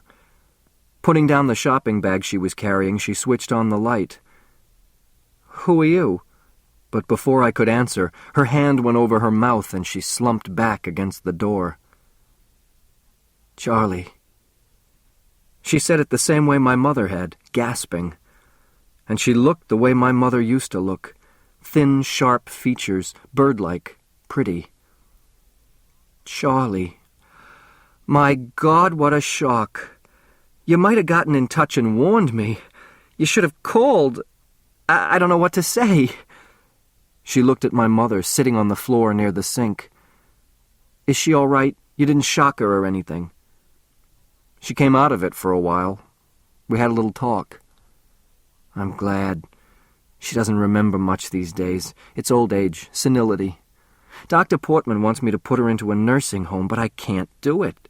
I can't stand to think of her in one of those institutions." She opened the bedroom door to let the dog out, and when he jumped and whined joyously, she picked him up and hugged him. "I just can't do that to my own mother." Then she smiled at me uncertainly. "Well, what a surprise. I never dreamed. Let me look at you. I never would have recognized you. I'd have passed you by in the street. So different." She sighed. "I'm glad to see you, Charlie." "Are you? I didn't think you'd want to see me again." "Oh, Charlie." She took my hands in hers. "Don't say that. I am glad to see you. I've been expecting you. I didn't know when, but I knew someday you'd come back, ever since I read that you had run away in Chicago." She pulled back to look up at me. "You don't know how I've thought about you and wondered where you were and what you were doing, until that professor came here last March? Just 7 months ago? I had no idea you were still alive. She told me you died in Warren. I believed it all these years. When they told me you were alive and they needed you for the experiment, I didn't know what to do. Professor Niemer, is that his name? Wouldn't let me see you. He was afraid to upset you before the operation. But when I saw in the papers that it worked and you had become a genius, oh my, you don't know what it felt like to read about that. I told all the people in my office and the girls at my bridge club. I showed them your picture in the paper, and I told them you'd be coming back here to see us one day, and you have. You really have. You didn't forget us." She hugged me again. "Oh, Charlie. Charlie, it's so wonderful to find all of a sudden I've got a big brother. You have no idea. Sit down, let me make you something to eat. You've got to tell me all about it and what your plans are. I don't know where to start asking questions. I must sound ridiculous, like a girl who's just found out her brother's a hero or a movie star or something." I was confused. I hadn't expected a greeting like this from Norma. It had never occurred to me that all these years alone with my mother might change her, and yet it was inevitable. She was no longer the spoiled brat of my memories. She had grown up, had become warm and sympathetic and affectionate. This ends Disc 7. Flowers for Algernon, Disc 8. We talked. Ironic to sit there with my sister, the two of us talking about my mother right there in the room with us as if she wasn't there. Whenever Norma would refer to their life together, I'd look to see if Rose was listening, but she was deep in her own world, as if she didn't understand our language, as if none of it concerned her anymore. She drifted around the kitchen like a ghost, picking things up, putting things away, without ever getting in the way. It was frightening. I watched Norma feed her dog. "So you finally got him. Nappy, short for Napoleon, isn't it?" She straightened up and frowned. "How did you know?" I explained about my memory, the time she had brought home her test paper hoping to get the dog, and how Matt had forbidden it. As I told it, the frown became deeper. "I don't remember any of it. Oh, Charlie, was I so mean to you?" "There's one memory I'm curious about. I'm not really sure if it's a memory or a dream or if I just made it all up. It was the last time we played together as friends. We were in the basement, and we were playing a game with the lampshades on our heads, pretending we were Chinese coolies, jumping up and down on an old mattress. You were 7 or 8, I think, and I was about 13. And, as I recall, you bounced off the mattress and hit your head against the wall. It wasn't very hard, just a bump, but Mom and Dad came running down because you were screaming, and you said I was trying to kill you. She blamed Matt for not watching me, for leaving us alone together, and she beat me with a strap until I was nearly unconscious. Do you remember it? Did it really happen that way?" Norma was fascinated by my description of the memory, as if it awakened sleeping images. "It's all so vague. You know, I thought that was my dream. I remember us wearing the lampshades and jumping up and down on the mattresses." She stared out of the window. "I hated you because they fussed over you all the time. They never spanked you for not doing your homework right or for not bringing home the best marks. You skipped classes most of the time and played games, and I had to go to the hard classes in school. Oh, how I hated you. In school, the other children scribbled pictures on the blackboard, a boy with a dunce cap on his head, and they wrote Norma's brother under it. And they scribbled things on the sidewalk in the schoolyard, Moron's sister, and Dummy Gordon family. And then one day, when I wasn't invited to Emily Raskin's birthday party, I knew it was because of you. And when we were playing there in the basement with those lampshades on our heads, I had to get even." She started to cry. "So I lied and said you hurt me. Oh, Charlie, what a fool I was. What a spoiled brat. I'm so ashamed." "Don't blame yourself. It must have been hard to face the other kids. For me, this kitchen was my world, and that room there. The rest of it didn't matter as long as this was safe. You had to face the rest of the world." "Why did they send you away, Charlie? Why couldn't you have stayed here and lived with us? I always wondered about that. Every time I asked her, she always said it was for your own good." In a way, she was right. She shook her head. "She sent you away because of me, didn't she? Oh, Charlie, why did it have to be? Why did all this happen to us?" I didn't know what to tell her.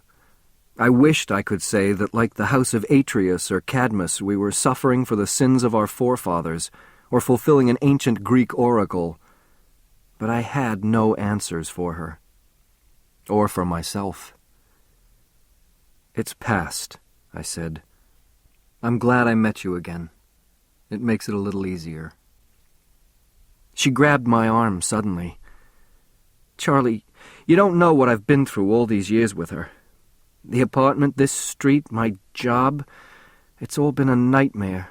Coming home each day wondering if she's still here, if she's harmed herself, guilty for thinking about things like that." I stood up and let her rest against my shoulder, and she wept. "Oh, Charlie, I'm glad you're back now. We've needed someone. I'm so tired." I had dreamed of a time like this, But now that it was here, what good was it? I couldn't tell her what was going to happen to me. And yet, could I accept her affection on false pretenses?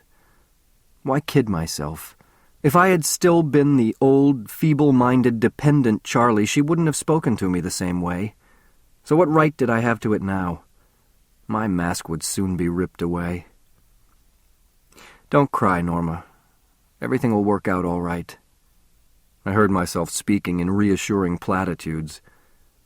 I'll try to take care of you both. I have a little money saved, and with what the foundation has been paying me, I'll be able to send you some money regularly. For a while, anyway. But you're not going away. You've got to stay with us now. I've got to do some traveling, some research, make a few speeches, but I'll try to come back to visit you. Take care of her. She's been through a lot. I'll help you for as long as I can. Charlie, no! Don't go! She clung to me. I'm frightened. The role I had always wanted to play. The big brother. At that moment, I sensed that Rose, who had been sitting in the corner quietly, was staring at us. Something in her face had changed. Her eyes were wide, and she leaned forward on the edge of her seat. All I could think of was a hawk ready to swoop down. I pushed Norma away from me, but before I could say anything, Rose was on her feet. She had taken the kitchen knife from the table and was pointing at me. "What are you doing to her? Get away from her! I told you what I'd do to you if I ever caught you touching your sister again. Dirty mind, you don't belong with normal people." We both jumped back, and for some insane reason, I felt guilty, as if I had been caught doing something wrong, and I knew Norma felt the same way. It was as if my mother's accusation had made it true, that we were doing something obscene. Norma screamed at her, "Mother, put down that knife!" Seeing Rose standing there with the knife brought back the picture of that night she had forced Matt to take me away. She was reliving that now. I couldn't speak or move. The nausea swept over me, the choking tension, the buzzing in my ears, my stomach knotting and stretching as if it wanted to tear itself out of my body. She had a knife, and Alice had a knife, and my father had a knife, and Dr. Strauss had a knife. Fortunately, Norma had the presence of mind to take it away from her, but she couldn't erase the fear in Rose's eyes as she screamed at me, "Get him out of here! He's got no right to look at his sister with sex in his mind!" Rose screamed and sank back into the chair, weeping. I didn't know what to say, and neither did Norma. We were both embarrassed. Now she knew why I had been sent away. I wondered if I had ever done anything to justify my mother's fear. There were no such memories, but how could I be sure there weren't horrible thoughts repressed behind the barriers of my tortured conscience, in the sealed-off passageways, beyond blind alleys that I would never see? Possibly I will never know. Whatever the truth is, I mustn't hate Rose for protecting Norma. I must understand the way she saw it. Unless I forgive her, I will have nothing. Norma was trembling. "Take it easy," I said. "She doesn't know what she's doing. It wasn't me she was raving at, it was the old Charlie. She was afraid of what he might do to you. I can't blame her for wanting to protect you. But we don't have to think about it now because he's gone, forever, isn't he?" She wasn't listening to me. There was a dreamy expression on her face. "I've just had one of those strange experiences where something happens, and you have the feeling you know it's going to happen, as if it all took place before, the exact same way, and you watch it unfold again. A very common experience." She shook her head. "Just now, when I saw her with that knife, it was like a dream I had a long time ago." What was the use of telling her she had undoubtedly been awake that night as a child and had seen the whole thing from her room, that it had been repressed and twisted until she imagined it as a fantasy? No reason for burdening her with the truth. She'd have enough sadness with my mother in the days to come. I would gladly have taken the burden and the pain off her hands, but there was no sense in starting something I couldn't finish. I would have my own suffering to live with.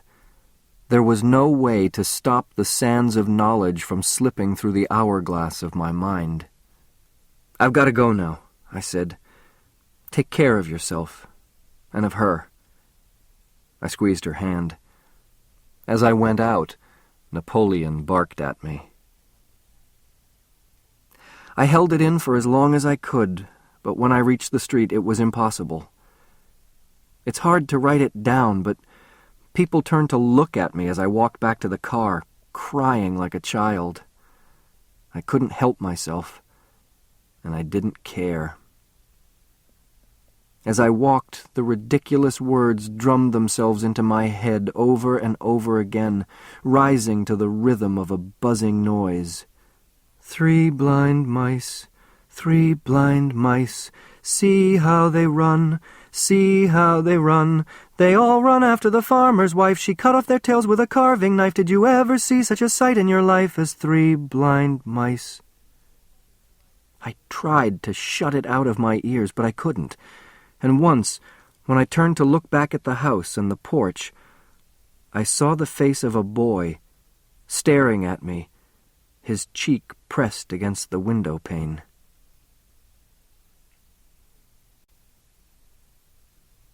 Progress Report 17, October 3rd.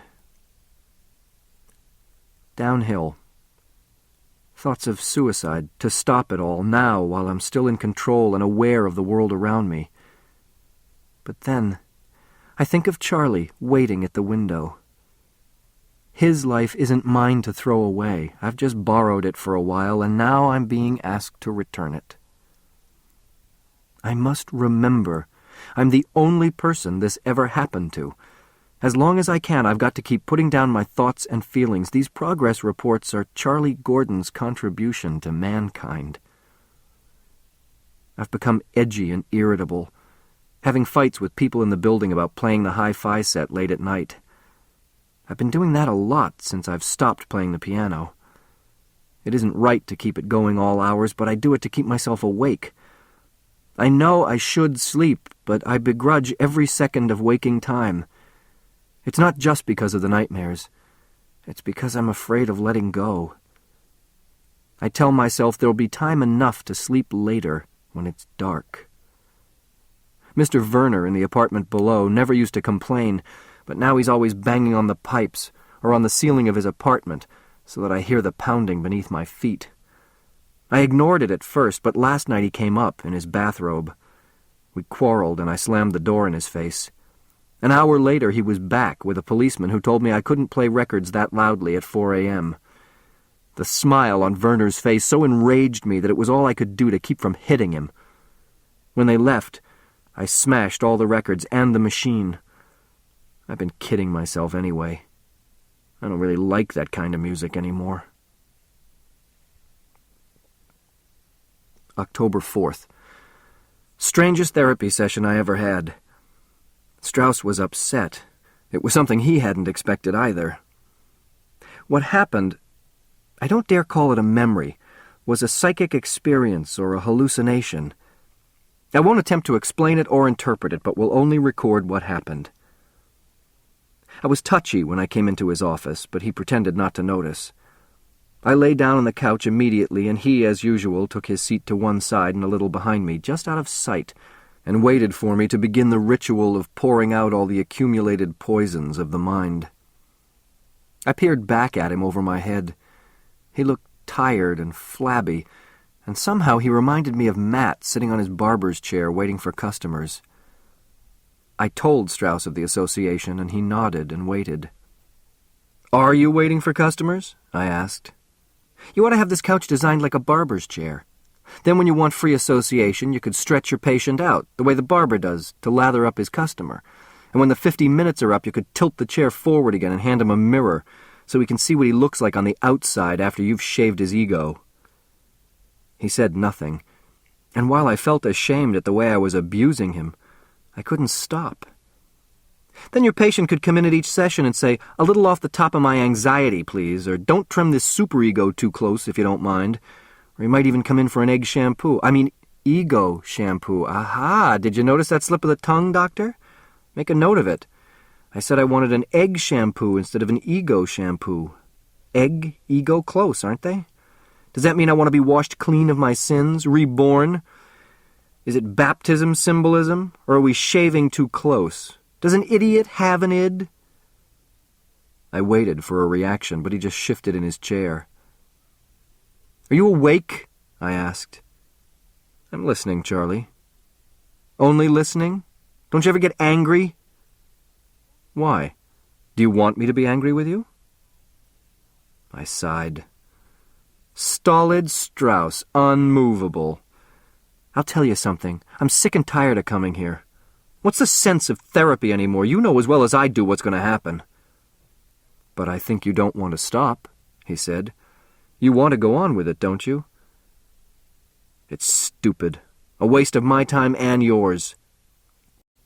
I lay there in the dim light and stared at the pattern of squares on the ceiling, noise-absorbing tiles with thousands of tiny holes soaking up every word, sound buried alive in little holes in the ceiling. I found myself becoming lightheaded. My mind was a blank, and that was unusual because during therapy sessions I always had a great deal of material to bring out and talk about. Dreams, memories, associations, problems. But now I felt isolated and empty.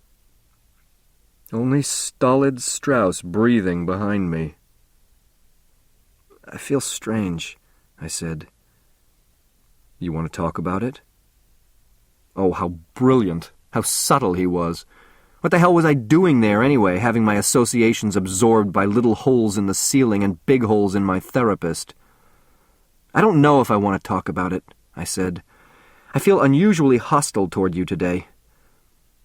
And then I told him what I had been thinking. Without seeing him, I could tell he was nodding to himself.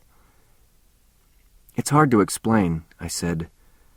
"A feeling I've had once or twice before, just before I fainted.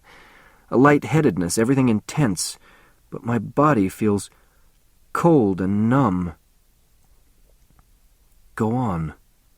His voice had an edge of excitement. "What else?" "I can't feel my body anymore. I'm numb. I have the feeling that Charlie is close by. My eyes are open, I'm sure of that. Are they?" "Yes, wide open. And yet I see a blue-white glow from the walls and the ceiling gathering into a shimmering ball. Now it's suspended in mid-air, light forcing itself into my eyes and my brain. Everything in the room is aglow. I have the feeling of floating, or rather expanding up and out, and yet without looking down I know my body is still here on the couch. Is this a hallucination? Charlie, are you all right? Or the things described by the mystics? I hear his voice, but I don't want to answer him. It annoys me that he is there. I've got to ignore him, be passive, and let this, whatever it is, fill me with the light and absorb me into itself. What do you see, Charlie? What's the matter? Upward, moving like a leaf in an upcurrent of warm air. Speeding, the atoms of my body hurtling away from each other, I grow lighter, less dense, and larger, exploding outward into the sun. I am an expanding universe swimming upward in a silent sea, small at first, encompassing with my body the room, the building, the city, the country, until I know that if I look down I will see my shadow blotting out the earth. Light and unfeeling, drifting and expanding through time and space. And then, as I know I am about to pierce the crust of existence, like a flying fish leaping out of the sea, I feel the pull from below. It annoys me. I want to shake it off. On the verge of blending with the universe, I hear the whispers around the ridges of consciousness, and that ever-so-slight tug holds me to the finite and mortal world below. Slowly, as waves recede, My expanding spirit shrinks back into earthly dimensions, not voluntarily because I would prefer to lose myself, but I'm pulled from below, back to myself, into myself, so that for just one moment I am on the couch again, fitting the fingers of my awareness into the glove of my flesh. And I know I can move this finger or wink that eye if I want to. But I don't want to move. I will not move. I wait and leave myself open, passive to whatever this experience means. Charlie doesn't want me to pierce the upper curtain of the mind. Charlie doesn't want to know what lies beyond. Does he fear seeing God or seeing nothing? As I lie here, waiting, the moment passes during which I am myself in myself, and again I lose all feeling of body or sensation. Charlie is drawing me down into myself.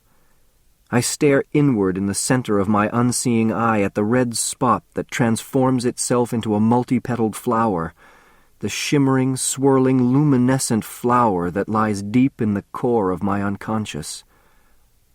I am shrinking, not in the sense of the atoms of my body becoming closer and more dense, but a fusion, as the atoms of myself merge into microcosm. There will be great heat and unbearable light, the hell within hell. But I don't look at the light, only at the flower, unmultiplying, undividing itself back from the many toward one.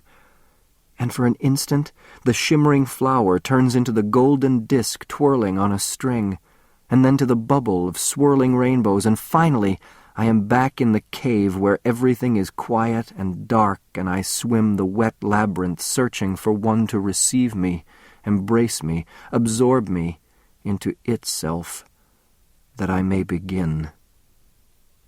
In the core I see the light again, an opening in the darkest of caves, now tiny and far away through the wrong end of a telescope, brilliant, blinding, shimmering, and once again the multi-petaled flower, swirling lotus that floats near the entrance of the unconscious. At the entrance of that cave I will find the answer, if I dare go back and plunge through it into the grotto of light beyond. Not yet. I'm afraid, not of life or death or nothingness, but of wasting it as if I had never been. And as I start through the opening, I feel the pressure around me propelling me in violent wave-like motions toward the mouth of the cave. It's too small. I can't get through. And suddenly I am hurled against the walls again and forced through the opening where the light threatens to burst my eyes. Again I know I will pierce the crust into that holy light.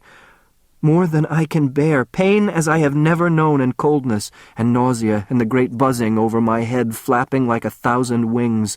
I open my eyes, blinded by the intense light, and flail the air, and tremble, and scream. I came out of it at the insistence of a hand shaking me roughly. Dr. Strauss. "Thank God," he said when I looked into his eyes. "You had me worried." I shook my head. "I'm all right. I think maybe that's all for today." I got up and swayed as I regained my perspective. The room seemed very small. "Not only for today," I said. "I don't think I should have any more sessions. I don't want to see any more." He was upset, but he didn't try to talk me out of it. I took my hat and coat and left. And now, Plato's words mock me in the shadows on the ledge behind the flames. The men of the cave would say of him that up he went and down he came without his eyes.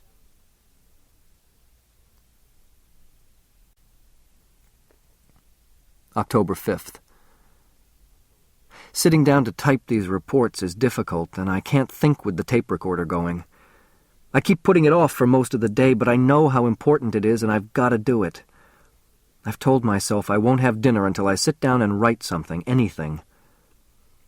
Professor Niemer sent for me again this morning. He wanted me at the lab for some tests, the kind I used to do. At first I figured it was only right because they're still paying me, and it's important to have the record complete.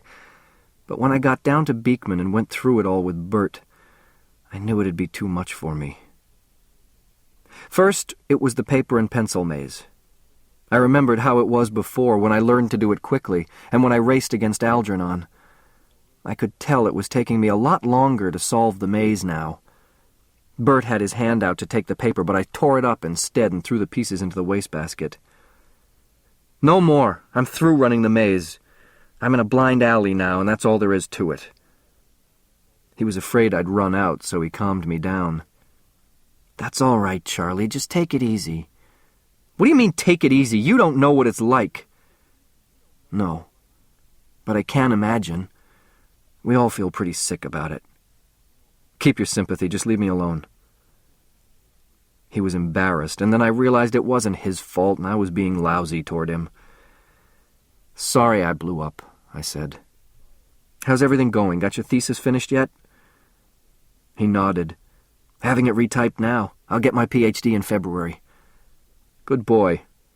I slapped him on the shoulder to show him I wasn't angry with him. Keep plugging. Nothing like an education. Look, forget what I said before. I'll do anything you want. Just no more mazes, that's all. Well, Niemer wants a Rorschach check. To see what's happening down deep, what does he expect to find? I must have looked upset because he started to back off. We don't have to. You're here voluntarily. If you don't want to, that's all right, go ahead. Deal out the cards, but don't tell me what you find out. He didn't have to. I knew enough about the Rorschach to know that it wasn't what you saw in the cards that counted, but how you reacted to them. As wholes or parts, with movement or just motionless figures, with special attention to the color spots or ignoring them, with lots of ideas or just a few stereotyped responses. It's not valid, I said. I know what you're looking for. I know the kind of responses I'm supposed to have to create a certain picture of what my mind is like. All I've got to do is... He looked up at me, waiting. All I've got to do is... But then it hit me, like a fist against the side of my head, that I didn't remember what I had to do. It was as if I had been looking at the whole thing clearly on the blackboard of my mind, but when I turned to read it, part of it had been erased and the rest didn't make sense. At first I refused to believe it. I went through the cards in a panic, so fast that I was choking on my words. I wanted to tear the ink blots apart to make them reveal themselves. Somewhere in those ink blots there were answers I had known just a little while ago. Not really in the ink blots, but in the part of my mind that would give form and meaning to them and project my imprint on them.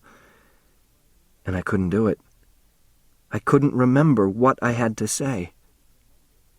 All missing. That's a woman, I said, on her knees, washing the floors. No, it's a man holding a knife. And even as I said it, I knew what I was saying, and I switched away and started off in another direction. Two figures tugging at something, like a doll, and each one is pulling so it looks as if they're going to tear it apart and... No, it's two faces staring at each other through the window, and... I swept the cards off the table and got up. No more tests. I don't want to take any more tests.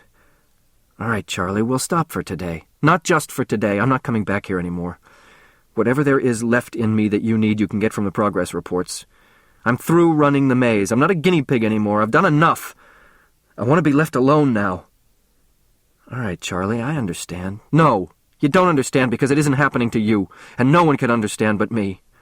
I don't blame you. You've got your job to do and your PhD to get, and oh yes, don't tell me. I know you're in this largely out of love of humanity, but still, you've got your life to live, and we don't happen to belong on the same level. I passed your floor on the way up, and now I'm passing it on the way down, and I don't think I'll be taking this elevator again. So let's just say goodbye here and now. Don't you think you should talk to Dr. Say goodbye to everyone for me, will you? I don't feel like facing any of them again. Before he could say any more or try to stop me, I was out of the lab, and I caught the elevator down and out of Beekman for the last time. October 7th. Strauss tried to see me again this morning, but I wouldn't open the door. I want to be left to myself now. It's a strange sensation to pick up a book you read and enjoyed just a few months ago and discover you don't remember it. I recall how wonderful I thought Milton was. When I picked up Paradise Lost, I could only remember it was about Adam and Eve and the Tree of Knowledge, but now I couldn't make sense of it. I stood up and closed my eyes, and saw Charlie, myself, 6 or 7 years old, sitting at the dinner table with a school book, learning to read, saying the words over and over with my mother sitting beside him, beside me. Try it again. See Jack run. See Jack, see. No, not see Jack, see, it's run, Jack, run, pointing with her rough scrubbed finger. See Jack, run. Run, Jack, see. No, you're not trying, do it again. Do it again, do it again, do it again. Leave the boy alone, you've got him terrified. He's got to learn, he's too lazy to concentrate. Run, Jack, run. Run, Jack, run. Run, Jack, run. Run, Jack, run. He's slower than the other children. Give him time. He's normal. There's nothing wrong with him. Just lazy. I'll beat it into him until he learns. Run, Jack, run. Run, Jack, run. Run, Jack, run. Run, Jack, run.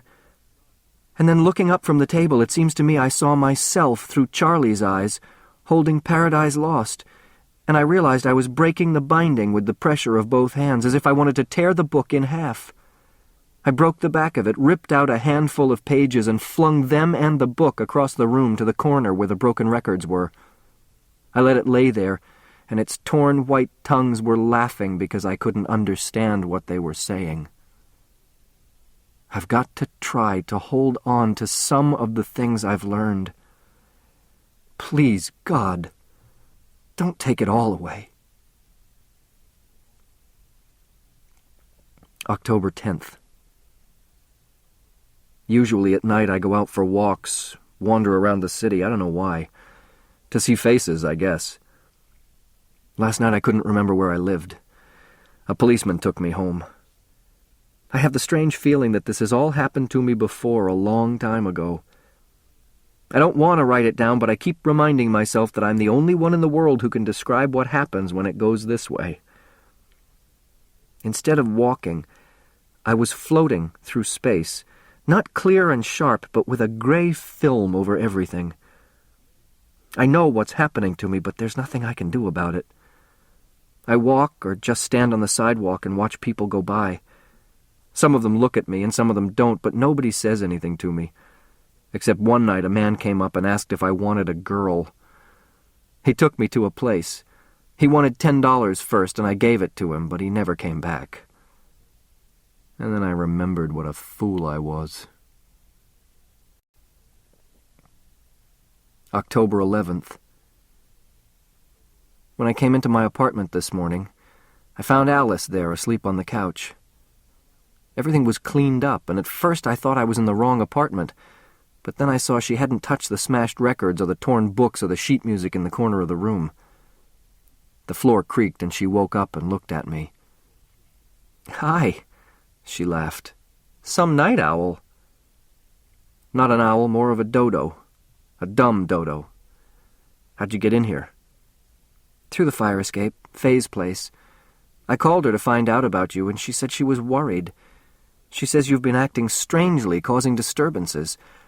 So I decided it was time for me to put in an appearance. I straightened up a bit. I didn't think you'd mind." "I do mind. Very much. I don't want anybody coming around feeling sorry for me." She went to the mirror to comb her hair. "I'm not here because I feel sorry for you. It's because I feel sorry for me." "What's that supposed to mean?" "It doesn't mean," she shrugged. "It just is, like a poem. I wanted to see you." "What's wrong with the zoo?" "Oh, come off it, Charlie. Don't fence with me. I waited long enough for you to come and get me. I decided to come to you." "Why?" "Because there's still time, and I want to spend it with you." "Is that a song?" "Charlie, don't laugh at me." "I'm not laughing, but I can't afford to spend my time with anyone. There's only enough left for myself." "I can't believe you want to be completely alone." "I do." "We had a little time together before we got out of touch. We had things to talk about and things to do together. It didn't last very long, but it was something. Look, we've known this might happen. It was no secret.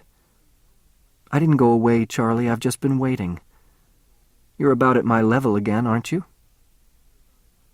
I stormed around the apartment. But that's crazy. There's nothing to look forward to. I don't dare let myself think ahead, only back. In a few months, weeks, days, who the hell knows, I'll go back to Warren. You can't follow me there. No, she admitted, and I probably won't even visit you there. Once you're in Warren, I'll do my best to forget you. I'm not going to pretend otherwise. But until you go, there's no reason for either of us to be alone. Before I could say anything, she kissed me. I waited as she sat beside me on the couch, resting her head against my chest, but the panic didn't come. Alice was a woman, but perhaps now Charlie would understand that she wasn't his mother or his sister. With the relief of knowing I had passed through a crisis, I sighed because there was nothing to hold me back. It was no time for fear or pretense because it could never be this way with anyone else. All the barriers were gone. I had unwound the string she had given me and found my way out of the labyrinth to where she was waiting. I loved her with more than my body. I don't pretend to understand the mystery of love, but this time it was more than sex, more than using a woman's body. It was being lifted off the earth, outside fear and torment, being part of something greater than myself.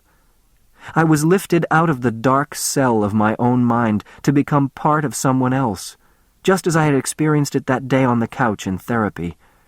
It was the first step outward to the universe, beyond the universe, because in it and with it we merged to recreate and perpetuate the human spirit. Expanding and bursting outward and contracting and forming inward, it was the rhythm of being, of breathing, of heartbeat, of day and night, and the rhythm of our bodies set off an echo in my mind. It was the way it had been back there in that strange vision. The gray murk lifted from my mind, and through it the light pierced into my brain. How strange that light should blind. And my body was absorbed back into a great sea of space, washed under in a strange baptism. My body shuddered with giving, and her body shuddered its acceptance. This was the way we loved, until the night became a silent day.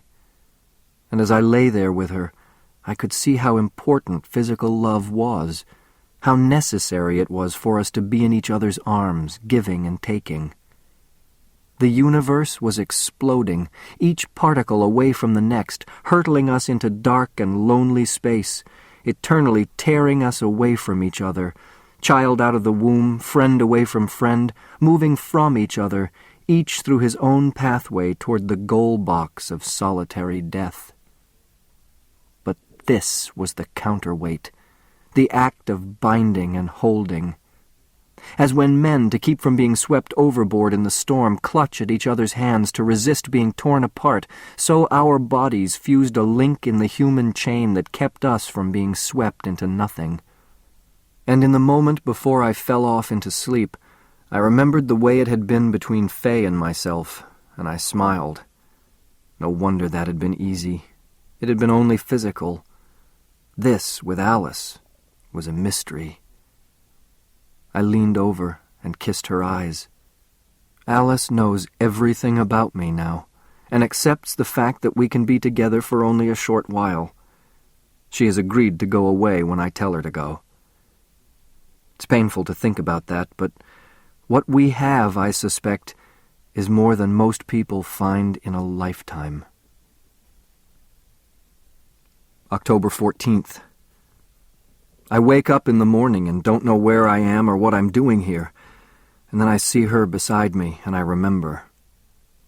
She senses when something is happening to me, and she moves quietly around the apartment, making breakfast, cleaning up the place, or going out and leaving me to myself without any questions. We went to a concert this evening, but I got bored and we left in the middle. Can't seem to pay much attention anymore. I went because I know I used to like Stravinsky, but somehow I no longer have the patience for it. The only bad thing about having Alice here with me is that now I feel I should fight this thing.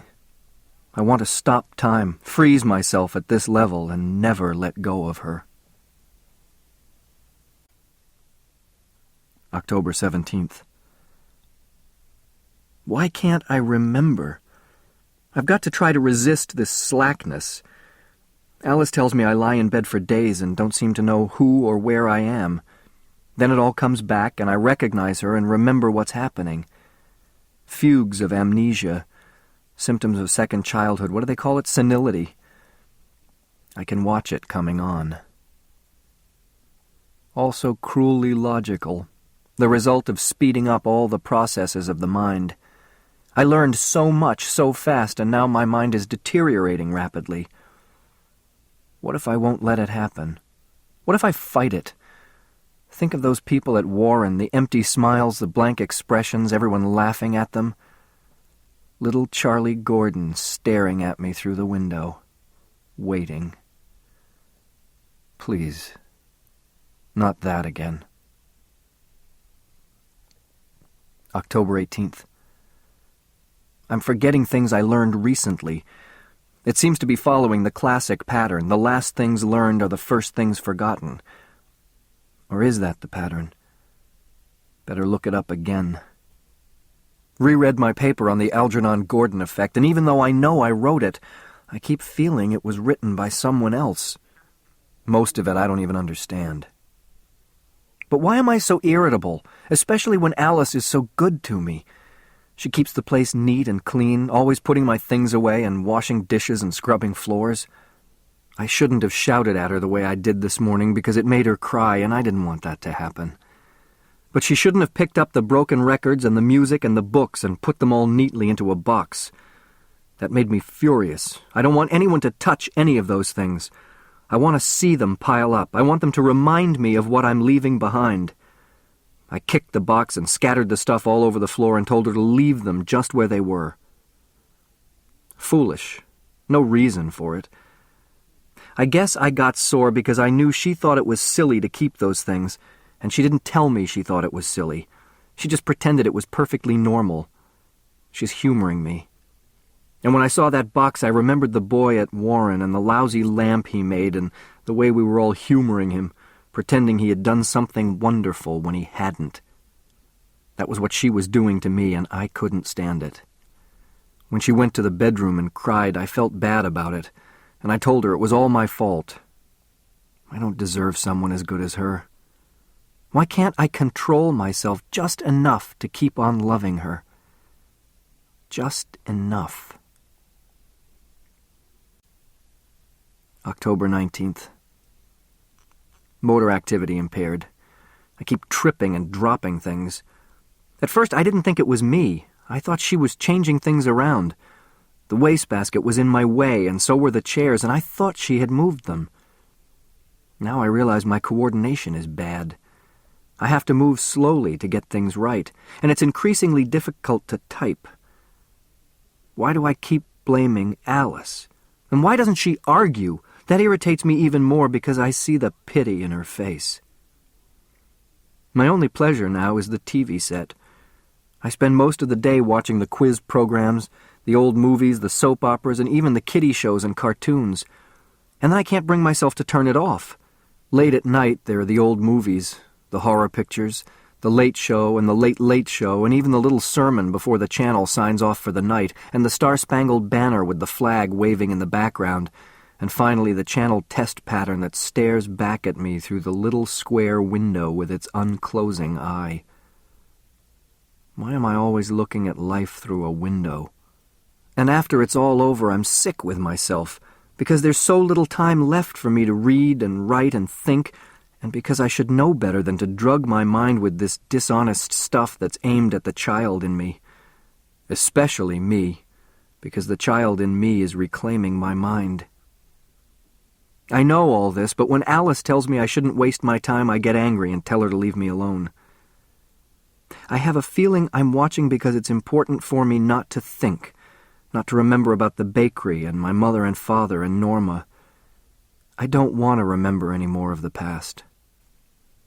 I had a terrible shock today. Picked up a copy of an article I had used in my research, Kruger's Überpsychische Ganzheit, to see if it would help me understand the paper I wrote and what I had done in it. First, I thought there was something wrong with my eyes. Then I realized I could no longer read German. Tested myself in other languages. All gone. October 21st. Alice is gone. Let's see if I can remember. It started when she said we couldn't live like this, with the torn books and papers and records all over the floor and the place in such a mess. Leave everything the way it is, I warned her. Why do you want to live this way? I want everything where I put it. I want to see it all out here. You don't know what it's like to have something happening inside you that you can't see and can't control and know it's all slipping through your fingers. You're right. I never said I could understand the things that were happening to you. Not when you became too intelligent for me, and not now. But I'll tell you one thing. Before you had the operation, you weren't like this. You didn't wallow in your own filth and self-pity. You didn't pollute your own mind by sitting in front of the TV set all day and night. You didn't snarl and snap at people. There was something about you that made us respect you, yes, even as you were. You had something I had never seen in a retarded person before. I don't regret the experiment. Neither do I. But you've lost something you had before. You had a smile. An empty, stupid smile. No, a warm, real smile because you wanted people to like you. And they played tricks on me and laughed at me. Yes. But even though you didn't understand why they were laughing, you sensed that if they could laugh at you, they would like you, and you wanted them to like you. You acted like a child, and you even laughed at yourself along with them. I don't feel like laughing at myself right now, if you don't mind. She was trying to keep from crying. I think I wanted to make her cry. Maybe that's why it was so important for me to learn. I thought it would make people like me. I thought I would have friends. That's something to laugh at, isn't it? There's more to it than just having a high IQ. That made me angry. Probably because I didn't really understand what she was driving at. More and more these days, she didn't come right out and say what she meant. She hinted at things. She talked around them and expected me to know what she was thinking. And I listened, pretending I understood, but inside, I was afraid she would see that I missed the point completely. I think it's time for you to leave. Her face turned red. Not yet. Charlie, it's not time yet. Don't send me away. You're making it harder for me. You keep pretending I can do things and understand things that are far beyond me now. You're pushing me, just like my mother. That's not true. Everything you do says it, the way you pick up and clean up after me, the way you leave books around that you think will get me interested in reading again, the way you talk to me about the news to get me thinking. You say it doesn't matter, but everything you do shows how much it matters. Always the school teacher. I don't want to go to concerts or museums or foreign films or do anything that's going to make me struggle to think about life or about myself. Charlie, just leave me alone. I'm not myself. I'm falling apart, and I don't want you here. That made her cry. This afternoon she packed her bags and left. The apartment feels quiet and empty now.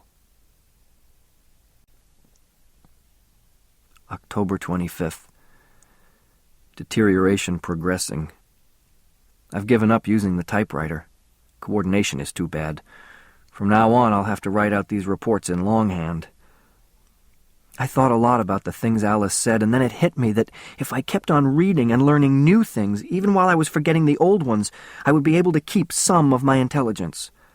I was on a down escalator now. If I stood still, I'd go all the way to the bottom, but if I started to run up, maybe I could at least stay in the same place. The important thing was to keep moving upward no matter what happened. So I went to the library and got out a lot of books to read. I've been reading a lot now. Most of the books are too hard for me, but I don't care. As long as I keep reading, I'll learn new things and I won't forget how to read. That's the most important thing. If I keep reading, maybe I can hold my own. Dr. Strauss came around the day after Alice left, so I guess she told him about me. He pretended all he wanted was the progress reports, but I told him I would send them. I don't want him coming around here. I told him he doesn't have to be worried about me because when I think I won't be able to take care of myself anymore, I'll get on a train and go to Warren. I told him I'd rather just go by myself when the time comes. I tried to talk to Faye, but I can see she's afraid of me. I guess she figures I've gone out of my mind. Last night she came home with somebody. He looked very young. This morning the landlady, Mrs. Mooney, came up with a bowl of hot chicken soup and some chicken. She said she just thought she would look in on me to see if I was doing all right. I told her I had lots of food to eat, but she left it anyway, and it was good. She pretended she was doing it on her own, but I'm not that stupid yet. Alice or Strauss must have told her to look in on me and make sure I was all right. Well, that's okay. She's a nice old lady with an Irish accent, and she likes to talk all about the people in the building. When she saw the mess on the floor inside my apartment, she didn't say anything about it. I guess she's all right. November 1st. A week since I dared to write again. I don't know where the time goes. Today's Sunday, I know because I can see through my window the people going into the church across the street.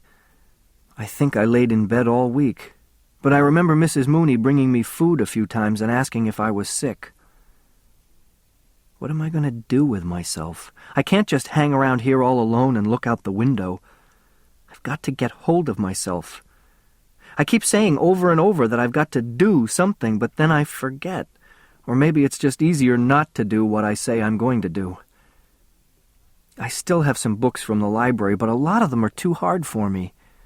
I read a lot of mystery stories now, and books about kings and queens from old times. I read a book about a man who thought he was a knight and went out on an old horse with his friend. But no matter what he did, he always ended up getting beaten and hurt, like when he thought the windmills were dragons.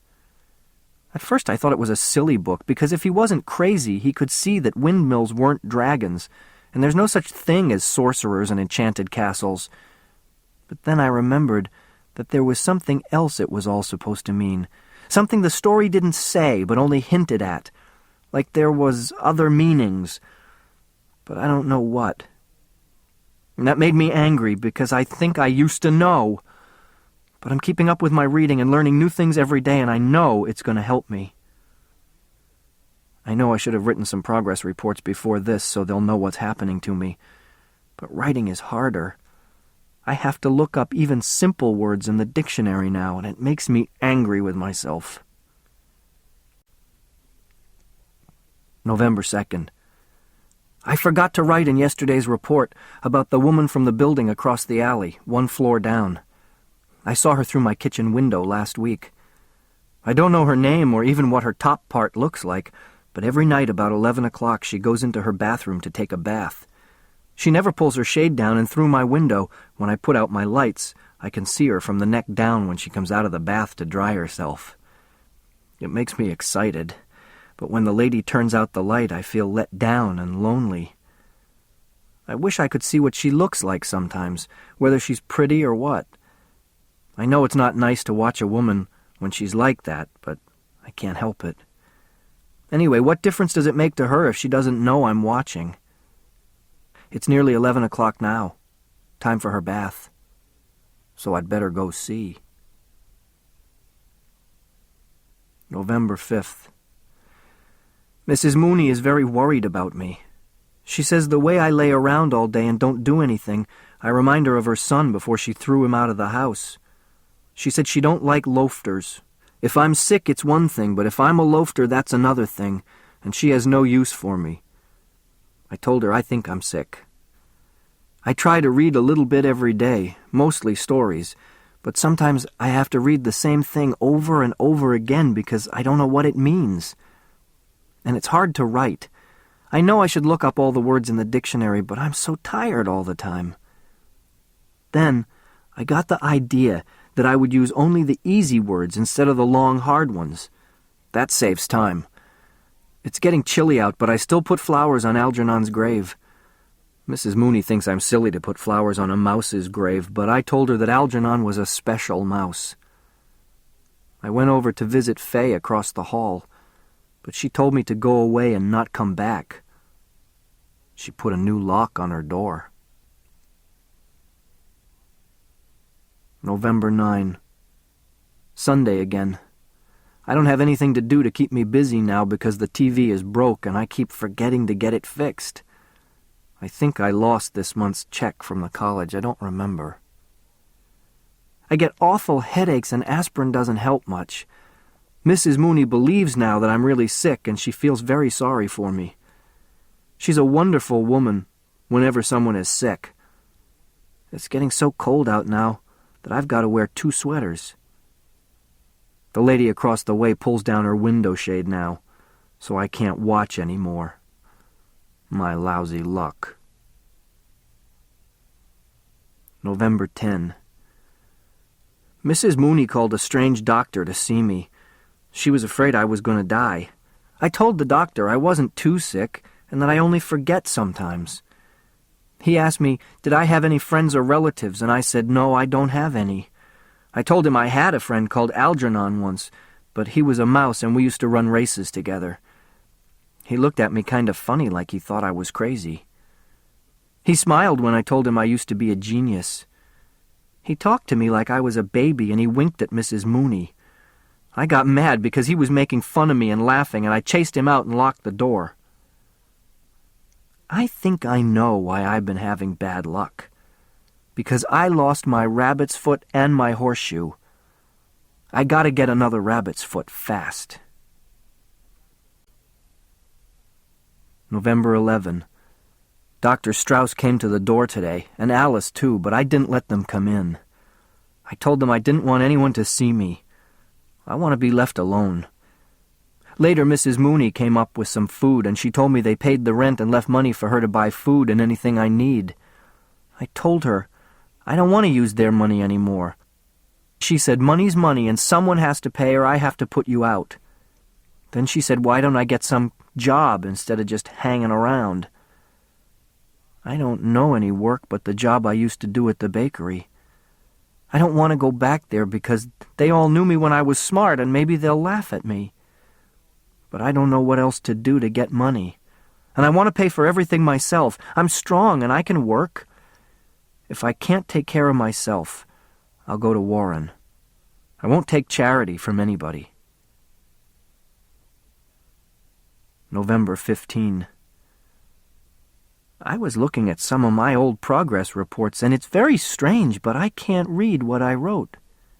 I can make out some of the words, but they don't make sense. I think I wrote them, but I don't remember so good.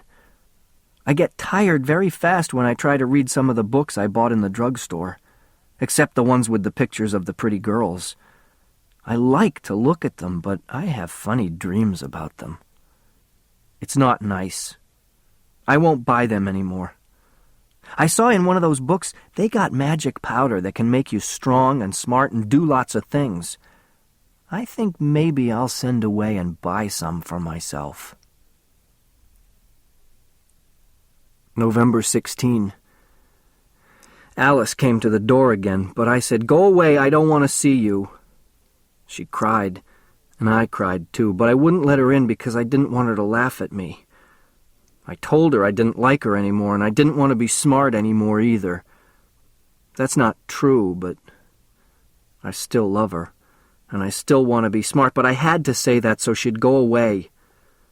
Mrs. Mooney told me Alice brought some more money to look after me and for the rent. I don't want that. I gotta get a job. Please, please, don't let me forget how to read and write.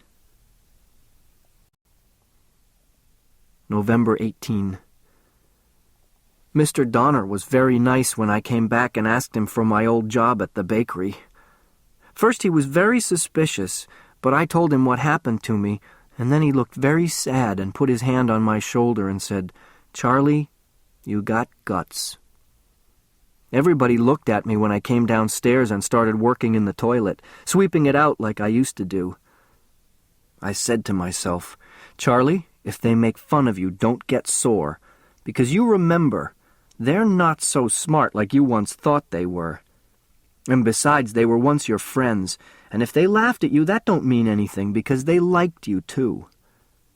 One of the new men who came to work there after I went away, his name is Meyer Klaus, did a bad thing to me. He came up to me when I was loading the sacks of flour, and he said, "Hey, Charlie, I hear you're a very smart fella, a real quiz kid. Say something intelligent." I felt bad because I could tell by the way he said it he was making fun of me. So I kept on with my work. But then he came over and grabbed me by the arm real hard and shouted at me, "When I talk to you, boy, you better listen to me, or I could break your arm for you." He twisted my arm so it hurt, and I got scared he was going to break it like he said, and he was laughing and twisting it, and I didn't know what to do. I got so afraid I felt like I was going to cry, but I didn't, and then I had to go to the bathroom, something awful.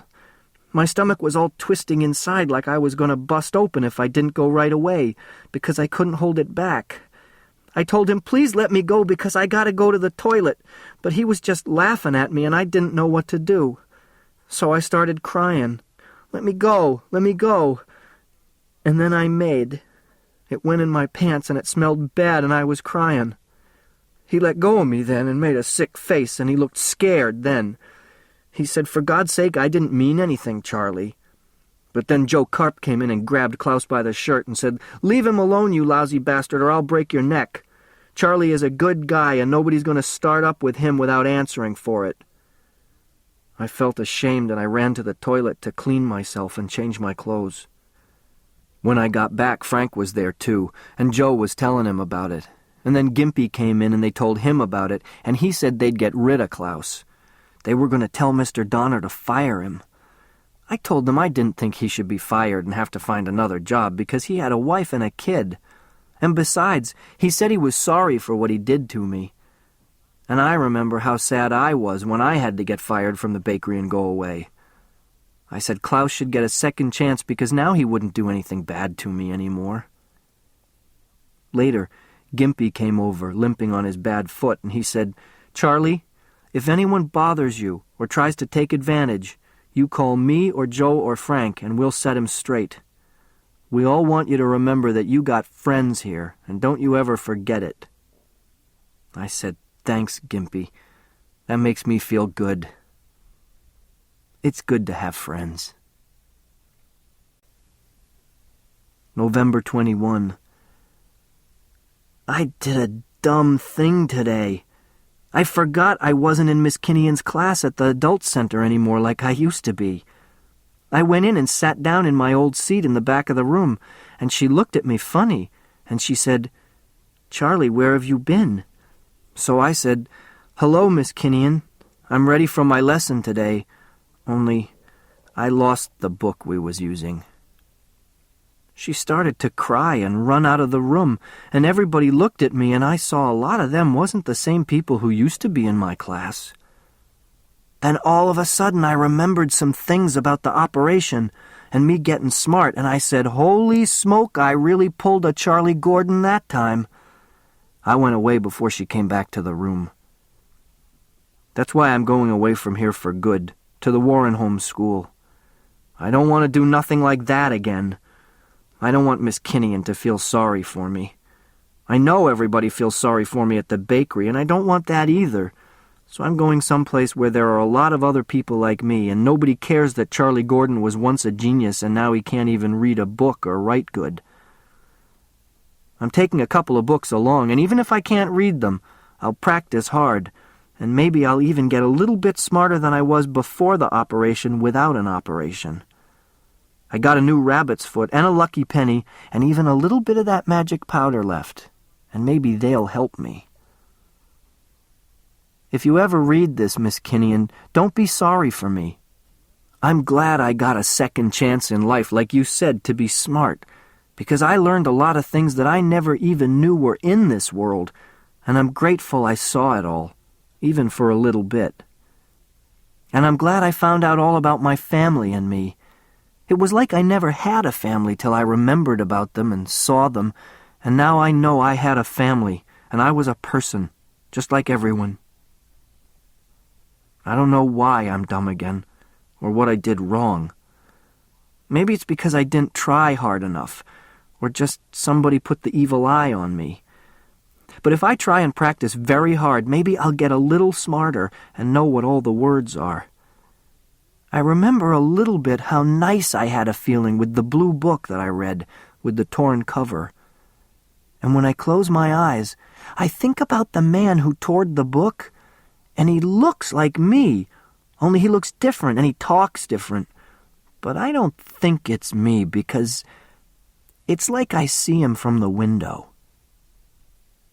Anyway, that's why I'm going to keep trying to get smart, so I can have that feeling again. It's good to know things and be smart, and I wish I knew everything in the whole world. I wish I could be smart again right now. If I could, I would sit down and read all the time. Anyway, I bet I'm the first dumb person in the world who found out something important for science. I did something, but I don't remember what. So I guess it's like I did it for all the dumb people like me, in Warren and all over the world. Goodbye, Miss Kinnian and Dr. Strauss, and everybody. P.S. Please tell Professor Niemer not to be such a grouch when people laugh at him, and he would have more friends. It's easy to have friends if you let people laugh at you. I'm going to have lots of friends where I go. P.S. Please, if you get a chance, put some flowers on Algernon's grave in the backyard.